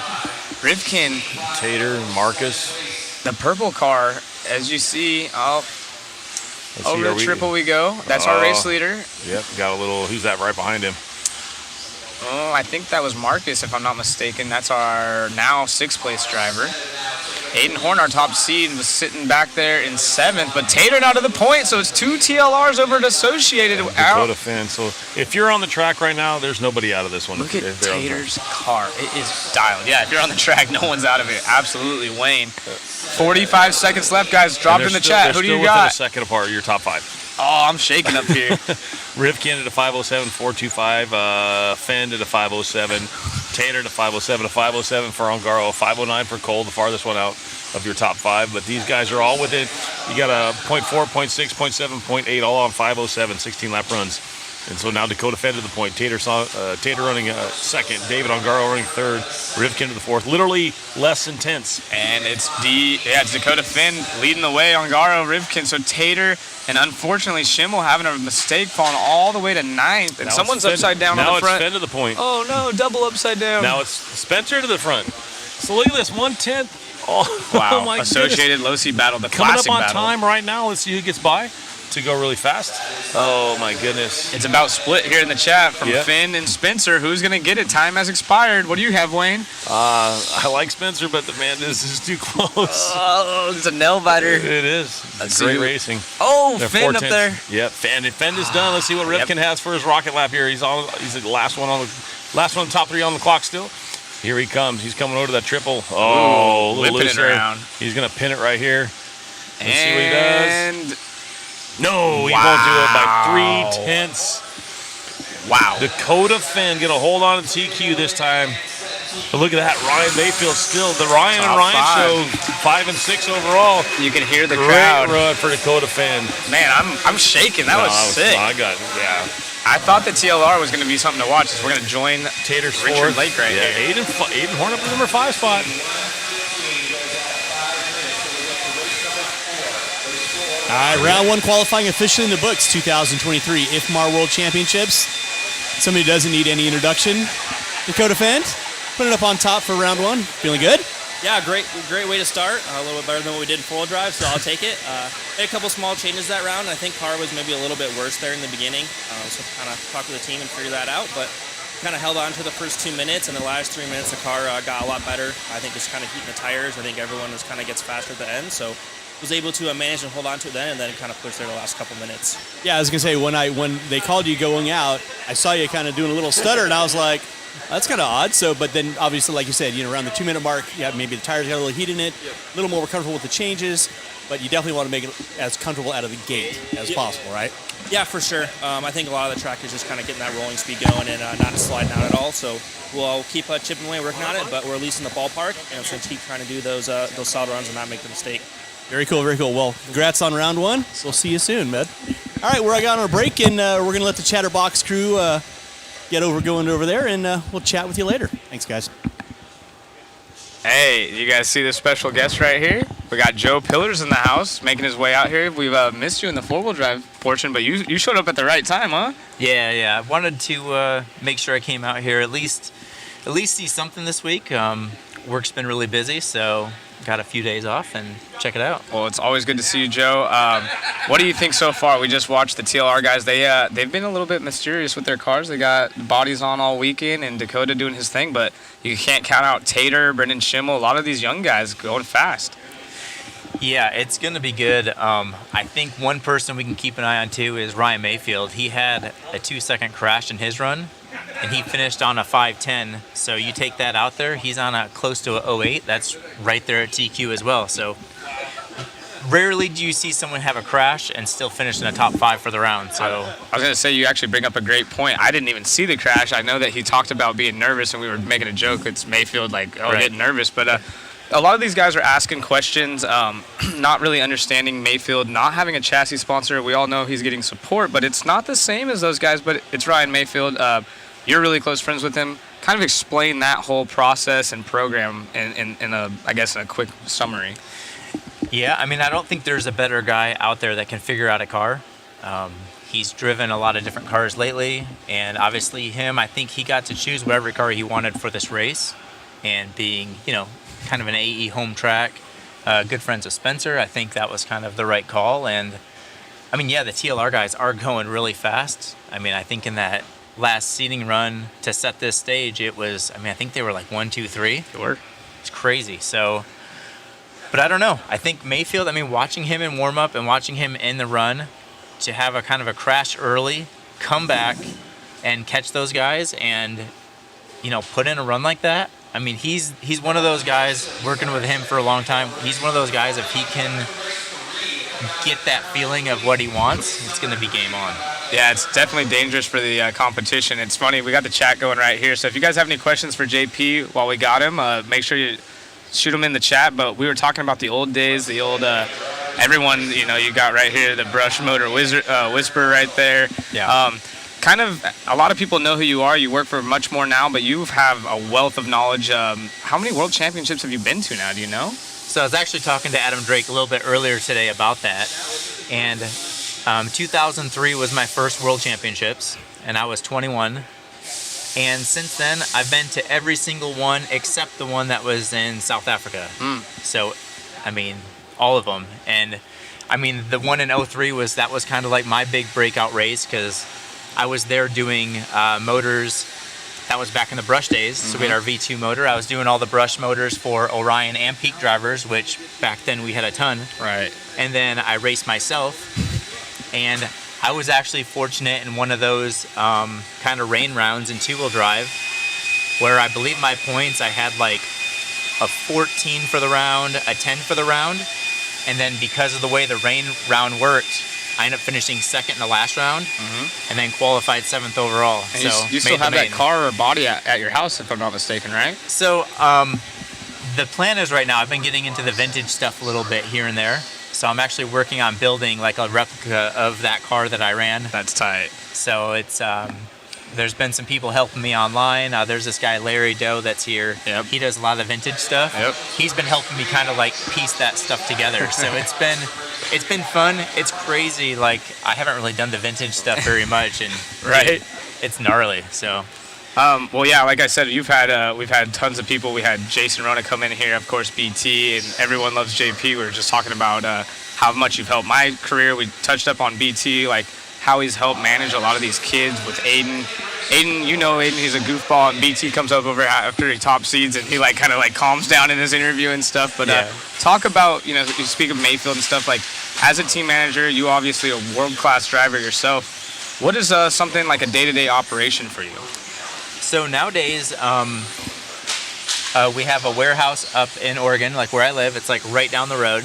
And I'm pretty much running the One Up Racing warehouse, where we also distribute much more products, RC Maker, Volante tires. We're even doing like Sun Padao batteries. Oh, wow. Team Associated is really big with stuff that we're selling. Team Power's touring car tires.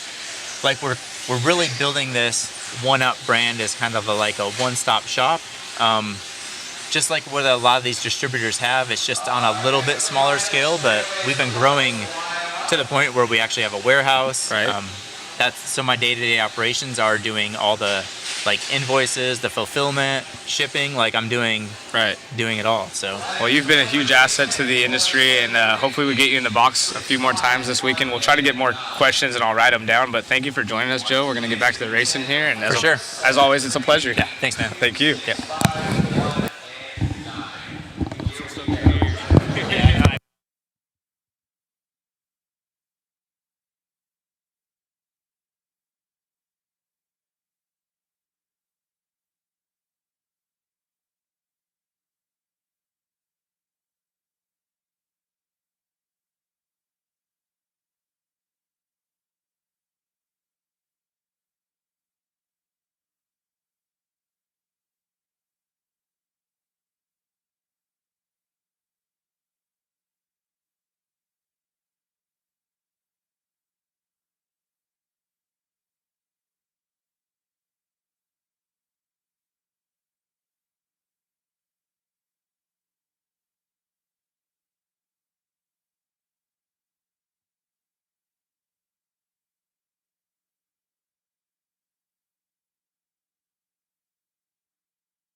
All right, guys, we're back live here. Thank you again, Joe, for joining us here.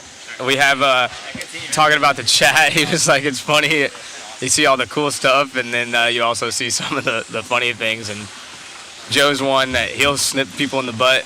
He had to do that to me a few times in my younger racing career. Hey, dude, calm down. And just a good time reminiscing with Joe real quick as we get this one going. If Live RC's down, that's on their end. We just jumped off real quick. I wanted to catch up with Joe. It's always good to talk to Joe. He's a longtime friend and, of course, a huge asset to the industry out here building up the one-up distribution factory, it sounds like, was really cool. Yeah, they got a lot of cool stuff. It's back. It's back. I'm sorry. I put my headset down. Matt was probably tripping for a second. Sorry about that, Matt. Just want to get a quick minute there with JP. As we are in the second round, and you will see that we start with Heat 4 this time. Yeah, we kind of move it around a little bit, so everybody has a different track to race on. It's not always the same. But yeah, it's cool to see Joe Pillars here. Like he said, he's made every one since. That's insane. Yeah, just a South Africa one that hardly anyone went to. Yeah, that's a lot of world championships that he's seen crowned, and he's been the pit guy for a couple. Yeah. He's even been in a couple eight skill worlds, isn't he? Pit for a few guys too. TQ world champion pit guy for Jared Tebow. It was Cody King winning that worlds though with his father, Paul King, if they're in there.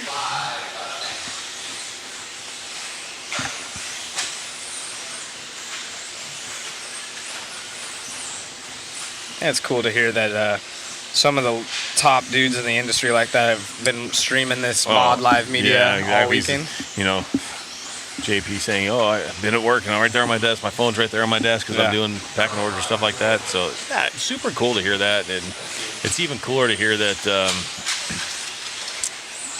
that we're doing a good job. I mean, that's the whole idea behind this, is to have a good time.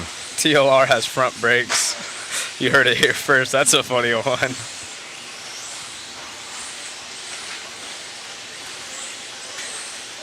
The cars were in silent mode. Yeah, they were running fully electric.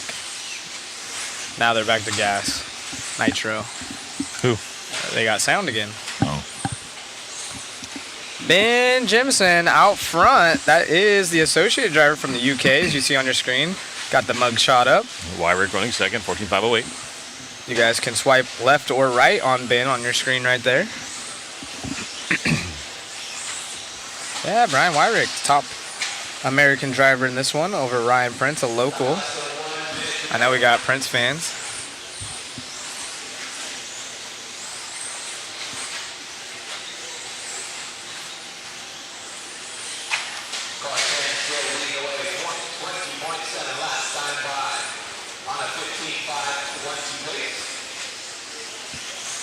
Ben still leads the way over Brian. Again, this is race 4, so if you guys are going to step away for a while, keep in mind the fast guys. I know a lot of you guys want text updates from me personally when the fast guys are up, but they do come quicker. Yeah. Ooh, his one's off the track, straight to the marshal. Brian and Ryan, 5:19 right now. So once again, it's a new round, so everything restarts. Everything restarts too. So that round that just happened, it's done. It's by the wayside. All you take from that is the points, and nothing else matters. So this round is its own monster in itself, and that's just how it goes. Yeah, exactly. Like you said, it's one of those things that if you're not familiar with the racing scene, especially IFMAR qualifying, everyone's on their own individual clock. So even though we were watching people battle on the track and stuff, you're just, ooh, that was a, you see that waffle right there? That was a waffle itself. Everyone's on their own individual clock, so they are racing on the track together, but they're just trying to beat the time, and then the time is compared. Whoa, big. Sorry, there's so much cool stuff going on. I have to keep breaking up this sentence. The time is against everyone else. So even though you might be in, let's say, example, this is race 4 or heat 4, you'll still be battling the time off of the heat 14 guys. And basically, out of all of the nearly 140 racers, they will take the fastest overall time to determine and distribute the points. And you want to have the lowest amount of points for each round, and then they'll add up the best 3 of 5 rounds of qualifying. I know that's a mouthful, It makes a little bit more sense the longer you're in RC racing, and hopefully we can do a better job of describing that for you throughout the event. It's a lot to swallow.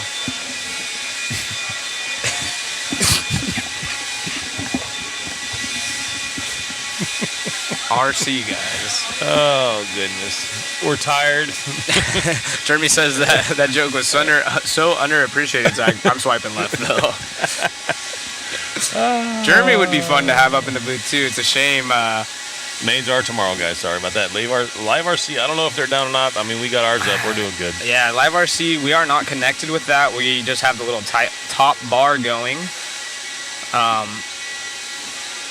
But we have our system going over here, RCGT, as we take some selfies up in the booth. Holla. Wait, I missed Zeke's comment. If you hear him say Tater's paint is awesome one more time, I'm gonna cut the rest of my arms. Well, his paint is. Don't do it. Don't do it. I like that got body. you, Zeke. It's one of my favorite ones. I'm sorry. It is. And now we got no more arm. Gosh darn dang it. We know if we don't get a text back, the arms are gone. The arms are gone. We can use his nose. Well, how would you hold your phone? I don't know, but I do miss Zeke. I wish he was around here. Zeke for the win. Those that know Zeke are dying in the chat. There are some Yokomo drivers. Killick's running the Yokomo car, definitely a factory team driver. There's a few other drivers as well. Hey, they want me to go interview Tater about his paint job. Oh yeah. Then Zeke's gonna lose his legs at this point. He's gonna be only torso. We're gonna be done. Hey, I appreciate it, so leave me alone. Good fun with Zeke. Always good for a smile and a laugh. Yeah, we got some fans in this one of Dustin Fox. I'm a fan of Tater. I'm sorry, he was out. He was in that last one. We got a new race coming up. Adams in this one. Nolan, Andrew, Raymond Day.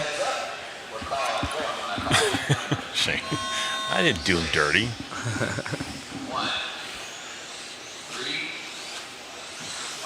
I could.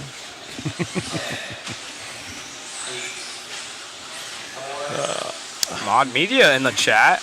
What? Whoa. Oh, nice. Ozzy, Ozzy, Ozzy.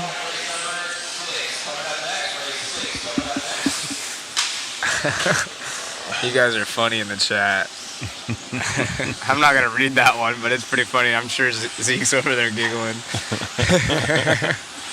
Ouch. Yeah. Oh, man, I do miss racing with Zeke. He is someone super special.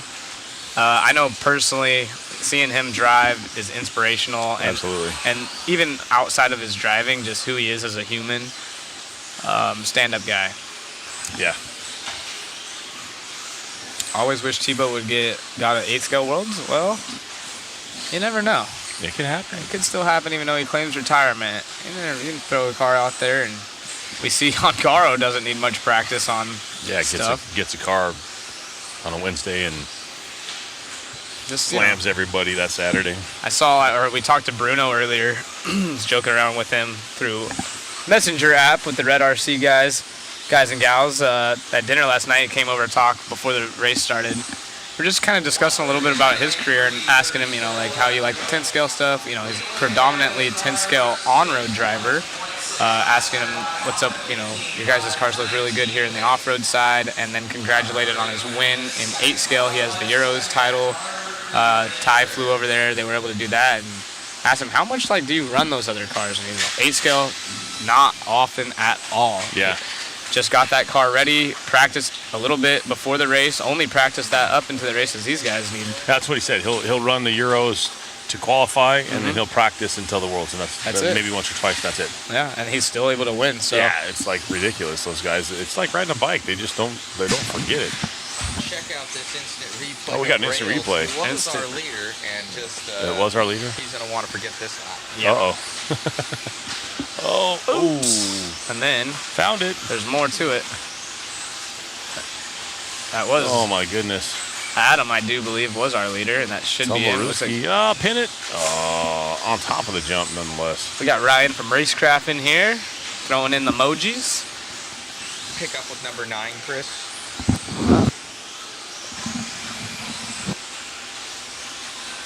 So the points work, Wilson and Cars. Basically, there's let's just say rounded up to 140 drivers. Out of they all are on their own individual clock. So you're racing all 140 drivers per round per se. Even though they might not be in your heat, it's going off of the clock. So that's why you'll hear the announcer in the background call these numbers off whenever they start, and then there's a slight delay. So it'll be like car 1, car 2, and they all leave with a little bit of a gap in between because everyone's just running against their own individual clock. And essentially the fastest time all the way down to the slowest time is where you're ranked, and that's how you get your points. Now each round has its own points. So there are 5 rounds of qualifying, and you want to have the lowest amount of points after 5 rounds to be your overall TQ and set your qualifying position. They do take the best 3. So you have 5 rounds, they'll drop your worst 2, count your best 3. Hope that kind of sums it up a little bit, makes a little bit more sense. Yeah. If not, let me know. Basically, out of 5 rounds, your 3 lowest scores count. Yep. Combined. And Ongaro was able to do it in 3 rounds in 4-wheel drive. Yeah. Will we see the same in 2-wheel? Dakota Phend. I don't know. The Losi stuff looks amazing, but... Yeah, and Phend taking that first round. Oh, another one right here. But, Joe made a really valid point. Mayfield had that 2-second rollover, and that would have put him at a 5:08, which would have still been about... It wouldn't have been good enough for TQ. I think it would have been 3rd, but he talked about being nervous. They still ended up 5th and 6th, running around 5th and 6th overall. So that's a 5 and a 6. So do not count those guys out. Oh, it's Chase for Racecraft. What's up, Here's Chase? a quick instant replay that was our leader, Salvaggi. The end of the straightaway. Is he going into the gutter? He does! Into the gutter. So just to kind of give you guys a heads up, it's 0 points for TQ, and then second gets second, or 2, all the way down to however many entries there are.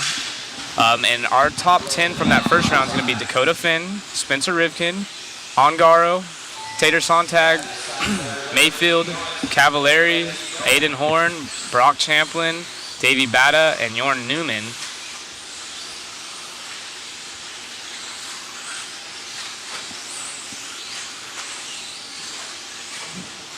And they keep flying off the track at the end of the straight over there. That might be something to watch out for in the main events.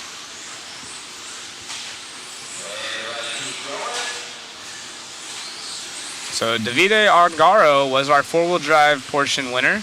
He's got a 3 for the first round. So those of you that were hating on Ongaro saying we won't see him in the 2-wheel main or anything like that, I'm telling you, he knows how to drive an RC car. 2-wheel drive, 4-wheel drive. I say if he posts another 5, he'll be there. Yeah. Another top 5. Wouldn't be surprised to see him take a round either. Oh, yeah, absolutely. There we go. You see the graphic right there. Andrew taking away to that one. Kurt 2nd. Kevin 3rd. Not a new TQ. Just missing it by 7 seconds. Some of these guys are so far off pace. How do they even race in a world championship? So most of the sanctioning bodies, they take the top 30%.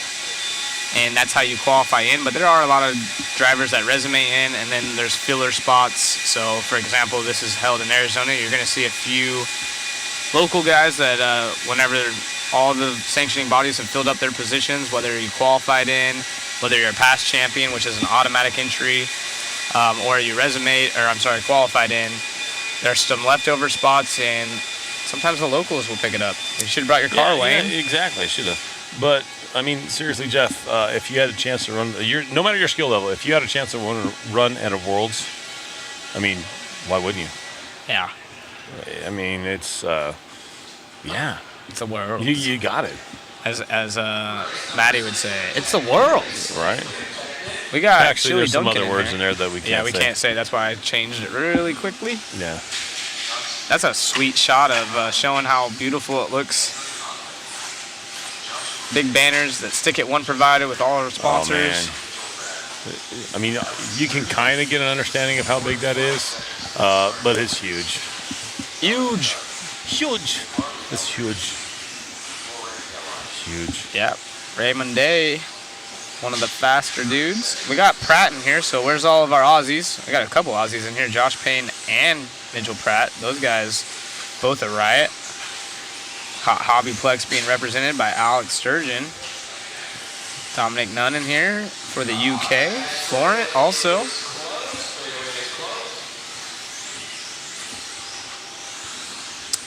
Florent from France. So looks like the UK, Australia, France, and then of course the US in here. Props again to our guys behind the scenes. Behind the scenes. Yeah, that's a double behind. These guys are not even here on property doing this stuff. And they're putting up all the graphics and whatnot, and Matt's using them in ways that we would have never seen in the RC industry in a live feed like this. So yeah, it's been it's been fun, and I think we're doing a great job. I think you're doing great, Wayne. I think you're doing great yourself. I don't care what Matt says about you. I think you're doing good. Whatever Zach says is true. I know. It's true. I know. You should hear some of the stuff he says about you, though, Matt. I mean, I think he's hecka cute. You're lies from Wayne. Dang. You're paying us 10%, so. What was it, Aiden and Tom on the stand and on their interview? This is true. Exactly. Their interviews are classic. They Doesn't are. None run hot bodies and not AE now? That's above my pay grade, so. Yeah. We'll have Text to them, find out. Yeah. Somebody let us know. We'll Shoot change them a it. message. Absolutely. Whoa, poink. Bing bong. The triple pipe. It's Hobbyplex leading the way. We got to get that on instant replay. That was like the slowest 50-50 grind That's I've ever seen. literally what I was thinking. I don't even know if I need to do this at slow-mo speed. Right. You could, though. This is It's full like speed. pops up there Bing, all bing, the way bing. down and gets shut down. It's pretty impressive, though. That's funny. Car not looking very happy there, though. I believe that's Harley, if I'm not mistaken. Sturgeon. That is Sturgeon? Yes. I think that was Harley. That's Sturgeon right there, the red car, I think. Sturgeon's car number 3, so let's see what number's on that car. I believe he's the red car. We were on the pink and white, and I think that was Harley. I'm going to tell you right now, yep, the red car is our race leader, so I was right. Yeah, can we get zoomed in on that? Hey, can you follow this car? Yeah. Hey, you, over there, doing that thing. Can you do this for us while you're doing that thing? Chili Duncan. Chili Duncan in the house. Appreciate having you tune in. Long-time RC Magazine, not RC Magazine editor. I'm going to get, Chili's going to drop it right here and correct me. It's Alex out front. TQ run right now at a 15.508. These will all be running ball diffs if I had to assume. Yeah, track's not hooked up enough for a gear diff. Yeah, so you're probably going to see everyone with a ball diff. If they don't, they should go to a ball diff. Yeah. Leader over the table right there. Ooh, car behind him doing lid skid. Lid skid. Scott Spear. He is actually the reason that we have the little gap filled in on the right-hand side of the track, as you see at the end of the straightaway. They have that double to that single. That black part right there used to be an opening. Scott Spear for me. Robbie Rob, car number 10. Mr. Matt, you got your mic's on. Okay. Shout out to Barnstormers Raceway crew. Are you guys out there in Facebook and YouTube land checked in at your racetrack? Are you guys at home watching? Where are you guys watching from? It's still Friday, right? What day are we on? Friday. So some people It is Friday. Some people still be at work. I'd quit a job like that. Right. Harley now up to the 3 spot, so she's been sneaking her way up through the ranks. She has. No, that last seeding / qualifying run, she took the win of her heat, so she actually started first in this one. Scott Spear to the point, though. We got one for Matt right here, a question. I'll let him squeak in. Yes, it's Car Action Magazine. I got it right. Matt DAW Bench has a question of what is it? How did Mod Media land this event? I'm sure there were others. What was the process like? I'm going to let Matt answer that. put your mic up a little bit though, Matt. Yeah, there you go. It was a little bit better. I'll answer that question right after we finish up this racing. We don't want to take anything away from these guys. Awesome. I'll continue to talk about Scott Spear as he is flying, but not quite good enough to dethrone Alex, as Alex still out front and upside down. By 3/10. All 5 guys on a new TQ run. Wow. Scott Spear, rough lap. 24.6. Ouch. Go to a quick instant replay on that one for Scott Spear. Yes, sir. Catching a pipe coming on straight away. That's actually kind of common. We've even seen some of the top guys do that. They come out, they're just trying to apex a little bit close, and they barely touch that pipe, and it starts to roll the car over, and they shoot up to the outside wall in no time at all. Okay, Mr. Dr. Seuss. What? That was a good one. Forget what you said already, but it all rhymes. We'll pick back up on it whenever you're singing again. We'll replay that. Yeah. I didn't even know what it said. None is in a hot body. Obviously, it was or good. abs. I don't even know how to say that. I remember reading this brand. I would hate to pronounce it wrong. Calling the Swedes the Swiss, so gotta be careful what I say. Yeah, Absma. canceled.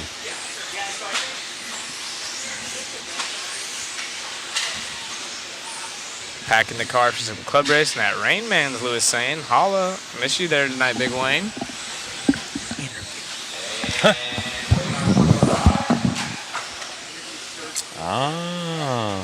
Oh, yeah. Interesting. I haven't been there in a month. You're just now starting to miss me? We're going to interview Alex Sturgis. We're going to get Hobbyplex.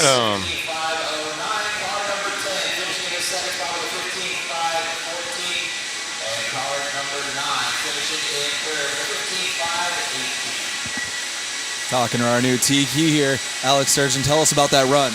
It's clean. I didn't mess up. Well, I kind of messed up once at the end, but it didn't count for anything. I needed that so bad.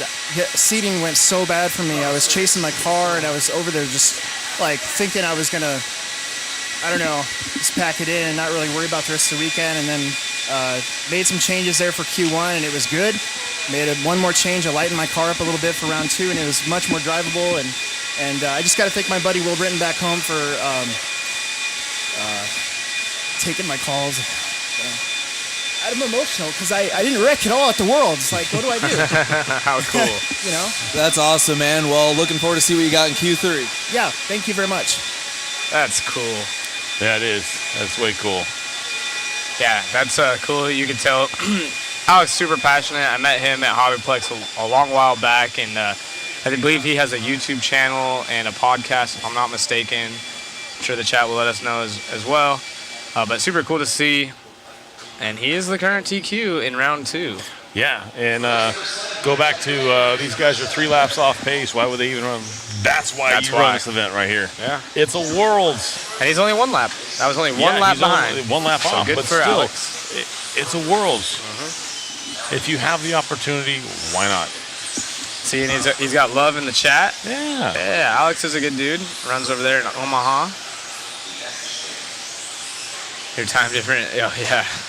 Man, I need more beer. Some of the guys are on Saturday. We're over here on Friday. Yeah.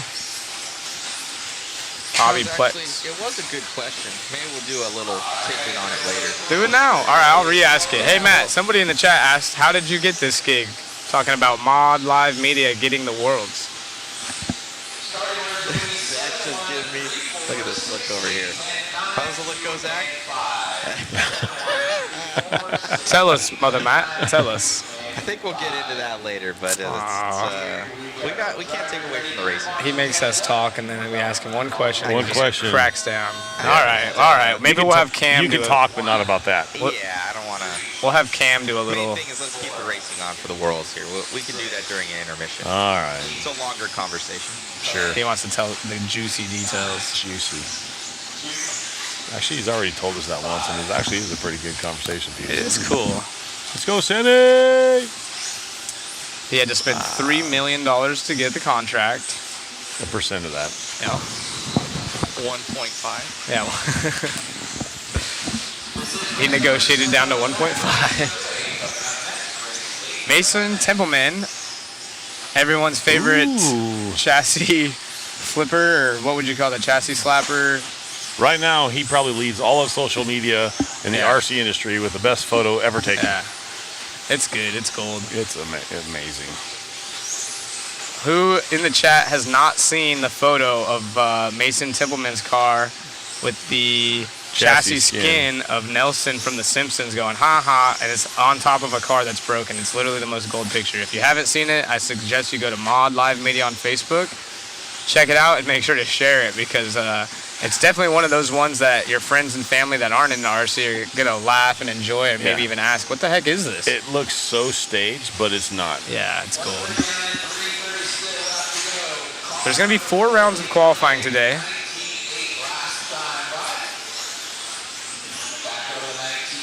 So we had the 1 practice round this morning, and we're going to have 4 rounds of qualifying, followed by 1 tomorrow, and we will be taking the best 3 count. Yes. And instead of just 2 minutes tomorrow morning for practice, they're going to give them a 5-minute round of practice tomorrow. And that's just kind of help the track scrub in. So that'll push our start time a little bit farther back for qualifying. So we'll be a little bit off time on that one, but not much. Templeman out front, setting on a new TQ pace at a 5:17 with a 1. 19.7, 19.8, 20.3 lap time by. That's going to hurt just a touch, but not much, though. He's on the gas. I just got a text, one of my buddies, Jonathan Leach, back home. Yeah. He said, I got to build me a 10 scale now. Been waiting for you to do that. You had everything else. No joke, he has every car under the sun. Oh, actually, it was Jonathan Kyosho. Actually, I'm sorry. I got a text from 2 Jonathans literally 1 minute after another. That's funny. So 2 of my good buddies back home.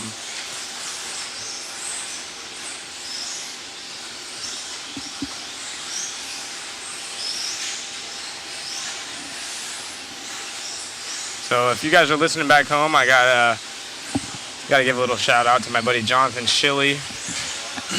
I have him as Jonathan Kyosho on my phone because that's how I met him and how we started. He was a RC enthusiast, him and his dad, just another one of those guys that loves RC racing. So shout out to all the hobbyists out there tuning in. We appreciate you. That's what it's all about, getting more people involved and getting text messages like that. Dude, I'm watching. I want to go play. Yeah, exactly. Misha out in front of this one right now at a 16.518. Mason Templeman dropping off the pace just a little bit down to a 15.504. He had a rough lap there, like a 22. It knocked him off pace. Yeah, and these guys asking about the Mugen car. We can see Shinadachi's in this heat. He's actually down in the 6th spot with the Mugen. Adam is not racing it. So Lance, no Adam, he's here just supporting Shin. There's actually only one of these cars in the U.S. Yeah, that is the only chassis in the States right now. He's the only guy working on the car. He's the only one working on setups. So obviously Drake here to help him out. They're talking about things back and forth, trying to get a setup on that car. Yeah. So it's coming around, though. It does not look bad. Yep, it is Misha, our race leader in the S-Works, though. Yeah. On screen, car looking really good. 16 lap run in the works, so that's fast. That'll definitely move him up this round. Maybe we can get Shin on screen in that Mugen car before the end of this one real quick. There's 30 seconds left. Let's see if I can find him on the track. Shin is through the whoop-de-doos. Coming right towards us right now. Coming to that inside triple-double section. There you go. Camera 2. Down the straightaway. Someone asked if Vinny is okay. He's been too quiet on the chat.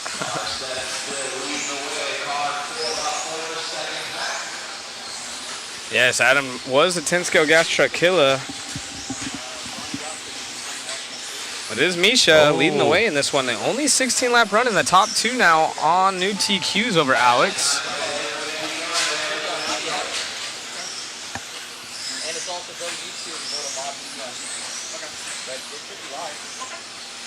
How's everyone's Friday going? If it is Friday for you, I know some of you are on Saturday already. And if you're at your local home track with TVs on, are you guys watching it? What do you got going on?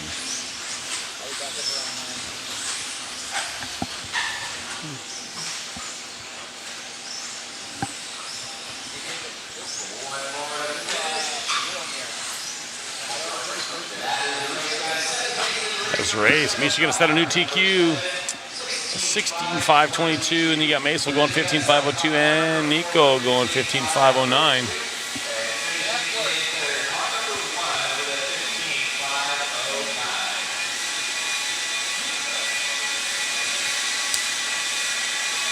David getting Misha over there. Big A is going to have the mains on our track all day tomorrow. Let's go. Let's go. Let's go. We appreciate that. So stream it. We put a lot of work in. Like I said, want to give Chris a shout out over there. Look at him having a good old time. He's been stuck in that little booth all day. As you get our Glizzy gods back there. A little bit of love. Robbie Rob, David Orner. Roberto Robbie Rob. Those are mod models. If you haven't seen some of the behind-the-scenes photo shoots, we were asked by Jason to help set up the lights, and I think he got more than he was asking for. The Mod Fathers, the men of mod. I do believe there's a calendar in the works. Yep, there they are. Hey, and we even catch Megan right there. Matt, if you could scoot to your side and get in there. Look at those. Hey, what a crew, eh? Fancy. Robbie's acting cool. He lives for moments like this, let's be honest. Robbie's all, yeah. I'm that guy. Here we go. Boy, He's going to go back to Chris. Can we get one on Chris now? And Matt's on the joystick here. I'm going to get, is it full? We're going to miss him. There we go. So there's our timing tower, Mike Braun up in the house. And we got Chris. He's too cool for school. Give us the waves, Chris. Superstar. Give us a wave, Chris. They can't. Somebody's got to tell him. We can't hear you. We can't talk to you. Give him a little wave, Chris. There, yeah. There we go. Showing him some love. That's the most enthusiastic wave I've seen in my life. So if you guys are enjoying the coverage, just imagine being stuck in that box for what? It's almost like 10, not 10 days. Perch. That's the perch. That's the perch. That's what we call the mod perch. Yeah, he's perched up all right. We see Mitch on the mic back there. There's Tire Tech. Cool little camera system Matt's controlling around. You can see he got a little buck wild for a second, but we're able to go almost 360. It's full 350, and then you got to click back around, but it goes up and down, zooms in and out. It's a super neat system. Hashtag men of mod. Would any of you, let's put this out to the chat. Would you guys buy a calendar with us on there? Oh, goodness. Please don't answer that. Please, thumbs up if you would buy a do calendar. not answer. Matt's about to freaking shut the chat down. Thumbs up if you would buy a calendar of the Men of Mod. Dude. Well, the good thing is our photo shoots are already done, so. Yeah, they were pretty wild pictures, though. The sad part is it's probably like the best photos I've ever had of myself, but they're just, they're those photos. Come on. We could show the ones we posted to Mod. That's funny stuff right there. Nope. Thank you. Hard no. As long as there's speed. There we go. He said, hell no, love you guys, but no. Feline Johnny gives a thumbs up. Depends on what you're wearing. Yeah, we would close. I think I'm gonna pass on that. Maybe we should do some calendars, but with RC cars, maybe the top pros or something. That'd be cool. Do some calendars with the cars. That'd be nice. Maybe the A main finalists. That's hard because there's two different ones. We could do a 4-wheel, 2-wheel, and then 2 pictures could be, I don't know, something special. The outside of the facility, and maybe you got 12 months, 10 drivers. You can do the TQ and then the B main winner. There you go. There you go. There's 12. That'd be good. Yeah. It's the RC calendar. Have the finalist, have the TQ, and then whoever won the B main. Yeah. Oh, you might be onto something. We got thumbs. It's pretty even across the board. More thumbs up. Come on. More thumbs up, guys. No, only because they only got like 2 or 3 pics of me. The rest of them, they got like 20 or 30. They got a ton of Robbie Rob. Yeah, Robbie was flexing hard. And we got Misha out there. It is heating up out on the track. So Charlie, our quote-unquote privateer, Germany in the 2 spot. That's me. I'm sorry. It should be Misha. Our computer's up. Charlie up to the point. Actually, Charlie's second overall on the big board. Shout out to Room 40 RC asking for a shout there. Thanks for joining us. Look at that big ARC. He wants it. Yeah, Big A putting in the work. Oh, Charlie leads the way. That is that car on screen. Green, yellow, red. Was a TLR driver, now opting out to run the Associated. And I don't see any sponsor stickers on the side of it. Yeah. Moritz in the 2 spot, followed by Killick in that Yokomo. So you Yokomo fans out there, top 3, but it is our race leader. Charlie to 5:02 on 15. Killick falls back a bit. We've had quite a few of the Yokomo fans online asking what the deal is there. If we can get Killick up here and discuss the 2-wheel in more detail. Perfect way to start the weekend. I couldn't agree more. Got the UK in the house. And Misha's time looking like it's going to hold up with a minute 35 left. It could change, but right now, Charlie... Actually, he's not far off. He's only about a second and a half off. Yeah, I was going to say, Charlie's not too far off, but still just in the 2nd spot. And only one driver so far has gone 16. That was Misha in the last one. Yeah, so if Killick can lay down a couple, there it is, the 19.8. So he's getting closer right now. Not too far off. 19.6 fast lap out of Killick, though. And then, Charlie as well. Charlie needs to get that. If he can get 1 or 2 sub-19s, I think he'll be right there. That's not going to work. What is Ari running X-ray? I just missed it across the line. I'll try to pick that up for you. I don't know off the top of my head.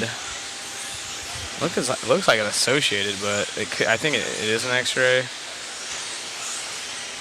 I missed Ethan, long lap for Ethan. Where's he at? That was a 25.9. Ouch. That hurts a little bit. There's Charlie, 19.5. That's going to help him a little bit, but not quite enough. He's starting to run out of time. He needs maybe, these last 2 laps need to be under a 20 to get close to that TQ mark. Yeah, it is an X-ray.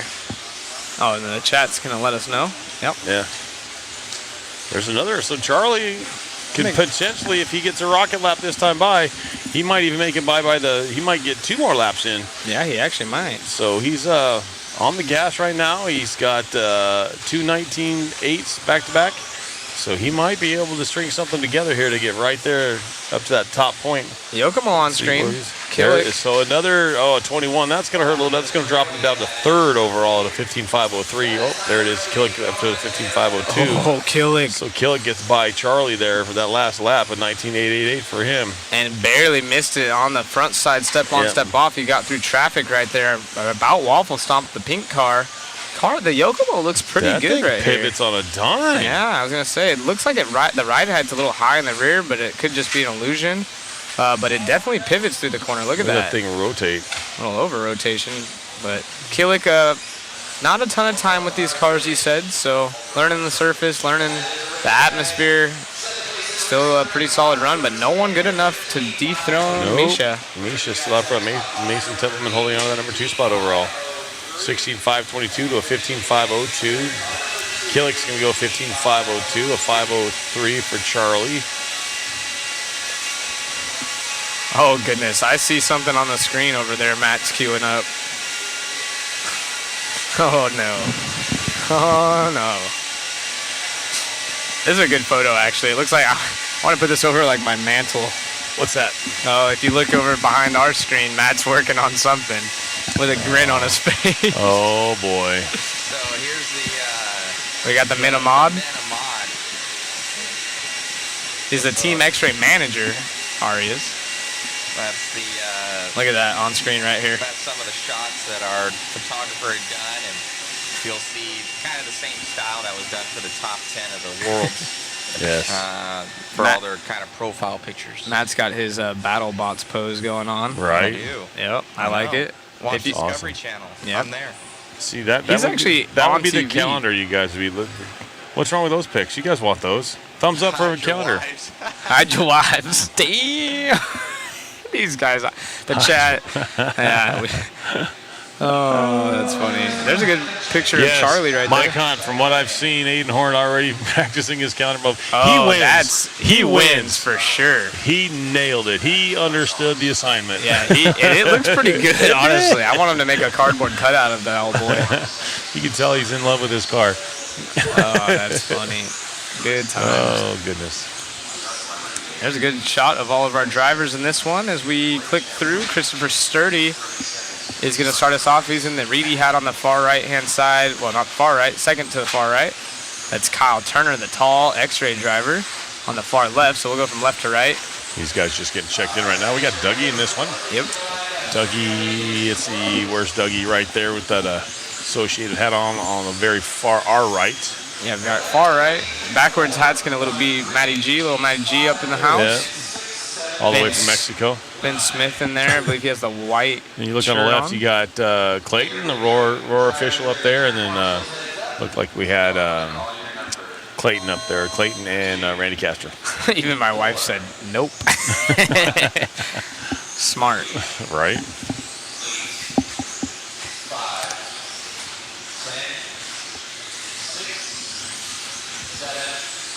Kyle Turner is got some fans in the chat as well. He was fast. He's got the X-ray car. We saw Ari in the X-ray last one. So let's see how Kyle can do. Yeah. Dave Dunn. I have a pretty good impersonation of him. Dave Dunn? Listen, no, of the Stone Cold Steve Austin. Blackie in this one. He's got a lot of fans as well.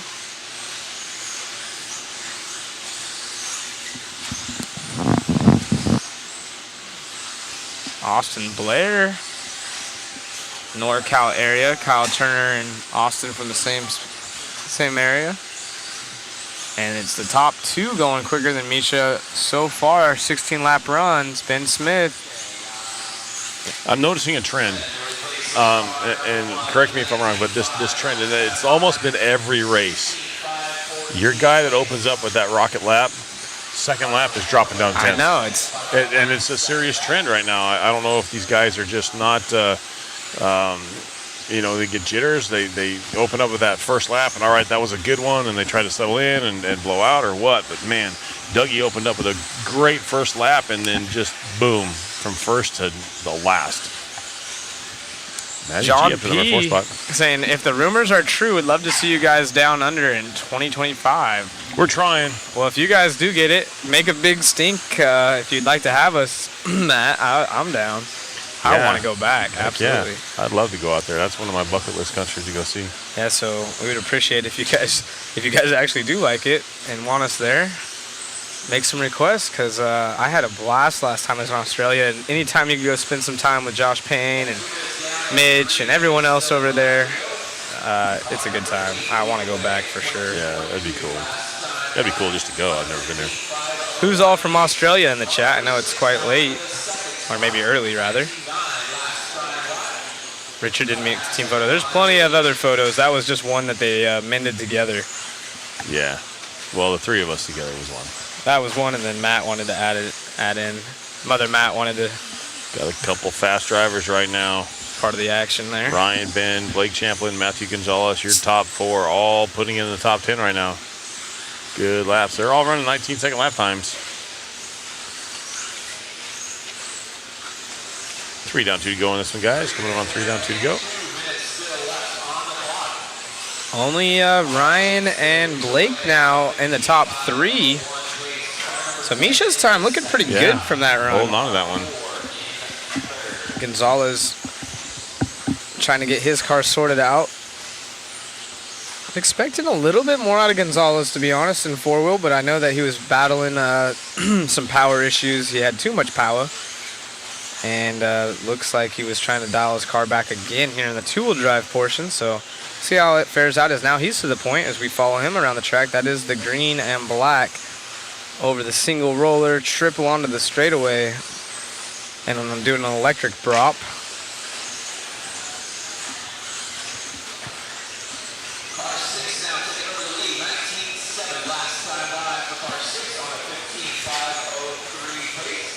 Ooh. I think that's Ryan's car we're following. That thing looks extremely well. 19.8 fast lap. Ben Smith, though, to the 2. Ben from the UK. Ryan Rivas in that TLR. TLR cars just look really good at this track. I like Matt G. I like him. This is probably one of his more solid runs right now. He's definitely a confidence kind of kid. He needs that confidence to keep the car going in the right direction, and he's looking pretty good this time around. There's someone right behind him, though. I don't know who that is right behind him. Applying some pressure. Matty G out front, 15.502. It's going to be good enough for 4 right now. Ryan Reeves right behind him on time. And these guys about 12 seconds off. Well, now that they fall back to the 15-lap pace, so they're going to be quite a ways back from TQ in that first round of qualifying, which it's crazy. You watch them, and it's like, how do people go that much faster? Actually, at 16.522 is like right there. Right. That's a really slow, but 16-lap run. But I mean, they're off according to the top 10. Yeah, they're off at least a half a lap to a lap. A 16-lap run would have got you in the the top 25. 522. Yeah. So 522 would put you. You would have been 25th, 26th area. So that's still a pretty solid run there. I'm just comparing to his other runs, Matty. That's a pretty decent run for him on the weekend. So I'm sure he's going in the right direction. Where did Dougie end up? Dougie ended up third overall, 15.516. So got some people clapping back there. Yep. Happy with what they see. Matt's gonna come up short of the TQ, unfortunately. So no airtime as he walks up here, thinking he's gonna get some, but maybe. Wow, are they gonna get him? Are they gonna get him? I don't know. They put the screen on us, but are you guys gonna get Matty G? He's not a new TQ. Not a new TQ, but it's still nonetheless a good run. He needs to show off the sponsors. One up. All right, so we're. No, it's good. You're good. You're good. We're here at our 2023 IFMAR World Championships with Matty G. Struggling with the car a little bit this weekend, we'll be honest. You're not happy with it, but that run just now, looking pretty good. It's getting better with each run. It still sucks. Like, no matter what I've done, I have no grip. And I think there's something still wrong, but I'm just pussyfooting it out there the best I can. So, thanks again to everybody for all the help and support this weekend. I'm trying my best. All the locals here, Jim Cooper, my dad, Ed, everyone at home, and Randy and the gang. I'm not even quite sure what to say to that. I'm just pussyfooting around. I'm having a good time. That's what he said. Is that Team Mexico? So, I'm not even going to ask him that. So, on that note, yeah, you just got me in trouble, Matt. Thanks so much. Well, I might be banned after this. Bye. So they made a custom Team Mexico, Jackie and them, and him and Davey Bata in the driver ceremony were carrying around last night as they go through all of our driver ceremonies. And there's no Team Mexico one, so they made a paper and walked out here to it. Him and Davey had it, and they posted time. it up. It's all over Facebook, and it was the first viral one before the flip over crash one. It was going viral. It was a good time. First person calling it with style. Exactly. Yeah. I mean, you know, you know what? He's just calling it how it is right now. I mean, it's funny because I was saying it and I kind of felt bad, you know, watching him on the track. I'm like, you know, I think we were all expecting a little bit more out of it. Oh, look, right here online. There it is. That's epic. So epic. We cannot forget Team Mexico. I will say this. You know, not the best run for him, but that is the best run he's had all weekend so far. So he's going in the right direction. He's not happy with this stuff, but he's working hard on it. And the kid won't quit. He's going to give it all he has. So. And he's such a kind kid. Anyone that knows Matty G knows that he's always got a smile on his face. He's been fighting all kinds of sicknesses. He's had his spleen removed last time at Hobby Action, and then his following 2 trips, he's been in the hospital, including this one. Yeah, it was kind of funny because we were doing these photos for everybody so we can do the overlays that you see on the screen, and you know he's not here. He's one of the few that we needed pictures of. So I shot him a text. I'm like, hey Matty, we need your picture. And he sends a picture back. He goes, I'll be there in a second, getting a shot. And he's at the hospital. Yeah. I'm like, oh, my bad. I didn't know what happened, but. And he still shows up with a smile, you know. He still shows up. And then of course, you know, he just Jeremy's saying just became a Matty G fan. He always makes sure that we're entertained. There's no doubt about that. Absolutely. And we're on to the next one. We're clicking through race 10 on the track, heat 10 rather. Aaron Kaufman, the TLR boy. We've seen all the other TLR kids flying, so I would not be surprised to see Aaron throw that thing to the top of the charts here.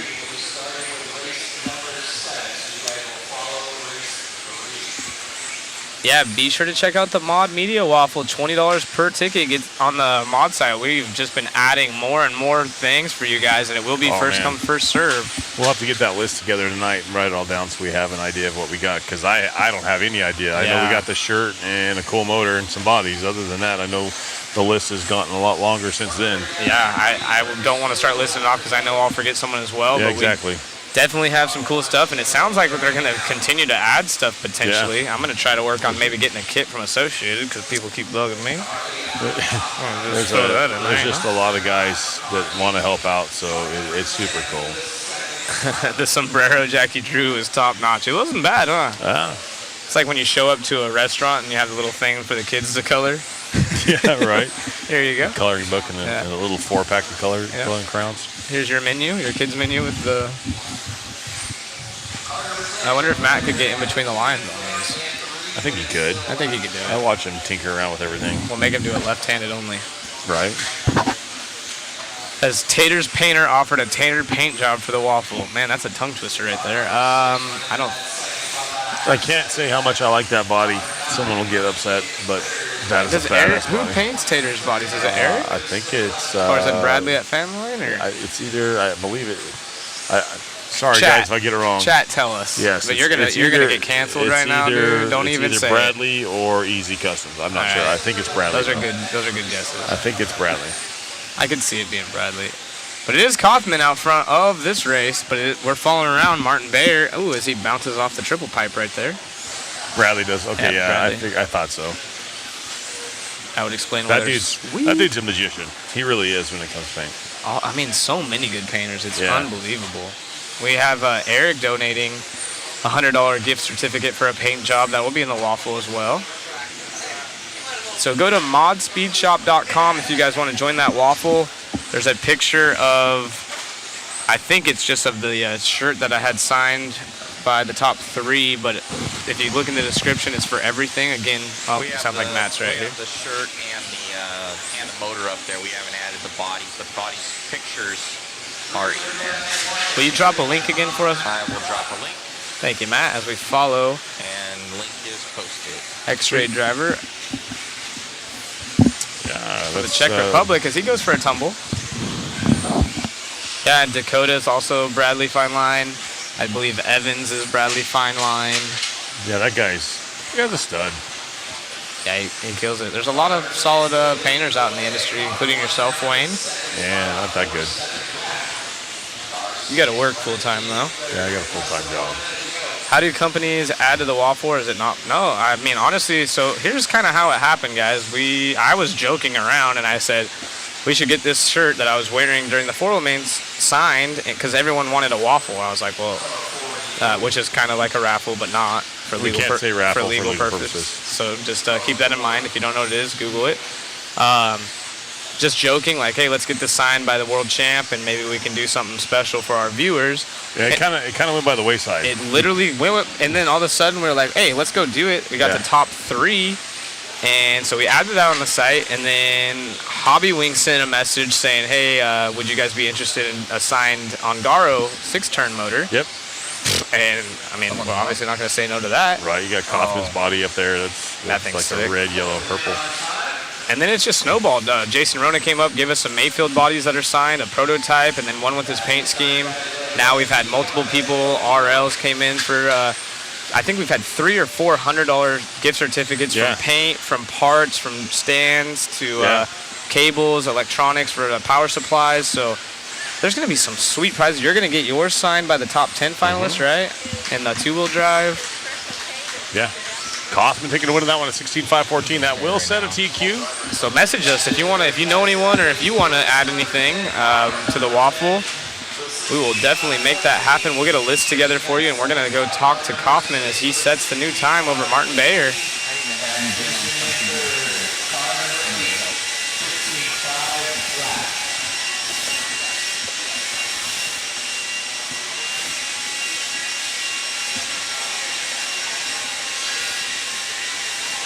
All right, round 2 qualifying, rolling along. Top of the leaderboard is going to be Aaron Kaufman. Aaron, how's the car? How's the track? How you feeling? We're feeling pretty good now. We've been kind of struggling with 2-wheel. We were most practicing seating, made a bunch of changes going to this round. A lot better. Track's super fun. I love this layout. It's actually really, really fun, difficult to race on, but it's also easy to get around at the same time. Yeah, so I'm pretty happy with that run, making those changes. And getting a good run in. Very cool, very cool. So, yeah, so you guys look like you're getting around the track and getting a little more comfortable with it. Obviously, a little bit more flowy than four-wheel, so you're having fun with it, and that's really all that matters. Enjoying your, how many is World Championship, or first one? Yeah, this is our first World, so we wanted to make it a point to come to this one since it was in the U.S. and won't be here for a few years, so it's been fun, it's been challenging, been a mental game for sure, but I'm happy with how that run went for sure. Awesome. Well, I don't want you to get yelled at for not marshaling, so good run. We'll see you later, man. You want to tell the good news from the chat? Who, me? Yeah, you, Wayne. Looks like Joshua Schroeder says the Phantom's going to add a motor of choice for the cause. So we're going to have Phantom kick down, and dude, this is so cool. We're going to get those vitals from them. But start writing all this down. Oh yeah. Yeah, I got that. I believe me and Josh are friends on Facebook. If not, if you could, Josh, if you could send us a message someplace, either to Mod. We need to have Matt drop the. What's your email?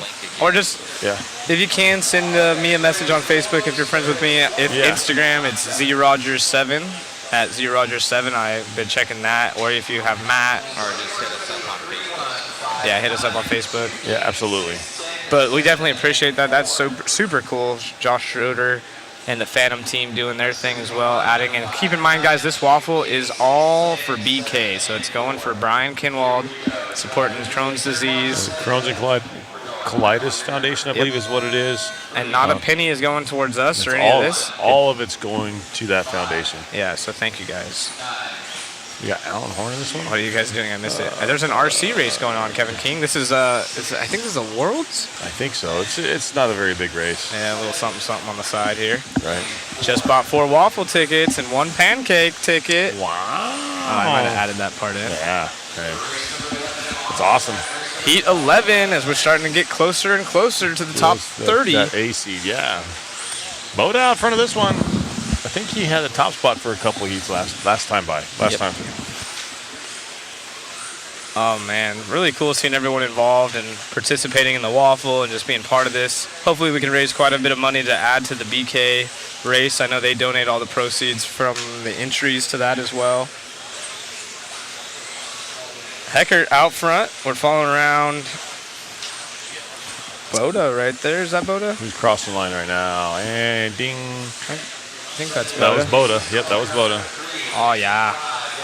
That's the S-Works driver. The bumping of the mics is terrible, yeah. Unfortunately, whenever Matt comes in, he has to bring it down because he has multiple mics, so sometimes it gets a little rough for a second, but he doesn't talk that often unless we bug him. We try not to let him talk that often. Is it too late to buy a shirt autographed by pros? So, Mike, yes and no. It's one of those things right now. We only have limited inventory, so we might have to send some messages. We're going to do the best we can. We also have hats, so if we miss out on the shirt for you, we'll contact you first and see if you're cool with switching to either a flat bill or a flex fit hat if we don't have enough. But you can order a shirt online, request it to be signed in the notes section. We'll do our best. We do have some sizes available. Of course, we'll make it right if we end up not having it, and then we'll contact you first to switch out for something if we can. If not, we'll get your money back or try to arrange something later on where if we have a different shirt or something, we can send it to these guys and have it signed. But yeah, if you guys want to go over there, just leave it in the notes section. We'll do our best. We're trying to make this fun for you guys as well.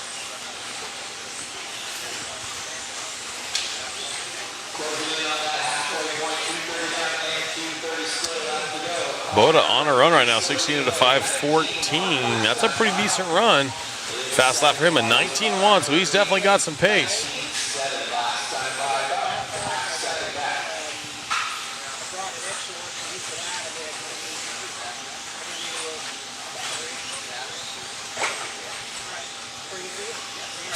I'm like, why did I get all these Instagram? You wanna give your handle out? You'll get some followers right here, dude. Mine? Yeah, That's my name. At Wayne Ashmore? Yeah, at Wayne Ashmore. Look at you. You scored that one. So you get at Wayne Ashmore if you want to add the other guy. That's what I should turn. I should turn it the other guy. The other change guy your on the handle. mic. So we got at Wayne Ashmore. You got. Actually, it's O to be Wayne. Oh, it is? See? Yeah. You just almost jacked yourself up. So it's at OH2B Wayne. So the 2 is the number 2. The number 2. The B is just the B and then Wayne. Yep. That one's tough. Mine's easy. Mine $100 from Donathan RC as well for DRC Wow. products. So Just a straight $100, huh? Yeah, cool. So we'll put that in there. Well, that's actually pretty cool. Drop that down on your piece of paper, please, Wayne. Yeah, Like I Wayne. said, guys, I have to add all O2B this Wayne. later on, and we're handling the stream right now. So we'll Is get that, it. was going Donathan in correct? Donathan. Yep. Donathan RC.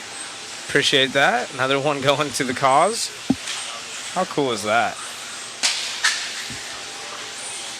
And if you guys want to add me on the gram, it is at ZRogers7. You guys can send a message if you guys want to participate in the waffle by donating anything. Let me know there, or I can get it to Matt if you don't want to, email it. It gets lost. Matt has a lot going on. If you just want to stop by and say hi and check out some behind-the-scenes footage. Old to be Wayne, Chris Rose says. What do you say? Old to be Wayne. Oh, Chris. Jaraz. Zach, Donathan, class act, absolutely. Yes. We're getting a request, Matt. Next time Richard does an interview, could you have him either turn the mic up or have him hold it closer? They're having trouble. Chris Rose, I hope you're doing good, bud. Haven't seen you in a while.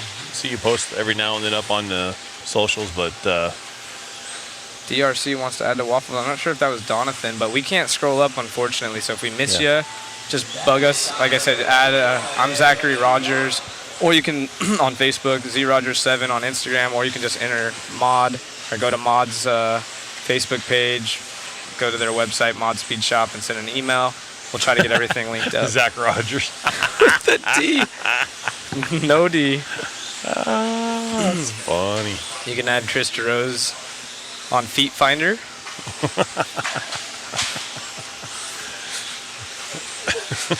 You too. Even Richard Zippy's over here like, what am I missing out on? Exactly. Donnelly takes the win in this one, but it ain't gonna be good enough to dethrone Kaufman. I don't know if we're gonna. Are we getting an interview because it's no TQ or? Yeah, Donnelly taking the win of that one. Just missing TQ by 5/10 though. Just barely missing it. Barely missing it. Boda, solid top 3, and of course Aiden's brother, Austin Horn, older brother. Yeah, the older brother. He opted out on the shorter but older brother. He opted out on making the main because he brought his girlfriend instead. Right. He said. Yep. So you either get to bring the girlfriend or you go fast with the RC car. Exactly. One brother chose go fast. One's girlfriend kind of balances out the yin and the yang of the two. Waffle paid. I like that. I need some more income. Chris is stoked.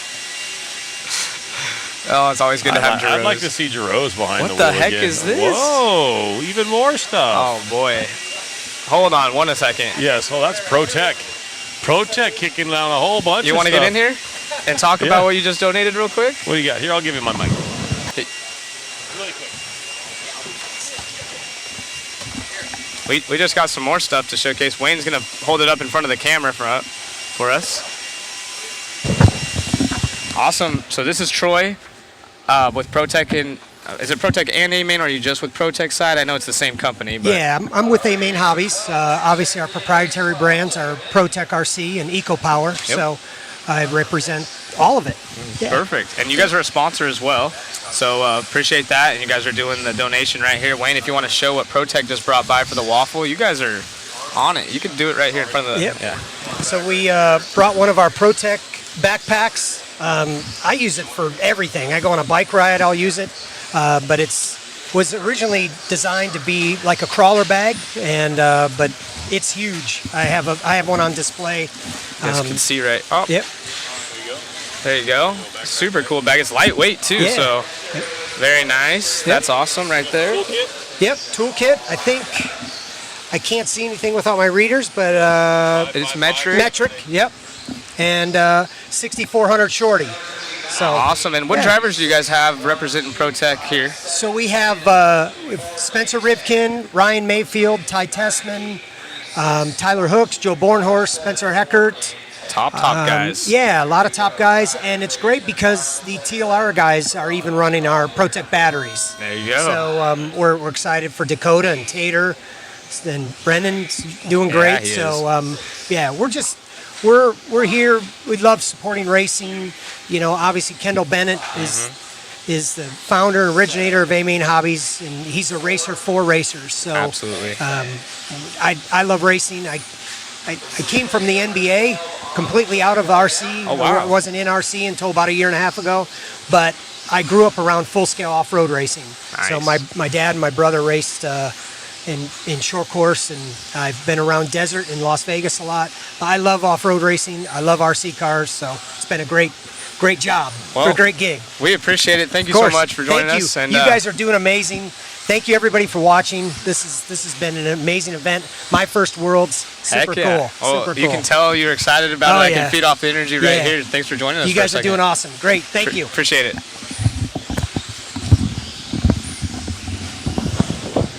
Awesome. So more and more gifts for the waffle. How cool is this? So we get Wayne to go put that, add that to the list of things. So all for a good cause again. Boy, oh boy. I'm getting jealous. I want to enter. I said, I'm getting jealous. I want to enter. I know you don't have your headset on. Can't do it. I know. I'm just saying, we got so many good prizes. We got autographed gear. We got batteries and motors. Yoshi for me, David. You're still on, Matt. Thank you, kind sir. Lackley Donald out front. Austin Horn. Oh, sorry. That's the wrong one. Big silly over here. We had our little interview. It is Jorn Newman out front. Harley Yoshi on screen there in the red, yellow, and gunmetal gray back end of the Associated.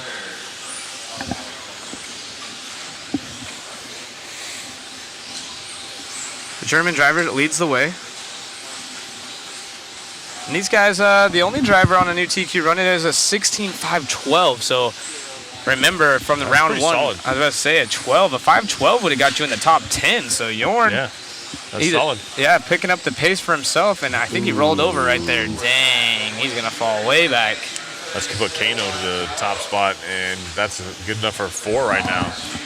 You know, we talked about this. Jason made a great point. You know, you see a lot of these guys go really quick. There's tons of people that have speed, but can you do it for a full 5 minutes? Well, that's what I was telling you. Like you watch these guys, they bust out and they have a great opening lap, and they cannot back it up. They literally go from first to nothing on that second lap. So it's kind of, you know, I don't understand. I mean, I'm not exactly the best qualifier myself, but to go from first to nothing on the second lap, it's just, you know, is it you're rocketing out to get that first lap out of the way, and then you're trying to relax a little bit, or what? But so Caston actually makes a good point here.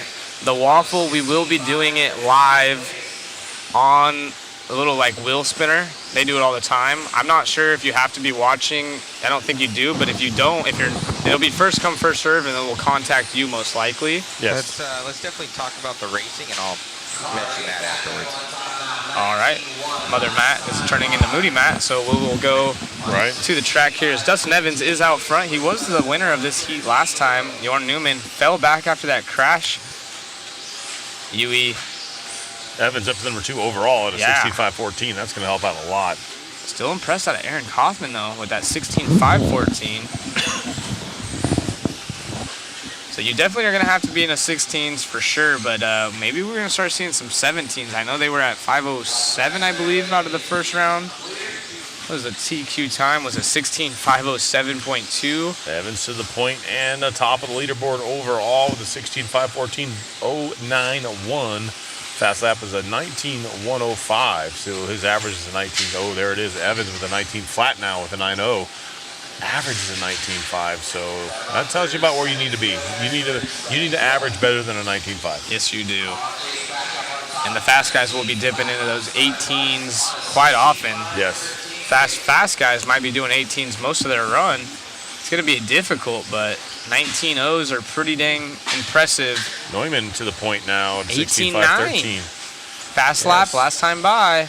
And he was quick early on, so he had a rollover. Now he's back up on a 5.13. So going to Joe's point earlier, you take out the mistake, and you're right there on TQ pace. Absolutely. And now, he was talking about Mayfield had 2 mistakes, or one 2-second mistake, and it dropped him all the way. Yeah, the track would definitely have to come in, BJ. It would have to pick up quite a bit, but we saw the track pick up a lot towards the end of the day in four-wheel drive. So it wouldn't surprise me. You know, they did a 5:07 on round 1 of qualifying. So yeah, I mean, definitely not out of the ballpark. It's going to take a lot, but that's going to be a TQ right there. So we're going to, when they're all done with this one, we're going to get a quick interview with Jorn. So yeah, we'll have to keep an eye on these guys. They are going to have to pick up the pace, but the track slowly getting better as these guys' lap times picking up closer to the round 1 time. Jorn. Uh-oh, Jorn's trying to run. He wants to go Marshall. He's mad about it. All right, grabbing Jorn real quick before he has to go down Marshall. So second round TQ. Planet leaderboards, you got 2 more left to go. Car feel, yeah? This time a little more grip, I think, from the track. Yeah. So my car wants to flip easily, so I need to drive very carefully. One time I jumped off the track. But, yeah, I saw you took the option line. Yeah, the option line, yes. It's not good. All right, well, obviously regroup and you're back for next round, man. Good job. Thanks so much, guys. That was your Neumann out there. And he talked about it right there. He's saying the track is actually picking up, whether that means they're going faster or not, because sometimes, like he mentioned, it makes your car harder to drive. Yeah. It's very well possible. If it's too stuck, you can't drive hard. Yep. You can't drive hard in the corners. You have to be really smooth with your inputs on the radio. And I tried talking that with our kids at home when our grip is up. Is your inputs have to be really smooth, because if you're aggressive, it upsets the car. It'll slam the front end. It'll roll it over. Traction rolling a lot. So you really got to be smooth with your inputs, especially if your setup's still from the looser track. Exactly. So it's one of these things. Most of these guys at this level in these last 3 races. They understand how to chase the track, and they watch and see what's happening. So, yeah, it's definitely got to relax. And when the traction comes up, you got to adjust your driving style. I actually just Mayfield in that warm-up lap, I watched him bicycle a little bit up at the end of the straightaway coming into this first sweeper. A lot of cars, because it's a little bumpy there too. So that's even adding more of a upsetting to the car. For those that want to know about the waffle, you guys will be contacted, and it will be in the order that you win, and then we'll contact you to see what prize you guys want. Okay. So that's the easiest way to do it. Thank you, Matt. You guys. Is the waffle AE blue? Crazy funny. So this should be exciting. The Ryan and Ryan show from last time by. And this is basically your B sort. Yep. Whoa. Oh, writing the name down the front straight right there. Yeah. Mayfield's car a little bit loose, so maybe on a new set of tires? I'm not sure. But Joe Pillars did mention he had that bobble. If he didn't, he would have had a 508, which would have put him 3rd overall. Looks like he might be on some new shoes there. Yeah, break them things in for a second. Looks much better this time by already. But you can see how much the gap has been closed by Cavalieri behind him off the start of this one. Oh, look at how good that car went to the corner there. I think he grabbed the pipe almost and got some help. It was perfect. Trying to pull out just a touch. Look at that little over-rotate there on the gas. Yeah, Cavalieri up top though, 16.509. That's a good time. Bada. Here, Chris, please. Or no, David, you have him? We still have Matt in our ear here, so thank you, Matt. As Davey Bada, we've been talking about him all week long. He was super fast in 4-wheel, barely missed the main. Had some solid runs, but small mistakes were very costly for him.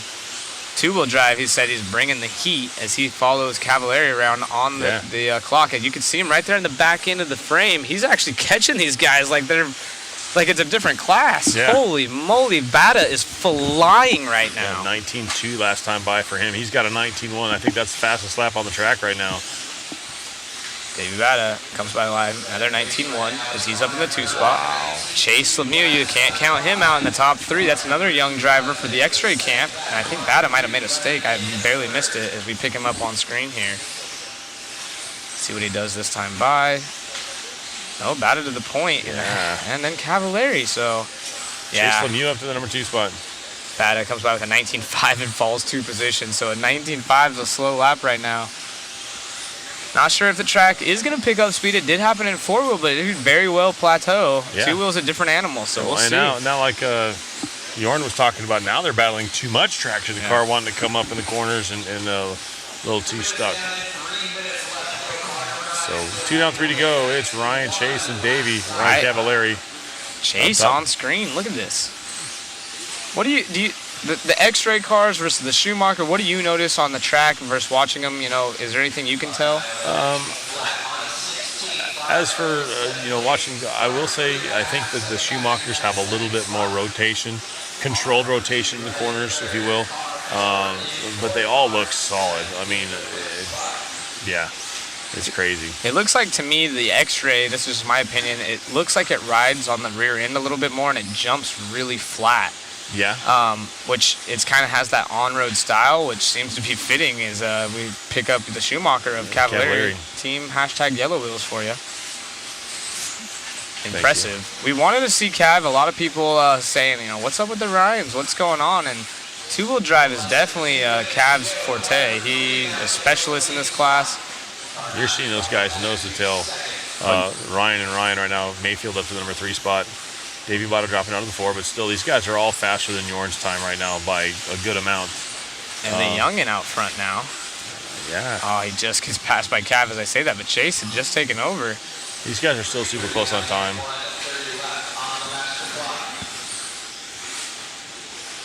Yeah. I don't know who's in front of Mayfield right there, but there's Ryan, Mayfield, Ryan, and Cav. You got a string of cars together right there. Hopefully they all work together and they don't kind of mess anybody up.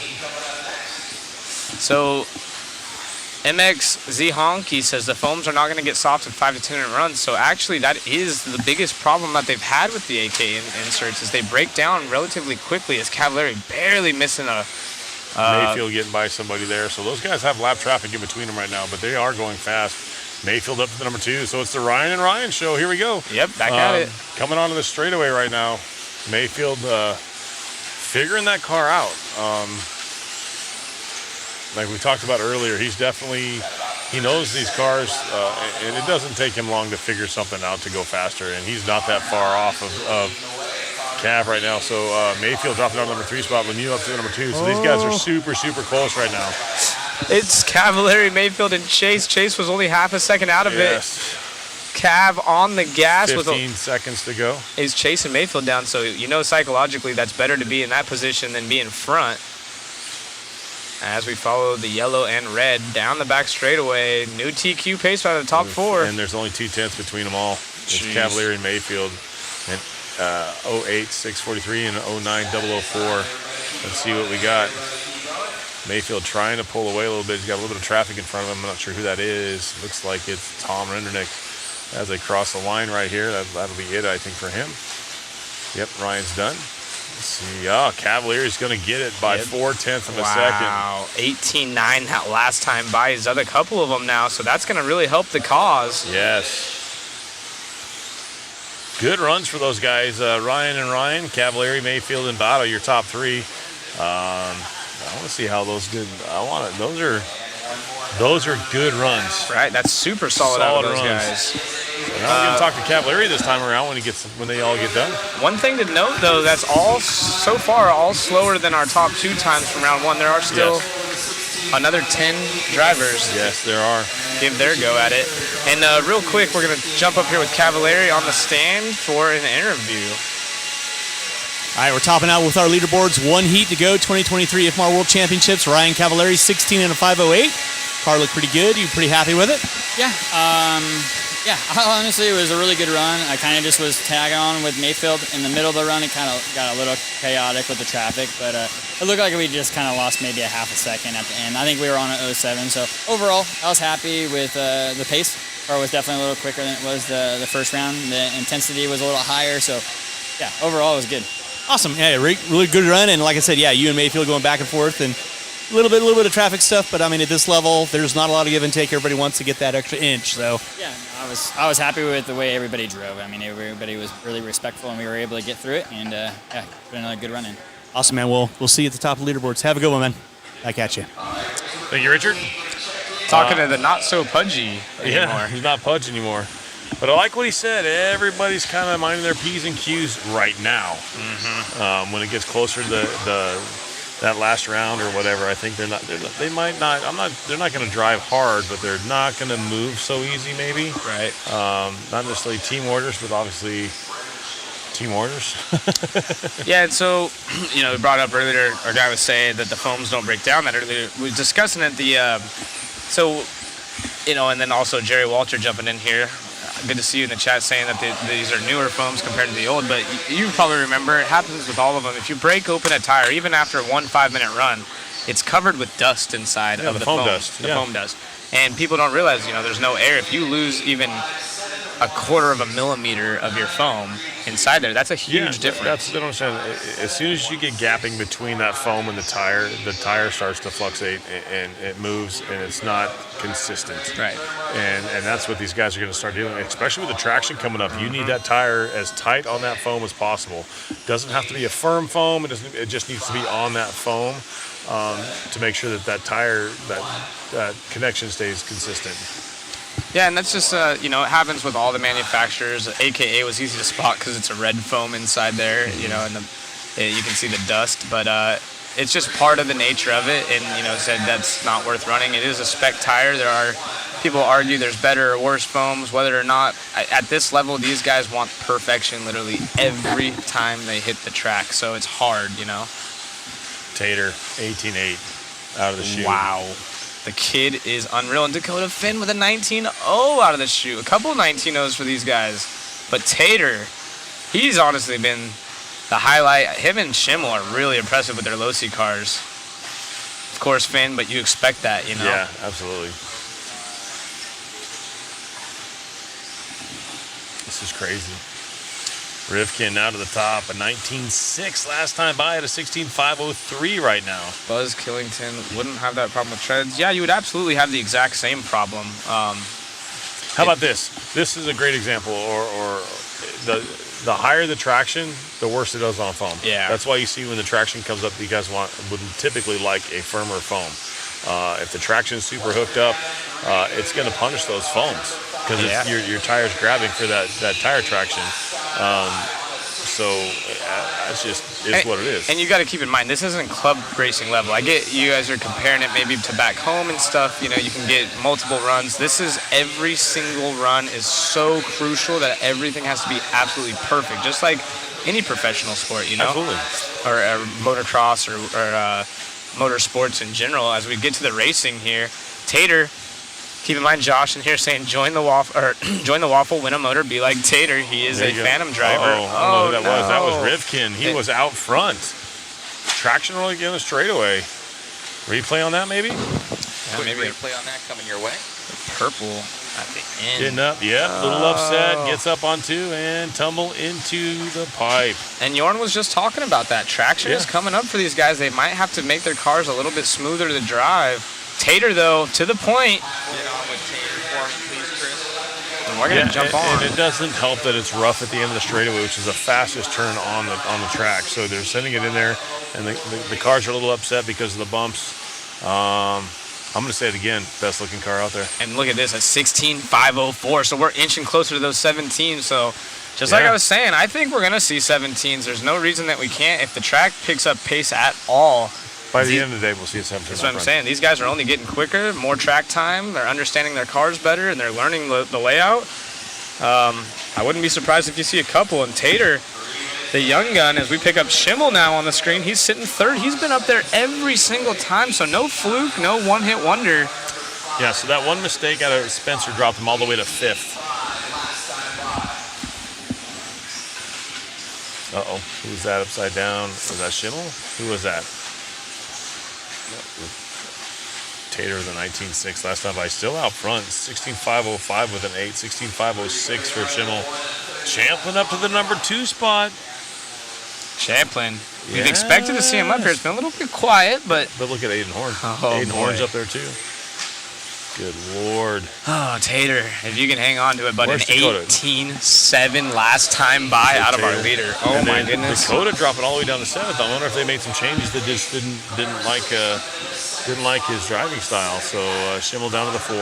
Aiden Horn up to 3. Brock Champlin all the way up to the number 2 spot. Tater still out front. 16.504 is that pace. 1 minute to go on this one, guys. Aiden Horn up to the number 2 now. Flying, and what's crazy is, you know how close these guys have been. We saw there was like 6 on a 15.508 in the last one, and now I guess you can arguably say he's pulling away. Aiden Horn a full 2 seconds back from Tater, so Tater on a level of his own. Yes, 19.1 slow lap for Tater right there. Aiden Horn going 19.3. You got a 5.05 to a 5.07. 5.07 for Brock Champlin also. So your top 2 or your second and third spot are just a couple tenths off of each other. That's Aiden Horn and Brock Champlin. Marcus up to the number 4 spot.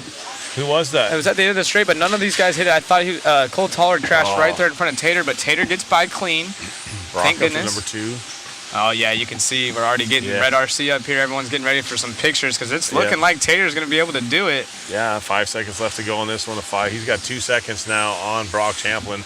You know, barring anything going wrong. Ooh, that 20-second lap, though. That's going to hurt a little bit. Let's see what this does. Brock might squeak one in. It's going to come down to the wire. He had a cushion he created for himself. Yes, it's too close. Brock can rip one off right now, too. He is so fast. He's flying. This is a Especially solid lap. If he knows he has to, this will be it right there. Lands the triple perfect on the gas. He knew he had to make it happen. Will he get it? Is it going to be Tater? Is it going to be Brock? It's Tater getting the TQ.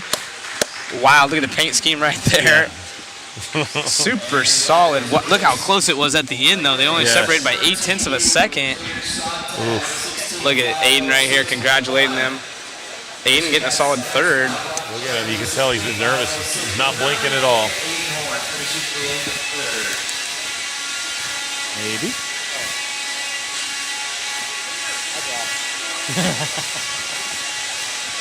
All right, we are live. 2023 IFMAR World Championships. Round 2 in the books. Tater Sontag taking the overall TQ. He's not crying. He just can't see because he didn't blink that whole 5 minutes. That's what a machine he is. So 16 years old.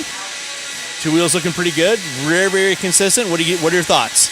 I mean, everything's been good. We came out here a couple weeks ago. We did a lot of testing. Really focused on 2-wheel majority, and it's paying off. The whole team's doing really good. My car is super easy to drive. We made just a couple tweaks since we got here, and everything just went pretty well that round. I only had 1 mistake. I had to check up for some lap traffic on that second to last lap, but luckily I was able to hang on to and get the overall. Very, very nice. And, you know, I know everyone, you know, has been kind of chirping and, you know, well, you know, why aren't you guys coming out with a new 2-wheel drive, blah, blah, blah, blah, blah. Whatever the case may be with that, you guys are doing your thing. The current platform you have, if it's working and you guys can evolve and tweak with it and make it work, that's the goal and the game plan, right? Yeah, I mean, we're always trying to find the next 10th or 2 every weekend. I mean, we work hard every weekend at the track, whether it's at a big race or at home testing. We put in the time, and it's starting to pay off for us, so I'm feeling pretty happy. Awesome, man. Well, I'll let you get out, Marshall. Great job. We'll see you in the future. Thanks, buddy. Back at you, round 2, almost in the books. Wow. Tater, I understand his eyes. No, he wasn't crying. He's just been concentrating. He's not blinking. He's just focusing on his car. And yes, there's some different stuff on the back of that car. I'm impressed with his interview. He's been holding his composure. You know, followed Tater's career for a long time. And it's really cool to see both him and Brennan on the TLR team. And just looking at the times from round 1 to round 2. So we had 2 drivers go 16.507 from the first round. This time we got Tater and Brock doing 5.06s. So track is right there, pretty close to what we had. Yeah. And congratulations to TLR right now with Dakota getting that first one, Tater getting the second one. Yeah. I mean, this is shaping up. But I'm looking at where Dakota ended up in this one. That's kind of unsettling. 16.509 is still impressive, though. But yeah, it is fast. It's 11th. It ain't going to be a top 10. Exactly. That's what I'm saying. It's only 11th overall. I'm looking at the Ryans. They're still 4th and 5th. They got a 4 and a 5 in this round. So that's actually where they're end up probably the best average. Where was Tater in the first round? I think he got 4th. So he's actually going to be our he's TQ got a 4 right now. Yeah, absolutely. So where'd Spencer end up? Spencer. Yeah. So right now, Tater. After 2, Tater has it. Dude, this is really cool. Congrats to those guys. He mentioned it. They've been putting in the work. And that's what it's about. You know, at this level, you can't slouch. No, you can't. You can't make a mistake. Ongaro with what did he have? A 4 in the first round. He's got a 5 this time, so that's 9. He had a 3. Brock had a 8 and has a 2. So with Tater with a 4, it's gonna take. And look at Schimmel as well. Sorry to cut you off right there, but Schimmel has an 8 and where was Schimmel? An 11. So good points for Schimmel as well. Yeah, it's definitely gonna take less than 20 points. Yeah. So, I like the racing. Oh, wow. How cool is that? I mean, I'm super stoked, and it's it's just fun to follow. Oh, dude, it's so hard. These kids are flying and doing the option line right here on screen. Back to the antenna tube race. So we get our chat going again.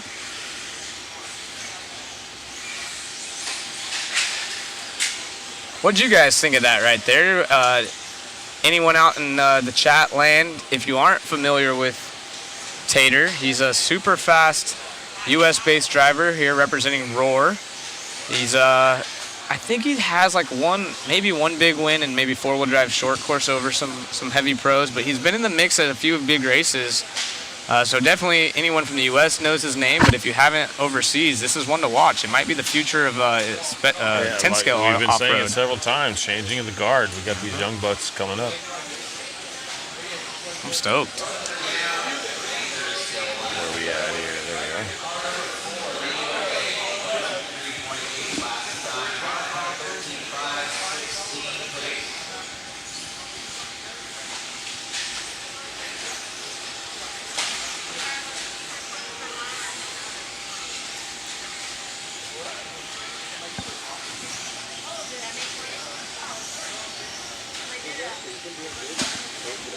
What's up? People posting. What was the question? I don't think there was one. Oh. Just people say watching.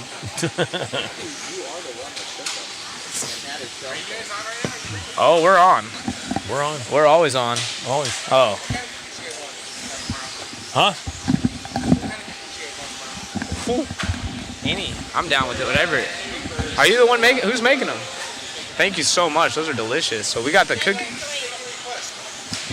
What do we got? Cookies. Cookies? Cookies?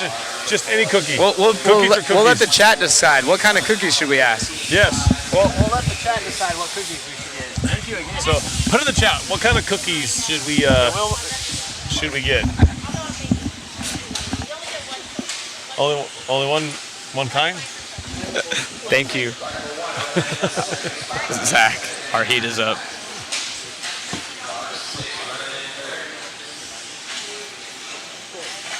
Snickerdoodle. I like Snickerdoodle, yes.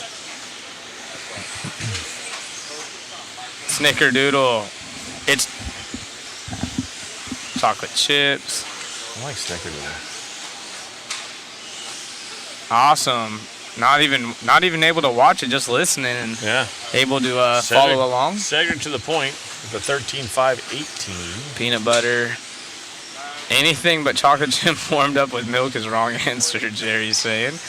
We had the Snickerdoodles already, and they were amazing. They were. I'm not picky. Cookie's a cookie. I think Snickerdoodles was Tater's middle name. Oh, you guys are funny in the chat. Honestly, I wish you guys could enjoy the cookies. We've had sugar cookie and Snickerdoodle so far. That's Larry's sister over here we're talking with on the side.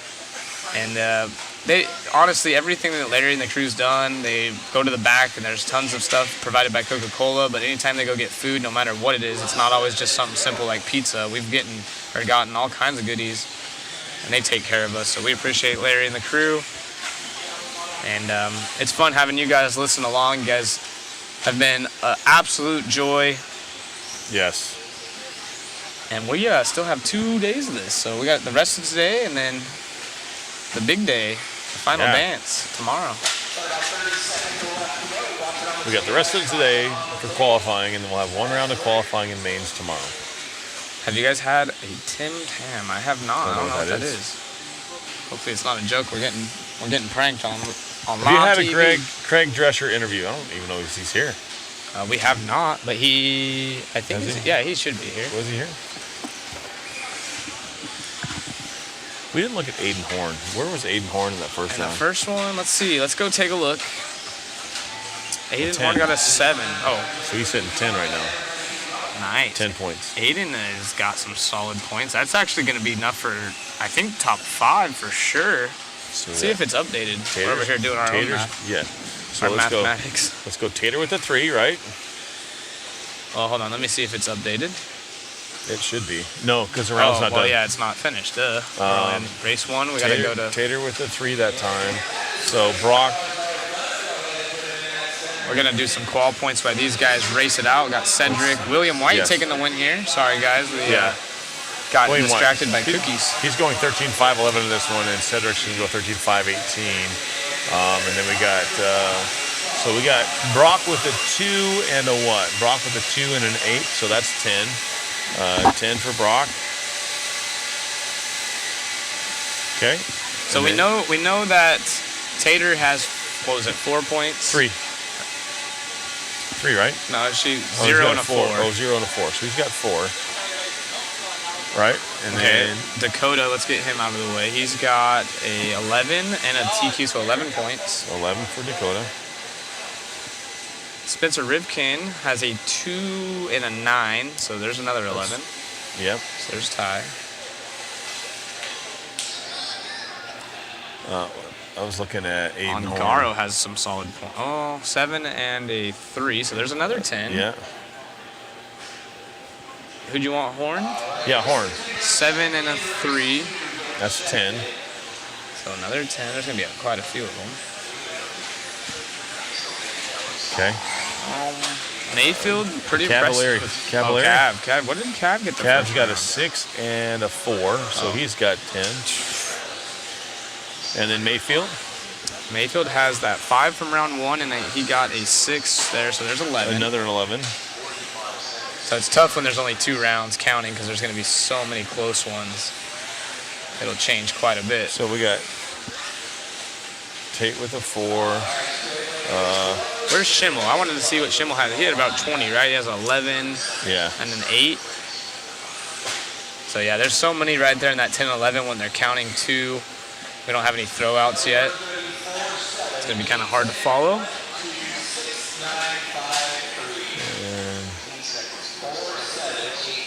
The sausage sizzles. So some Tim Tams. It is nice seeing a young American do good at Worlds, especially I'm sure most people feel like Tater's kind of an unknown driver international. Yeah. So I mean, if you're looking at your top 8, obviously Tater with a TQ, and this is with no throwouts, like you said. Tater with a 4 after 2, and the rest you got Brock Champlin with a 10, Horn with a 10, Cavalieri with a 10, Mayfield with an 11, Dakota with 11, Spencer Rivkin with 11, Ongaro with 11. So on points, who? I mean, I'm going with Tater. Yeah, I mean, if you go off a 1 round, that switches things up a lot. But, that's the thing. There's no throwouts yet, so I mean, it makes it really difficult when there's 2 counting. But there's a lot of people consistent right there, and knowing that you have those 10 or 11 points going in with 3 rounds remaining that are going to count or that can count, it is a confidence booster. But when you know that there's almost 10 other people that are also right there, every time matters. But Tater setting himself up. I mean, realistically, with 4 points, we pretty much can say right now. So he needs 1 more. If he were to go another top 5, that's going to start him top 3. Yeah, or at least he'll be in the top 5. Oh, absolutely. Yeah. So with the TQ, that's like, I'm gonna say it right now. I think we're gonna see Tater in the main, unless he has solid with the 4 after 2. Absolutely. Yeah, I mean, it's gonna get close. I think it's gonna be right around 20 points, like we saw in 4-wheel. So with his car being as hooked up, he looks calm, collected. I think his maturity levels are there. And he has the confidence, so there shouldn't be any reason we wouldn't see him. Can the front open tire be a 4-wheel? Yes, as long as it fits in the box, you can run whatever front tire you want. You just got to pass tech.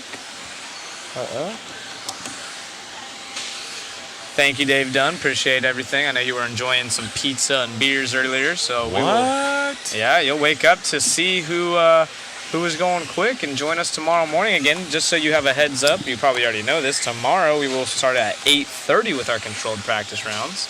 Yes. Keep in mind they will be 5 minutes long this time rather than 2. And that's just to basically help scrub in the track a little bit better for that round. So we got William White out front.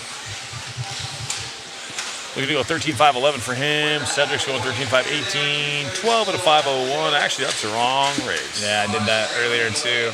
It's actually Christian out front of this one, Cedric in the 2 spot, and Sylvain. There we go. the chat will let you know in just a second that you completely messed up. You should never, ever be an announcer. I should be canceled. You should be canceled. I don't even know if you're into RC. What do? You should be at a disc golf event.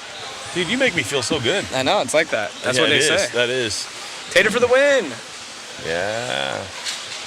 Kid's been fast, man, all weekend long.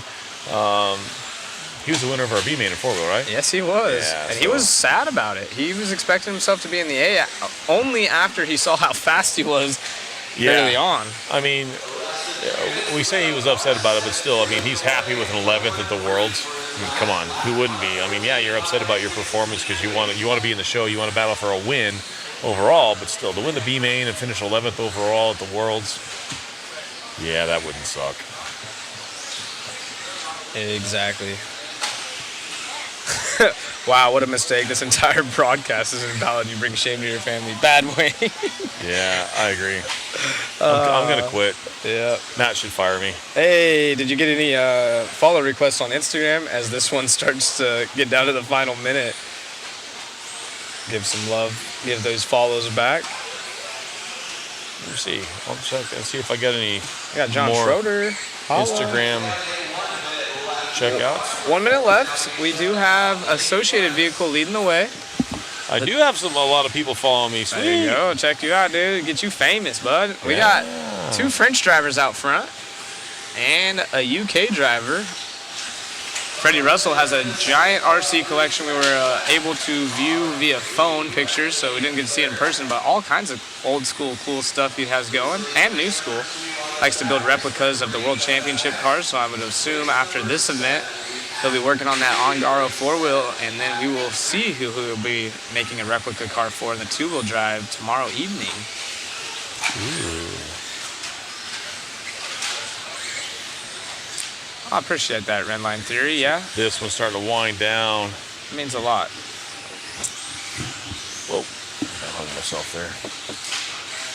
How good was the love from everyone there yesterday during the driver's parade when the sole New Zealand competitor Prattley came out? You know, there was a couple ones that were by themselves. Yeah. Not just the funny ones that were made, like Team Mexico, but we have a few. I think Bruno was by himself. Can't name all of them. I think there was only 2 or 3. But it's always fun, you know. RC guys, clearly we goof off up here, but they goof off. I saw Mayfield and forget who else it was. The big photo, they were laying on the ground. Laying with, you know, they had their little model pose going on, goofing off, and so when everyone's coming out, especially when they're by themselves, everyone cheered even louder, you know, having a good time. Yeah, it was cool. I mean, and as for the whole atmosphere, everybody was clapping for everybody. It was cool. And you guys could go check that out. We'll have to make a little cut for it on our YouTube for you. If we don't already have one. Yeah, if we don't already have one. Cam's on top of everything. So you can go to Mod Media and check out some. We clipped the A finals. We are professionals at ignoring my chat. Where you at? What do you got? Yeah, I mean, we pretty much stayed in the chat the whole time. Yes, okay. He said, I'm surprised this broadcast has stayed so professional. Things get wacky being on the mic for so many hours in a row. You have no idea. Yeah, poor Wayne the other day was like, dude, I'm running out of things to talk about. Do something, please. It was fun. The car turns right, now turns left. Exactly. I'm like talking about facility, talking about a crack in a window from a local driver that lost control of the straightaway. You're reaching. Doing all you can. Does waffle translate to I can't say the word in King's English? Yes. Absolutely. It's legal purposes. You have to say waffle. Yes. Keeps us out of trouble. Who pays for the team shirts for the country parade, like the U.S. shirts? Well, it isn't. It's included in your entry fee. I don't know who actually. I'm assuming Roar buys them, or for the USA specifically. Each sanctioning body would be in charge of getting your country board made and handing out the T-shirts to the appropriate drivers and their mechanics. So the Mexican drivers weren't observed for country. I can't throw you guys off. I figured Matt gave you special directions to ignore it. Oh, he tries to give us directions, but we're rebels. Unless he gets really angry. He tries to steer us in a direction, but that's a big one. He's queuing up to be a photographer himself now, it looks like. Maybe. Shuey, he's coming for you. And guess who we have out there? Everyone's favorite Canadian that's not Ty Tessman. We got the Inferno, Robert. I know he's going to get some love in the chat here soon. Robert, eh? Robert, eh? We're going to have Walnuts and Matt Olson have a quick old Western standoff with their new cameras. Yeah, Nick Waltlet. Maybe we can get them from to do Wally a duel. Builds showing up with the camera. We'll get them at the side of each straightaway at each end, and then we'll do a countdown, and whoever can draw it fastest and get the clearest picture wins. You think? No? Sure. I got a question. Like, why do they got a big bore for the small board shocks? I'm not understanding that question, big guy. That's Brett Clayton from home. Yeah. What do you mean? They have a big board for the small board shocks? Yes. Ryan Mayfield is using the Noble radio. That's been a big talk this week. That he's running that radio. Tim Wallace. Big sillies. We got a bunch of big sillies in the chat. Big Ruddig in this one from Rudog Racing. Ruddig Racing. Is this our last one for this round? I believe it is. Should be the final one, so we can have an official TQ out of Tater. Yeah. Unless, barring that, we have someone go really quick in this one. They're close. They're 14.502. Yeah, I was gonna say Tater's looking pretty safe, but you can't officially say that he is the TQ for this round until we've. He's the top concluded. leaderboard. Why did they switch from a small bore to a big bore? Well, the big bore obviously absorbs the bumps more, makes the car handle more. The easy way to explain that is more oil, more room in the shock body, less oil displacement when the shock shaft goes through stroke. Yeah, it holds the car a lot better. It's not so pogo-y, if that makes sense. Yeah, and literally what I mean, it's down to you have thick pistons, you have thin pistons. You know, if you're running shims on the inside of your shock shaft or not. The bigger bore shocks, it's easier. I think the car runs. My car just lands so much better with that, depending on the shock setup. But when you're talking about oil displacement, the big bore shocks, you're holding more oil, and it actually it helps out the car. Sure, please. Get Tim Lime in the booth. Yeah, that would be a good one to get in. Surprise me. Maybe we could get Tim Lime in the booth. If you know anyone out there in the pits, we're stuck up in the booth. Every time I go out there, if I go to the bathroom, if I pick anything up, I always try to tell someone, hey, we'd like to talk to you when you get a chance. Yeah, absolutely, we do. We try to get them up here so you guys can get some insight, maybe some racers or managers or whatever. We always try to get somebody up here. It was nice that JP came up here and joined you. It was super cool. Yeah. And there's Wally right now. Maybe we can get Wally in. You want to jump in? You want to talk to Wally? Sure, I'll talk to Wally. Wally. You want to talk to him? All right. Yeah. We're going to get Wally up here. Nick Wallet from Wally Bill's going to jump up in here with me.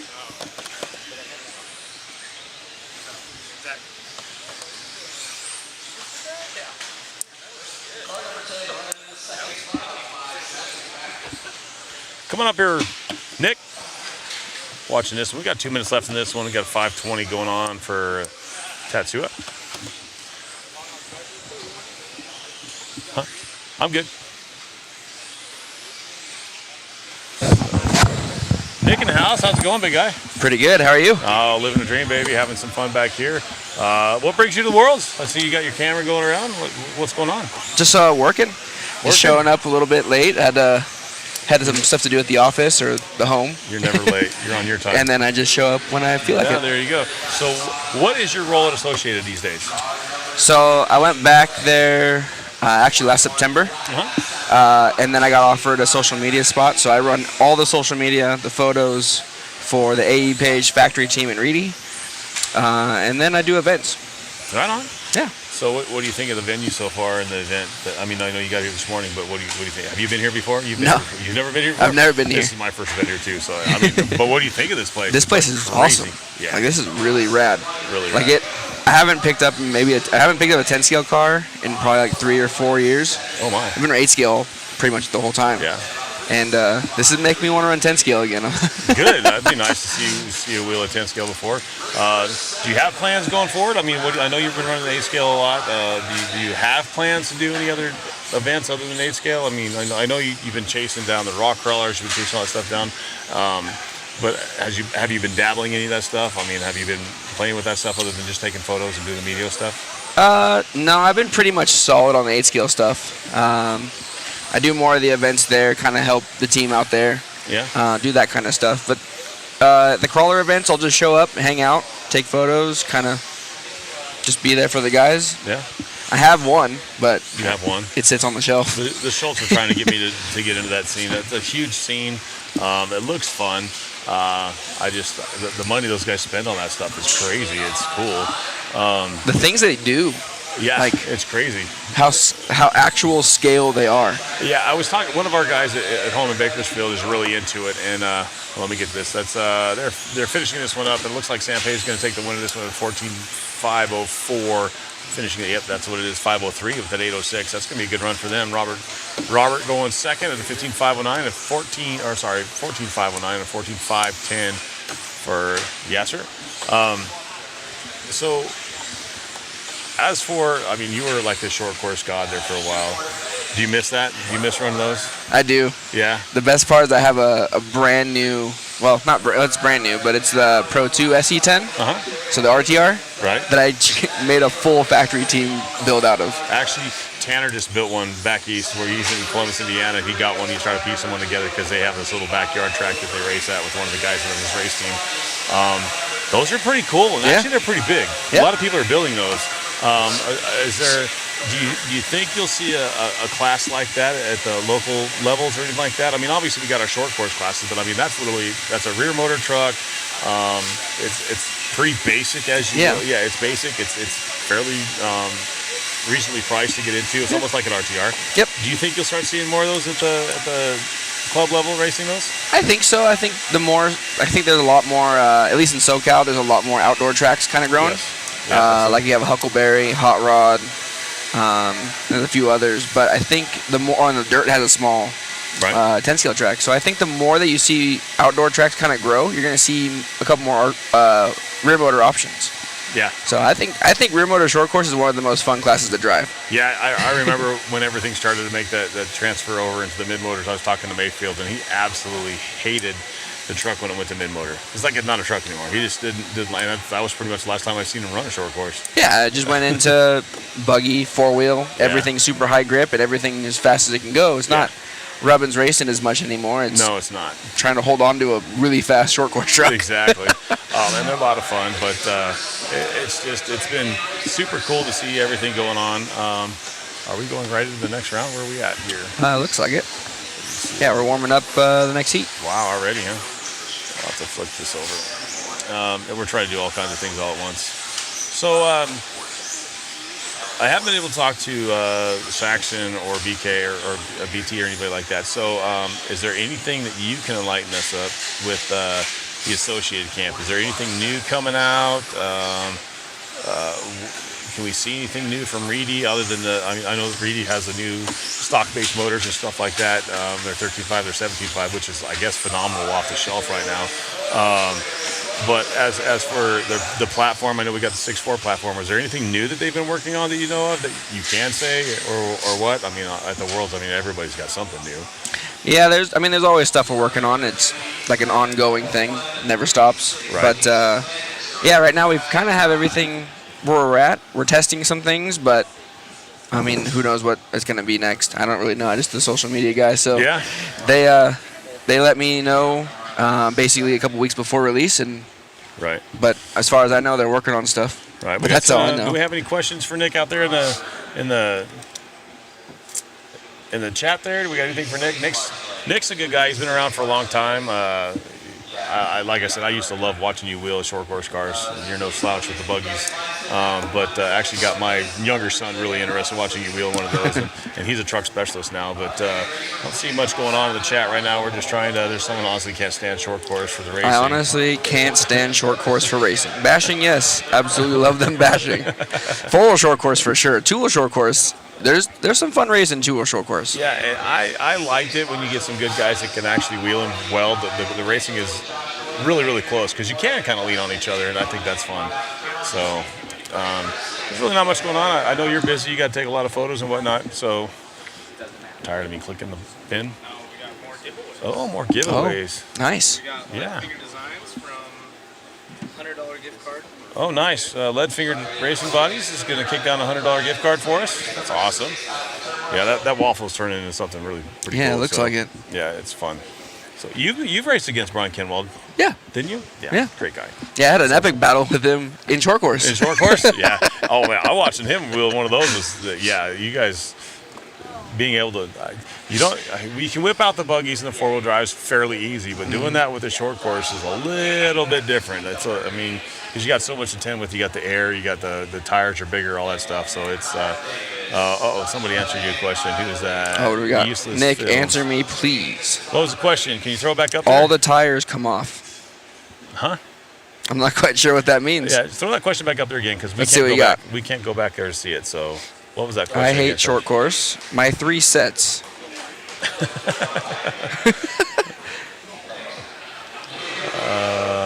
Gonzo. I know there was something that's how do you keep the tires on there or something like that. Yeah, there's something about mounting tires. Yeah. But I'm not sure who it is, so. Yeah, so throw that question back up there if you can. If you can't, then we're going to go without. But it is... Nick, please solder my cars for me. Thank you. Kevin, bring him on by. I'm up in the high desert.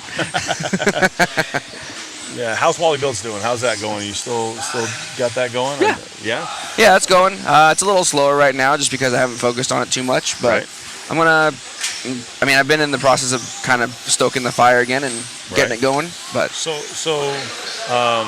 shameless plugs here. What would it cost to have a basic build done with you? If you supply everything, it ranges from about $150 to $300 depending on the car or the class. Right. We could do a full build, and usually when we do that, we don't charge to build the car. We just whatever it costs for all the parts and the kits is what it is. And then you also do like full on team builds, like a full on race car ready to go with all the cool stuff on it, and all the needed stuff. Yep. You can have it as hopped up as you want. It can go from just the base kit build with all the electronics so it runs, or you can have every option you can throw at it. Wow. That's whatever you want to do. So we're going to let Nick get out of here. He's got some photos to take and stuff like that. Nick, I appreciate your time. From Nick from Wally Builds up here, guys. If you ever see him around taking photos, something like that, stop by, say hi to him. One of the coolest guys that will help you out in the industry. I mean, there's a ton of cool guys, but Nick will definitely answer questions. He'll talk to you about your car and help you to set up direction, especially with them short courses or 8 scale. He's pretty good with that stuff. So give him a shout out whenever you see him. Nick, thank you very much for your time. Sounds good. Appreciate Thanks for being here. Yep. There you go. Sorry about that, guys. We're going to get back to racing. Starting round number 3, I believe, of qualifying.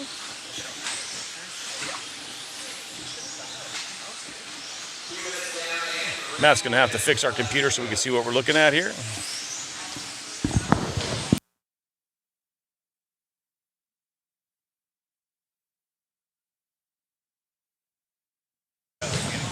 I got the finger. Hold, please. I'm gonna put the... Nick has a massive head. Had to freaking put this back to normal size. Matt's helping us out. Oh, you could have asked me. I know that. Oh, well, I didn't. Well, you weren't up here. I've been learning. You be learning? I'm watching, so I can learn. Mugen Siki is the way that I was learned to pronounce it. Thank you, Matt. I appreciate you. Thank Matt you, is the man. Whoa. Hey. You about choked me. Already had a glizzy today, dude. Chill. Whoa. Got my J Concepts towel here. Literally, J Concepts. Nice. Opening in that Coca-Cola product. Nice Blow, Dr. Pepper. Blow my nose. What did I miss? Was there anything good with a Wally B? Oh man, I love that guy. Talked about his short course days. He doesn't run a whole lot of 10 scale, but coming here, this is his first time here. I figured with all of the traveling he does, he'd been here and hang out and race the cars. Interesting. But talking to him, sounds like he may dabble in tit skill again. Hey, I actually have been getting text messages off the hook about people saying they're going to dabble. And then also, if you hand me that notebook right there, we had some... The notebook. The notebook. Have On Point RC donating a bag for our waffle, so another one right there. And then Lead Fingers wants to donate $100 gift certificate, Lead Finger Racing. They make bodies and accessories, so we'll get that dialed. So wanted to make sure we give them a little bit of love as well. That will be in our waffle. So you guys are going to have an awesome array of stuff to choose from. I'm excited for you. Yeah, it sounds like it's gearing up to be an awesome waffle, dude. Yeah. That's just the list that we have right here in front of us. Yeah, we're going to have to go through all of our Facebooks and Instagrams, make sure we didn't forget anyone. We'll add everything together tonight and put that on the website. Yeah. I'm sure Mother Matt loves all the extra work we're doing, but it's for a good cause. Matt is so efficient. It's not like it's extra work. It's just the basic. Well, I'm not saying basic, but it's just work. It's just what he does. He's the magician. Mugen C Key. Hooked on phonics from Jason Blake right there, helping the chat out on how to pronounce it. That's how I learned how to pronounce it. I think it's right. Adam Drake says it that way from my understanding, so every time I talk to him. Jerry Walter, that guy gets it. What Shin is doing with no track time with that car, no teammates to create setups with, it's awesome, and it is. And Jerry knows he's a big part of the TLR camp for a long time. He was actually the training grounds for either the Worlds or Nationals in his backyard for a long time for TLR guys. Yeah. So he knows a thing or two about what goes on behind the scenes, and everything he said makes a great point. You know, he's up here in the third spot. He literally is a designer engineer. And literally, this is the only car here in the States, from my understanding, from Adam Drake. And so he doesn't, it's not like he has a group of team guys to help him try different things and get some different ideas. I mean, obviously he knows what he's doing as an engineer. Right. But still, you don't have all those guys and people to pull from, so it's tough. And he's just, gathering data. If anything, this is a huge benefit if you're a Mugen fan and you want. It's better than not testing it at a world championship level versus the world's best to kind of see. And I mean, just to be 100% frank, Shin knows that he's not going to go out here and compete for a world title. Yeah.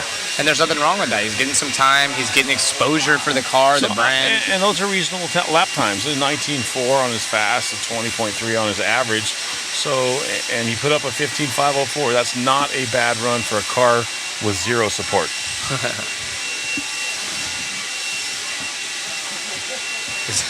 I just read that as well. Let's get the band back together and race Desert Classic next year. You know what? I mean, the more I'm at this race, the more I want to drive a 10-scale car. So it might not be out of the cards. Wayne's looking at me like, you best start getting after it again. I'm thinking if we can come up with something. The wife already booked a room for their VK. I can't make that race. I have obligations. I know. Dude, we were sharing a bed. I know, dude. We're going to have to break up. The bromance. Done. Yeah. I'm out. I'm Bouncing. out. Get out of my booth. Whoa! I gotta fix that. There we go. Horner trying to make sure that we don't actually divorce each other here. We need you for another day. So no, we're good up here in the booth. Yeah, we're having fun. As you enjoy your Coca-Cola product. Coca-Cola product. You got to do that. There you go. Good timing, Dave. Got me again. Look at Beeline Johnny up in here, changed his username, so I know who's in here. Yeah, he wants to get a 2-wheel again. So again, if you guys are out there, multiple people have messaged, texted me, saying, hey, just watching the coverage, seeing these guys duke it out like they have been. They want to get back into racing, and I can contest. It's too much fun. And the competition is one thing, but just hanging out with your guys, it's just. I'm hoping my guys at home are watching this at the track, chilling, hanging out. I miss my racing buddies. I haven't been able to race since the first week of July. I try to get over there, hang out, even though I don't get to race. But that's one of those things. They're my guys. They're my people. That's my RC family. People, I love the chat. Yeah. It's not Pepsi product, Johnny. It's definitely Coca-Cola. We are sponsored, and they dropped it off in a big Coca-Cola truck this morning. Exactly. So. We watched them unload this, and it's it's distributed by Coca-Cola. How's that sound? Yep. So in this state, it is a Coca-Cola product. As is the Monsters. We know that because you've been handling business. I've had a few. You've had a few. Shh, don't tell the wife. Unfortunately, my track is closed for some dumb race called the Worlds. Yeah, and so those of you that do want to come race on this track, that you're enjoying the coverage so far, you guys, it will be closed Monday and Sunday. Sunday and Monday will be closed, but I believe after that, you guys could come run on the Worlds layout. Yeah. The two-wheel drive Worlds layout, at least. It looks fun. It really does look fun. Paid for out of CX Wallets. Yeah, get me to the track. Go to cxwallets.com and order a wallet. I actually am out of stock right now, so if you guys do order a wallet and do that. I've been waiting for a wallet for some time. I have 200 on the way. But yeah, we're still, I have everything but the carbon fiber pieces right now. We just sold out, so appreciate all the support. We do have a factory driver out here, Aiden Horn. The only quote-unquote paid CX factory driver. He's paid. I paid him. I paid him. Yes, I know, it's crazy to believe. Wow. He runs a sticker. He's a big boy, dude. You got to pay to be on this. No, pay to play. I get it. You're right. And of course, he's been a huge supporter of those guys at Factory Tracks. So appreciate all you guys. Shameless plug right there. As we get back to the racing action here, Jamie Hall's been up top, but it's out front. 19.6 fast lap, and then a 19.7. So he's putting it to these guys. And they're on a 16.517. The top two, the only quicker ones on the 16 lap is the chat going off over here. The wife is going to have a list for you when you get home. Well, I'm sure she will. NorCal Jovi. Killick in this one, he is a Yokomo driver. Yeah. It's the Schumacher out front, though. That's the blue car we're following around. Looks like LRP powered. From Germany. UK to the top, though. Hall. Zach, I'll work for you. That's funny. Hall to the point. Yep, Swire Coca-Cola. 19.6. He's averaging 19.8. Looking to go 16.517. It's not a bad run. Yeah, Jamie Hall, like I said, the top three now on 16. So Jamie pulls away a bit, but that second spot bouncing back and forth between Moritz and Killick. I'm curious. The track was just a tad bit quicker that last round in two-wheel. I think we're seeing these faster 16s a little bit earlier. But I was going to say, I'm starting to see these guys pick up their pace earlier on. So, and the track is, I'm sorry, the drivers will be up sooner this time. So yeah, we're already on heat 8 as we started on, what was it, heat 7? Mm-hmm. I believe so. Mugen car looked pretty decent, like we kind of touched up on it. Shane is a phenomenal driver, no doubt, but he's not a top 10 here at the World, so doing the best he can with limited track time and just learning more about their platform. He's consistent enough to understand what the car feels like and what it needs and what it doesn't. How's that sound? Yep, that's all he's here to do. Oh, Tubeluski over the tabletop, lands on the wheels. So now that it's stuck the landing. Closer to nighttime on the East Coast for us. You think everyone's at their local track club racing? I know at our track, all the main players are already at our track in Bakersfield at 3:30. Yeah. Are they? Is that? No, that's the wife yelling at me. She's yelling. Well, all caps. I'm just kidding. Yeah, she's gonna. Yeah, it definitely looks like it's a little bit grippier. Like I said, the times weren't that much different. As far as overall time. Nice move. Jovi giving up that spot right there. I'm not that yellow car that just went by. I think that was Jamie Hall putting the pass on Jovi. Jovi right behind him right now. That's the two cars that we're following right now, that yellow car and then Jovi Levin right behind him. I'm excited we get to see the fast guys again not too far from now. Yeah. We'll get to see him first tomorrow morning. Exactly. And I wonder if something's going to come about that. Maybe I don't know if they're going to water the track. They shouldn't water the track. They might just kind of spit some water on the big cracks. They cannot fix or do anything to the track unless it's unsafe. Right. They can put a little water on it. They can blow it off and sweep it, but they cannot fix anything unless it becomes unsafe, which that's pretty brutal. Barret.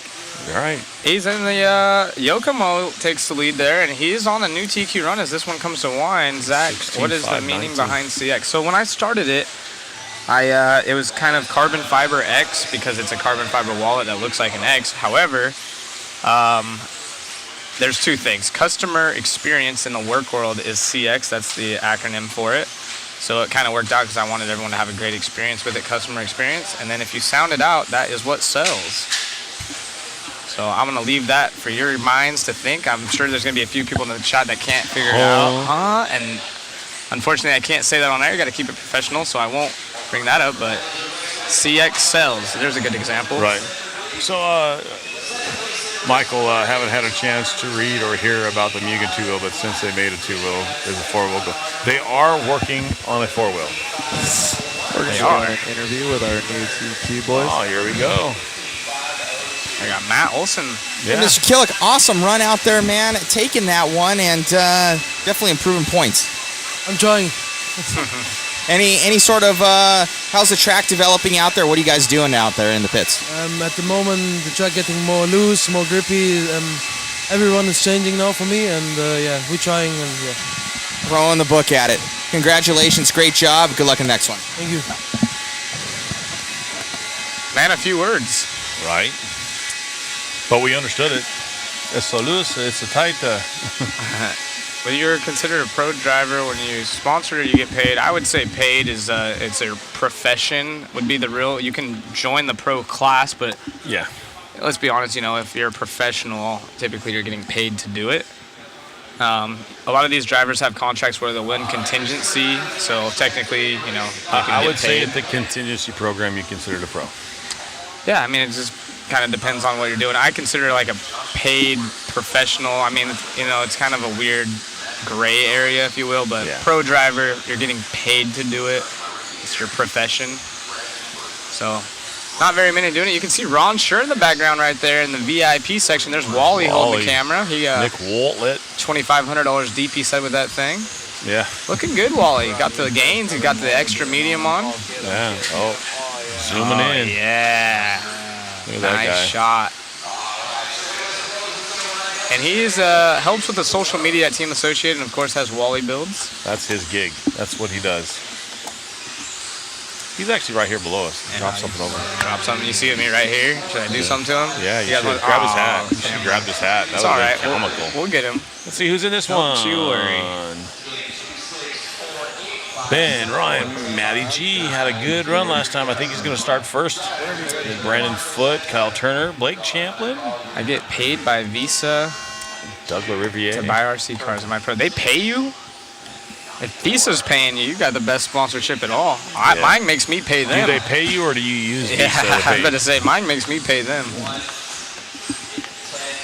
And they actually charge me more to use them. Yeah. Darn it. I quit using mine. If I can't pay cash, I'm not going to buy it. You know, one of the fun things after RC I worked on was my credit score. I had a terrible credit score. Now I'm finally above a 780. I'm actually proud of it. That's how you know you're getting old, whenever you are proud of your credit score. Yeah. But you can pretty much buy anything right now. I'm feeling good. Took a long time, a lot of work, but... Ben Smith out front early in this one. These guys are only a minute in, but the top two going quicker than Misha's time. Ben, a solid dude from the UK. Douglas Riviere on the number 2 spot, 16.5 at 18. Right now, TQ is Misha with a 15.5 flat. 2 drivers now going faster than that.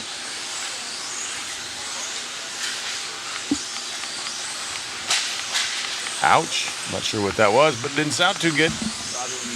Yeah, that sounded brutal. No fun for somebody. Oh, right there in the middle of the straightaway. Our leader barely missing him. Someone asked, is it all male field? No, there's 3 women racers out here. I've covered them. Nana, Harley, and I'm going to butcher this one. Antanya? Antanya. There we go. We should know that one.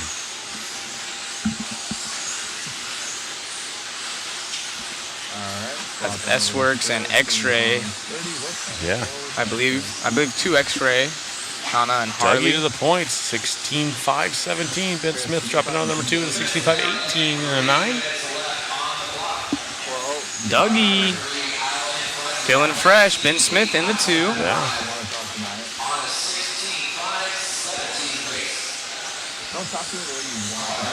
Oh boy.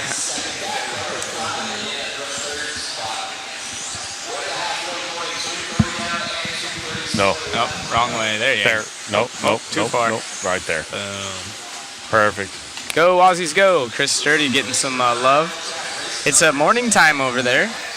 Is it? Yeah, it should be What's around 9, What's for breakfast 10, over there? maybe 11 now. I Tell us forget. what's for breakfast over there. The Aussies dropped it earlier. It was like 7, but I don't know how many hours has gone by. It's all one big blur at this point. We get like 3 hours of sleep. We're living on soda and monsters and muffins. It's great. It's RC diet. Reminds me of The occasional Starbies. Yeah, occasionally Starbies. We get a nice steak dinner though. We had last night. That was That nice. was amazing. I made the wife jealous. I sent her pictures of that. Eggs and Benny, 8:30 a.m. Nice. So if you have walked away expecting there to be a long delay before the top guys are back up, make a little note. Start texting your friends again because we're getting closer and closer. We're on heat 9 of 14, but then it goes back to, it'll circle all the way back around to race number 7. So here we are, Mitchell. Q3 right now. We had Pratt up here, so we had Mitchell up in the booth yesterday. Yeah. He's funny. He is a funny Those dude. the accents just win the hearts over. They do, and they're good people. So they are good people. Aussies, who do you like more, Mitchell or Josh Payne? Yeah, Mitchell Pratt or Josh Payne? Yeah, front 16 and 560. Good run for him. He's been somewhat on the struggle bus all week long, but he's finally figuring out something in his car, putting one down. 16.516 for him right now. Fast lap for him is a 19.1, so he's got speed there. His average is 19.7. That's not bad. That could potentially put him a few rungs up on the ladder. Ooh, nice little whip on screen there. That was sick. Yeah. Are the Kyosho drivers running Kyosho cars? They sure are. There's only a few. Uh-oh, we got one for Mitch, one for Payne. We're going to have to get these guys going. Make a little tally for them. And then put them in the booth against each other and maybe get a Rochambeau competition. Ooh. Yeah. Oh. Replay on that one. Look at that. There's a good shot of the Kyosho shirt. Yeah. There's a Kyosho driver back there. Gotta go with the homie Payne. Sorry. Mitch on the mic. Dougie. All of them, yeah. I like all the Aussies. Yeah, there's a few of them. Monday, he's in this one. Matty G with a really good run. Solid run for Dougie. Ben He's still Smith, going. too. It's dusty, huh? J Concepts providing us with the rags up here, clean our equipment. Got all that tire dust on Oh no, there. Dougie with a rough last lap. Oh, second lap, 23.0. That still puts him up top. 16.519 though. Let's see if he can bounce back with this last lap. Oh, dead. Ben Smith gonna get by. Thank you. Off too. Thank you. Ben Smith getting by Dougie right there. Let's see what Dougie has on his last lap. Maybe he can come back and get it. Doug Lariviere is going to take and recapture that TQ. Dougie going 16 and a 519 with a 2. Yeah, that's my first boy.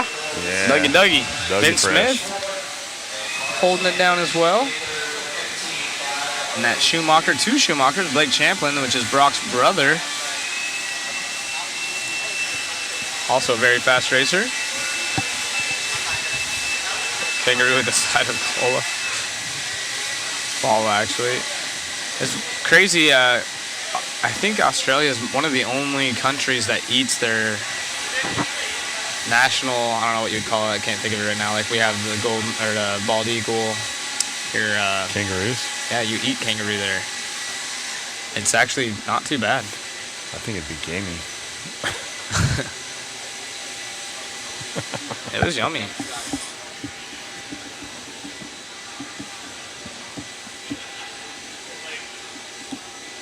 Very frowned upon there, though. Oh, I didn't know that. Yeah. Well, they didn't seem like it when they were serving it to me. They freaking suggested it. Check your messages on Waffle. Here we go. I'll give you the pad. You can write that down. All right. Dun, dun, dun. Kaufman, Bear, Fuma, Hooper, Brignani. Let's see. Looks a couple fast guys in this one. 45 seconds to the start of the race. Wow, that calmed down a little early there.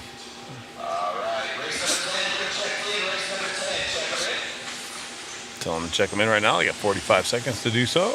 It is 3:36 here in wonderful Chandler, Arizona at Hobby Action, hosting the 2023 10 Scale Off-Road World Championships, brought to you by Stick It One, Team Associated, jconcepts.net, Sanwa, ProTech RC, RC Raceworks, aka Coca-Cola, Mod Live Media, Roar, the sanctioning body of the United States, Angry Crab Shack, and P1 Paving and Construction, bringing you the excitement this week. And it has been exciting. It's been good.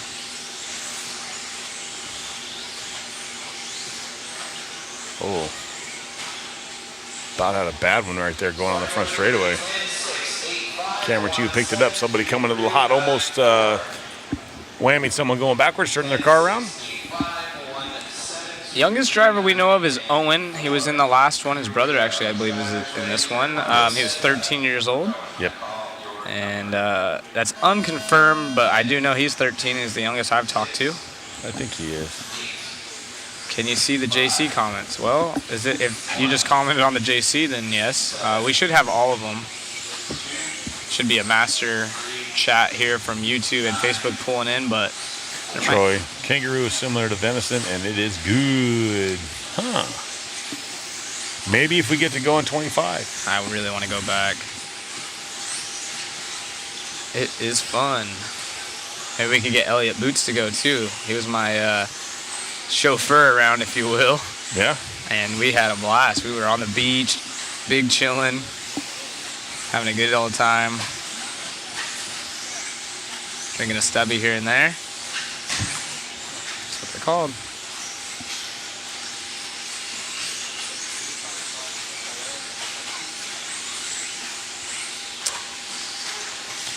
Kaufman out front of this one. Minute into it, 16.5.11. TQ. TQ right now is Dougie at a 16.5.19. This is heat number 10 of 14 overall. So our faster guys still to come up. This would be our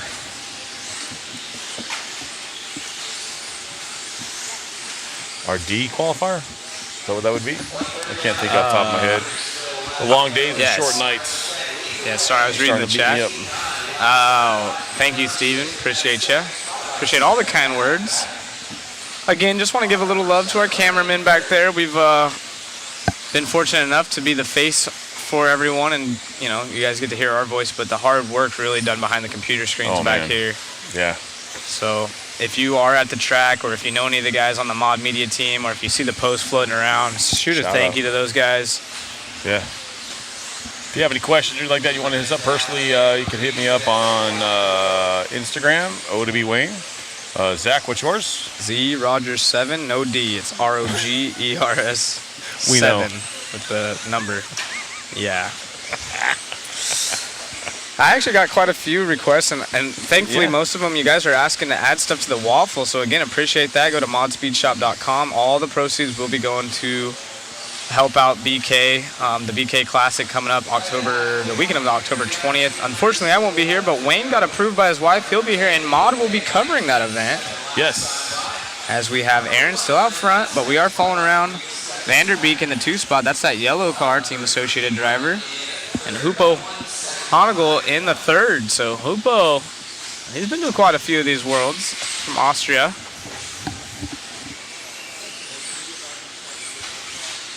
Do you think Ryan Mayfield will go to Mugen? Well, he was on Mugen, and I don't know. I don't know how long his contract is for right now. I'm not sure. I know he has a good relationship with Drake, so maybe they'll pull him back over there. But I would imagine Techno has him locked up, and for a while they want to win some big stuff. And for now, he's ripping the Techno 8 scales and the associated 10 scales. with that platform, obviously with their 8 scale, they got a good platform for 8 scale. They know what they're doing. So there's no doubt they're not going to put something out there that's not going to be competitive, in my opinion. Absolutely. That's a good question. Leo asks, are there independent drivers out there, or our drivers must be sponsored? No, you do not have to be sponsored to be here. Actually, most of the drivers in our lower heats I would happen to say some of those don't have a whole lot of help, if any. Some of the guys actually opting out of their sponsorships, like Charlie Moreno. We just saw him in a few heats back. He was a TLR driver, getting quite a bit of support. And now he's out here doing it on his own as an independent, running AE cars. Yeah, I think that's. I think you're going to start seeing a little bit more of that, because it's a freedom. You get to run whatever you want to run. Each track has its certain personality. It says for what's best at that facility. So sometimes if you're locked into a tire or locked into a whatever, it's kind of tough. So it's nice, like a tire sponsor. If you don't, if you want to run whatever tire, yeah, it might be a little bit more expensive, but hey. Kari up there in the 3 spot now. Tyler Hook's also in this one. Tyler, awesome ambassador for RC racing as a whole. Mayfield, he runs for J Concepts. He can run any car he wants, but he's choosing to run the associated cars. He does not have a chassis sponsor, so I'm not sure what, some of those guys like Jared used to run Techno and then also have the associated stuff kind of tied in for the 10 scale, but he had a contract. And the reason that some of these guys want, especially at that level, is contingency. So, I'm not sure exactly what the deal is. Maybe Mayfield doesn't want any of that pressure until he figures out what he wants to race, or J Concepts and his other sponsors like Techno, maybe they up some contingency. I'm not sure how that whole deal works with his package in particular. But he isn't sponsored by any chassis manufacturer for 10 scale.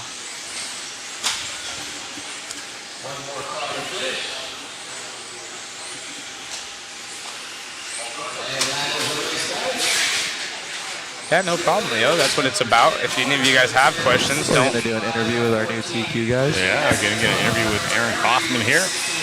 Rich over there trying to yell at him and get him going over there. Forgive me, I have the peanut gallery in my head right now, so. No, you didn't. Oh, boy. And we're good to go. So we're topping leader charts. Round 3, Aaron Kaufman pulling it out again, so that's another heat win for you. Looking pretty consistent. You were working with traffic. Everything was looking good for you. How'd it feel? Pretty good. Made a couple changes again on the car, and it was getting better, more rear grip, a little bit easier to drive. Had one mistake earlier in the run, which kind of cost me a lot of time, but I was able to push back and still get a pretty decent run. All right, very cool, very cool. So how's the track feeling to you? I mean, it's always evolving here. You've been here many times, so how's it feeling to you right now? It's obviously lower grip than like a normal like Desert Classic or something, because there's no sauce. You're not running tires you're used to. But it's actually surprising me how much grip there is for like the rules and all that kind of stuff. It's a little difficult in 2-wheel for sure, but it's definitely better than what I expected. Awesome. Well, we'll hopefully see you on the top, the top 10. So hop on down, do some volunteer marshalling, and don't hit a pipe like I did. Thanks, buddy. All right, back at you guys. Heat number 11 on the track. Yeah, and just to add to that, we have another bag that was donated, On Point RC bag. I wrote it down already, but it's from hpd.ca, so www.hpd.ca. Appreciate you guys throwing that in there. So we have 2 bags now, because we had the Protect bag dropped off as well. Protected a bag, a battery, and some tools. Really cool, really cool. That all goes to the BK Crohn's and Colitis Foundation. So all those proceeds that we get from that waffle all go to that stuff. And the list is just growing of stuff we have. It's huge already. It's crazy. And I know at the end of yesterday, I heard that we sold 80 tickets. Were we up to 80? I think so. I believe that was pretty close to 80 tickets. Matt's sitting over there doing some homework, but I'm hearing people buying 3, 4, 5 tickets at a time. Yeah, and we are getting closer. Heat 11, guys. Austin Horn in this one. Mm-hmm. Yeah, that'll be fun. Donnelly, Boda, your Paul. Your TQ right now is a 16.514. Joel in here rooting on Dominic. He's been quick. A new local Utah boy. We'll give these guys a few laps, see who's going quick.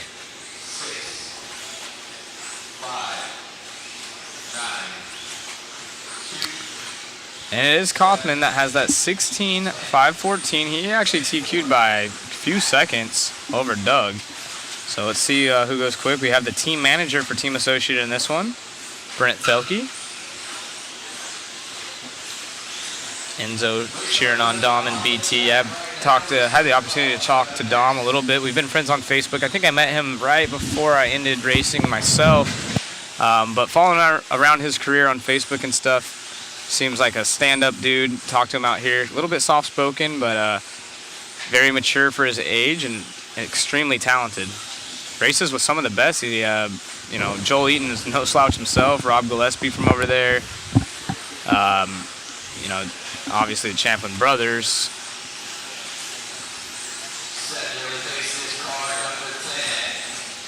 Two interviews in one day. Kaufman is on fire. Yep, he sure is. But he's laying down some times. He's got TQ right now, 16:5:14. These guys are 2 seconds off right now, but Donnelly's got 3.5 minutes to do this. Oi, oi, oi. Oi, oi, oi. Oh, not so that. quick. Right. For the Aussie, we got Norway to the point. Daniel's been fast as well. He's always in the top 3. You always see him peeking his name up in there.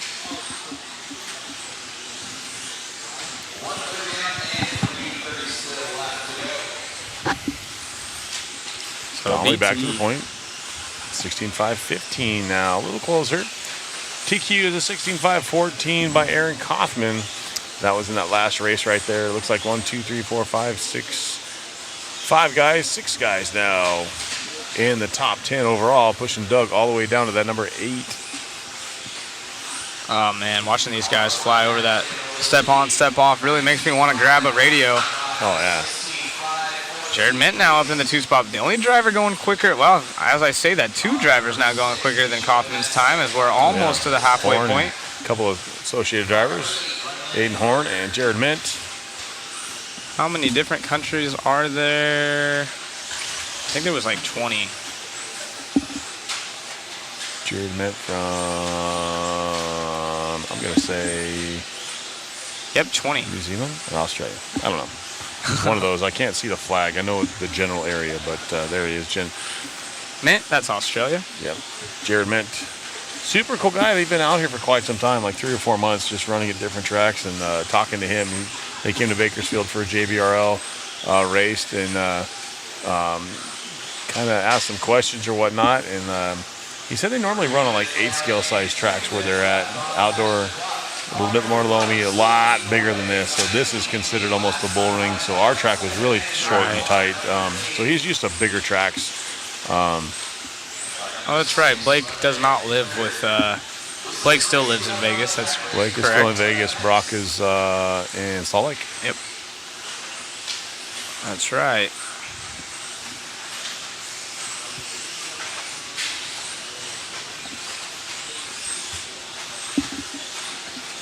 Let's see. Fast lap in this one that I see is a 19.1. Actually, a 19.0 out of Boda.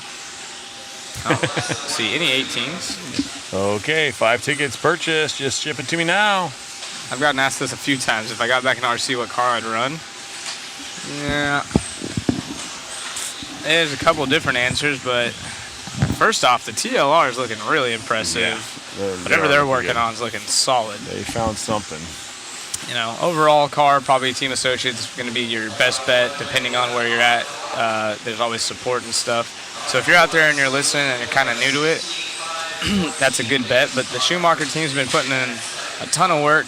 The Mugen car looks awesome, so I don't really have a great answer. I always try to stick with Kyosho, but as you know, the 10 scale side of things is slowed down tremendously, so probably just poke around. I don't know. I want to try that Mugen for sure. Yeah, that car looked good. I think it looked good. I think it looks sweet. For the time they've had and the testing, and I'm impressed. I know a lot of you might not agree with me, but I'm impressed with it. And so now Austin has to really have some solid laps. He comes by with a 20 again. So he's lost almost a second and a half the last couple laps as he makes his way through traffic right there of Donnelly. I believe that was Donnelly or Daniel, sorry. But nobody on a new TQ run. No. And time is going to expire here in about 5 seconds. They're quite a bit off, so I'm going to have the track's chasing just a little bit, changing a little bit. So, what car would you guys get if you don't have a two-wheel right now and you're not sponsored by anyone, or even, you know, if you have to spend the money, what car do you think you guys would go get in the two-wheel drive division only right now, even if it's not a release? So we'll count the Mugen. Where would you guys be? See in the chat what you guys think.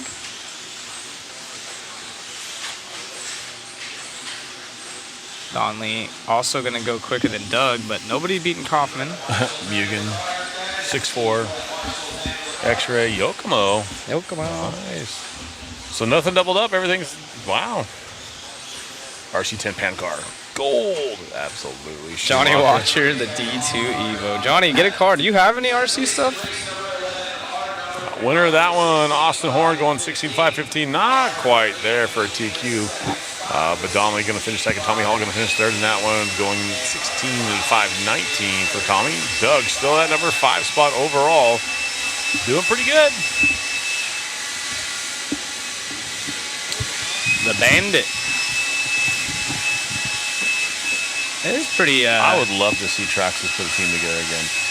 That's why he said it. He's got the D2 Evo, exactly.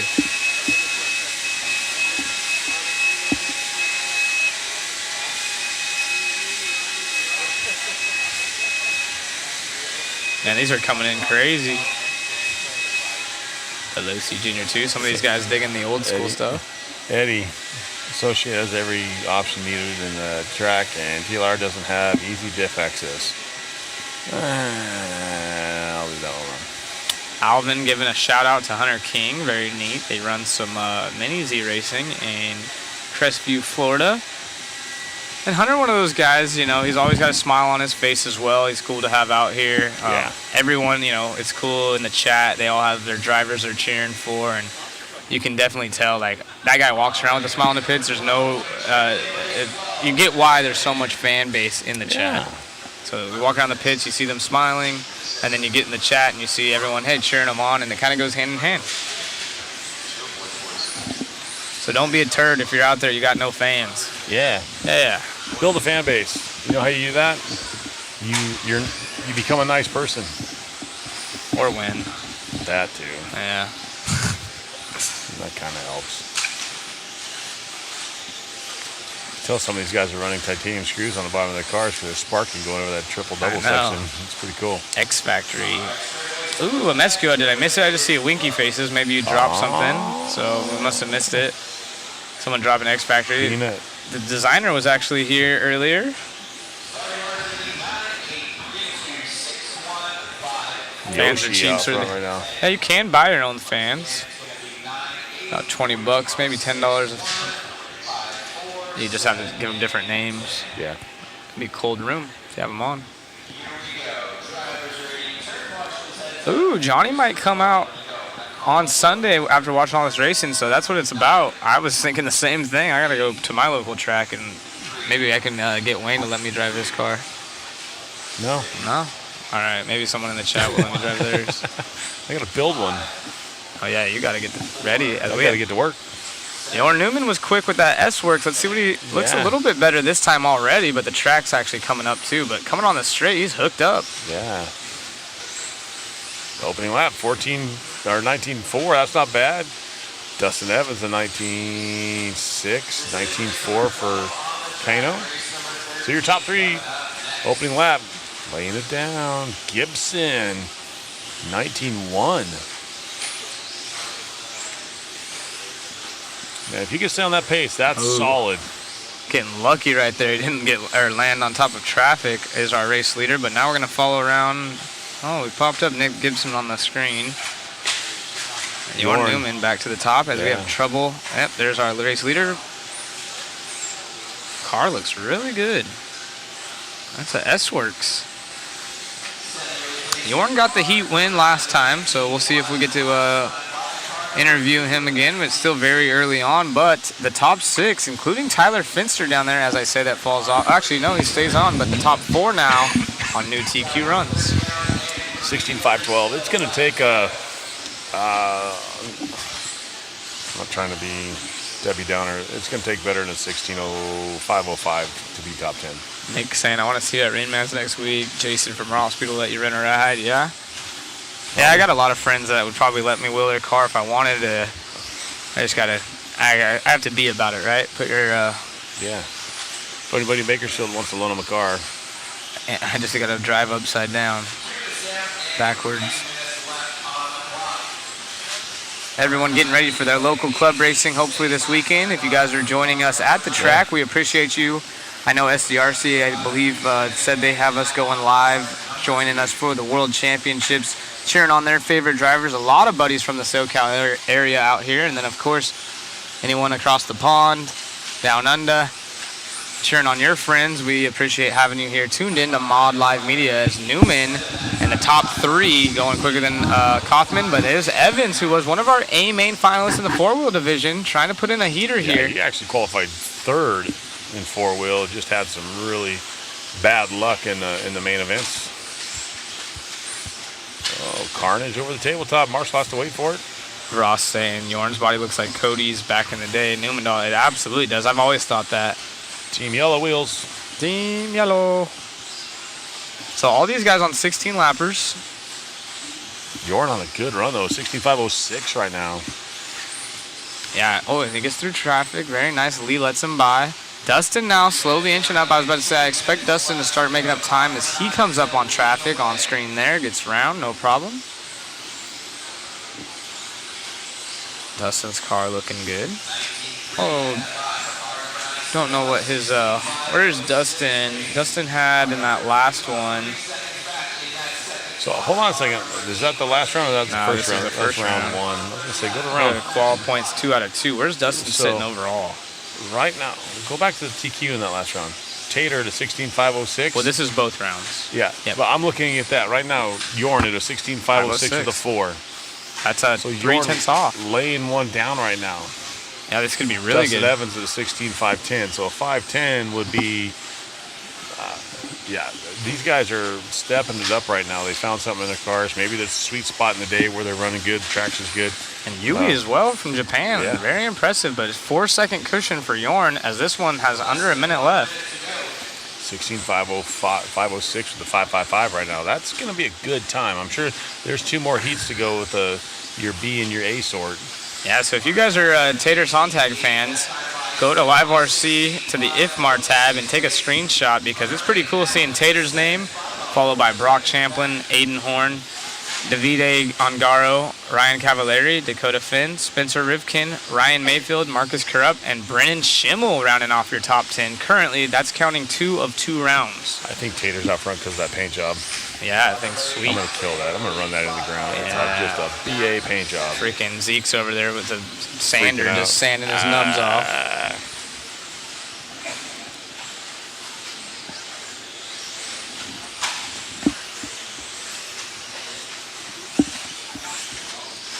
Yeah, this time of the day, the track comes in. We saw, obviously the more the cars run on it, should get faster, and the track is slowly getting quicker. But he does fall off the pace quite a bit at the end right there. Newman does, I'm sorry.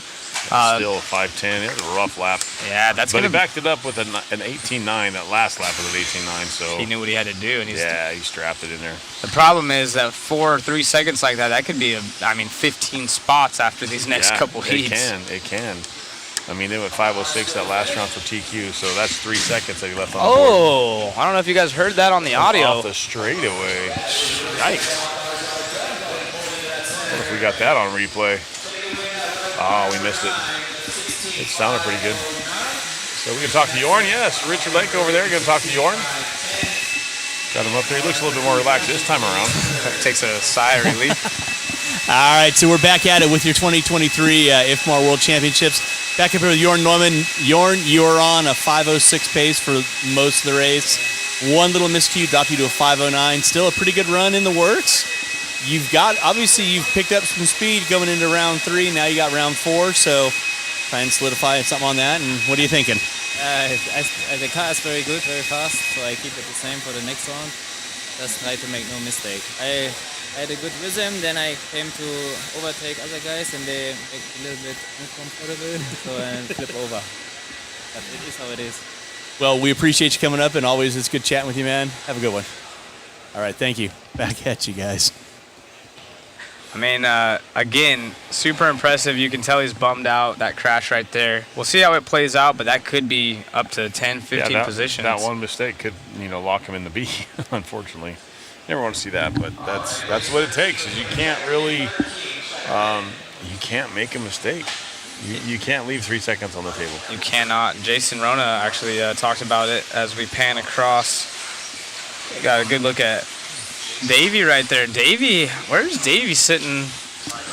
He had those mistakes. Round 1, he had a killer one. He's sitting 11th right now overall if you count both. Yeah. With a 9 and a 10, so it's consistent. Tater for Brock with a 10 for Aiden, 10 for Ongaro, Ryan with a 10, 11 for Phend, 11 for Spencer Ripken, 11 for Mayfield, Marcus with a 19, Schimmel with a 19, Davey with a 19. So, and top 20, it's definitely going to take less than 15 to make the show, I think. What do you think? I think, you're onto something. There's a lot of people really close on points. We're still early on, but yeah, it's going to be a low score for sure. I'm excited to see what happens. I would go ballistic if we don't see anybody double up on TQ. Just to have 5 different TQs, that'd be crazy. Very possible because there's so many guys that are fast. Cavalieri coming through the ripple strips, going through the triple double section right here. Ryan and Ryan. Let's see who has that faster opening lap. Ryan Cavalieri coming down the straightaway. The ever popular yellow and red machine with a 19.3. Mayfield with a 19.1 coming out of the chute. I would really love, I am a Mayfield fan. Got to work with him a lot on the Yokomo team when we were there. The guy's just a stand-up dude. He's going to tell you what he feels, whether you like it or not. And he's a great voice for the RC industry because people listen to him. Yeah, absolutely. It's just like Joe said. I mean, his car looks so good right there. It does. Going with a double single, so we didn't see what happened. Got a little loose, but yeah, you can't count Mayfield out. If he wouldn't have had that crash early on, I mean, anyone's going to say that, right? If I didn't crash, I would have been right there, but his pace is the speed. As we follow Davey around. Davey to the point now, or Ryan Cavalieri to the point now. That one bobble with Mayfield went to a 19.9 and it dropped him 3 spots. Dang, yeah. That's so Cavalieri to the point now. Cavalieri, I'm going to say that was one of his slower laps to the 19.2 right now. 19.507 right now, the pace.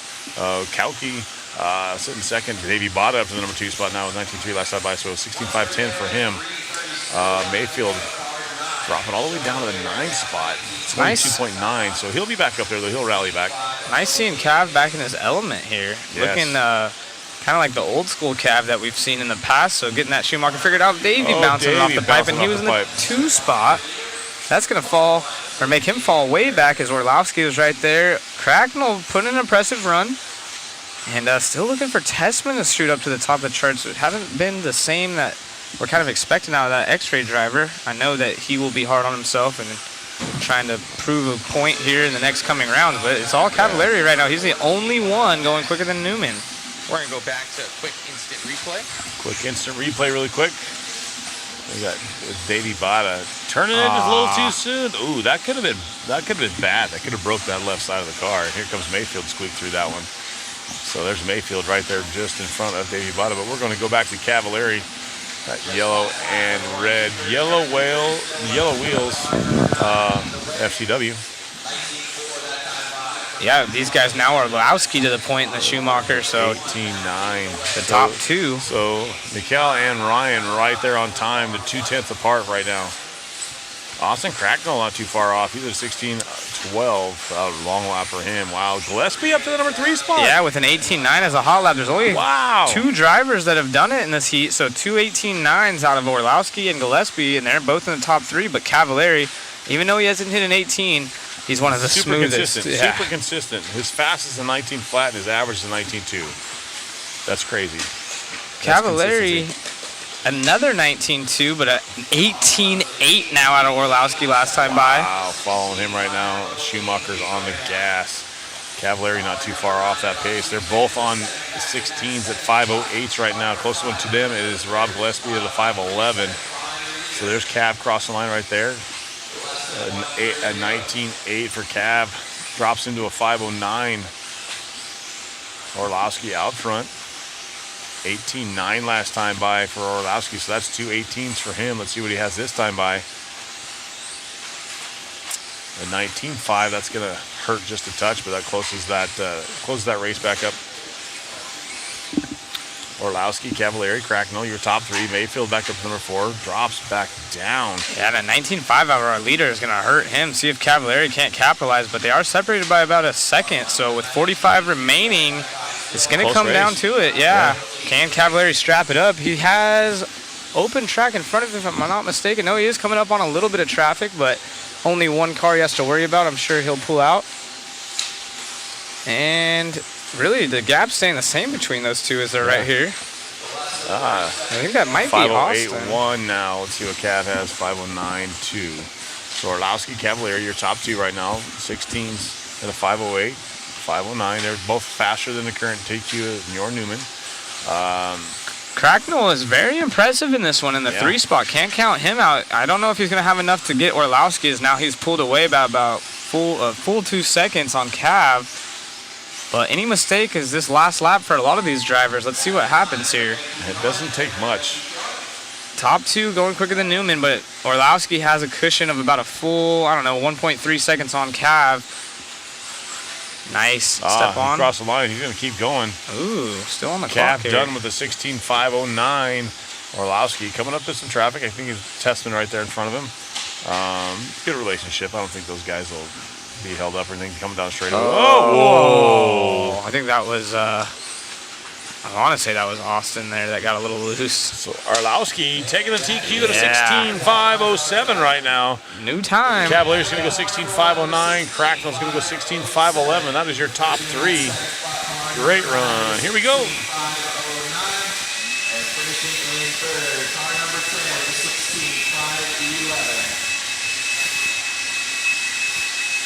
Waiting for the noise in the background.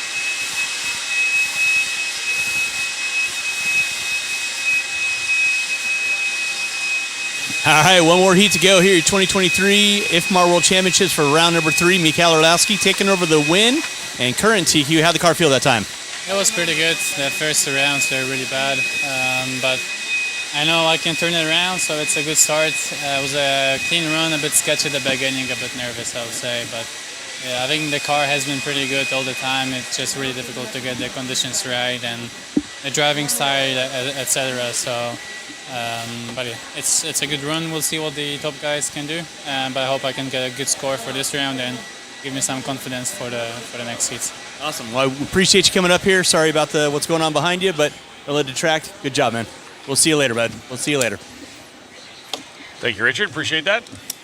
So we got 3 rounds, 3 TQs. Yeah, and still, Tater with the fastest overall run still. And can anyone do it in this next heat? There's a lot of fast guys, including himself. Will he beat his time? I forgot that there was another race. Yeah, we got the fast of the fast, quote unquote. We got our A-sort coming up right now. You see Cav in those names, you think, okay, we're done with that round. I thought that was the A-sort, but nope, not even close. No, we got 10 more that are going to try to dethrone these dudes. And we got Jorn still sitting 3rd, though, so he's got to be happy with that.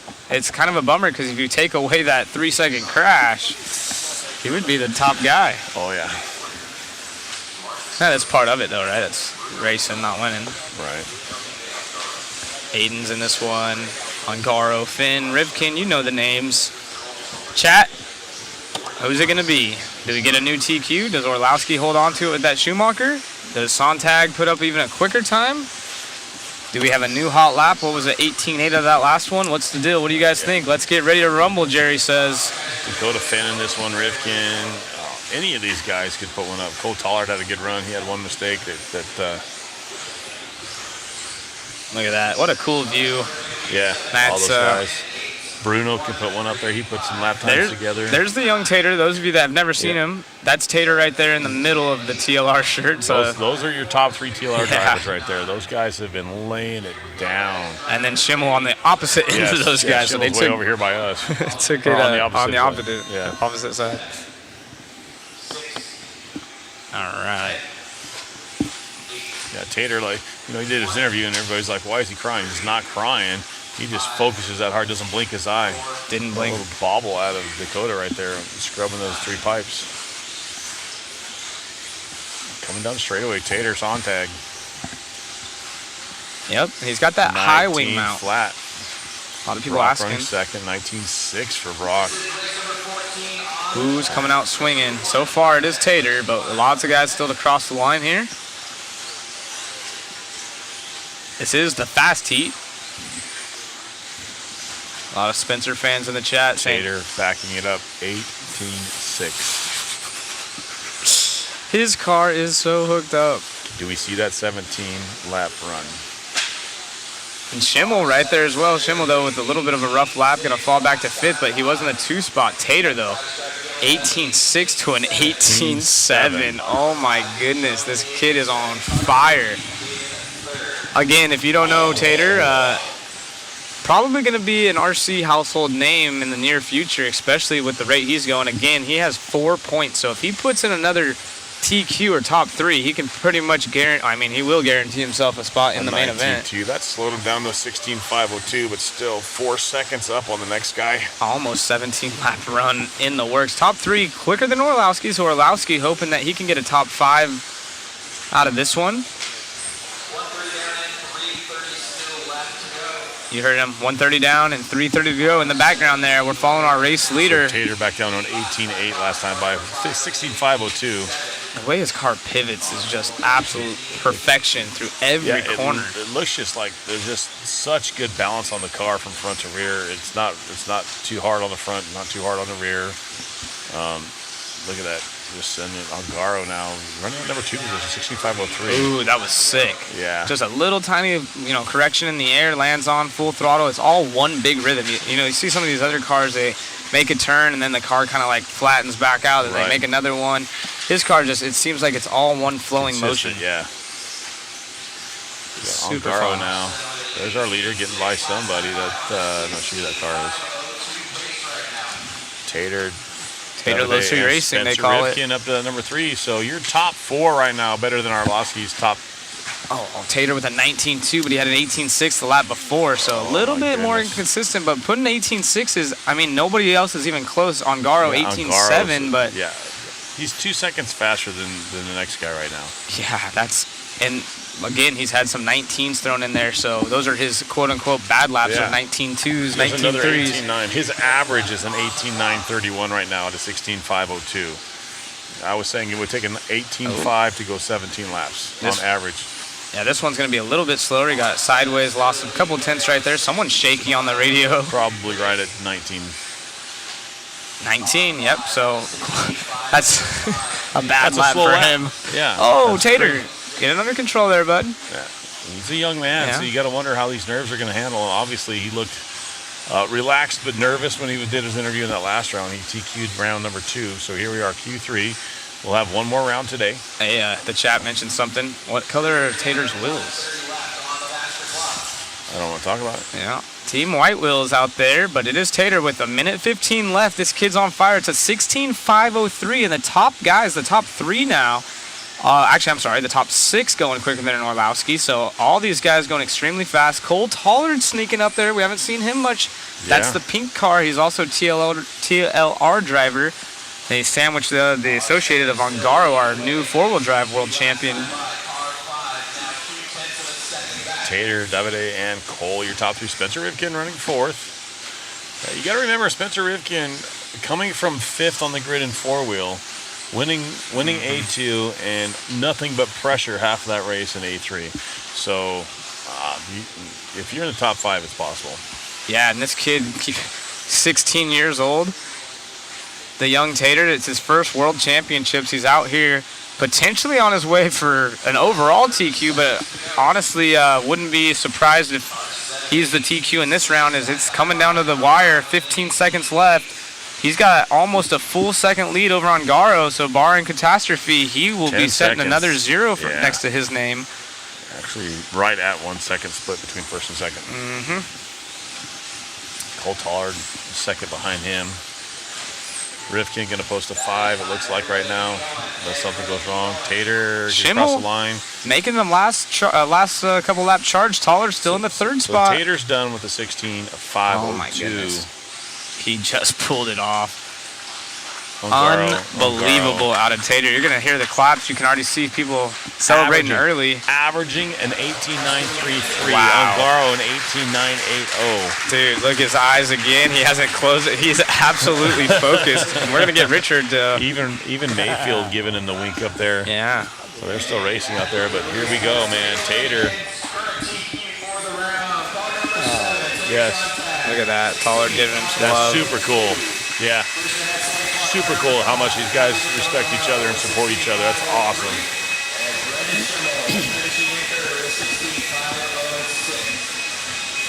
All right, we're back. Round 3 in the books. Tater Sontag sealing the deal. 2 TQs. 502, 503, I believe it was. Pretty flawless run. You were just calm, collected. Everything was looking good. How you feeling, buddy? I'm feeling good, man. The car's been really good all day. I didn't make any changes from the last run. I just ran a different set of tires. I just went out there, had a good, clean start, kept my head in the game, and never really made any bobbles. I think I only had a couple little tiny bobbles, but nothing too major. Awesome. So 2 TQs in the books. Obviously, you run for TLR. Anybody else you want to give a shout out to while I got you captive for a couple seconds? I think I forgot to last time. Everybody back home, man. All the love and support this weekend's been unreal. Wouldn't be here without you guys back home, so thank you to all you guys. Awesome. Well, there's your round 3 TQ. 2 in the books, Tater. Awesome, buddy. We'll see you later. I'm going to say with 2 zeros and a 4. He's locked in. Oh, yeah. He's locked in top 5. But we might see Tater potentially lining up first. I'm liking it. I'm like, the kids. He's unbelievably fast. He's a lot of people, I'll straight up say it. In his early years, a lot of people gave Tater hate. Growing pains. Yeah, growing pains, exactly. The kid surrounded himself with great people now. He's obviously very mature. His demeanor up there, you guys just saw. He's very focused, determined, well-spoken, and I love to see it. I think it's really cool, and it's good for the younger drivers to see and look up to that. That's what you want to see, the way he's handled it. Hey, I forgot, to mention some love back home. Yeah, and then I don't know if they had the camera on or not, but Cole Taller just giving him a big old squeeze. Those kids, they race together quite often, and you can the support they have for each other in the team, for each other, whatever. It's cool, and you can't go fast like that without the support.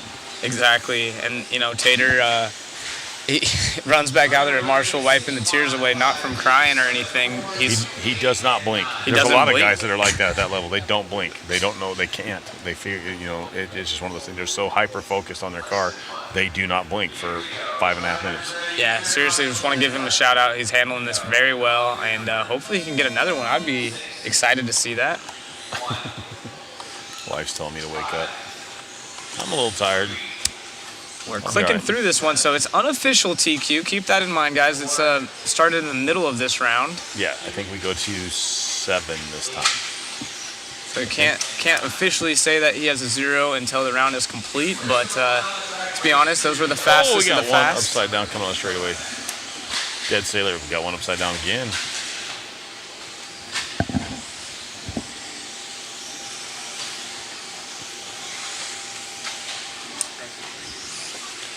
Unbelievable racing.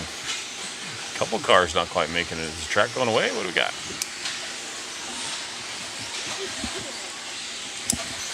This would still be our 3rd round of qualifying, so one more round. We're gonna rest this round. It goes all the way up to race 6, if I'm not mistaken, right? It was I believe so. Started on race 7, I think. It's been a long week. I think for me, it's going to be dinner at home. Ouch. Thousands of hours of speaking of a lot of the same things. You've only done thousands? Thousands of hours? Thousands of hours of speaking. Maybe seconds. Feels like tens of thousands of hours for me. I talk in my sleep. You do? Yeah. Hundreds of hours is what I was going for, see? Delusional. Hundreds of hours of speaking. Hundreds of hours. Making tens of cents. Yeah. Thousands would be crazy, though. Hundreds of hours of speaking, it feels like 1,000. Yes. I wonder how many hours we've actually put in. Probably not. Probably right around. How many days have we been here? I think we're averaging like 11 to 12 hours a day. It's not hundreds. It's probably right there. We've been here for, is it today day 9 that we left? Thursday, something like that? It's probably Today's been around day 100. 7 since we've been here because we showed up Friday. Today's Friday. We got here Friday early afternoon. We spoke the whole time in the car about this race. Been on the phone with Matt for. We've been using some words. As I say, probably has about 1,000 hours of actual speaking time. Yeah. Thousands of hours would be crazy though. Yeah, the hard part isn't talking about racing. Like right now, we got William White out front, 13, 5, 12. The problem is finding content like Saturday morning. the tire debacle in 4-wheel. Yeah. You know, we were supposed to start racing at 9. We didn't start racing until noon. Yeah, that and we one, didn't get out of here until after midnight. Yeah, that's the thing. We've been staying every night, so we appreciate you guys staying tuned. The viewers have been awesome. A lot of you guys have been here They're the whole not time. logging off. Like, the race is over, and they're sitting here listening to us talk about nothing. We got 700, 800 viewers when we're sitting here just, gabbing away about You're nothing. texting me, you're like, dude, what do I say? I'm like, Exactly. I don't know, but have fun. Exactly. Well, we kind of left you, but you had a good. I had interviews to You do. had a good interview to go. But it's been fun. Again, absolutely. Appreciate Blast. you guys logging in here, checking out the World Championships as we have William White out front, Cedric, and E.B. Beck. We are here for life. Yeah. A lot of props going out to Tater. That's cool. Yeah, a lot of people. Big fans of Tater, the TLR boys, Schimmel, here's one that we completely forgot to talk about. I just now looked over, and Schimmel ended up with a P3 over taller that round. Wow. I want to see, obviously we know right now Tater's at the top. But I want to see what it's going to look like after this round is over. When we get our we'll go the best of 3. No drops yet, obviously, but... Schimmel might secure himself a spot in the main event with that 3. What does he have? He has a 10 there. That's after 2. Yeah, he's got I was 3. going to say, he's got to... So he'll have 21 points. He'll have to... 22 points. He'll have to strap it up. He's got 11 and 8 Where'd Marcus and end up? Yeah, where is Marcus? Trying to do some quick math Marcus here for ended y'all. up 11, so that's... Yeah. Who else we have? Aiden didn't have a good run that time. Brock, 8 for Brock. Cavalieri with the 7. So Cav might have 17. That's going to be close. That'll be close. Yeah, I'm going to guess right around the 20 mark on points, especially with how close everyone is. Algaro with a 12 now. Yeah, that's... What about Cole? Yeah, taller with a solid run, but I don't see him up in our... Taller. He's down in 23rd with a... Oh, he had a 33. Yeah, he had a bad run. So he's going to want to use the one that he just clicked off, which is a 4, but his next best is going to be a 12. And what we're talking about right now, guys, is the qual point. So this one's not officially over, so we're just considering that, like, Tater would be a 0 if no one beats his time. Correct. Angaro would get 2 points. So if you TQ the round, you don't get a 1, you actually get a 0. Correct. And just doing some quick math over here, seeing maybe where things would fall. Obviously, it's still very early on. This round's not official. But right now, Tater has 2 TQs, and that's a good position to be sitting in. It's actually the best position out of anyone that's currently here for this race.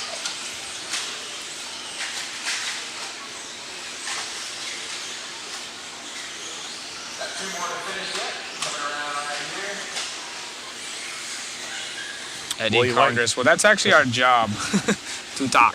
I get what you're saying, absolutely, but as soon as we go dark for like 30 seconds, the chat loses their mind. Right.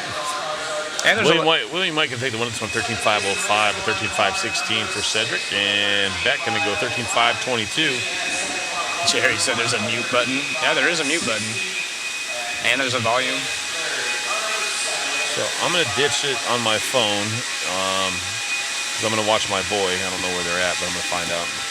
Has anyone announced plans to stay after the Worlds to run the track? No one said anything. I know some teams will stay and test products. Maybe Mugen's one of those that they have a new car. Maybe they'll be here for a few days. But Sunday and Monday, the track is closed, and I'm sure a lot of these guys wouldn't want to show up the next day to even keep it open. Yeah, I don't know what other kind of testing they'd want to do. Yeah. But, yeah. Appreciate everyone in the chat again, our camera guys, the IFMAR officials, all the people running tech, the hobby shop employees, people taking out the trash, cleaning the restrooms. I see Billy Fisher over there talking to Drake. Really? Yeah, I see over by the restrooms right there. Yeah. Fish Daddy.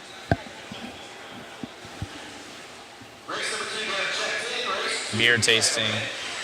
Or beer testing, actually. Jerry's saying, there you go. You go test the beer out. We've done some testing. Yep. Good fun.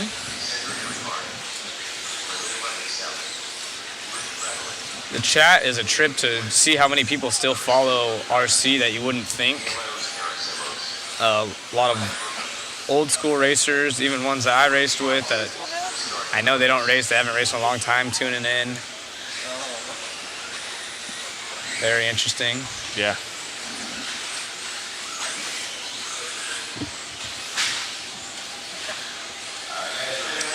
This is the third quality. Yes, we are still in the third qualifying. Third round. Yep, third round of qualifying. It's a little confusing because it is showing as Heat 2 right now, but they did start middle of this. They do that on purpose. That way everybody has a different track. So some people have a better track, some people have a worse track, so they kind of move it all around. It'll go 1 through 14, then it'll go 4 through 3, then it goes 7 through 6, and the next one will be 8 through 9, and then it goes 14 through 1. If that makes any sense for you guys. Different Billy, checkered past. Unless you just meant that as in Billy in general. Haven't seen any serpents. Appreciate the kind words down there. Absolutely. Thought there's already been 3 qualies.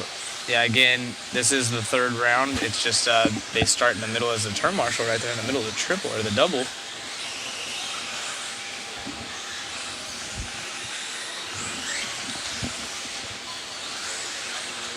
Yeah, Billy Fisher. Who's fast? Tater's been fast. He got 2 TQs so far. Well, 1 official TQ and 1 unofficial TQ.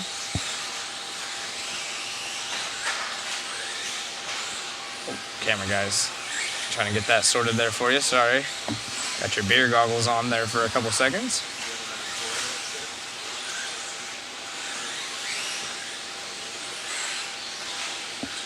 Oh, thank you, Bayab. Watching between haircuts. Nice. That's awesome. How you doing back there, Matt? Tired. Are you tired? Yeah, I'm tired. Me too. I think it's dinner at home tonight. I'm tired. Yeah. I know Zach wants to go K1, but We've almost been live for 8. Oh shoot! Well, now I'm saying that live for 8 hours. We better check that. Facebook is gonna.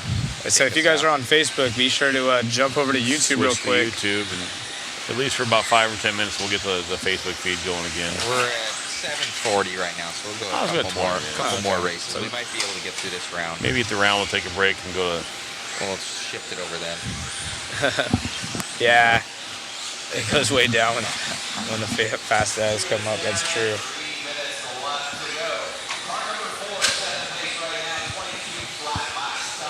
What are you guys doing out there right now? Who's at work? Who's at home? Who's at the track? You see, watching in between haircuts. I'm assuming since it's Bay Ave Barbershop, probably a barber. Quick guess. Right. Very cool. We asked everyone what their profession was the other day, and if you liked your career or not. And it was pretty interactive there for a minute. Yeah. What are you guys up to? Is it Friday? Is it Saturday where you're at? How many of you out there are in the hobby profession? Any hobby? You own a hobby shop? You work at a hobby shop? Is there anybody out there that does this stuff? Work at a track? Designers? Yeah, anything like that. Media Is anybody people? out there like that?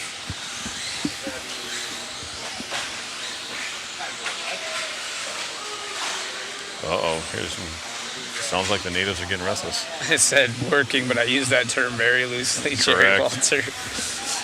Us too. Us too. It's nap time. No, you got to stay awake. Yeah, we're staying awake. Helping announce at the local track for Marcus Plumley. Heck yeah. Running races for Joey. Daniel Adams in the chat. Hey, Daniel, what's up? Very cool. Appreciate having all kinds of legends in the YouTube and Facebook lands. Yeah, it'd be cool to have Daniel up here in the booth, but nope, he ain't coming. Yeah, he's always busy. Probably one of the busiest guys I know. I remember Daniel from calling the race at M&M Hobbies back in the day. Dang. Was he working? Mm-hmm. He was working. Yeah. Daniel, I'm curious, how many days off have you had in the last 10 years? Like real days off that you could literally... Like an actual vacation. Yeah, like you actually did not answer your phone for work related. Like you literally took a day off. Once you're an adult, you don't really get a day off, honestly, but... You're getting some love on your bodies there, Wayne. Yeah, I am. Where? I didn't see it. That's down there. Oh, yeah. Trying to decide what tool to buy. There we go. Not very many. So who, after watching this, the racing, who is going out to buy a car or getting the cobwebs dusted off, your old stuff if you haven't raced in a while? So let's say if you haven't touched a 2-wheel or 4-wheel drive vehicle in the last 6 months, after watching these guys battle it out on the track, who's either getting a car or gonna get their car back out? That's a good question. Well, I know I'm going to order a new car as soon as I get home. I think I'm going to bring out the T4 for BK. There you go.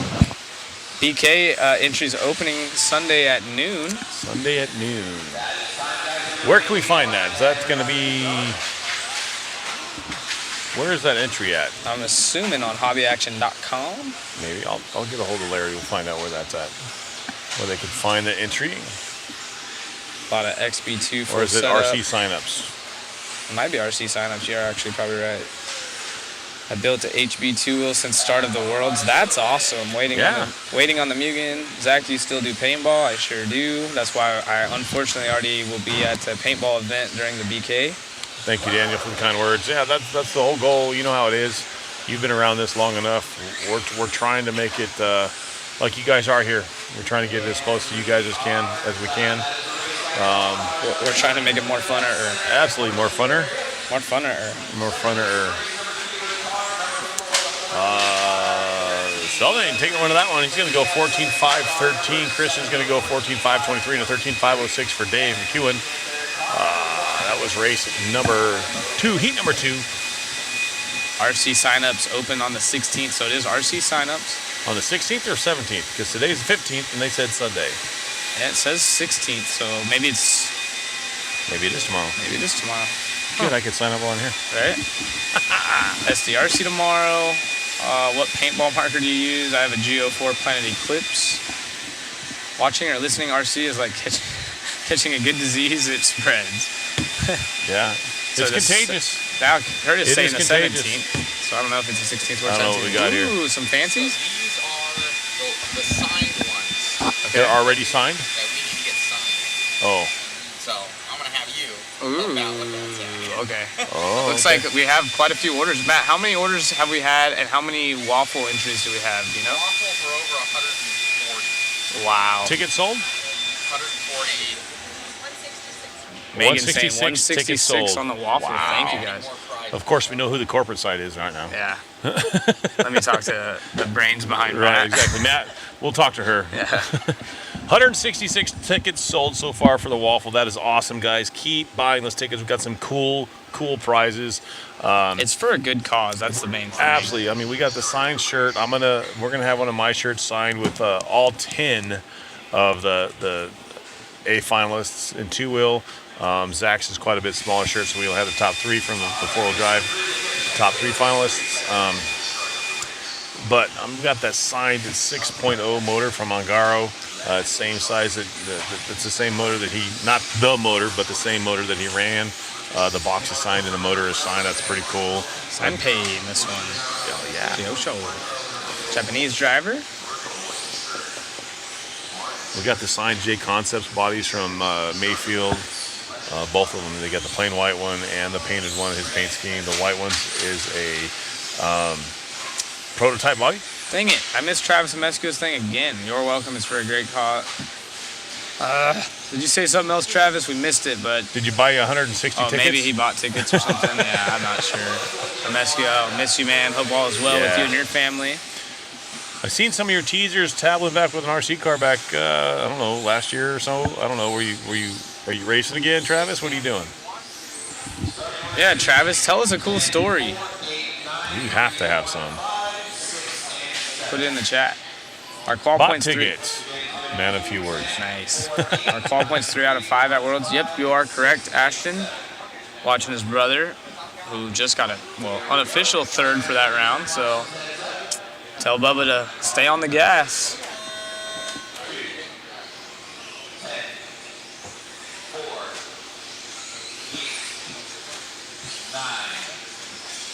Yeah, I used to want to work in a hobby shop growing up until I got enough exposure.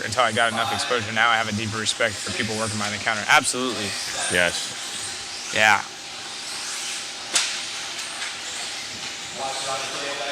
As this one gets going here in heat number 3, working our way through this third round of qualifying, even though, again, it's showing heat 3, we're almost finished with this round, and we'll have one more. Sampe out front. Oh, actually, Martin Scar going out front right now, 15 to 5-16. Ashton is faster Schimmel. Are you saying he's the faster Schimmel? Got a couple cars running nose to tail right here, and they're getting a little loose. Squirrely down over each other. Good afternoon, Notch. Notch Johnson. What? Just 2-wheel and 4-wheel drive at the World Championship, the electric 110 scale off-road World Championships, I should say.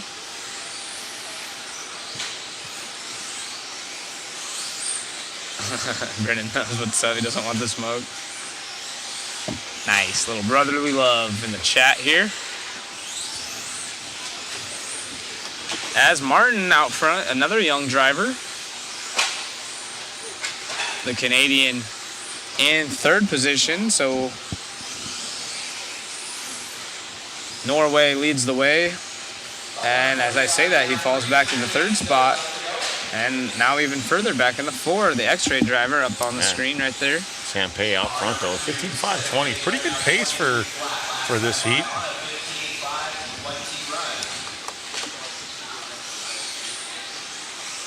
Haven't raced since BC.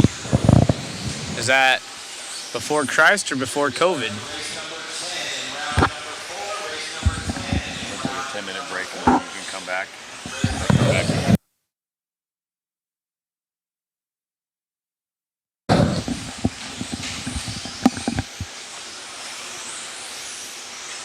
McLean asking, what are racing at the BK Classic? I don't know what Wayne's racing. I'm not racing it, unfortunately. Ross. BC to the kids is going to be before COVID.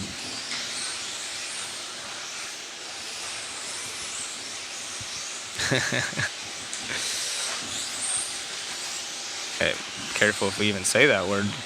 YouTube might stop the stream, you never know.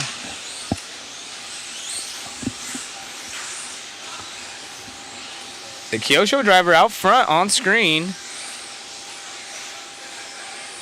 Looking good. Sweet little paint scheme on the old K car, RB7. As I say that, upside down. No chassis slap there. Chassis skin. Yeah, audio, he left the chat. That's why for a second. When am I coming out of retirement? I don't know. If I have to race these fast guys like Tater and stuff, I'm scared.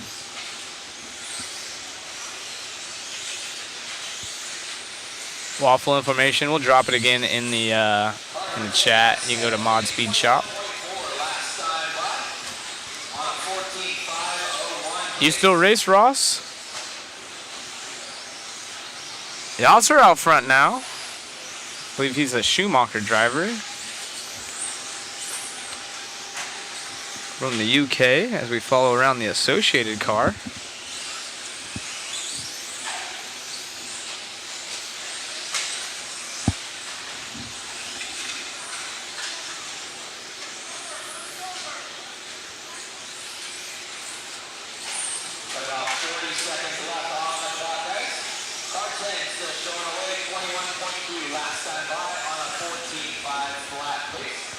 Dang, 8 years off. Bowser still leads the way. It is a 14.5 flat, so none of these guys on a 15. And their overall pace is going to put them in, it looks like Yasser about 73rd for this round. And Lucas and Robert sitting right there in that same area, 75th and 76th, respectively.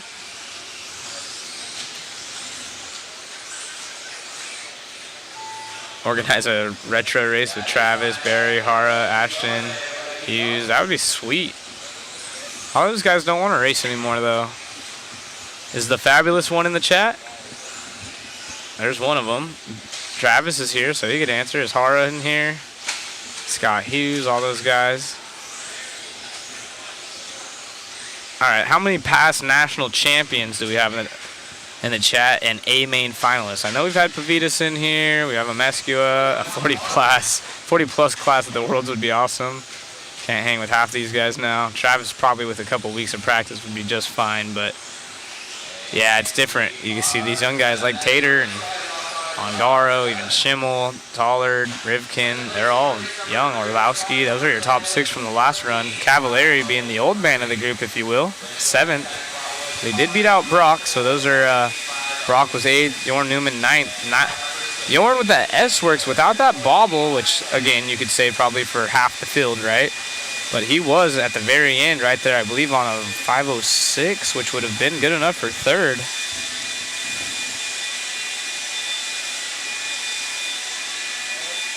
Always wondered why super fast off-road guys don't run on-road too. A lot of the off-road guys have a full schedule, as the on-road guys do, but some go back and forth. Nayato did it. I know he was on-road to off-road, but an off-road to on-road guy, I guess Cavalieri's done it a few times. I believe he has a Roar National Championship and maybe a Reedy race. What's up? We got Wally Bill. Do you want to jump in? Yeah, I'm hopping back in, I guess. Heck yeah, dude. Do you know if, yeah, Bruno's an on-road guy that jumps over to off-road. We're thinking of off-road guys that jump over to on-road. It's going to get a little muffy over here. Nice. They freak out when the mic starts moving. You're good. Oh, You're good. my bad. We'll just get yelled at for a couple minutes. It's fine. It's okay. It's the interweb, dude. They talk crap no matter what you do. I know. You, like, say something good, it's like the worst thing ever. I've already gotten sent messages, but it's good fun. Yeah. What race are we on? We're on race 3? We're on race 3, but it's still the 3rd round, so Tater's unofficial TQ, because we have to go up to race 6, I believe. Yep. So we have Wally on. If you see right here, you're famous. Say hi back home. How's it going? Hey. How's your event going so far? It's your first day. I know you were already interviewed by Wayne, but I haven't spoke to you much outside of checking out your new camera. Yeah. How's life at Associated? Tell everyone you're doing the social media stuff, correct? Yep. Yeah, it's been pretty good. Just posting photos and going out and watching RC car races. So it's been nice and easy. It's a lot less stressful taking photos than it is racing, so I'm pretty pumped on that. I've seen all kinds of emotions this weekend already, ups and downs, and I'm just like, I'm just here taking photos. Yeah, let me get that emotion and that emotion. Snip. Yeah, let's get to this. You get a behind-the-scenes look of all the different screens and everything we have going on. Yeah, racing over here. Yeah, it's no joke. There's a lot of stuff going on here. So, what kind of questions you guys got over here for Wally while we have him in the booth? We got Wally coming in like crazy, so if you guys have questions, let us know. Oh, that was quick. Another glizzy for that guy? Wow. Wayne's on top of it. He is moving. They call him the glizzy god. What do you think of Tater, dude? I mean, Tater, Brennan, Cole, all these TLR guys, I know you're associated. They've been pretty secretive of what they got going on over there. We're all thinking it's transmission stuff. Yeah, I mean, I have no idea, but they're definitely moving. Let me see that camera lens. Maybe we could zoom in from over here and see if we try and catch them.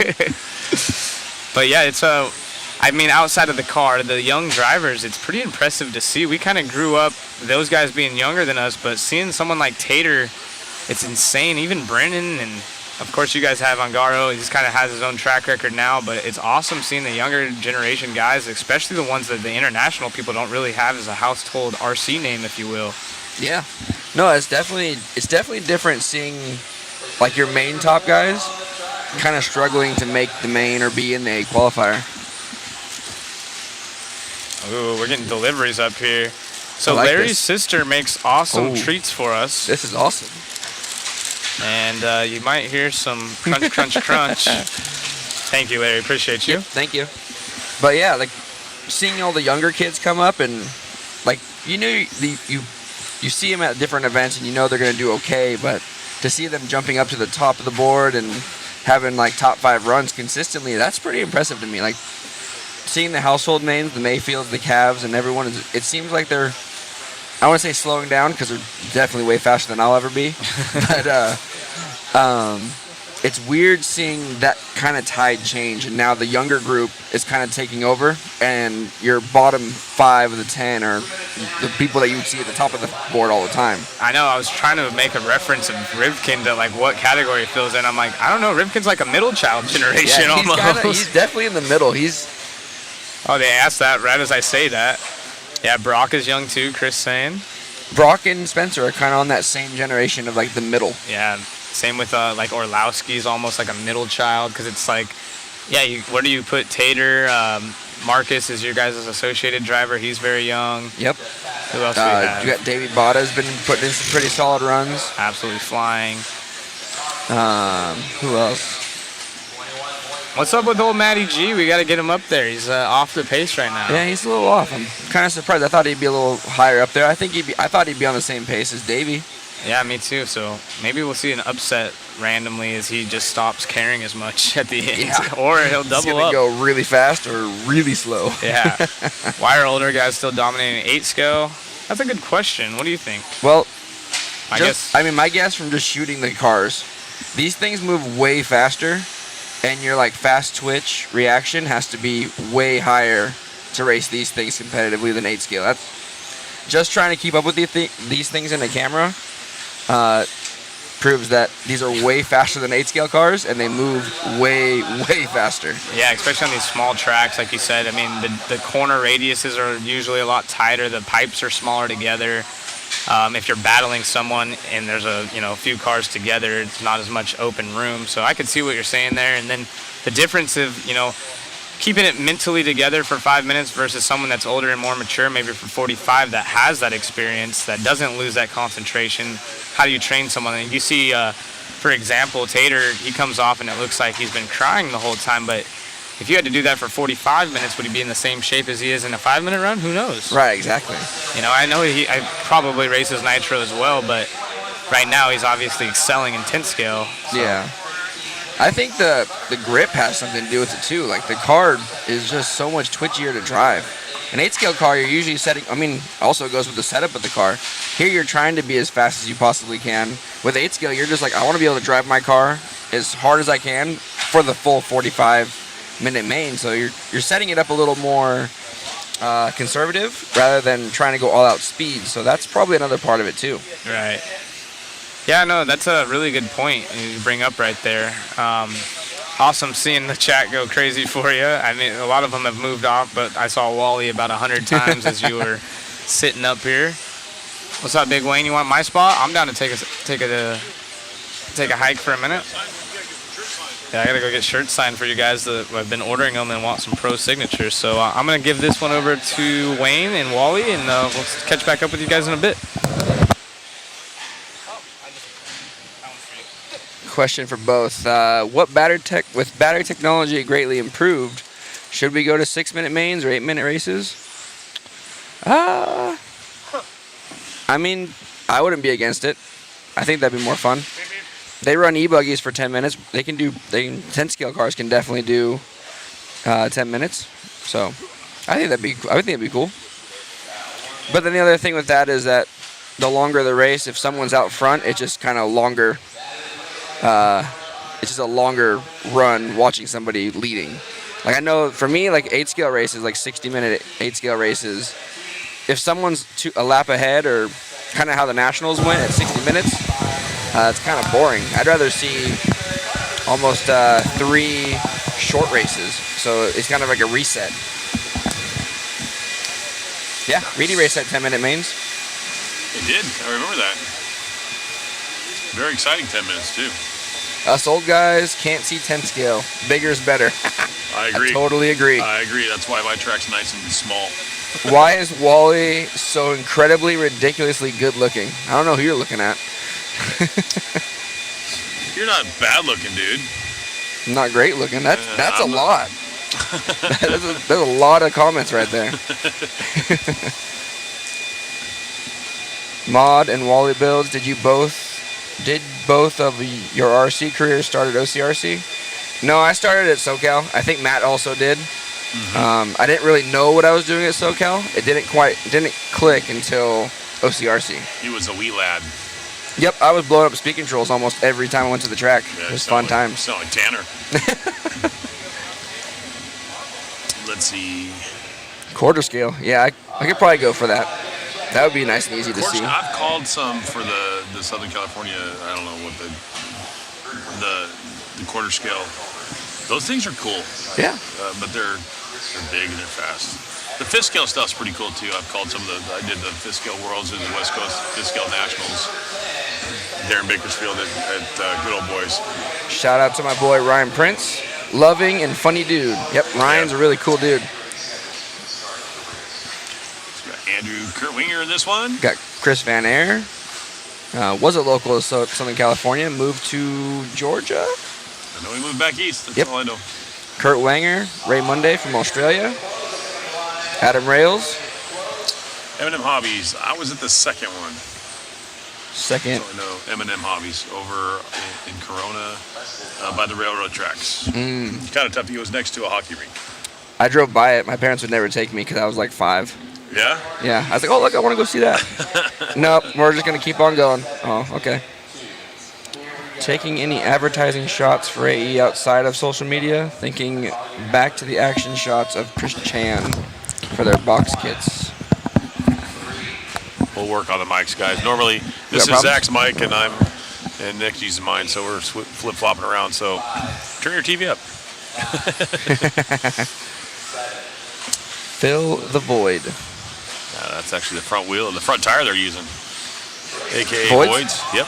Oh, okay. Is that what everybody's using? I haven't really seen They have a choice. They can run whatever they want. Is that kind of been a choice, though? But or? everybody's gone with the a.k.a. either the Void or they're cutting the wheel off the backside of the front wheel to lower the profile of the tire. Okay. Yeah, I figured they'd want to stick with the AKA if they were in the rear, just to make it more balanced. Yeah, a lot more balance. Same compound, everything, just to make sure they, like you said, they keep the balance in the car. So. Looks like Brent. Question for Nick.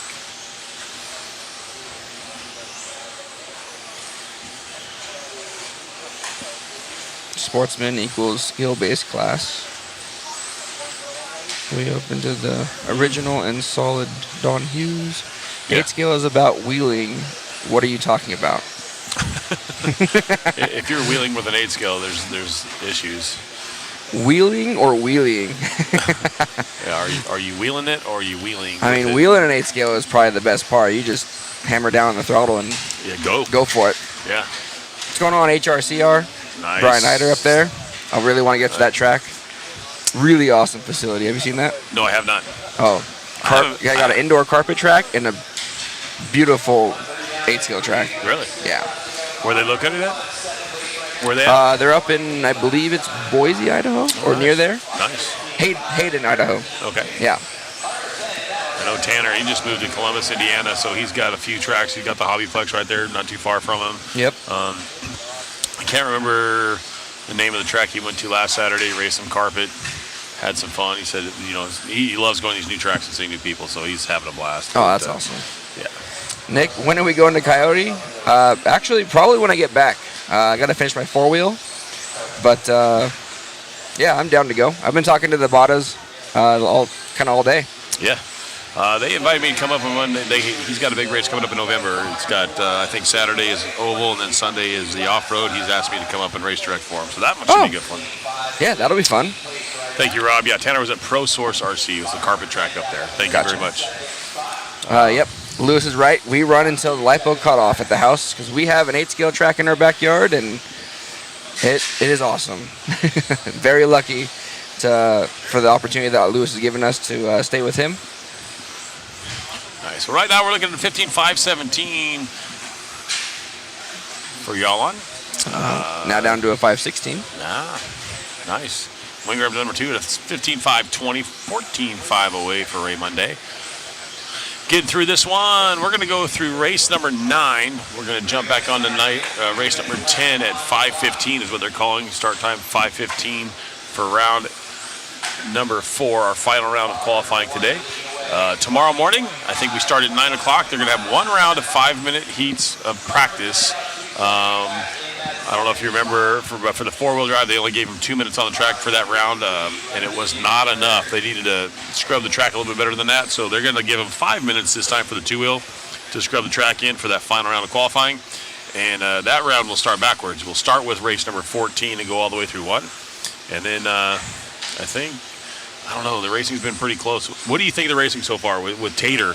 A fairly, I'm not going to say unknown, but such a young driver. I mean, literally, he's got 2 TQs right now out of 4. Yeah, no, that's really impressive. I knew Tater would be fast, and I talked a little bit about this with Zach, but it's crazy to see. Like, it's almost like the changing of the guard. Like your household names that you expect to be at the top are kind of more toward the bottom, and the newer up and coming kids are showing what they've got. Yeah, so it's really cool to see. I mean, qualifying is one thing. I mean, how are they going to handle it? I want to see how they're going to handle the pressure of racing. Right. Because you got so many, literally decades of years of these other guys that have been around for a while with dealing with that pressure, and they understand the racecraft a little bit more. They understand when and when not to go and stuff like that. And so it's going to be interesting to see how these young guns actually handle that pressure in the main events. I'm gonna bet. I'm saying it right now. I think Tater's locked in with a 4. I mean, he can go 10th in this round or next round and still have a 14 who's gonna be locked in. It doesn't matter. Yeah, I mean, I think he's pretty much gonna start top 3 in the main. I think that'd be, if he keeps going with what he's doing, he'll definitely be a contender for the TQ. But I feel like top 3 for sure. And with him already having 2 zeros and a 4, I mean, he can probably. Not that he will, but they can maybe try something a little different on the car, see if there's something else there or whatever. But Yeah. Are you going urban bull riding with Zach later? What did I miss? That is my past, and that is not coming back ever again. I'll have to ask questions. I feel about like that in later. this day and age, you might get beat up for that now. Yeah, or canceled or whatever the problem is. Yeah. Kurt Wenger going to go to the top at the end with a 15.522. Nice, nicely done. Good job for Coach. Ray Monday from Australia. 5:02. Are we going to talk to anybody? No, we're not going to talk to anybody up there. Looks like they're just kind of walking off. Yeah. Not bad. Let's go to the next one. What are we bringing up next? Who is on? This is the last race of the round? No, we're going to go to race number 9. Race 9, okay. Alex Surgeon from over at the Hobbyplex in Nebraska. Kyle Davis, a local of the Hobby Action. Scott Spear. Kaufman's been throwing up some times too. He's actually been pretty decent. Yeah, not too bad. I remember racing against him in the Reedy race a couple times and getting smoked. Yeah, I'm looking at some of these kids and I'm like, man, I remember when you were like barely walking, and now here you are. Yeah, I think been around too long. I think the last time I was considered somewhat fast in 10 scale was 2014 at the Reedy race. It's been a while. It's been a minute. Yeah, it's been a minute. I'm not fast anymore. Yeah, that's why I sit behind a camera instead of a radio. Right. Them young whippersnappers. You're right, Josh Lett. Absolutely. The kids just see it different now. Yeah. I think, with the games, if you're a gamer or whatever, your eye-hand coordination, it just seems like you can pick things up better or faster. Your peripherals a little bit, better than, well, my eyesight sucks anyways, but it's just a matter of those kids can just see things and react faster. Reactions are just so much of this game, and reactions are a ton. Oh, yeah, reaction is everything here, especially in 10 scale. Oh, yeah. But, yeah. See any indoor tracks in LA or OC? No. Not right now. No, we're kind of waiting to see if anything's going to happen. I think right now things are a little expensive, so it's kind of shying away the idea of opening something. Yeah. But I've talked to a couple of players here tonight. Literally, it would take somebody actually buying some property and purposely building a building and owning it outright to actually have a decent facility. And be safe, because a lot of the leases you're kind of at the will of the landlord. So, and that's pretty much what happened up at LSR. They just got the owners found another company that was way more profitable in the direction they were going, so they basically outmoneyed them, outleased them. So it was one of those things where you're going to pay this or they're going to pay this much. You're not going to pay this much, then down the road.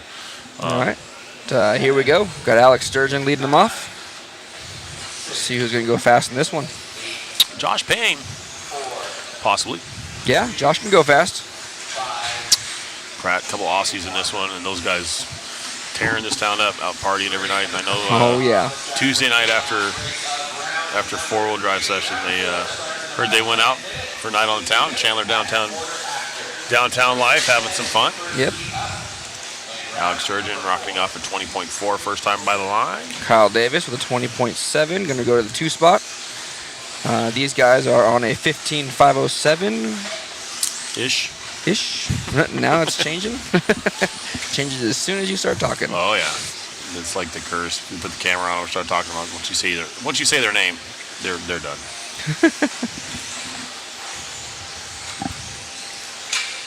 I know why Zach likes sitting on this side now. You can see the track. Oh, I remember you guys talking about that when I was watching on Tuesday, or I think it was Tuesday. Everybody made a switch. Yep. Switchback. Yep. You can take mine. Oh, whatever, man. Thanks, Zach. All right, we got Scott Spear to the point, going up to a 15.507 with a 20.3 the last time around. Now a 21.2. Nice. Oh, Harley Elridge. Oh, fast lap. Pratt going 19.8 last time by. Fast lap of the race for him. That's fast lap of the race, period.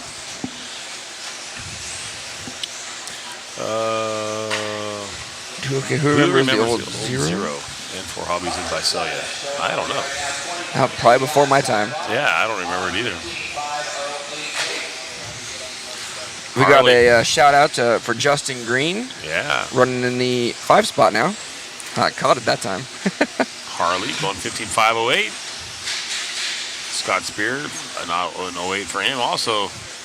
And Pratt going 5.10, 5.12 for Justin Green. We are just about halfway through this one.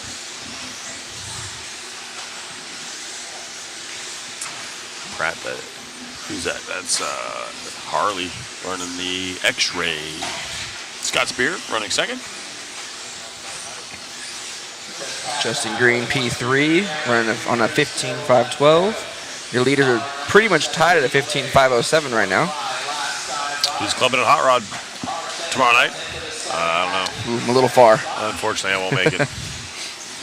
I'll be here. Yep, I'll be here through Sunday. Yep.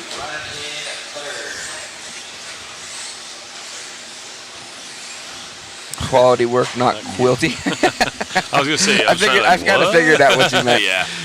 Spear out front, 15.507 Appreciate right now. that. TQ Tater Phend at a 16.502.928. The kid's on fire, man. Yeah, I mean, that kid is going to be. Yeah, he's got a career.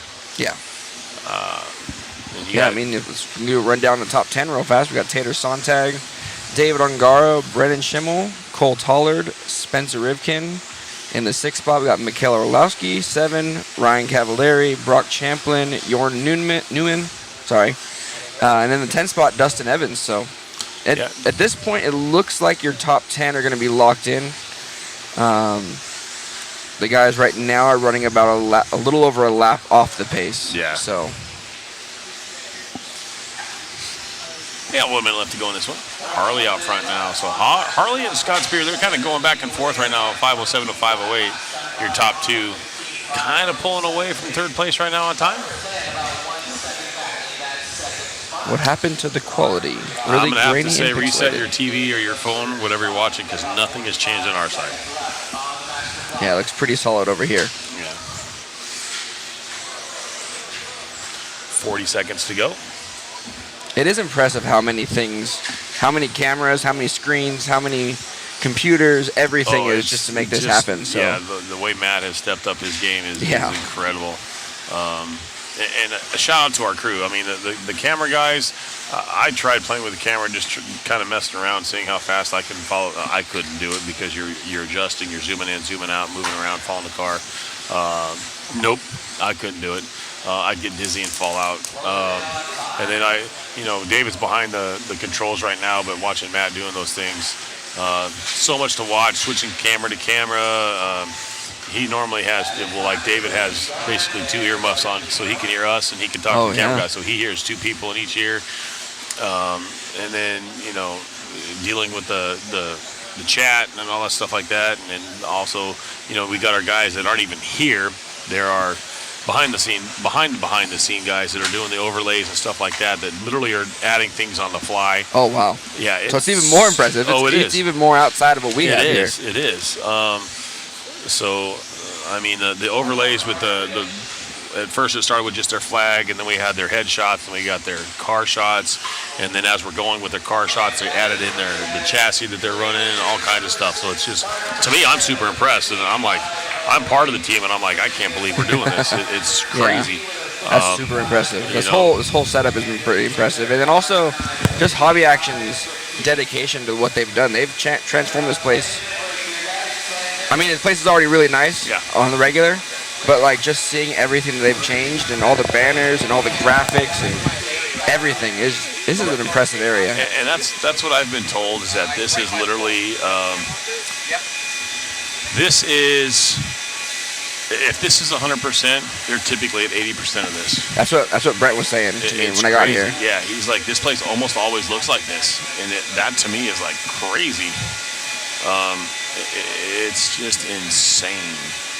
So I believe that was it for that round. So I'm going to call it, locking it in.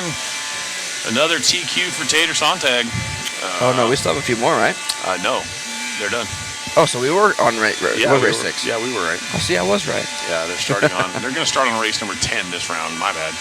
I do like how they're doing that. I think that's a really cool way to keep it fair, even and fair. Yeah, absolutely. Yeah, I like that. So I mean, there is 5 rounds, so you got to change it up quite a bit. And like I said, tomorrow morning they're going to run a 5-minute round of practice for everybody, and then they're going to go into that last round of qualifying. Yeah, I think that the 5-minute round would be a lot better. Yes. Watching that first 4-wheel round on Tuesday? Yeah, the cars didn't scrub in. The cars didn't have traction for about the third and fourth heat. You could just see that the cars didn't have grip. They were definitely struggling. So what do we got, Matt? Hey guys, we're going to be bringing in one of our sponsors, Sanwa, to talk about their awesome radios and all that they have to offer. Okay. So we're going to get you guys out of the booth. We'll get Zach in. I'll hop out of here. I'll see you guys later. Products. All right.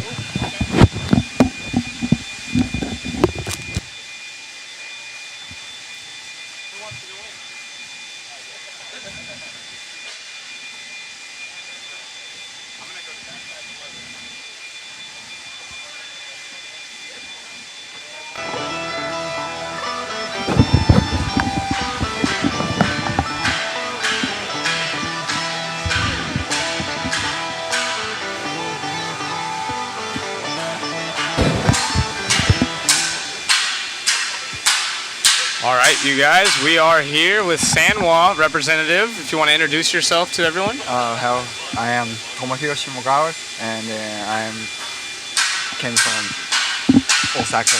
Oh, okay. Japan. So very far. Yeah, for racing support. Awesome. So the mic, if you put it a little bit closer, yep, there you go, perfect. Yeah. Ah, nice. You brought some stuff up here. You guys want to showcase your products to the world, kind of what you guys have. You are a sponsor of this event. Which servo is this? This is our PZS XD2 servo, and then this is Mr. Davide Ongaro using 4WD and 2WD for 4-wheel drive. So. Okay, so there's a 4-wheel drive and 2-wheel drive? Yes. Okay, and this is all aluminum case here. If you guys can see up close, this is what Ongaro uses. Very, very nice. Some of the best products ever, Sanwa right here. Yes. And then this is your shorty guy. Yeah, also this one is a raw height one. So this is a Japanese driver, Koki Kato, using. And he's national champion in 4-wheel, right? Yes. And 3rd in 2-wheel, maybe? Yes. Japanese?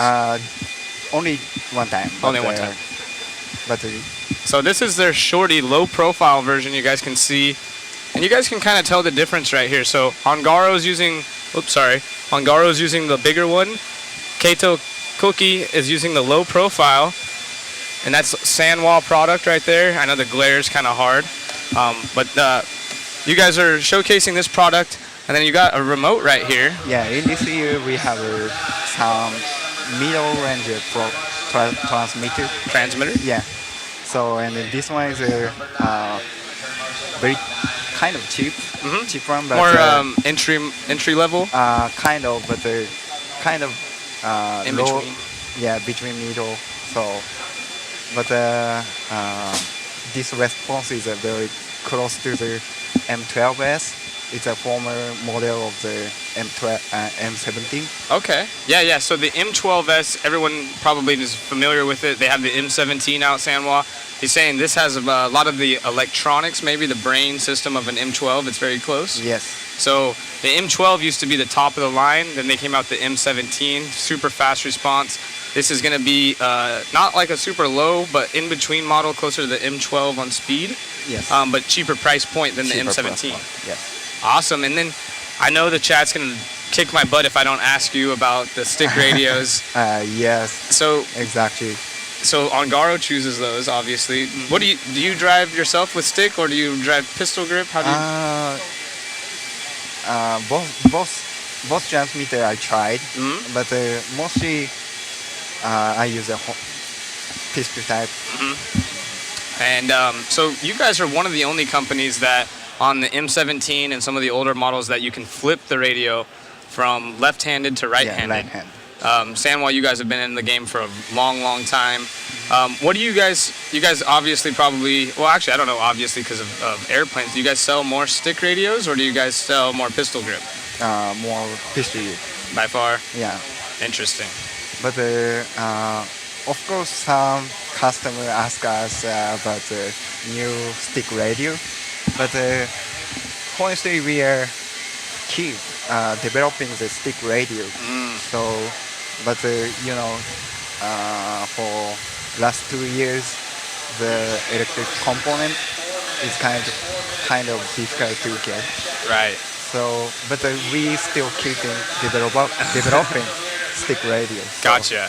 Yeah, because I noticed some people were saying, I don't know if it's true or not, if they were just saying because Ongaro won, but A-main's out of the stick radio, this or that, but it's good to know you guys still developing that. Yes. You guys have drivers like Elliot Boots uses the stick. Yes. Ongaro. Who else uses stick? Also Lambert Quarry and Aroto. Yes. Oh, that's right. Yeah. So very, very famous drivers, both on-road, off-road. Well, thank you guys very much for both sponsoring this event and showcasing your guys' products. Sanwa, some of the best stuff in the game, been around for a long time, and we thank you for your time. Yeah, thank you. Appreciate you, and appreciate you. Thank you. Awesome. Thank you. Thank you. Everyone's asking one question. Is the M17S coming soon? Yeah, we're keeping developing. Fair enough. Thank you. So that's Sanwa right there. Sorry about the mic at the end, guys, as you can see.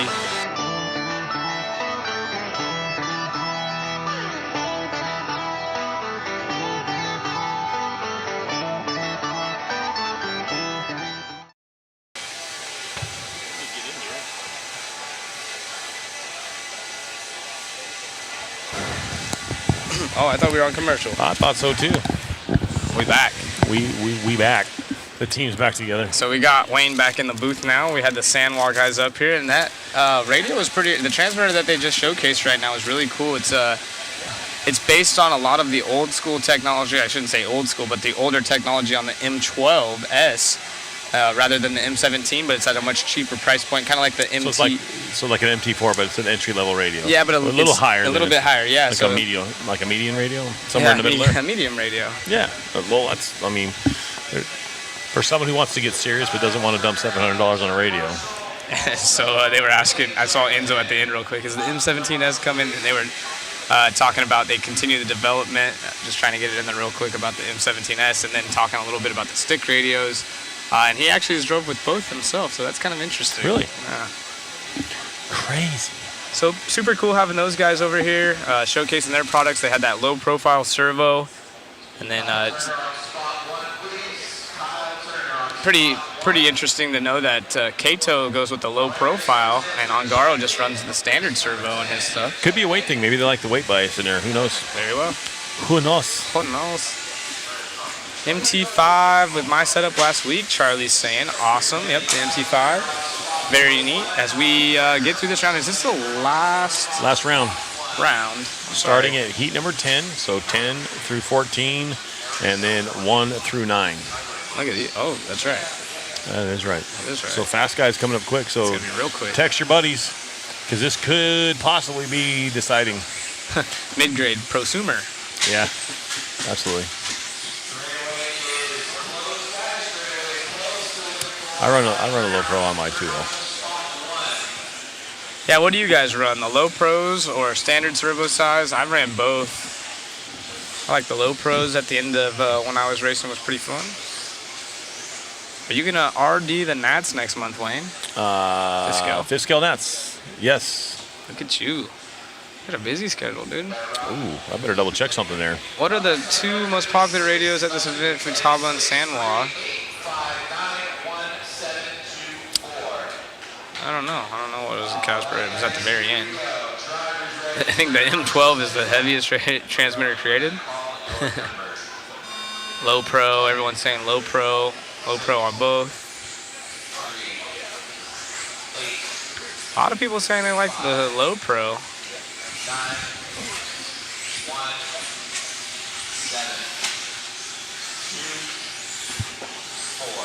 Uh-oh.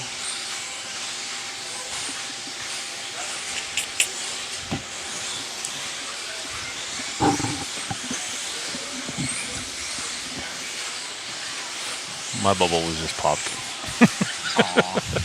Maybe something could happen. Oh, it's gonna happen. I will be here. This is a pretty cool place to be, as we have heat number 10 on the track. Sorry for going a little quiet right there. Trying to get some scheduling conflicts dialed in for I had a moment. for Wayne. I had a moment. When you have to go through that old text. Gosh darn dang. Right. Some fast dudes on the track right now. Tyler Hooks leads the way. I think this is the one we're on our shirt. Kaufman.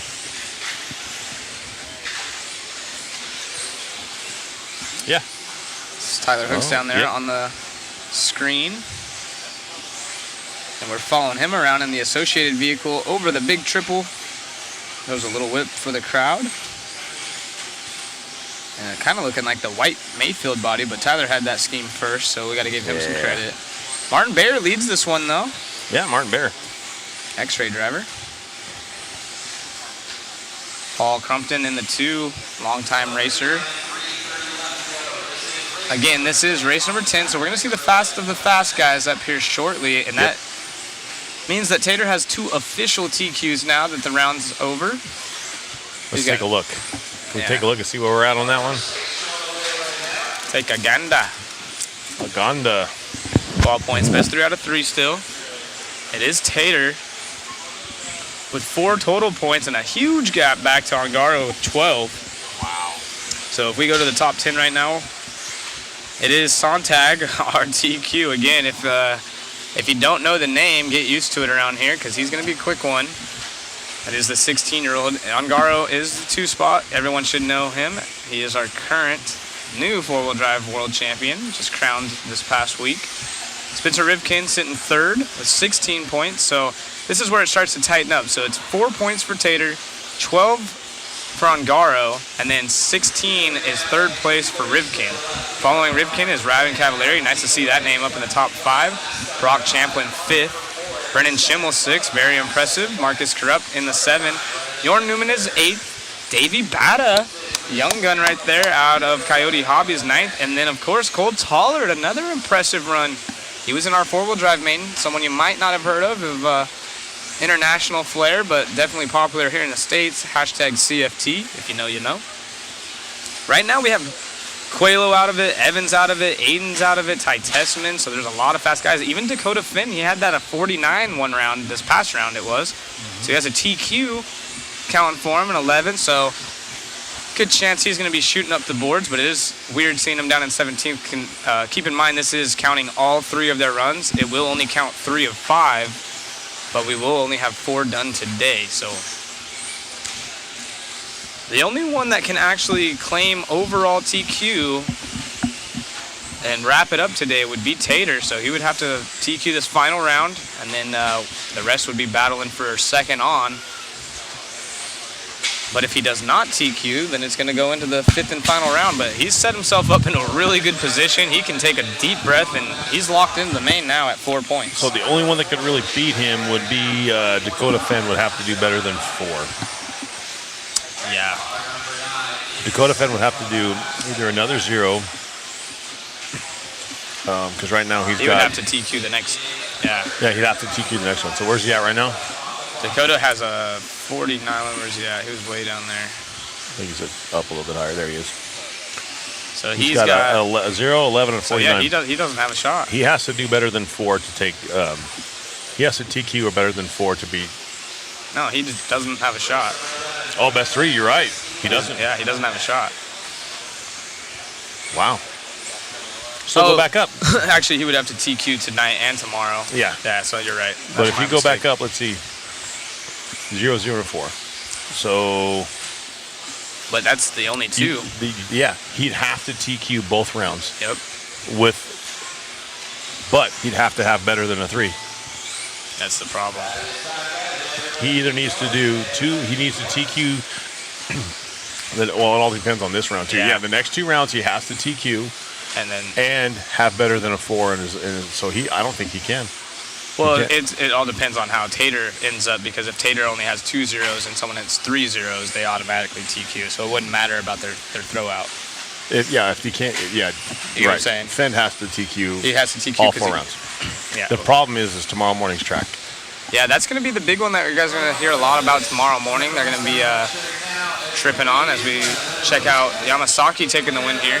Which I think that's what the guys back in Dakota Phend are kind of, anybody that's close to a TQ is going to want a better track, and tomorrow morning's not going to be a good track. Exactly. So here we go. Let's see what we got. I'm doing an interview anyway, man. Yeah, there you go. Just an interview. There we go. Yamasaki, anybody wants to come talk to you?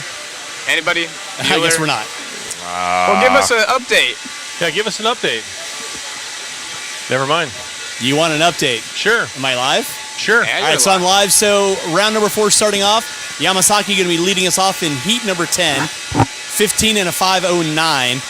We tried to get him over here, and he just kind of gave me a thumbs up, and that was good for it. So obviously we got the proverbial fast kids coming up next. So race number 11. If you haven't tuned in, I'm not quite sure what you guys are doing, but grab some popcorn. The World Championships going off without a hitch. So come on back, guys. Some insight from Zippy, the local legend. Hey, let's switch that over. Yeah, I got you. How's everyone doing out there? We are, again, going right into race 11, so Fast Dude's already hitting the track early on. Horror, Donnelly, Boda, all these guys. Please BT. give us a like. Please share this right now before all the fast guys get out here, because I know a lot of people are at their local tracks. We got buddies texting you from Rainman's already, right? And some of our guys are going down to SDRC, no, for the big races. It's not a big race. It's a series. Or a series thing in they the have summer going on? series, but I don't know. Let's check it out. Yeah, check on our boys as we have Austin hitting the track. Donnelly out here. I know he has fans. Boda's been quick. Tommy Hall, Jared Mint, Brent Thelke, Spencer Heckert. All these guys. Dominic in this one. Daniel kind of showing down at the bottom of the field right here, but based on his last finish. But you never know. We've seen him at the top in the top 3 running back and forth. So wouldn't be surprised. Yeah. Surprised if we see him into the top.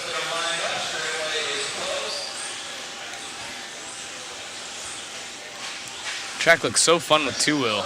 It does. That's you're not even kidding. It's like I want to go build a buggy tonight. It has a really good flow to it. Mm-hmm. You know, the step on, step off, straight into that braking bump's really cool. The triple to the double in the corner, it's all like one long flowy. Yeah. It's a flowy. Yeah. Gotta love the flowies. So interesting point that someone just posted up. If anybody other than Dakota Phend TQs, it's Taters. Yeah, exactly.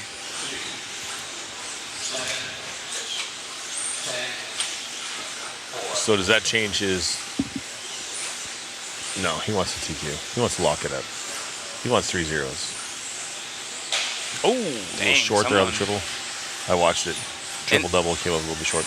And what's really impressive, you know, you see these names like we said. It's not the fact that they were doing it once. You know, even giving Schimmel a shout right here. These guys are up there every single time. These kids have been solidly been consistent.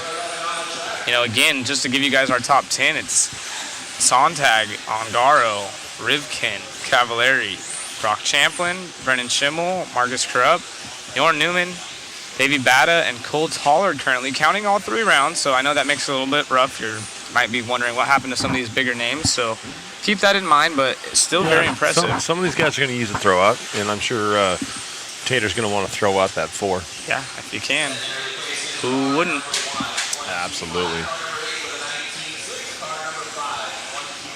And there might be added pressure if any guys, like, you know, currently if Dakota has a bad run this next one, then it's going to be very crucial in that 5th round. And like you said, the track in 4-wheel drive, that round was kind of a bummer for the top guys. It helped for like so Aiden. It was 14, so race 13, 12, and 11. Actually, I think our TQ came out of race number 11, which is the 3rd race on the track in that 5th round. Yeah, so exactly. That could be a crucial point going in tomorrow. They did say they were going to switch it to 5-minute runs instead of 2-minute runs to help break it in, but we noticed this morning it took about, I don't know, a solid round in 2-wheel to get broke in. So you never know. It definitely will help quite a bit, but obviously you want every little extra bite you can get. Yeah. Austin Horn out front, 16.518. That's not a bad run right now. Yeah, technically anyone that has a 2 or 3. I don't think anyone does, though. No, nobody does. Oh, I mean, well, yeah, they do. They have them, but then the second one is too far off. Yeah. They would have to TQ these next 2 to compete. So it's going to really come down. We're going to have a lot more information once that throw-out counts.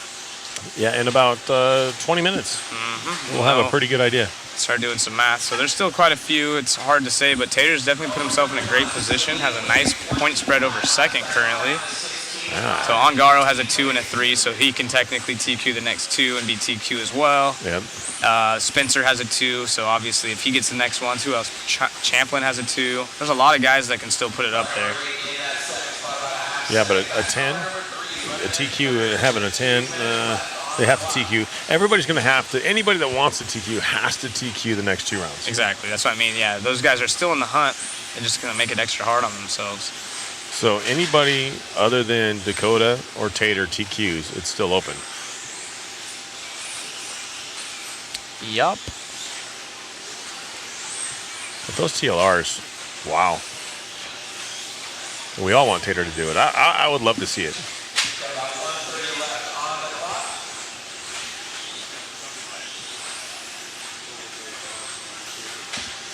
Digging the graphics right here as Donnelly comes by. That's his car up there. Associated car up there. Boda in the 2 spot. It's Australia leading the way, though. Yeah. We've seen Donnelly up front quite often in his heats. Horn up to the number 2. Lackland, Austin, Tommy. 1 minute left to go in this one. 16.519 is not a bad run, but these guys are almost pushing 17s. I think it's 17.502. I ran Brennan Schimmel's home track in Virginia. He was an absolute unit in 2-wheel. Yeah, so it's pretty funny. Actually, his dad was just writing me not too long ago. We saw Austin in the chat. That's his brother. Talking about off-road guys going into on-road. Brennan took 3rd at his on-road Nats in 21.5 touring car 2 years ago, but his on-road, or his brother, Ashton, is even faster in on-road.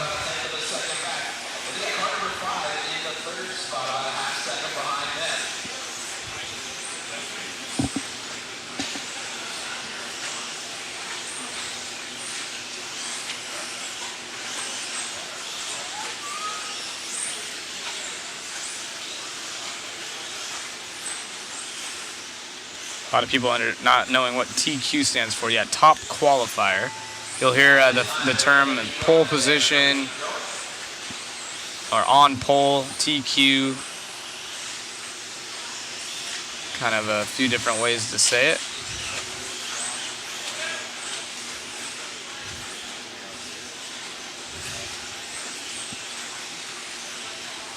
Every time I jump on Facebook, I see a funny picture, and it's the ha-ha. Nice. That's the most epic picture in RC, period. Right. Aiden Horn out front. There you see the graphic. Smiling face on that young man. 16.517, taking away an early TQ for him. 16.517, looks like Rich is going to be up there. Rich is going to catch him, pull to the side. Yes, Rich is going to grab Aiden Horn, or Austin Horn. We're going to talk to him here in just a second.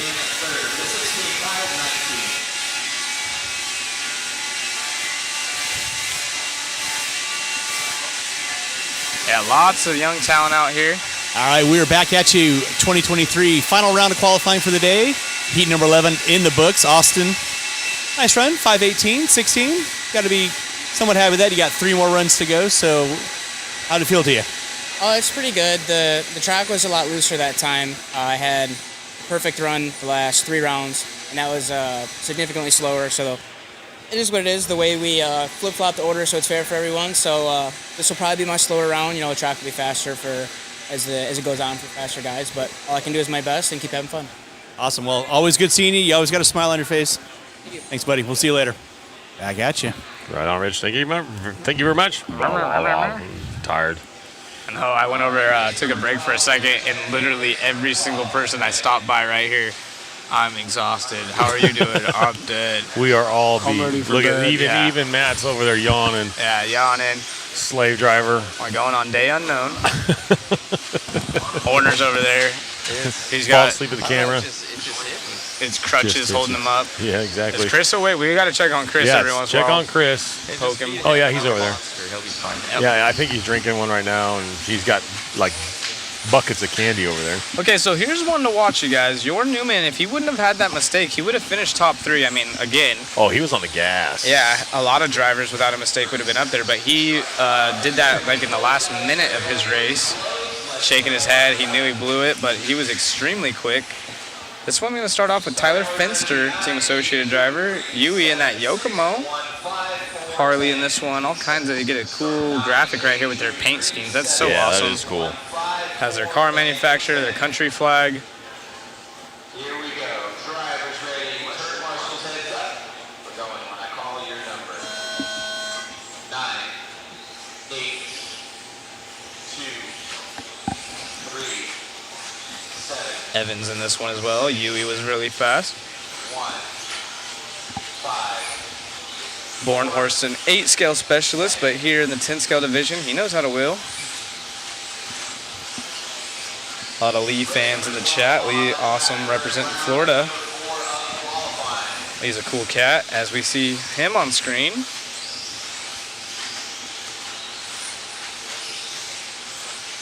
Hitting the double prop, the electric prop, if you will. Through the whoop section, the yellow wheels. Associated cars looking solid as always. Yellow wheels for the win. Harley Yoshi. 16.510. All right.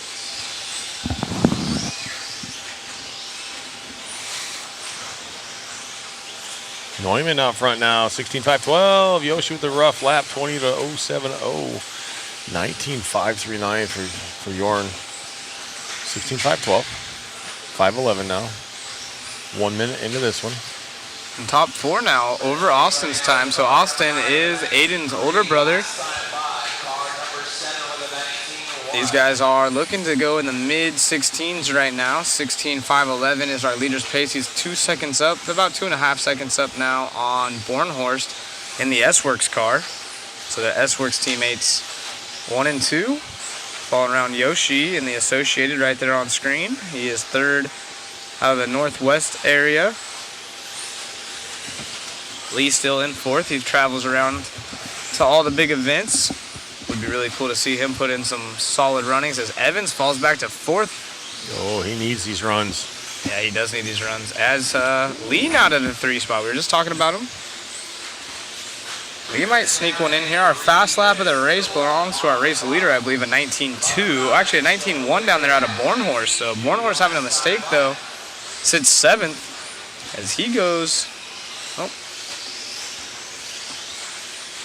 Harley Yoshi. Bit of a rough one. Falls to the 4th position.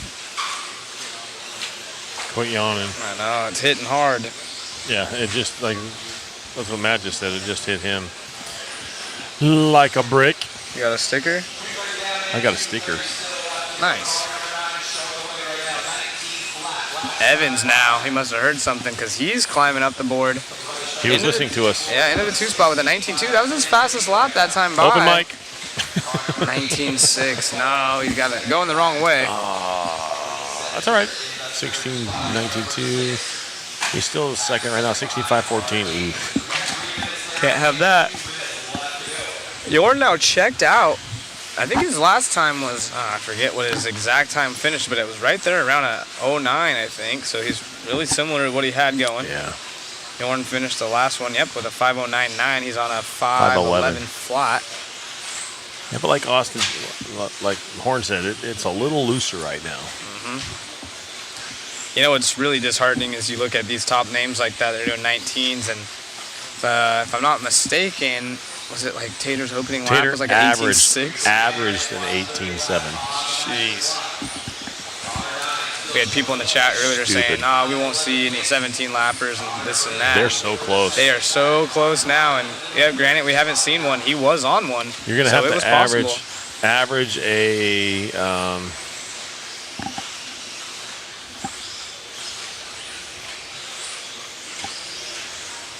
Jorn Newman is who we're following around. Yellow wheels, red body right there. Over to the step on, step off, utilizing all of the track, kind of making it all one smooth motion as he comes up on some traffic.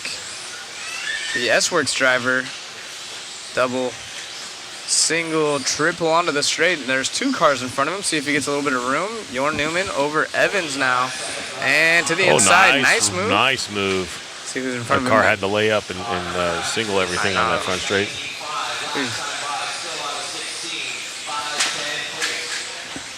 So hoping for no mistake with 30 seconds remaining. Jorn needs this. He does. Wayne's over here. He's just chilling. Yeah. 17 fives. Or 18 sevens. You have to average low 18 sevens to get 17 laps. So fast. Tater was on it for a long time, too. That's what's impressive. Missed it by 2 seconds. There's Evans. Ooh, that was a beautiful ending to Yeah, Evans' it lap. was. He's still hot, though. 19 It was his flat. fastest lap that he's had. It's still only in the 19s, though. Oh, he didn't finish his last sentence, went silent. Yeah, we had to wait for someone in the chat to do it, apparently.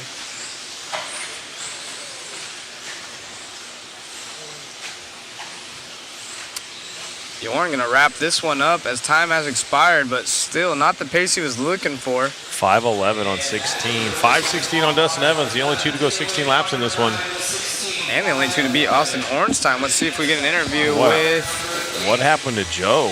Jorn, and maybe we can get the microphone closer to him this time. See what's that. He's in a rush to go out there to Marshall. We had to chase him back down. Yeah, he won every one of his heats. Like, what do you want me to tell him? The same thing again. I just keep on winning this thing. All right, we're back at it with 12 in the books. We're back over here with Jorn Neumann again, 16 and a 5:11. Right now on top of the leaderboards, but obviously you guys are saying track's a little slower after the break, and with the reshuffle of everything. What are your thoughts? Yeah, it is a lot lower grip now. I think maybe because of the 10-15 minute break.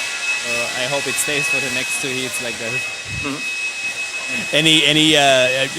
I think you're pretty happy with the car on the setup wise. Not really going to make any changes. Just kind of go out and drive. Is that what you're thinking right now? Exactly. Yes.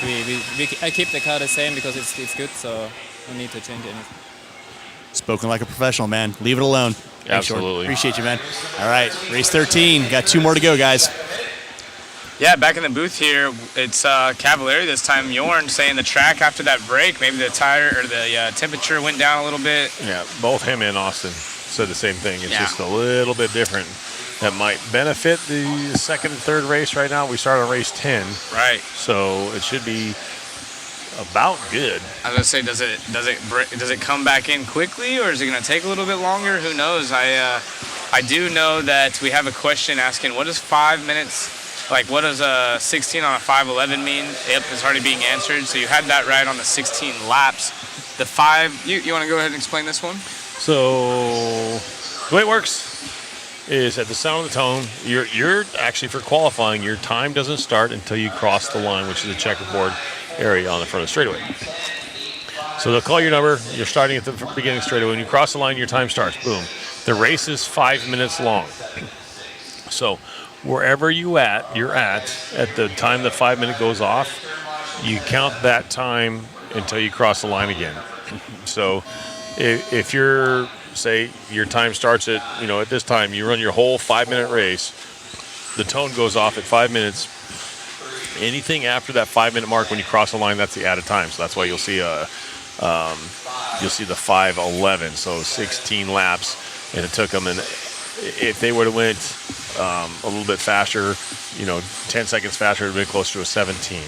So the idea is you want as many laps in that 5 minute time, obviously, and so that 11 seconds is 11 seconds after the tone went off, before you to finish that 16th lap.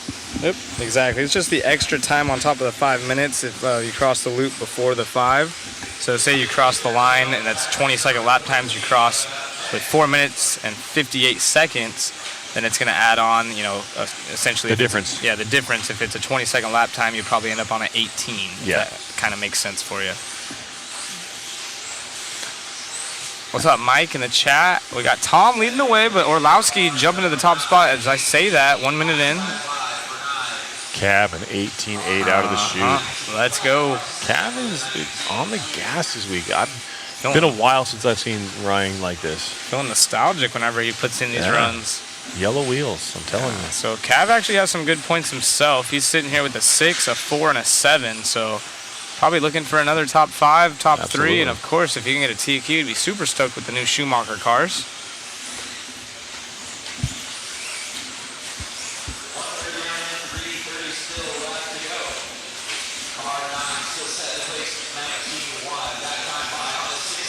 .508.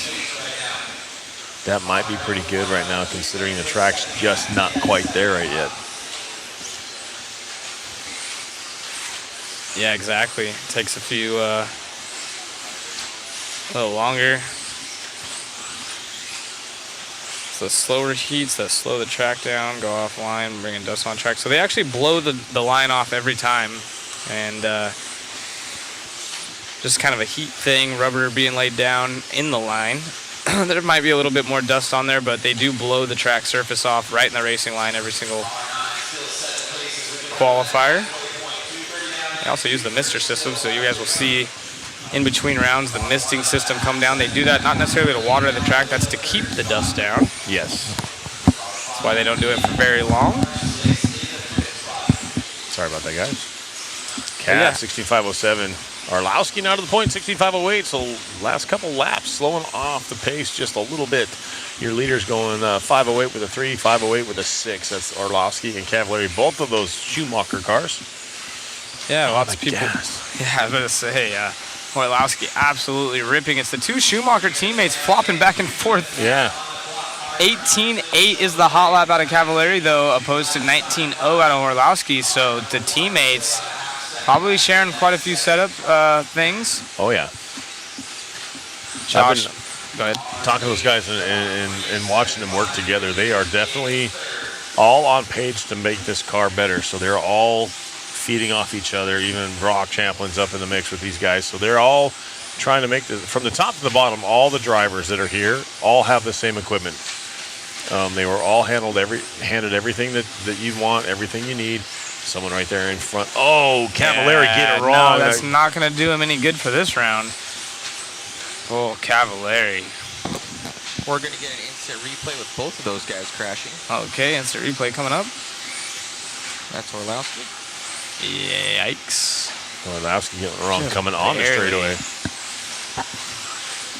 And there's Cav right behind him, coming up hard, and he kind of got pushed hard, trying not to hit him. Yeah, that's a bummer because they're teammates too. Yeah. So nothing intentional. I think Cav was just trying not to hit him. And that's all it takes is a slight break of concentration like that. Drop him down to a 5.11 now. So that'll put your top 3 at 5.11. That's Orlowski, Cavalieri, and Neumann. Hey, look at that. Mayfield up in the mix. Yep, I was just about to say Mayfield, and all of you Testament fans with the X-Ray cars, he's trying to sneak up there as well as his teammate Chase. Koki down in the 6th spot, Gillespie, Rennernick, Cracknell, and Bada not having a great one this time. He does have an 18.9 down there. There's one of the few drivers to get an 18. But it is an 18.7 out of Mayfield for the hot lap. Tessman now in the 3, but does have a 19.8 last time by, so that's not going to do him any favors as Mayfield comes out with a 21.8. So again, back to consistency. Orlowski just busted out an 18.9. Unfortunately, only 2 drivers, well, I shouldn't say unfortunately. Fortunately for Jorn, only 2 drivers going quicker than his time. Both on 5.10s, right there, virtually tied, 2 thousandths of a second separating our top 2 in this one. So Cavalieri back to the point now after that bobble. So Cav has a lot of speed in his car, had that mistake, and it's going to be one of those coulda, shoulda, woulda on that crash. And I'm sure with them pitting next to each other, they're going to be talking about that. Yeah, they'll talk about it. It was nothing intentional. I think Ryan was trying not to get him. Yeah, exactly. And if you look at Orlowski, he actually did cut in way tighter than what you normally. So he was definitely out of the line. I think Cavalieri was just trying not to collect him. So it's just an incidental. Exactly. Wow, Cav going still pulls it 65-10. off. New TQ right now for Cavalieri. Oh, they're talking about it. They're not happy with each other. 3.10. Oh, man. Interesting.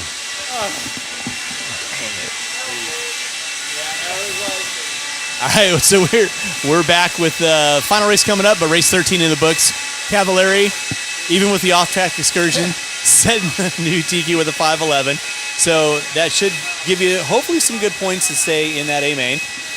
Probably not as much as you want, but what do you think? Yeah, it was a great run. I mean, me and Olowski were going at it, and he just made a small ball. But I didn't really realize it was him until I looked at the car down the straightaway, and then I just had to check up and just didn't have the rhythm and jumped off the track. Luckily, it spun around, got back on track. But man, that was not what we were looking for. But overall, the car was great for that, and at least we were able to finish it off with a win on that. Awesome. Yeah, good run, and now you can kind of kick back and just kind of watch what unfolds. Yes, sir. All right, buddy. Thanks so much. Good seeing you. A resort coming up at you. Wow. I'm impressed with the way that Cavalieri handled that. I've grown up racing around him. A lot of people know, and he puts a lot of emotion in it. This is their jobs, and the way he kind of laughed it off, and it's a teammate, and the point he's at in his career, I really like the way they handled that interview, and it's cool that he still got the dub and see how it holds up. That's not a bad time. Do I think it's going to be holding up? Maybe not, but we're going to find out here in about less than 7 minutes. A lot of fast guys. Keep in mind the fast time out of the last one was a 16.502.9 out of Tater, and Tater had that bobble. He had to climb back up. He was on a 17, and you see him right there in the TLR. The 3 TLRs on the end, that's Cole Tollard far right, and Tater on the left of him, followed by Finn. Here we go. This is it. I know. If Tater does it, he would be the official TQ in the 2-wheel division. Yeah. No pressure. I don't think he's really thinking that way, but his car is phenomenal, and he comes out swinging every time. So let's see what he's got these opening laps. 7, 5, 4, 9. I almost don't even want to watch him. I know. Makes me nervous. We may be quiet for a little bit here, guys. We're watching this one. Car looks pretty solid right now out of the chute. Yeah, that's a solid opening lap right there. Not bad. 18.8. My goodness, guys. Garo firing at 18.809.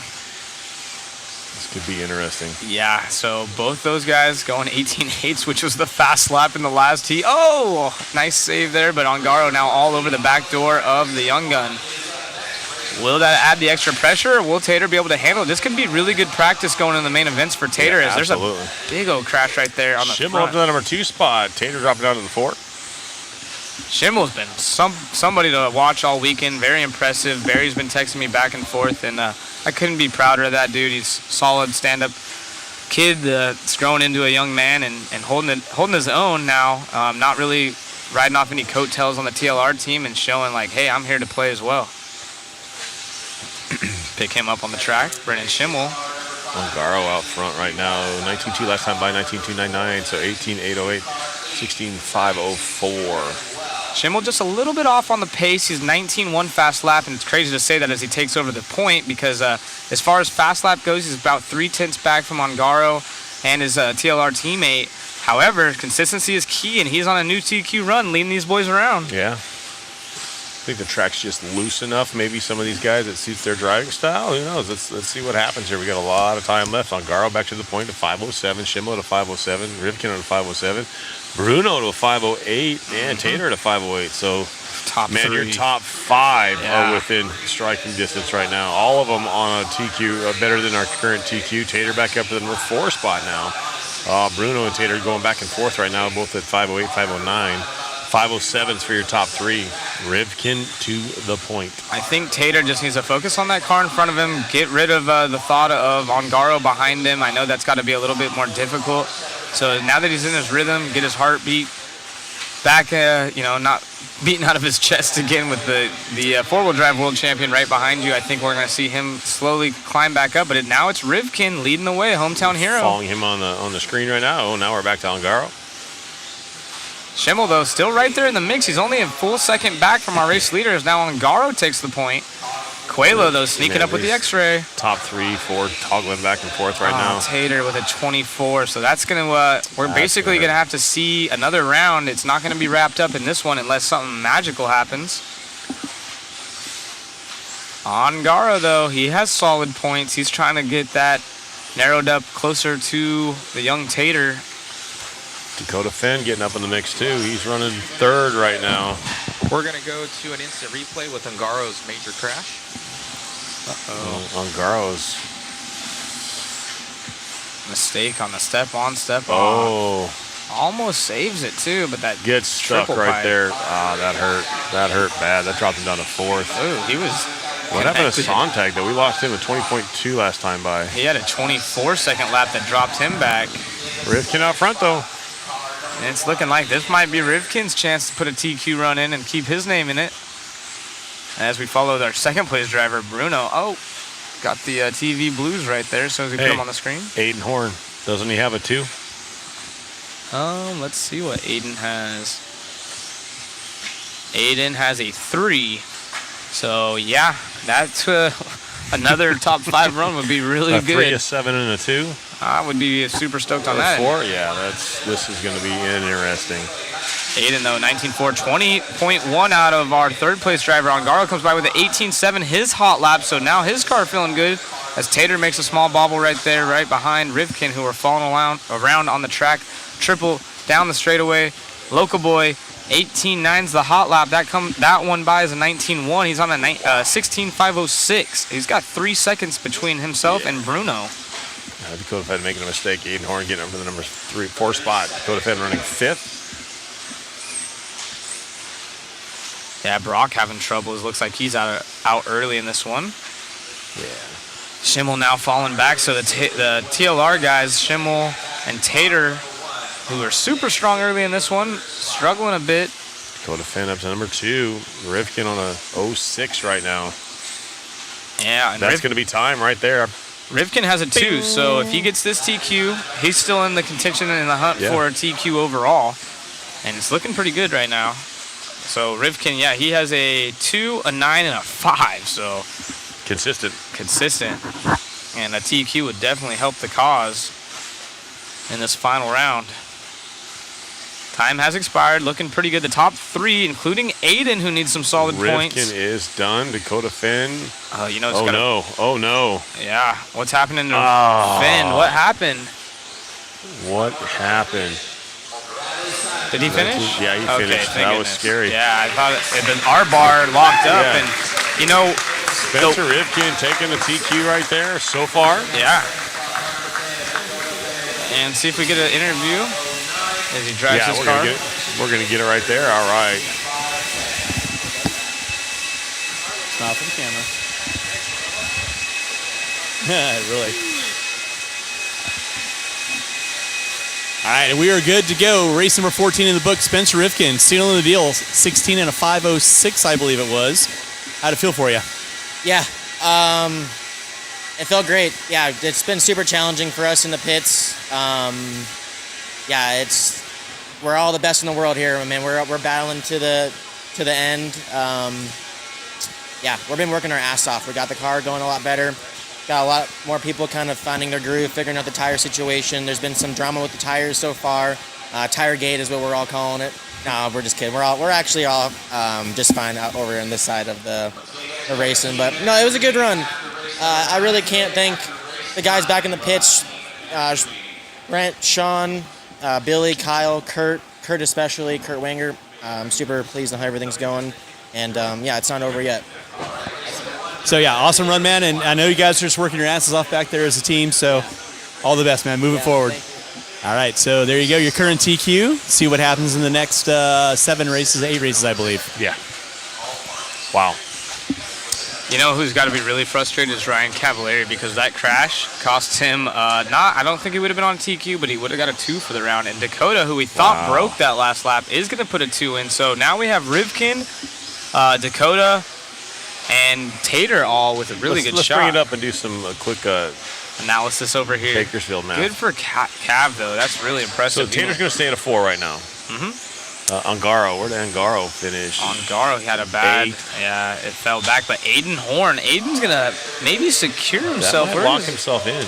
He's got he has that 43, but now he has 7, a 3, and a 5? 4. He's going to have a 7, a 3, and a 3. So that's 6, that's 13. That might put him in. That should that be would, good. Yeah, I think I'm not going to say he's locked in, but that's going to be a good run. And keep in mind, these are all unofficial. This round isn't finished yet. So what's Cav got? Cavalieri. Cav has a good points. He has 6, 4, 7. 6, 4, 7. So he's got another 4. So he's going to drop a 7. Yeah. It's an 8 and a 6. That's solid. So he's going to be right there with Aiden as far as points are concerned. Maybe 1 or 2 back. What else do we have? Yorn? No. Schimmel, an 8, a 3, and Schimmel a 15. Fell back, yeah, that's going to hurt. Still a solid run. Where's Rivkin at right now? So Rivkin's got a 0. No, Rivkin still has a shot. So yeah, he has he gets a TQ. He has a 5 that he's going to be using. He's dropping a 9. So dang, Rivkin, Finn, Tater, they all 3 have a shot. Who else is in this still? I'm sure the chat's already working on the math. Yeah. Yes, it is 3 of 5. So there was 4 qualifiers today. We have 1 more tomorrow, but they are counting your best 3. The only way to lock in TQ, like we saw in the 4-wheel drive category, is to TQ 3 of the rounds, which Alcaro was able to do in the first 3 rounds in 4-wheel drive. But unfortunately, no one being able to do that yet. We do have 1 driver that has 2 TQs. That's the TLR of Tater Sontag. But there's still a few drivers that can TQ this thing. Cavalieri, though, I'm really impressed with that Schumacher and how he, once again, handled that interview. Yeah, I would say 2, maybe 3 years ago, that would have ended different, teammate or not. Exactly. That would have ended very, very different. He's got kids now, wife. Yeah. It's totally different atmosphere, new team, and I like it. And I think it was nothing. It was the way it looked to me. Arlovsky was way inside, trying to give him the room to float the car outside, and I think he just pushed it a little too wide and ended up jumping into the gutter. So I personally think it was just. Oh wait, hold on. What? I don't think anyone can. I'm doing the math real quick. So we have a 2. Yeah, no, Spencer still Spencer can. has to, so anybody other than Spencer. Nobody can beat a 4 is what Joel's saying, but there's still another round tomorrow. Yeah, so if we have Spencer a TQ, gets another TQ. A TQ and a 2 would beat a TQ, a TQ, and a 4. Joel. Yeah, Rivkin. If Rivkin TQs. Rivkin? That's actually a good racing. Yeah. If Spencer TQs, he'll have a 2, and that would put him first, Tater second. Yeah. And I believe there's who else? Actually, that would be the only one, right? Yeah. Who else has? Well, no, not necessarily. Well, yeah, I mean, it would have to be. Unless somebody has less than 4 points. Who else has a TQ? Who TQ'd round 1? Phend. It was Phend. So Phend has an 11. What's his lowest? Yeah, he can't. Yeah. So it's basically Spencer and Tater. What Phend get that time? So he's got an 11 and a 2. So Phend has a 2. Oh, Phend has a 2 as well? So if he TQ'd, that would be a 2. No, because he only has, he would have a TQ, an 11, and a 49. So what did Finn get that one, a 2? Oh, yeah, so there's another one. So there's 3 drivers that are still in it based on Bakersfield mass. You know? Yeah, so you got Tater with a 4, and right now you got Rivkin and Dakota with a 2. Yeah, and a TQ. Yeah, that's what I'm saying. So yeah, exactly. Wait, yeah, the points. Yeah. So those 3 drivers, those are the only 3 that I can think looking of. better for Tater. But yeah. Yeah, Spencer. Well, yeah, exactly. we know that. Yep. So those 3 drivers Basically, are the ones. if either one of those TQs, they'll have it overall. Obviously, if Tater does it, he'll have 3 locked in. But if the other 2 do it, And again, you heard Spencer elaborate a little bit on tires. I don't know if there's any updated information from the last time we were talking about tire gates. I haven't heard anything about the 2-wheel side. I was going to say, we're going to have to go check that out. But realistically, the big thing tomorrow morning, and I guarantee the managers are already on it, being that it's so close with points, is going to be the track conditions. Yeah. And how much slower they are race by race, because we will be starting with the race 14 tomorrow. Which is our A sort. That's our A sort, and usually the track's slower, and you'll see that the like race 12 maybe might have faster times, 13, everyone that hits the track, especially in the faster groups. So that's going to be the big one. And Cav was in the slower heat, so maybe if Cav comes out and gets That a 0 might for benefit himself, him. and stuff like that, you got to keep in mind. So, in the fairness part, is that, granted they did run a round of practice seeding before they started qualifying today, so that was their 5-minute round, I guess you will, 5-minute round of scrubbing the track, and so that'll make it exactly like race 1 had this morning, and that's fair. You understand what I'm saying? Such simple. These guys talking crap. Well, none of it's official, so we're doing all the math by ourselves over here, trying to go through 3 screens. But if you want to do the math for us and drop it in, give us the top 10, please. That'd be great. Yeah, exactly. If you got it figured out. If you got it figured out for us, figure it out. There's too many scenarios. There's too many scenarios going on. And so back to tomorrow's race.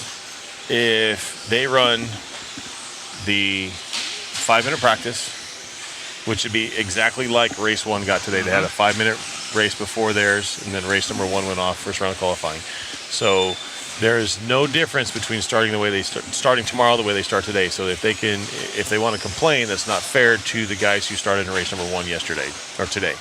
So I understand the 5 minutes. I think that's the right call to make, because now they can't say it's a different track from what race number 1 was this morning. Yeah, exactly.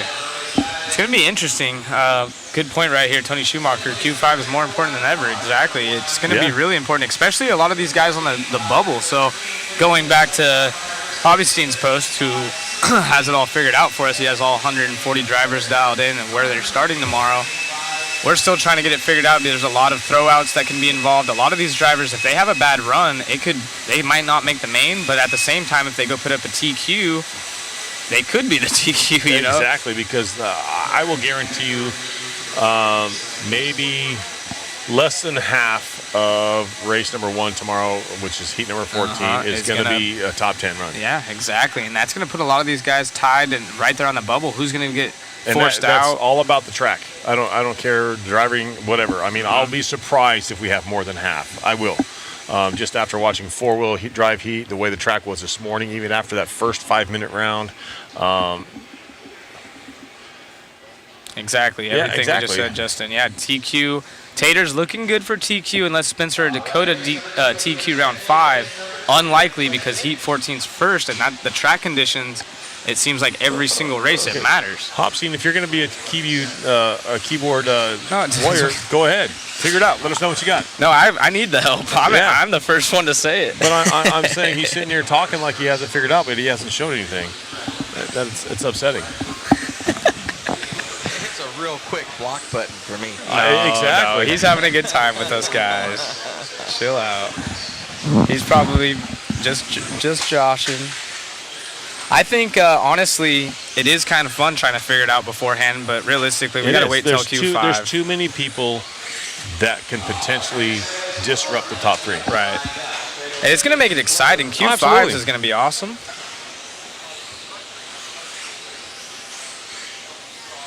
Right. So you can't say it's definitive. Who do you think's going to get it out of those 3? I kind of hope Tater holds on to it, to be honest. Who do you have, Hopstein? Or what was his name on here? Yeah, Hopstein or whatever it was. Who do you have? Who do you think? I want to know. I think Tater. I would love to see Tater do it because he's so young and the pressure is different for him. His first Worlds, the pressure's probably a little heavier on him. Yeah. He's handling it well. So I would love to see that, just because he is under the microscope. He's just a kid, never been in this position before, yada, yada, yada, that kind of stuff. So, and then you look at Rivkin. You look at these other guys that have, this is like, I mean, this is just another big race for those guys. No, you know what I mean? No checkered pass. Drivers can't bump from the B to the A main. But my question for the chat is, out of those 3 drivers that can TQ, that's Finn, Rivkin, and Tater Sontag, who do you guys think is going to do it? Here's my personal belief. I want Tater to do it. I honestly think Spencer is going to pull it out. He's that driver. He usually makes stuff happen. It's his home track. He's hungry. They're obviously working their butts off over there. You heard him say it himself. Yeah, but look at those TLR cars with Dakota Phend. Dude, the TLR cars look so good. They look so good. And honestly, who's going to have the setup? Here's the thing, like you were saying. Who is anyone going to make the change expecting the track to be loose in the morning? Exactly. Who's going to anticipate? I mean, those guys might watch. They might put their cars down for that first 5-minute round and notice something that, you know, the direction the track's going or whatever. They might, small change, a millimeter here or whatever, might be the difference. Yeah, exactly. It's if you set up your car, Finn says he likes to just kind of keep it how it is and run it. And that works for him. A lot of people saying Tater, a lot of people saying Rivkin. Not very many Finn fans yet. For Tater, definitely going to take it. I mean, I think that would be the coolest outcome. I like all those drivers. I like Finn, I like Rivkin, I like Tater. I think everyone secretly kind of is like, dude, Tater TQ at the Worlds would be insane. But here's what I like. I mean, granted, we're not locked up and we're not done here, but going into Q5 tomorrow and it's not decided. I know, that is super fun. Yeah, it is. Keeps it wide open. And then who's not going to make the bubble? You know, once we get an update, right now on the bubble, we got quite a few drivers, but it is Cole Tollard sitting 10th with Bruno 11th. Keep in mind, that's counting the 3 rounds. We're not doing our math. We're not doing this one yet because, you know, our brains hurt from being up here all day long, and obviously we don't have it figured out. Hobbystein, I like Tater to do it. It went away too quick. Gosh darn it. Hobstein. Oh, I got it right here. Oh, and it's gone. And it's gone. But he said Tater, and I'm with him on that. I think he can. I honestly would love to see Tater at the top.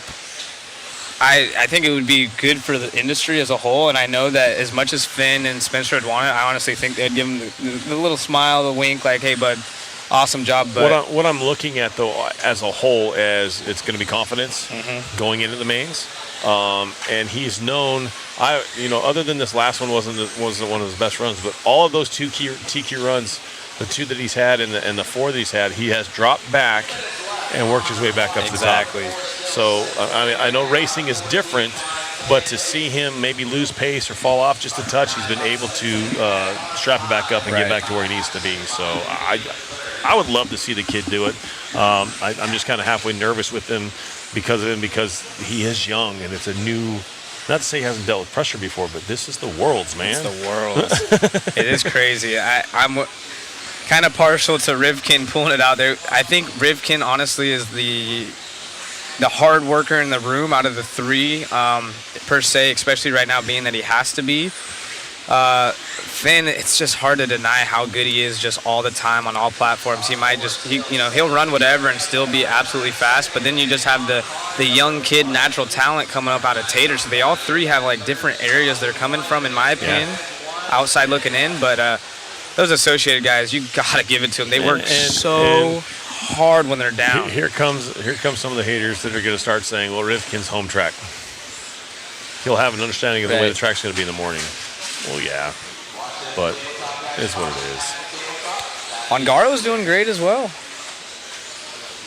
SR is better under pressure. Yeah, I feel like out of those guys, that whole associated team, they like kind of being in that position. You see it in his interviews. Dakota, I don't even really think cares if he TQs or not, to be honest. He's like, whatever. And there are some of those guys that have that mentality. Just get me in the show. Just get me maybe a top 7 and I can compete. Yeah, Joel, exactly. 4-wheel drive, race 14, round 5 winner, finished 13th for round, but they did. That's what I'm looking at. Is of course they only had that 2-minute warm-up race. There's going to be quite a bit of difference of running in on the track this time by because they did change it a bit. Where from 2-minute practice and that full 14, controlled practice round, and now they're going to have 5 minutes. So more than double the track time they I'm had. still sticking with less than 5%. Less than half of the guys are going to be posting a top 10 run. I agree. I think that all those heats behind them are going to have just that little bit of an edge that's going to matter. Yeah. You're going to see, race number 3 or 4. That's going to be heat number, 12. Maybe 12, 11. Those guys. I think we get a surprise TQ out of Cav. I would love to see that. I think that's what we're going to see. That would dock him in, definitely. His car looks good. He looks stoked. He's going to be the later heat. And that one mistake cost him a 2. Yeah, exactly. That's what I'm saying. I think that we're going to see his confidence back. And when Cav is in that flowy state like that, he's dangerous. He is. And you can tell that he's feeling good. He's comfortable with the car. He's nailing those lap times. So there's no... Yeah. JC, it's heat 14. That's what we're talking. It's going to be the fast 14, or the fast 10. Race 14 will be the first on the track. So your A heat will be first. Yep. Race number 14 will be heat number 1. I know it sounds backwards to you guys that don't understand. So heat number 14, race number 1 will be first. And then it goes 14, 13, 12, 11, 10. So you're going to see a TQ come out of 13, 12, or 11. Lenny. That's my Yeah, so how it works is basically every round, the time is individual. So any times that we've seen out of these first 4 rounds of qualifying, well, I guess this round is still going, so let's just consider this round done. So all of these rounds count individual, and they go off points. So that final round, it won't matter any of the times. I mean, they could do a 12-lap run. As long as that's the fastest run out of the day, they'll still get a TQ point. So there's only 3 drivers still in it for the overall TQ. Once they'll be counting the fastest 3 out of 5. I know it's a little bit confusing, IFMAR qualifying the points like that, but every round basically resets, and they're just going off a point system, counting their lowest 3 points of 5.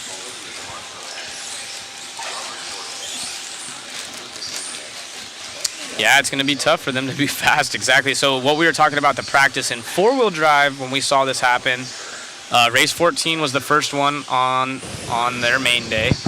And basically what happens is they had a 2-minute practice for all the drivers from race 1 through 14. Everyone got a 2-minute run before they went into their final round of qualifying, as we get up on the poll screen here. But this time they're going to change it to a 5-minute run because they understood that kind of screwed people in the fast heat. The track wasn't as broken. So this time they're going to allow them 5-minute runs to allow the track to break in a little bit. Scrubbing that track a little bit better. Yeah, exactly. So, but still, I mean, even with 5-minute runs, these are only 2-wheel drive vehicles, so not as much drive happening, and it's still in the morning. We saw all through round 1 and even 2, every single time they got the track, it was a little bit quicker. I am betting that TQ is going to come from race number 12 or 11. Exactly. Heat number 3 or 4. All I know is, like you said, being that it's going to come down to the wire, it makes it that much more fun. Yeah, it does. It's like, we can say it's in here locked up, but it's not. I mean, it's not locked up. No, I mean, Tater's been super solid. Rivkin, they're all been super solid, but tomorrow morning is the huge what if. Exactly. Lots of young talent. Tater the only one with 2 TQs though, so yeah, he's sitting in the best position so far. But that last round is going to be very important. However, who's all in that race 14? We have Phend is in it, right? Yeah. Tater's obviously in it. Aiden. Spencer's in Orlowski, it. Oh, so all Bruno. 3 of them are in it together. Yeah, they're all 3 in it together. So they're not only going to be trying to battle each other on that race. That actually plays a hand too. So if we get one behind each other, exactly. I mean, they might Who's just going to hold up? Little mind games of brake checking maybe, or just maybe, Yeah, I think or following somebody, pressuring a little bit too much. I mean, you never know. It's if one of those guys is having a bad run, let's say, this is just hypothetical. Obviously, I don't think any of these guys will do it. But even if it is just by accident, like we saw Cavalieri and Champlin get collected together, say, for example... That was Orlowski. Orlowski, yeah. Say, for example, Tater crashes in front of one of those guys and they don't get the TQ. That could be the saving grace if he's not on a run. But obviously, all these guys are going to be pushing the issue, wanting to do it the right way, going as fast as possible. We see it tumble right there in front of the driver's stand. Let's see that replay. Trick or treat right here. We got dropped off some candies. Yeah. To the On Point RC bag. I believe so. They have Mach 1 graphics. Sure, why not? $100. They're all $100. That's a $100 gift. All of them are 100. Well, yeah, that one's $100. Sorry. And the Mach 1 too? Oh, got it. That's, Mach 1. yeah. Good thing I brought my tablet.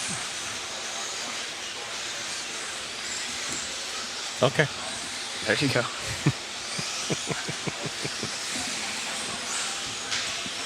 And I don't think anything's wrong. You know, Finn has his races where he dominates. He has other races that are kind of like this as well. And here's the thing: you can't say he's not. I mean, no, nobody's dominating.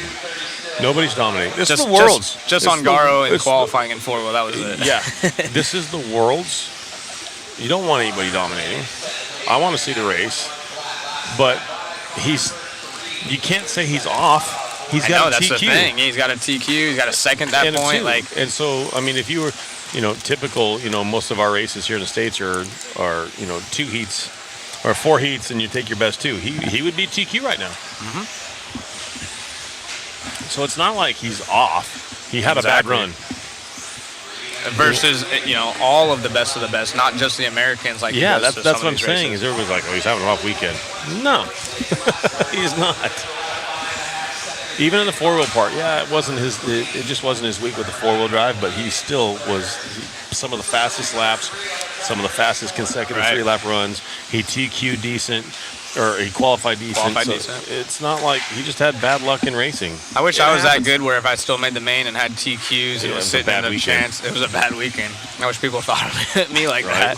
Hey, this guy's about to maybe potentially TQ the Worlds. Yeah. He's having a terrible weekend. He finished 7th at the Worlds. It was a rough weekend. That's how dialed Finn is. Yeah. Good for him.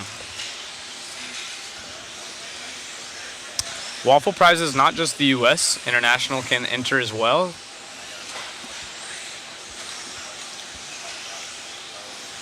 Yeah, they could easily steal a 0. I believe Cavalieri. I mean, anyone could. Oh, you're talking about this round? Not gonna say it's not gonna happen. It can't happen, but you never know. Jorn was looking pretty quick. Did he already run? He's already ran. Has he already ran this? Yeah. This round? Yeah. I'm off of what race we started on at this We point. will end on 9. We end on 9? We started on 10. Yeah, so he's already done. He's sitting 7th, so yeah, no one. Jorn's already out of this one, Jack. Dustin as well. They've all already ran.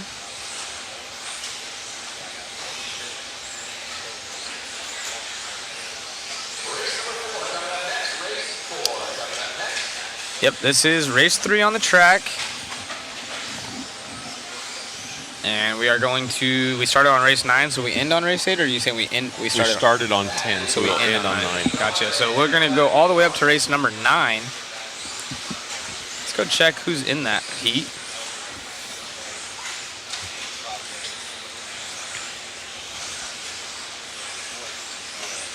We're 4.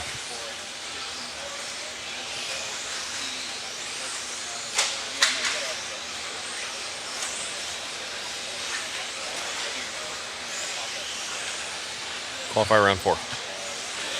Yep. Race number 9.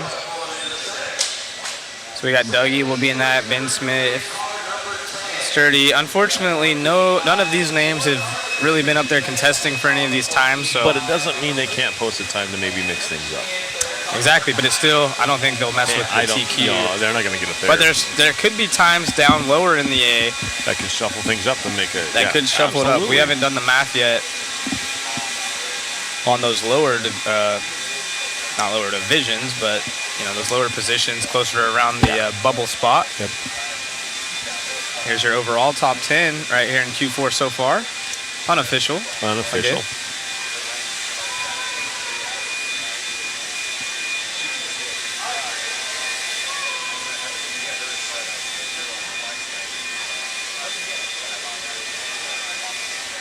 I do not know the humidity in here. It is a lot cooler than it has been all week long. Yeah, I was gonna say, I don't think It feels way less humid than OCRC typically did here. Oh, so absolutely. if I had to guess, I don't even know what I would guess the humidity is, but it doesn't feel too humid in here.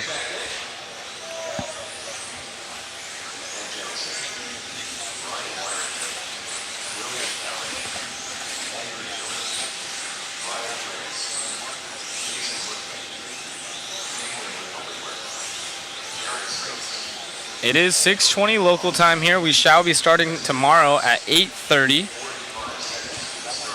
That's interesting. Someone, Sean Niblick, just texted me. He says, odds favor Tater because Phend and Spencer have to TQ. Yeah, exactly. That's what I was saying. He's the only driver with 2 TQs. Yeah, so they have to. They have to. They have the pressure. Tater doesn't. Exactly. You're right. Absolutely.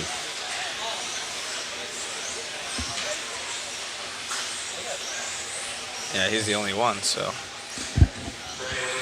it's gonna be fun.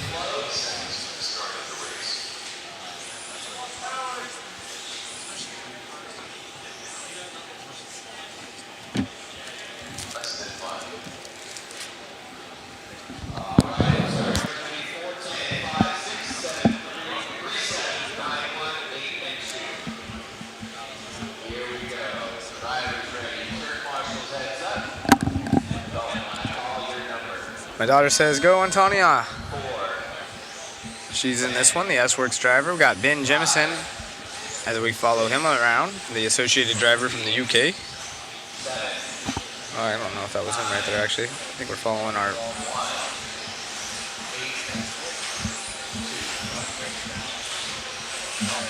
Could you handle the pressure? I'm glad I'm not in that position, but I've never been that far up to know. Unfortunately. I've never had the pressure of getting paid to drive a remote control car.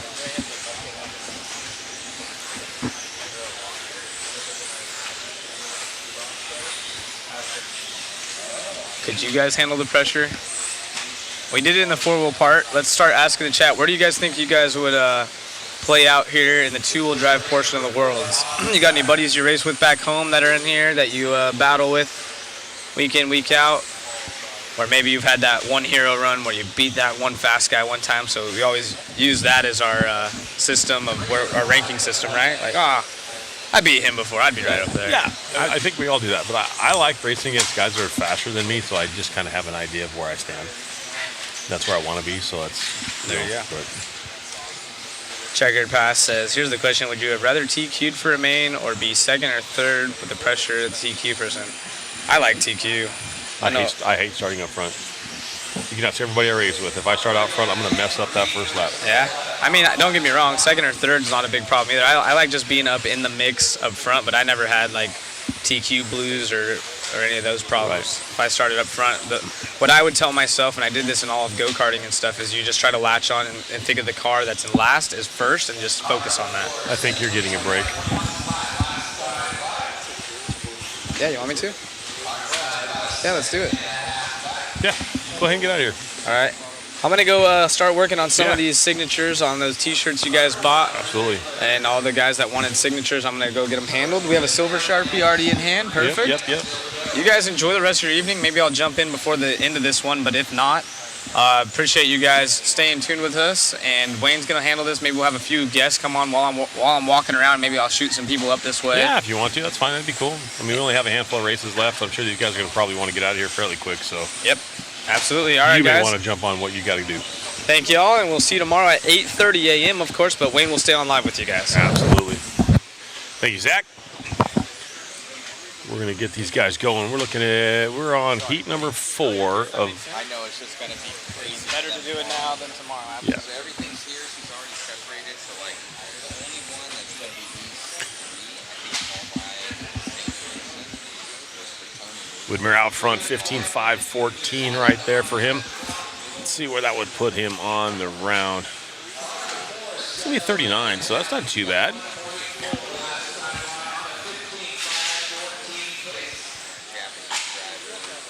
Guys,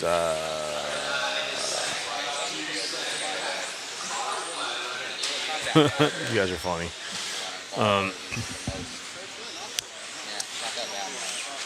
Yeah, it's going to be interesting to see how this all plays out. There's just so many different directions it can go. Obviously, like we just talked about, odds are in favor of Tater. It's going to take one of the other two to TQ to beat that. It could come to a tie. I mean, they could come with up another 2. Who knows? Who knows? But my bet is, I don't know, what do you guys think? Where do you think the TQ is going to come from in the round 5 in the morning? Do you think it's going to come from race number 14, or do you think it's going to come from the later heats like it did in 4-wheel drive? So round number 5, obviously it starts backwards. We start with race number 14, which is our A heat, our A sort. And it goes 14, then our B, which is 13, then our C is 12. And so I think it's going to come from race number 3 or 4 on the track, which will be like 11, 12, maybe 13. I think that's where TQ is going to come from. I'm with 13, Casper. I like that. Ryan Cavalieri's on the gas. Him and Orlowski are really working good together. They're in that race number 13. So I think it can potentially come from 13, maybe 12. But yeah, that's where it's going to come from. I think. I think less than half of the A sort will be putting it in the top 10 in round 5, just because the track's not going to be there. And so, even that they're going with a full 5-minute run for practice in the morning, which is going to be crucial. They have to do that. I'm with you, Mike. I think it's going to be Orlowski or Cavalieri. Both of them, those guys were going back and forth in this round at top. And literally, Orlowski made a little bobble coming on the straightaway. And when they got to the end of the straightaway, Cavalieri caught up to him. And in my opinion, Orlowski tried to stay inside along the pipe on the double single. And I think Cav just tried to push out a little too wide and ended up putting it in the gutter. It is not a controlled front tire. It is wide open. You can run whatever you want, as long as it's an approved tire through IFMAR and Roy.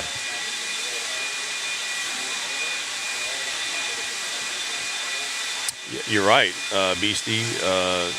Neumann and Evans are in 12, and they're perfectly capable. There's several guys all the way down to 11 that are perfectly capable, I think.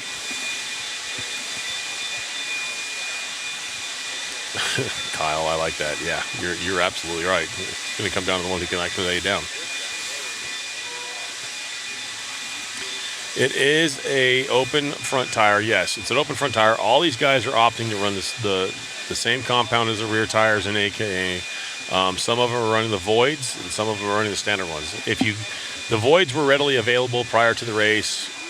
They did run out, so people are just opting to run the standard clays. But they are cutting the back of the wheel to widen the tires, so they're mounting it flat on the lip or flat on the wheel. And that's basically stretching the carcass out and making the tire flatter. It's filling the tire more with there's less gapping, I guess you would say, with the foam. And so that's just kind of helping that out.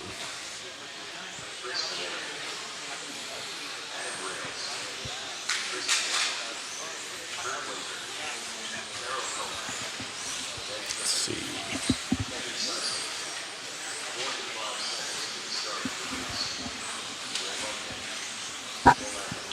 Rivkin has TQ so far in this round with a 16.506. Dakota Phend going 16.509. 16.510 for Aiden Horde in the third place. Fourth will be Ryan Cavalieri, which I think is a lot of people's favorite for tomorrow morning's TQ.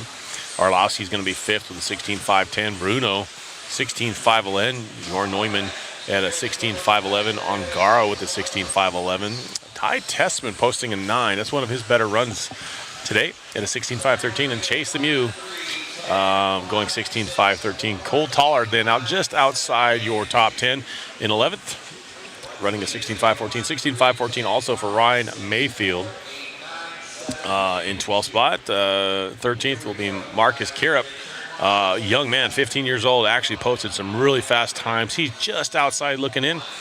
Dustin Evans running 14th last time with the 16.516. Schimmel with the 16.516. Gillespie with the 16.517. Austin Horn with the 16.517. So, man, these guys are so close on time. It's so hard to pick a winner. So let's see what we got going on this one.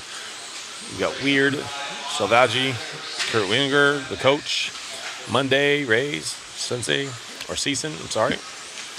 Culver, Cribben, Van Air, Hackle. Got some guys that can really do some damage in this one, post some faster times, move up the board a little bit. Right now we're looking at a 15.509. Van Air to the point. Opening lap, 20.6. Looking pretty good. That's a graphic on there. That's a pretty cool looking white, orange, and blue car. Van Air, though, out front. Oh, long lap for him. Let's see what it's going to be. Still not crossing the line. There he is. Where did he drop down to? Chris Van Air with a 22.4, dropping all the way down to the 7th spot. Oh, end of the straightaway, starting to bite people. So the end of the straightaway is actually becoming one of those trickiest spots because you're coming off the straightaway with so much speed. There is a ton of traction, and then it's also a little bit bumpy, so it's going to be crazy. Is Cav and Mayfield currently in the 8? Cavalieri looks like he might be locked in. Mayfield's kind of on the bubble. He's close. Don't count him out. That guy knows how to wheel, so he might figure something out by tomorrow morning. So the loop is on the back straightaway in between the number 3 and the number 4.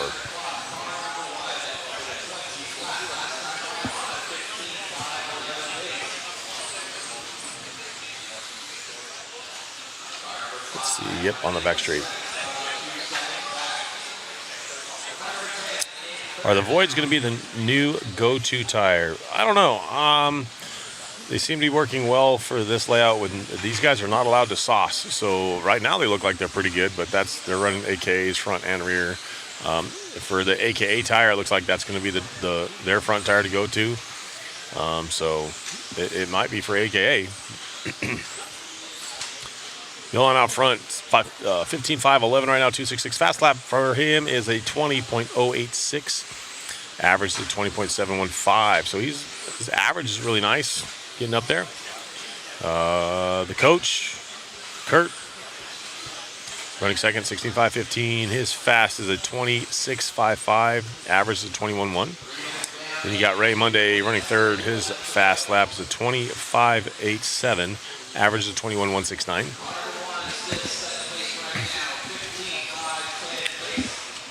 Kyle, it's towards the end of the straight. It's between the number 3 and the number 4. If you're watching, you can see it. I don't know if you have it, if you're just listening or if you're watching, but it's on the back straightaway. You see where the big line is with the checkerboard on it. That is where the loop is at. The HV, they can run 7.6s.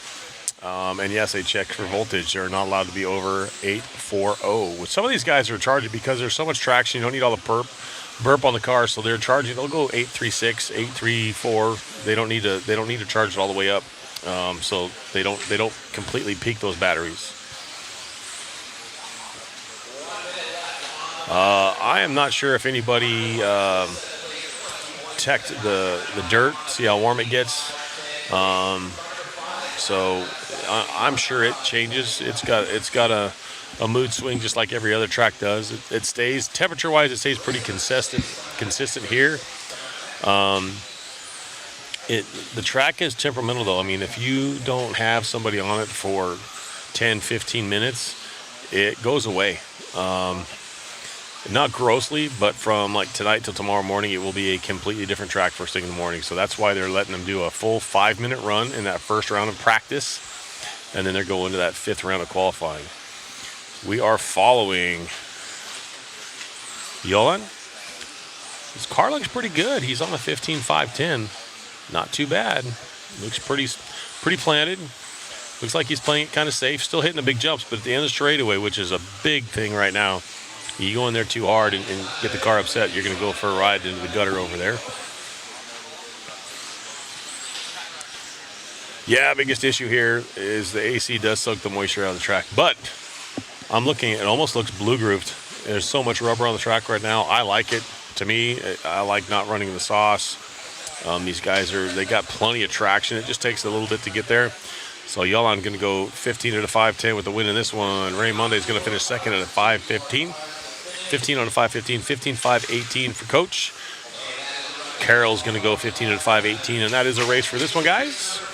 Yolan's going to take the win.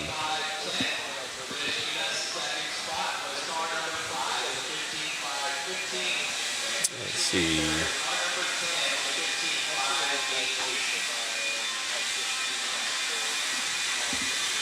Moving on.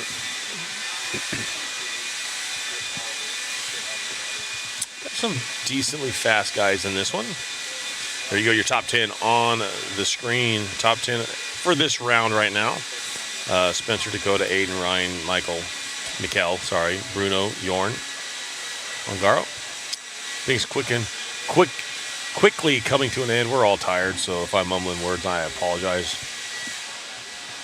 And Ray Monday, yes.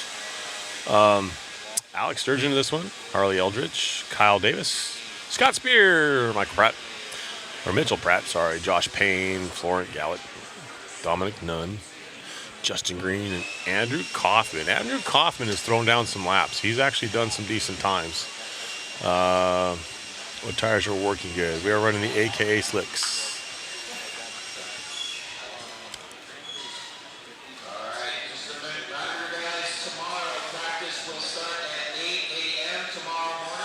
Boy.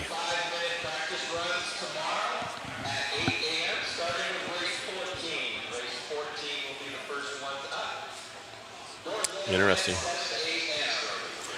They just announced racing will start at 8 o'clock in the morning, so our first practice round will kick off at 8 o'clock. It's going to be a practice round, 5-minute heats, starting with race number 14 at 8 o'clock in the morning. They will do one full round, and then they will line them up and start that last round of qualifying, starting with race number 1 will be heat number 14. They basically a full invert on the field. So if you're new to this, what they do is they move them around a little bit so they can, everybody has a fresh track, everybody has a medium track, and everybody has an old track. So obviously the older track is a little bit better for traction because a little bit run in more rubber on it, grooved up. The early morning races are not going to be that good. So we're starting at 8, it's still going to be cool. That might even put me into question as to moving my TQ pick back to maybe race number 3, which would be 12. So it's just going to be interesting. So how are the tires wearing? Are they better off with more running? So far, what I'm learning is it's not the tire falling off, it's the foam, because there is so much traction. The foams are breaking down and they're getting the gap between the foam and the tire, and that makes the car completely inconsistent. It's not the tire falling off, it's the foam breaking down.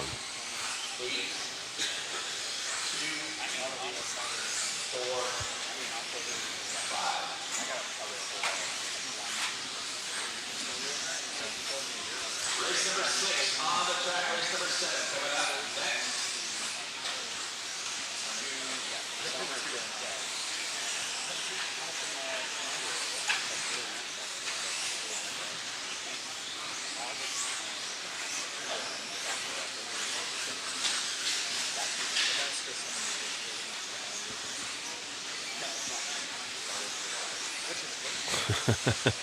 Smoker and his clapped out tires would disagree. I'm not going to say they're not faster. I'm just going to say they're less consistent. That's what I'm going to go with. Dude, you'll have a ton of traction, but you're not going to know what the car's going to do. When will the Slash Worlds be? That'd be cool. Talk to Traxxas. Traxxas is in a place now where they don't have to do that stuff. They don't have to sponsor anybody. They don't have to do any big races. They do still, kick down at some events, monster truck events and stuff like that. They'll have some cars that they take. You could, drive out in the parking lot or whatever just to get a taste. But for the most part, they don't even do that kind of stuff. They're the leading source of entry-level enthusiast RC cars. And they got a lot of good. They got a great line out there of entry-level cars, so can't mock them. I have a Slash. I let my daughter drive it. She beats the snot out of that thing. Alex Sturgeon out in front of this one at 15.506 right now. Any prototypes besides Mugen? No, Mugen's the only total car that we've seen that's chassis up. I know TLR is working on something. They won't let us even look at the car or see the car. So I'm going to say, this is my opinion, something with the rear end of the car has been changed. They've had the rear end off all the cars and tucked away. The rear end C&D blocker have been covered up on the car, so they're not letting a whole lot of people see it. I almost snapped a picture of a body on, but they pulled the car away from me, asked me not to, in a nice way. X-Ray has a bunch of parts on their cars. They asked us not to elaborate. Same thing with Schumacher. So these companies do have new stuff coming out. They don't want us to, elaborate and say anything.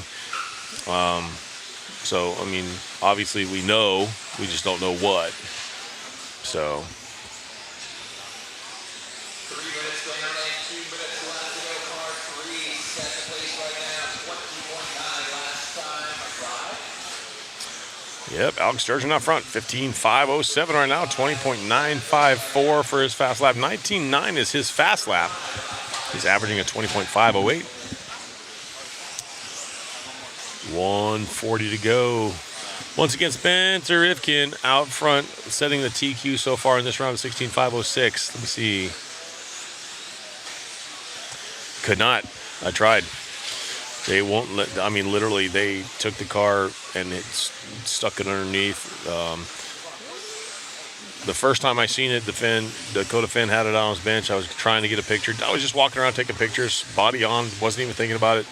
I looked away for a second. The car was under the counter, which is fine. If they don't want us to say, or see anything, that's fine. The second time I seen those cars, all of your top three, Tater, Dakota, all those guys at the end of the table, they had the whole rear end off their cars, all three of them. And they had the chassis halfway covered up. The rear end was covered up, but the rear end, basically C&D block, shock tower, all that rear end was off the car. Leads me to believe that maybe they are working on somewhat of a quick change diff. That's the biggest thing the consumer wants with TLR, because it's so hard to change that, like the Associated. So, I mean, it takes us 6 screws and we have that whole the diff cover off, shock tower off, and we can change a diff heights or whatever. So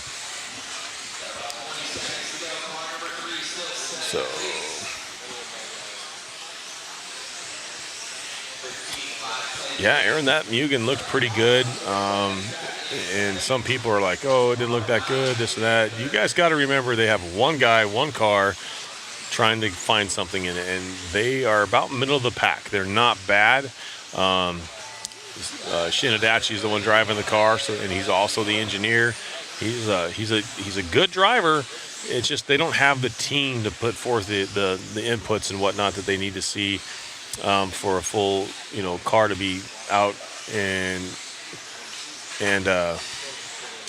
competitive at this level right out of the chute. This is the first time the car's been ran at this level. It's the only one in the States, the only chassis they have out here. They did run it at SDRC for a few weeks prior to the Worlds. But this is the only car they have in the States, so they don't have a whole lot of, they don't have a big book of notes to go off of.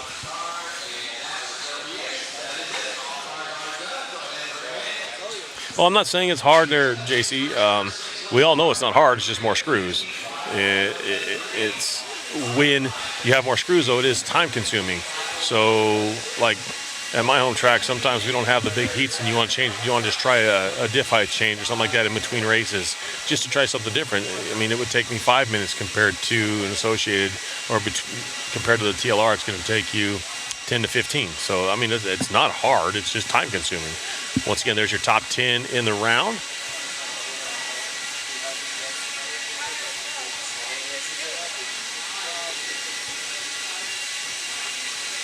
Spencer up top, Dakota Phend second, Aiden Horn third, Ryan Cavalieri fourth, Mikhail Orlowski fifth, Bruno Coelho sixth, Jorn Neumann running seventh overall right now, Davide Angaro eighth, Ty Tessman ninth, and Chase Lemieux 10th overall.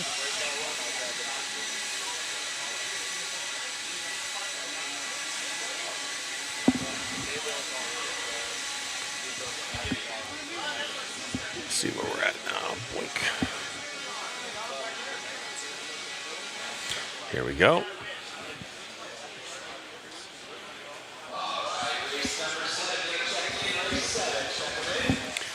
Race number 7 going on the track right now. 2 more after this one, guys. 2 more after this one. Watch it. Bang. Found the marshal at the end of the straightaway. Gonna get hit again. Oof.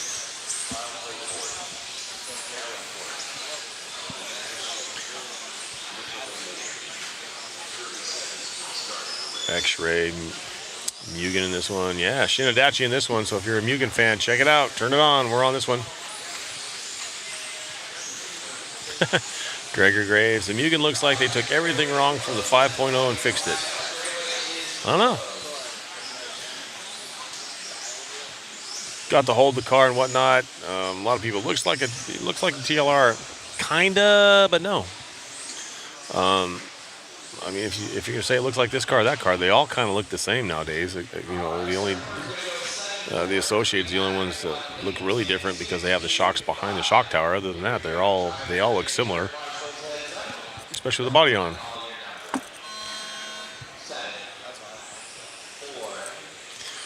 Here we go. Starting this one off. Misha taking off in this one. Mason Templeton in this one. Shinadachi in this one. Alan Horn. We got some decently fast guys in this one. See what they can do. The track should be money for these guys. Maybe almost too much. I know at the end of the straightaway it is super hooked up. Some of these guys are traction rolling. Shinadachi had roll bars or sway bars. Roll bars. Sway bars front and rear on that car. I don't know if that's just how the car comes.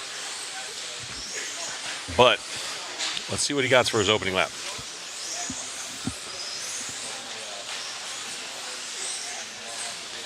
Shin opening up with a 20.099. Mason with a 19.7. So not bad. Shin through the double or triple double right there. Making a left-hand turn, hitting the triple, coming down the straightaway. Pretty good lap for that one. Yep, 20.0. He has been super consistent.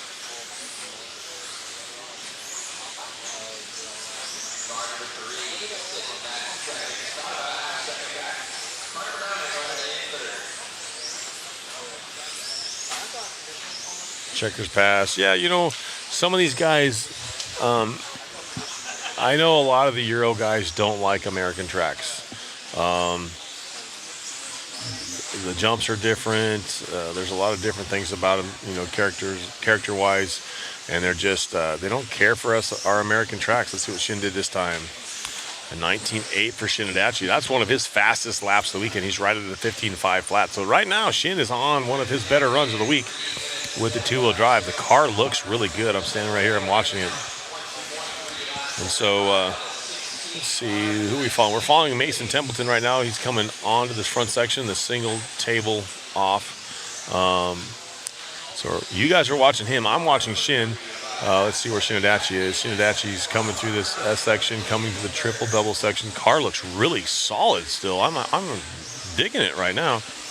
Last time by was a 19.8. Let's see what we got this time. Crossing the line. Another 19.9. So he's on good pace right now. Car looks pretty solid. He's actually slowly catching up to Mason Templeton. Templeman, I'm sorry. So one's at a 16.517. That's Mason. Shin at a 15.5 flat. Mason looked like he might have had a rough run that time. He did. He had a 21.2. So Shinadachi to the point. Last time by a 19.8. He's looking to go 16.519 for Shinadachi. So Mugen to the front of this one. Here he goes to the triple double section. Nice. That car looks really solid this round. They found something in it because he is getting it. The car looks good. Hooked a little bit right there coming off the straightaway. So she had a 19.7 last time by 16.519 overall. Let's see where that will put him so far in the round. That'll be a top 20 overall. Well, like I said, he has been looking good. This is the best the car has looked. So they've been working on it. They're doing good. Let's see what he turned that light. Now he's up to number 19 overall on the list. Last time by 19.5. So he's really getting after it with that car. Obviously getting more and more comfortable with it. crossing the line right there. Shinadachi dropping down to a 19.9. So Misha going to the point with a 19.1 last time by. So your top two going 16.5, 18. That's still going to be right there, the top 20 for the round. Not bad. But we're watching Shin right now on the screen, down the straightaway again. Let's see what we have for this one. Shinadachi is a 19.5 lap time, so his consistency right at a 19.896 is fast as a 19.535, which was the last lap by. Misha going 19.0 for a fast lap, 19.909 for consistency. So these guys going back and forth. Mason still in the hunt with this one. Mason Templeman back to the number 1 spot with a 19.658 last time by. So he's at a 5.18 with an 0.45. Shin to the top now with an 0.45. So your top two now going 16.5, 18. That's going to be Shin and Mason. Alan Horn up to the number 3 spot now. He's at a 15.502. So Shin and Mason going back and forth. Shin now back to a 16.517 with a 19.8 last time by. So this Mugen looking really, really good. See where he's at on the track. I believe we're watching him. That is time. He's going to come by the line, maybe squeak by one more. He'll go one more, so Shin's still on the clock. So is Mason. So your two faster drivers in this one, nose to tail, on the track, coming through the S section. Both cars look phenomenal over the triple, double. They're going to come onto the straightaway here. They're onto the straightaway double or triple right now. Boom, boom, boom.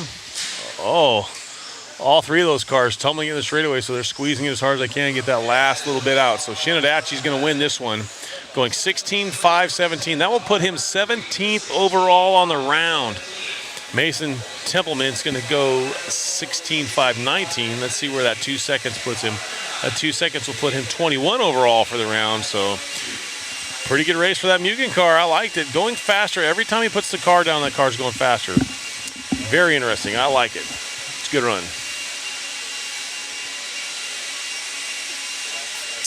Yeah, Lenny, I know when we got to look at the car and take pictures of it and got to handle it, they had sway bars front and rear. I don't know if that's how it is now, but man, that was his best run and looked super competitive. Looked really, really good. Front end balance, front to rear end balance was good. The car was setting up nice. It stayed flat. It was pretty gnarly. Really good.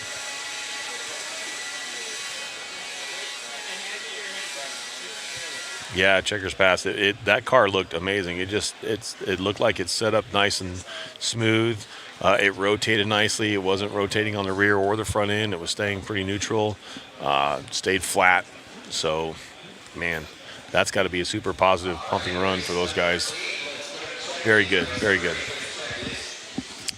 Here we go, race number 8. 2 more to go. This one and one more. Still sticking with my pick for the A main or the top qualifier for round 5 to come out of the second or the third race tomorrow morning. We will start racing. We'll have cars on the track at 8 o'clock. 1 round of practice. They will go 5-minute heats all the way through, and then we will do our last round of qualifying starting promptly after that, with race number 1 being heat number 14. We will go 14 to 1. Once again, obviously our first round, it was 1 through 14. Then we went 4 through 3.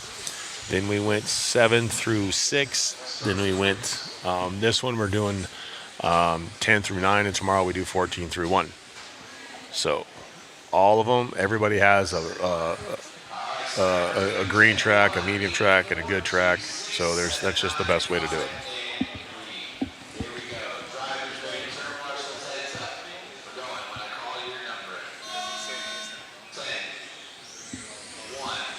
Got quite a few people out there watching right now. Let's see what we got. Killick, Hall, Charlie, Joseph Levin. So Jovi out there. Ari Blaka.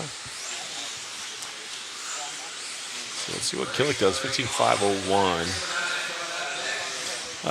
There are a few Yokomos and a few Kyoshos, not as many as we'd like, but I mean they're here, they're representing, and they're not doing too bad. Start tomorrow is 8 o'clock our time. So right now it is almost 7 o'clock. here. So whatever the difference is, that's where you're at.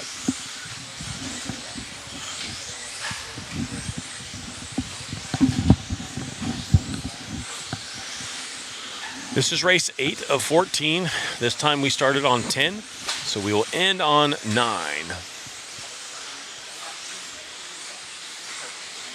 Jamie Hall up top of this one, 16.5.15. Look at that. So far, that's 14th overall on the round. Owen Vanderbeek, our young man, he's the youngest one racing in this race today, or this week. He is 13 years old. And such a cool, calm, collected kid. I think we talked about the story a few times.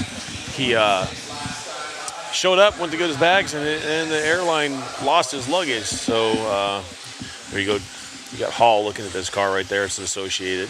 Looks pretty good. That's his 4-wheel, but same paint scheme. Yeah, the poor kid. Typically, you see a 13, something like that happen to a 13-year-old, and they're breaking down, they're moping around, and he just like, is what it is. I'll get it when I get it. So he was a little bit behind the 8-ball in the 4-wheel drive class because he didn't have wheels or anything to do on pre-race day for the 4-wheel drives. He pretty much had to sit there and wait for them to call and say, hey, we got your stuff. So he was a day behind on everything. Finally got it going, and pretty decent Worlds event for him. He's doing pretty good. Right now he's sitting in the lead right now with a 16.5.15. That's going to be good enough for a 14 overall right now. So not bad. For a 13-year-old, heck yeah, I'll take that.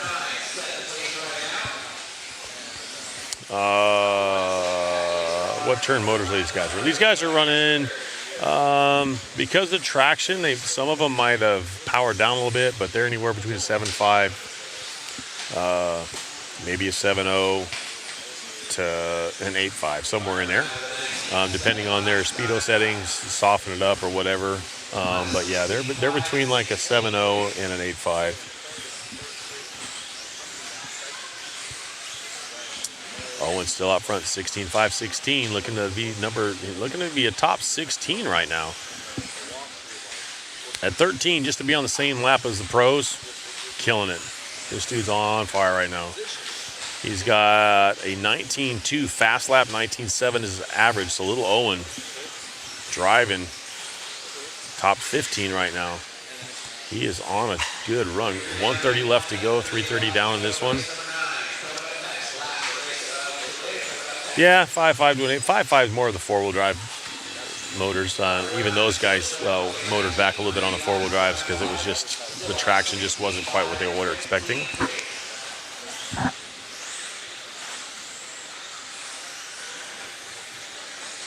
Lenny, crazy to see Killicker Hall in these lower mains. Yeah, it's unfortunate because, I mean, you're talking Worlds and the practice and the time that people put in to get ready for these races, and you also have the international flavor. So, I mean, you got a ton more people than what we normally would have at a bigger national event. So, you just got to look at kind of that stuff. I agree. You see some of our guys that are normally killing it. You're top 10, top 15 all the time, and then all of a sudden they're struggling to get a top 20. Jamie Hall now to the point. 16.5.17. Owen having a bad lap. A 22.2 drops him all the way down to the 5th spot. But he's been battling. Your top 10. Spencer, Dakota, Aiden, Ryan Cavalieri, Mikael Orlowski, Bruno, Jorn, Davide, Ty, and Chase Lemieux. Our top 10 right now in this round. Looks like that's going to stay that way. No one's really close, and we still got our top 2 going 16 laps. So we got one more race to go.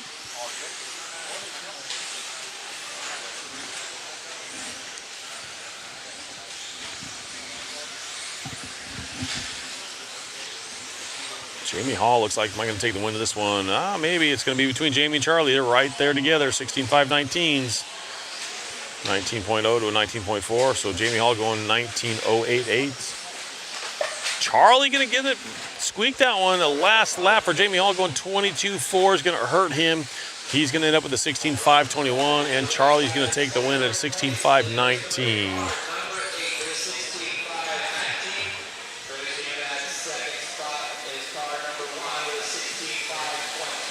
Good run from both those guys. Let's see where we ended up. Owen was on a run, had one bad mistake, dropped him all the way. Wow, I don't know what happened to Owen. The car let go or whatever. Owen ended up 9th or 7th overall.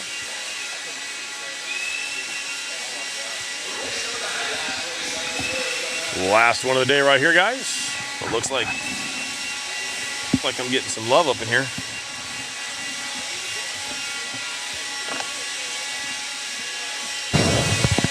Ken. Oh, man. I'm tired, dude. You got dinner at home. Yeah, Yeah. I agree. So Angry Crab Shack. Angry Crab Shack. We haven't been there yet. We've We've been not. plugging them all week long. And we get 10% off. And Yeah, special there you thanks go. to all of our sponsors, guys. Absolutely. Stick at One. That's why this place looks so good, period. Oh, absolutely. Then we got Team Associated, J Concepts, Sanwa, ProTech RC, RC Raceworks, a.k.a. Coca-Cola, Roar, Angry Crab Shack, P1 Paving and Construction, and, of course, Mod Live Media. Who are those guys? I don't know. They're tired. Chumps. Those guys are wicked busting their tired. butts to bring you the best coverage. Hope you guys have liked it. It's been a lot of fun. So it's good. And we're, everything's been. What's going on, Pascal? What's happening, man? It's been a long day. Like, I don't know. Did it hit you at like 4 o'clock? Yeah. Yeah. Like I a think wall. like the whole team, we hit a wall. So we're about to get this one going. We'll switch back over to the racing, and then we'll kind of talk about some other stuff here for you guys. We got some wicked cool stuff. Some swag. Some swaggage. Megan's been killing it on the cameras. She's just got in today. We flew her in because we know she's so good. No, you flew her in. I did fly her in because I know she's so good. Yeah. All right, about getting this one started. Obviously, it's not an official TQ, but I think we pretty After much this can one, it say might that that Spencer. It was Spencer, right? No. Yeah, No, Spencer yeah. Rifkin. Yeah, 16.505. Yeah, it was Spencer. Yeah, so I don't know if you've been looking. 16.506.6. I don't know if you've been looking at the points, but I think it's going to take Rifkin, Phend, or Tater half the TQ. Okay. Right now, it favors Tater because he's got 2 TQs and a fort. Okay. So he's got 4 points in there. The other 2, Dakota has a 0 and a 2, and Rifkin has a 0 and a 2. Now, and I should know this a little bit better than I do, and you may know, so you can school me, or the online can say chat. what's up. The chat is what's going on with how tiebreakers would work. Does it go to your next point, or does it take your combined time? I'm not sure how IFMAR Or it could be where they have their best finishes, and then it goes off of like, okay, your first finish, then it goes to your second best finish. I wonder if it goes off your best, fastest time. It could go best, fastest time too. I don't know. There's a difference. I mean, we might be I able to talk to Clayton and find out. honestly do not know. We'll have to, because between IFMAR and Roar, it's always different, and then they've got all sorts of 4 or 5 qualifiers. That's unseen normally. I mean, it could go to your height or your lowest score. Everybody's saying, well, somebody says combined time, one says fastest time. So both people are contradictory. What's going on, Assat? What's going on, Sydney?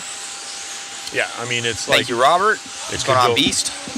It could go off of your lowest throwout, your best throwout. You never know. I don't know. We have to get the rule book out.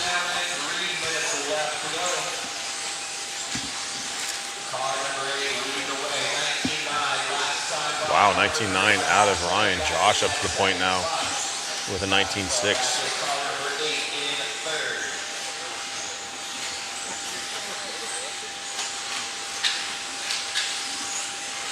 That is a cool piece.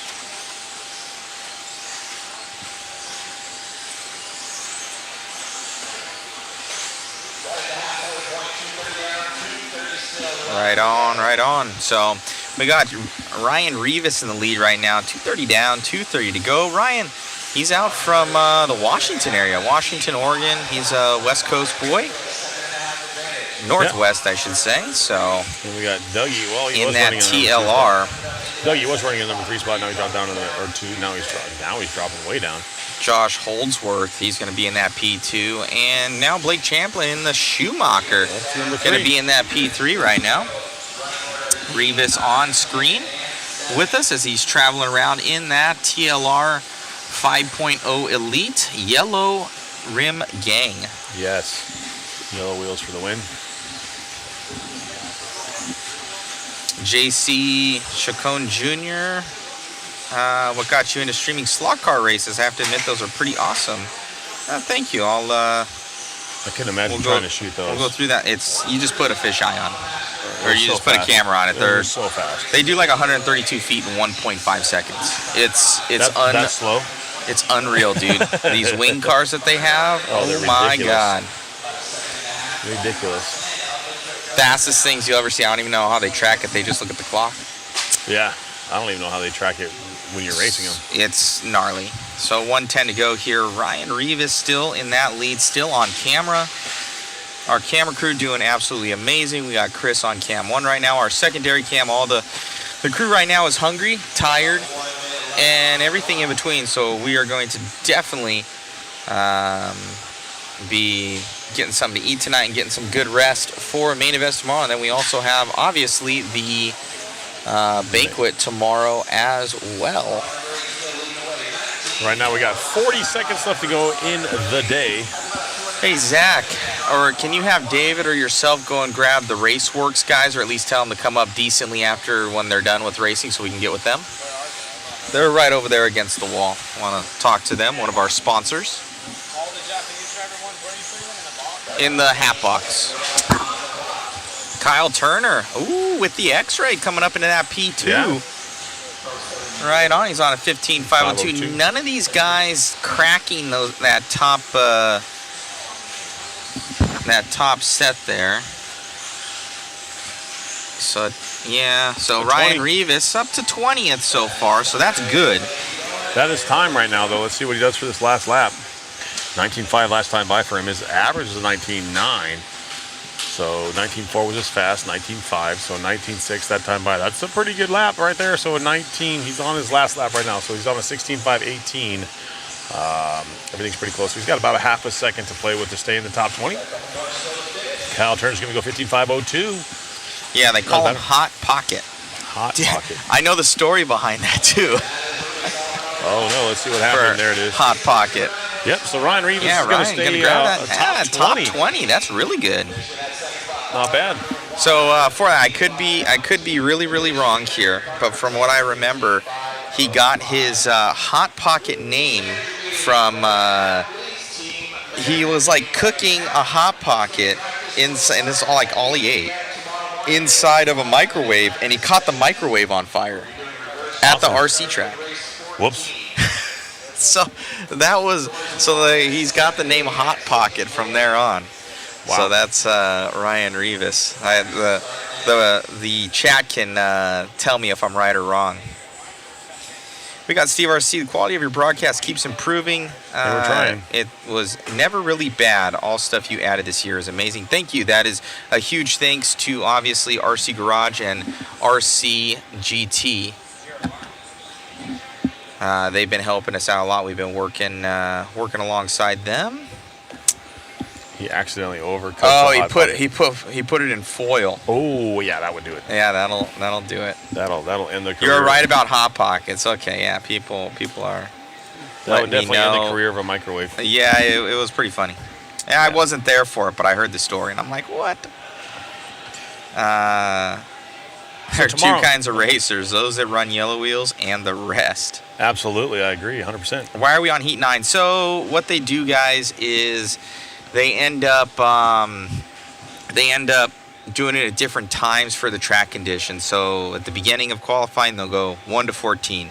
Then they'll go 4 to 3. 3, basically, yeah. And then they'll go from 7 to 6. And then 10 to, you get the idea. 9. And they'll do that all the way through for the 5 qualifiers. So tomorrow each people they'll start get on 14. Kind of how it is throughout the day. And yeah, now we'll start on 14. That actually made a huge difference in the 4-wheel drive portion for Aiden Horn. Kind of you would look at what happened to the first heat of all those guys, and when you're so close,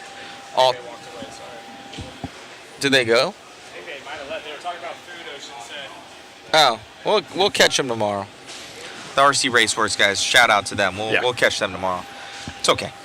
And now I've seemingly lost my train of thought. I'm that tired. So basically, what happened in the four-wheel drive heat is the first run at round number 5. The warm-up heat was only 2 minutes long, so they were only allowed a 2-minute heat. And so in that first round, starting with race number 14, the track was still pretty green. So there was no TQ coming out of that race number 14.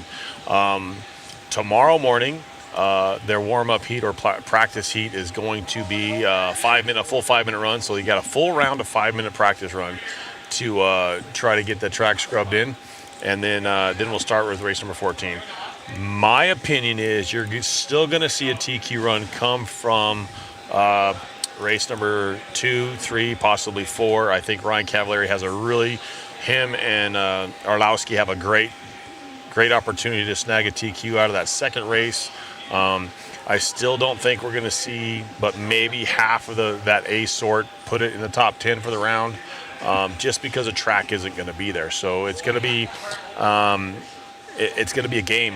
Are they setting their car up for a little bit freer track or what? So partying going on over there. So it's going to be interesting to see how it all plays out. Yeah, so we will see. We're gonna, kind of talk on who's on the bubble. I guess we can look at we'll have to restart that race results. Best 3 of 5 so far out of 4. Let's see if it is updated. There it is, right there, 3 of 4. A live RC there. You guys can go and check out all the timing and scoring there. So we got the 2-wheel drive portion. So yeah, it looks like Sontag looking good. Rivkin gonna be, he's 3 points back, so he's gonna have to drop a 5 that he has right now. Yeah. But he's got a 0 and a 2, so still he's got a shot at it. Ungaro, he doesn't have a shot at it. Nope, he doesn't. No, he does not. He'd have to TQ and get a 2. Dakota Phend does. Yep. And then that's it. So Dakota Phend and Spencer Rivkin are the only one to be able to take him down if they TQ tomorrow. They have to TQ. They have to TQ because right now Tater has a 4. And then even if Tater, if he did get the 2, then he would tie, and then it would go to whatever that tiebreaker is. Correct. But everybody didn't really say exactly. Some people said combined, some people said fastest, so we'll have to talk to... I do like seeing that number 9 driver right there, Ryan Mayfield right now with a 22. Mayfield on the bubble, tied with Schimmel. Yeah, so Schimmel's He's got to drop an 11, and he had that in this last round, so Mayfield probably not happy with that one. But still. He's there. He needs to make a main here. Would have been...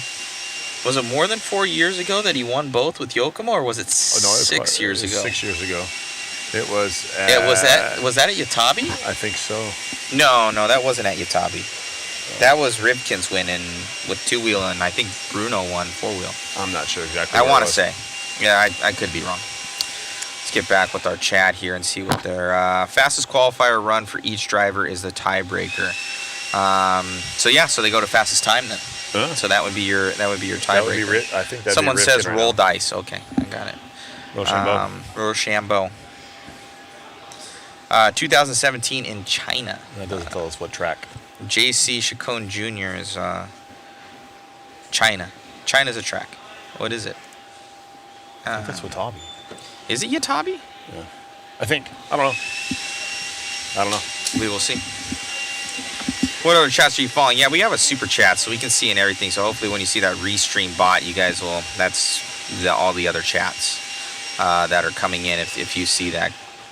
So you want to talk about this waffle there we got going on here, Big Cheese? Yeah, we can talk about that. Racing's all over with. So in an effort, usually we run them to raise funds for Mod, but during the Worlds, I didn't think that it was to do that, but Zach had brought about for the shirt, and people were asking for it online, and they're like, "Hey, you guys gonna do one?" And it snowballed. Absolutely snowballed. And, almost out of control. Yeah, it went a little bit kind of nuts in all honesty, but hey, it's for a good cause for Crohn's disease. What Brian Kenwald, he had it for a lot of his life, and they run the Kenwald Classic here for it. Yep. Proceeds go to that. So the proceeds from this will also do the same thing. Kind of for BK, they have a full-on. We took some pictures of it, little memorial for him, and a badge down there. So kind of gone but never forgotten. Yeah. We showed they still have a banner up here of him for his wins in '93 and '97 for the IFMAR World Championships, and then as well as they have the other world's winners here as of recent. But Ken Wald this was his home. Yes, it was. Larry and these guys, and he was a huge impact on the industry. And when they kind of mentioned it, I said, hey, you know what? It's for a good cause. We know this is the IFMAR World Championships. We want to keep it pretty serious. But when people are asking for it, and guys kind of get jazzed about it, so I'm like, well, hey, why not? Yeah, absolutely. So it's a good way to help raise some funds and use this, for a good thing and a good positive thing. So we have a couple cool things, guys. On the docket, we do have if you go, I'm going to post the link right now for you, so you guys are able to see. It's $20 a ticket, and I think I counted like 14 or 15 prizes now. Like, we're going to have 15 winners. And then what you guys do is when we do that, all your information is captured on modspeedshop.com on the back end, and then we're going to contact you in order. It's going to take a little while to get to you, in all honesty, and then we'll be shipping stuff after that from either of those sponsors, what have you. So we do have some pretty cool things. Like, we do have the shirt. It's back home, but it's signed from all three winners of the four-wheel drive portion right after they won, and we have a video of them signing it. Jason Warona brought over yesterday Ryan Mayfield's bodies. This is his personal one. It's got a crease in the top here that he was running here at the Worlds, as well as his Ryan Mayfield sticker on there, custom made by Stick It One. And this body here was a prototype. That's a prototype one. Yep. That So they're testing, and that's never been released. So that's signed by Mayfield. He took the JC sticker the one off JC there stickers and off. signed it on the side there.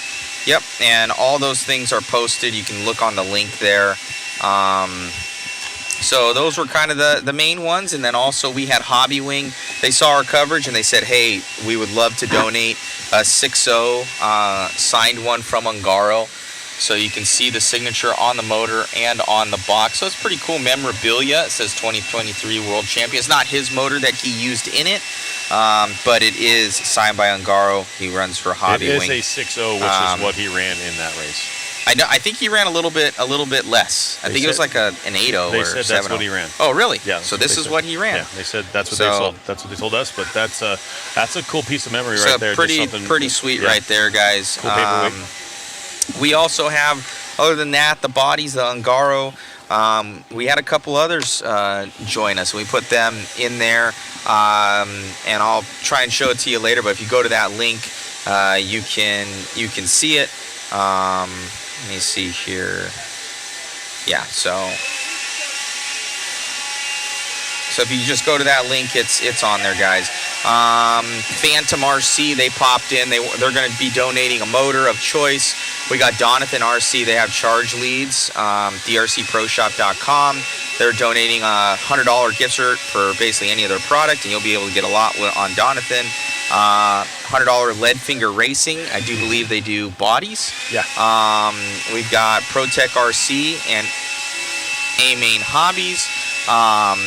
They're huge supporter of the live stream and getting us here. And Troy came on over. He showed off those products, and we're going to do a bundle pack for them: a 6500 battery, a backpack, and a tool combo. It's all going to go to one guy. And that's pretty cool stuff. That's obviously ProTech stuff. It's all ProTech RC, amainhobbies.com.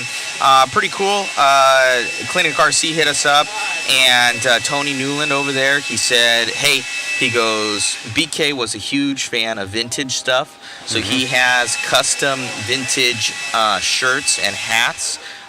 So if you guys go and check it out on Clinic RC, he's got apparel that's geared towards vintage.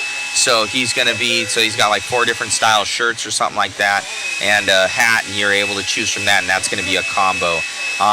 We got On Point RC bag. We have to definitely figure out about that one. We added that. We had a graphics company. Also, we have to make sure that those are appropriate. So we'll see what's up. And then also we're gonna add in some mod stuff. We're gonna add in a mod jacket. They're super comfortable, so that's of choice. A mod hat shirt combo. So if you want, one of our limited edition hats, we'll put that on there, as well as a shirt from either the mod shirt or the mod live media shirt that we just came out with. And we're gonna have mod pit power. You can put like all your MIP tools in, or any tools for that matter, in there. And all these will ship to you guys free of charge. There's no shipping cost. Nice. It's all like, there isn't this thing where you have to pay for shipping. We'll take care of you. So anybody around the world, shipping will be covered. We're doing this, obviously for, the foundation and Crohn's disease and help fight that, for BK. And, we're not going to make, any money or proceeds from that. So yeah, at the end of the day, guys, hopefully you guys have liked the stream. Hopefully it's been going good for you. Let me see. So we've got, we do ship worldwide. Let me see here. If you guys have any questions or concerns, let us know. There was a question for me. I'll have to just hit me up on my Facebook or on my Instagram, either one of those. Just look up Wayne Ashmore. I'll answer any questions you guys have. I know kind of past it in the scroll, so it's all good. Hit me up on Facebook. I didn't hear anything about that. Why is Cole Taller DQ'd? I don't know. Let's ask Zach. Maybe he can wander around.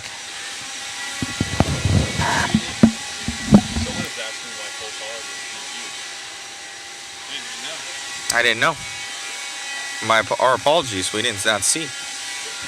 I'll go figure it out. Try and go figure it out. Zach is on the way. He's good coverage. Thank you, Matt Owen. The broadcast is awesome. Thanks, man. Cliff Let in the chat. There was a Cliff L. Cliff L. We thought it was Cliff Let too, but it was a Cliff L. I don't know if he's not now, but I'm just saying. Still holding hope for AE drops a P74.2 to celebrate the win for the waffle. That'd be cool. It would be sweet. We'll have to talk to those guys. Best, most durable 110 scale wings, hands down.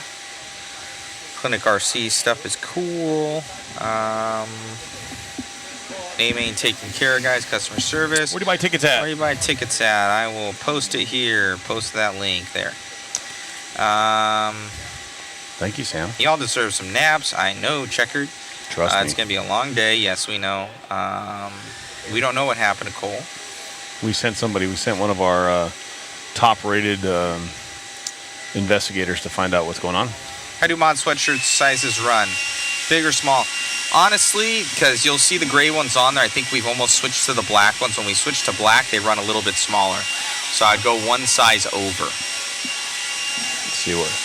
Here comes Zach. Maybe he's got some info. This is awesome. Word on the street is Cole had his surgery, and unfortunately, he's had Frank marshalling for him the whole time, Frank Root. And Frank had obligations. I think someone pulled him aside to do something, and Frank didn't make it out there, and they DQ'd him. So, oh man. Came down to that. Oh, that's. Do you have to have that official marshal? You can't have anybody else? Has to be a manager or mechanic. Or a mechanic. Oh. Wow. So, word on the street, guys, is Cole got DQ'd because Frank was supposed to be, I guess you can only have your team manager or your mechanic marshal for you. If you can't. And Frank, if you can't. And Cole Tallard, I don't know if you guys know the history on him. He had some gastric or something. He had some surgery lately. He had surgery. I don't know exactly what it is, but he's not able to marshal. Frank had to do something else or had other obligations. And because he wasn't marshaling, Cole Tallard was DQ'd. So wow. Unfortunately. I would think there would be some sort of exception made, or you can get somebody else. I mean, Roar Rules even says either you have to marshal or you are the one responsible for finding a marshal for you. I don't know what. I don't know if like you only have, if it can only be your mechanic or a team manager though. Like it has to be. It has to be a racer. I know for Roar it has to be a racer that substitutes for you to marshal, but it's up to you to make sure you find one and have them on the track. I don't know. That to me seems, lack of better words, awfully petty. Yeah. I mean, the rules are rules. Rules are rules, but I think there'd be some gray area with as far as for physical reasons and or. Lenny, I wonder why Frank wasn't able to do it. Yeah. I don't know. Who knows? That stinks. It does. He had a good run too from Sean Kirkman. Wow. He did. I don't know. That sucks. That sucks. Yeah, for those guys, we got pretty much all hoodies. Rick Rodriguez, do you have 4XL? We sure do. So if you guys even want to grab apparel, you can grab it at that link and just post it up. So yeah, guys, I think my girlfriend's giving me the eyes to get off. She wants to eat. She's doing her. She's doing sign language. She is a keeper, Matt. She's a keeper. She I know. sees us. I know. So hangry. I know these things. All right, it looks like I got an angry set of 9 people that are standing over here and like birds with their mouths open. So like many Reese's and Hershey's and Dr. Peppers. Compliments of Coca-Cola. And Monsters, yes. Compliments of Coca-Cola. Sponsor. That is a sponsor. Check them out. They got some cool Coca-Cola machines here, actually. The end of qualifying days. Yeah, we're all done. We're done. Well, no. We got one more qualifier. It's the end of qualifying day, yeah. The main qualifier day. Yes. So for tomorrow, what's on the docket? It looks like we're starting at 8. Starting at 8. Cars on the track. But starting at 8 for practice. The first round of practice. So we've talked to you about it so before. I imagine at 9 o'clock is when we're popping off for whenever they're done with that first round of practice. Got it. Full 5-minute races, though. Got it. 4-wheel was 2 minutes. This time we're going full 5-minute round, and that's to help scrub in the track. We're gonna do our best to be here. We gotta get some rest tonight. Then we need to go home and eat. We need to go home. So. All right. Get some grub. She's a trooper, I know. Thanks, guys, for the information. Best from Germany. Checkered pass. Flies her in, immediately puts her to work. You know, she doesn't like to sit around, in all honesty. She, like, goes off and she'll do something. I got to keep her busy with something. Awesome. So, yeah. Awesome, guys. We'll see you guys in the morning. Yeah, that'll be good. Let me play our outro stuff. Megan really doesn't know too much about that, so I'm going to pop on over there. All right. Thank you guys so much. Appreciate it. The finger guns are out. We'll see you guys tomorrow bright and early. We're going to give something to eat. Hopefully you guys enjoy the coverage. Yep. If you don't, it is what it is. Don't sign in tomorrow. Exactly. Talk to you guys soon. All right. Have a good night, guys. Have a good night. Bye-bye. Sorry for the mic noise.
Whether it be chasing checkered flags, blasting through berms, or navigating the trail, AE has you covered.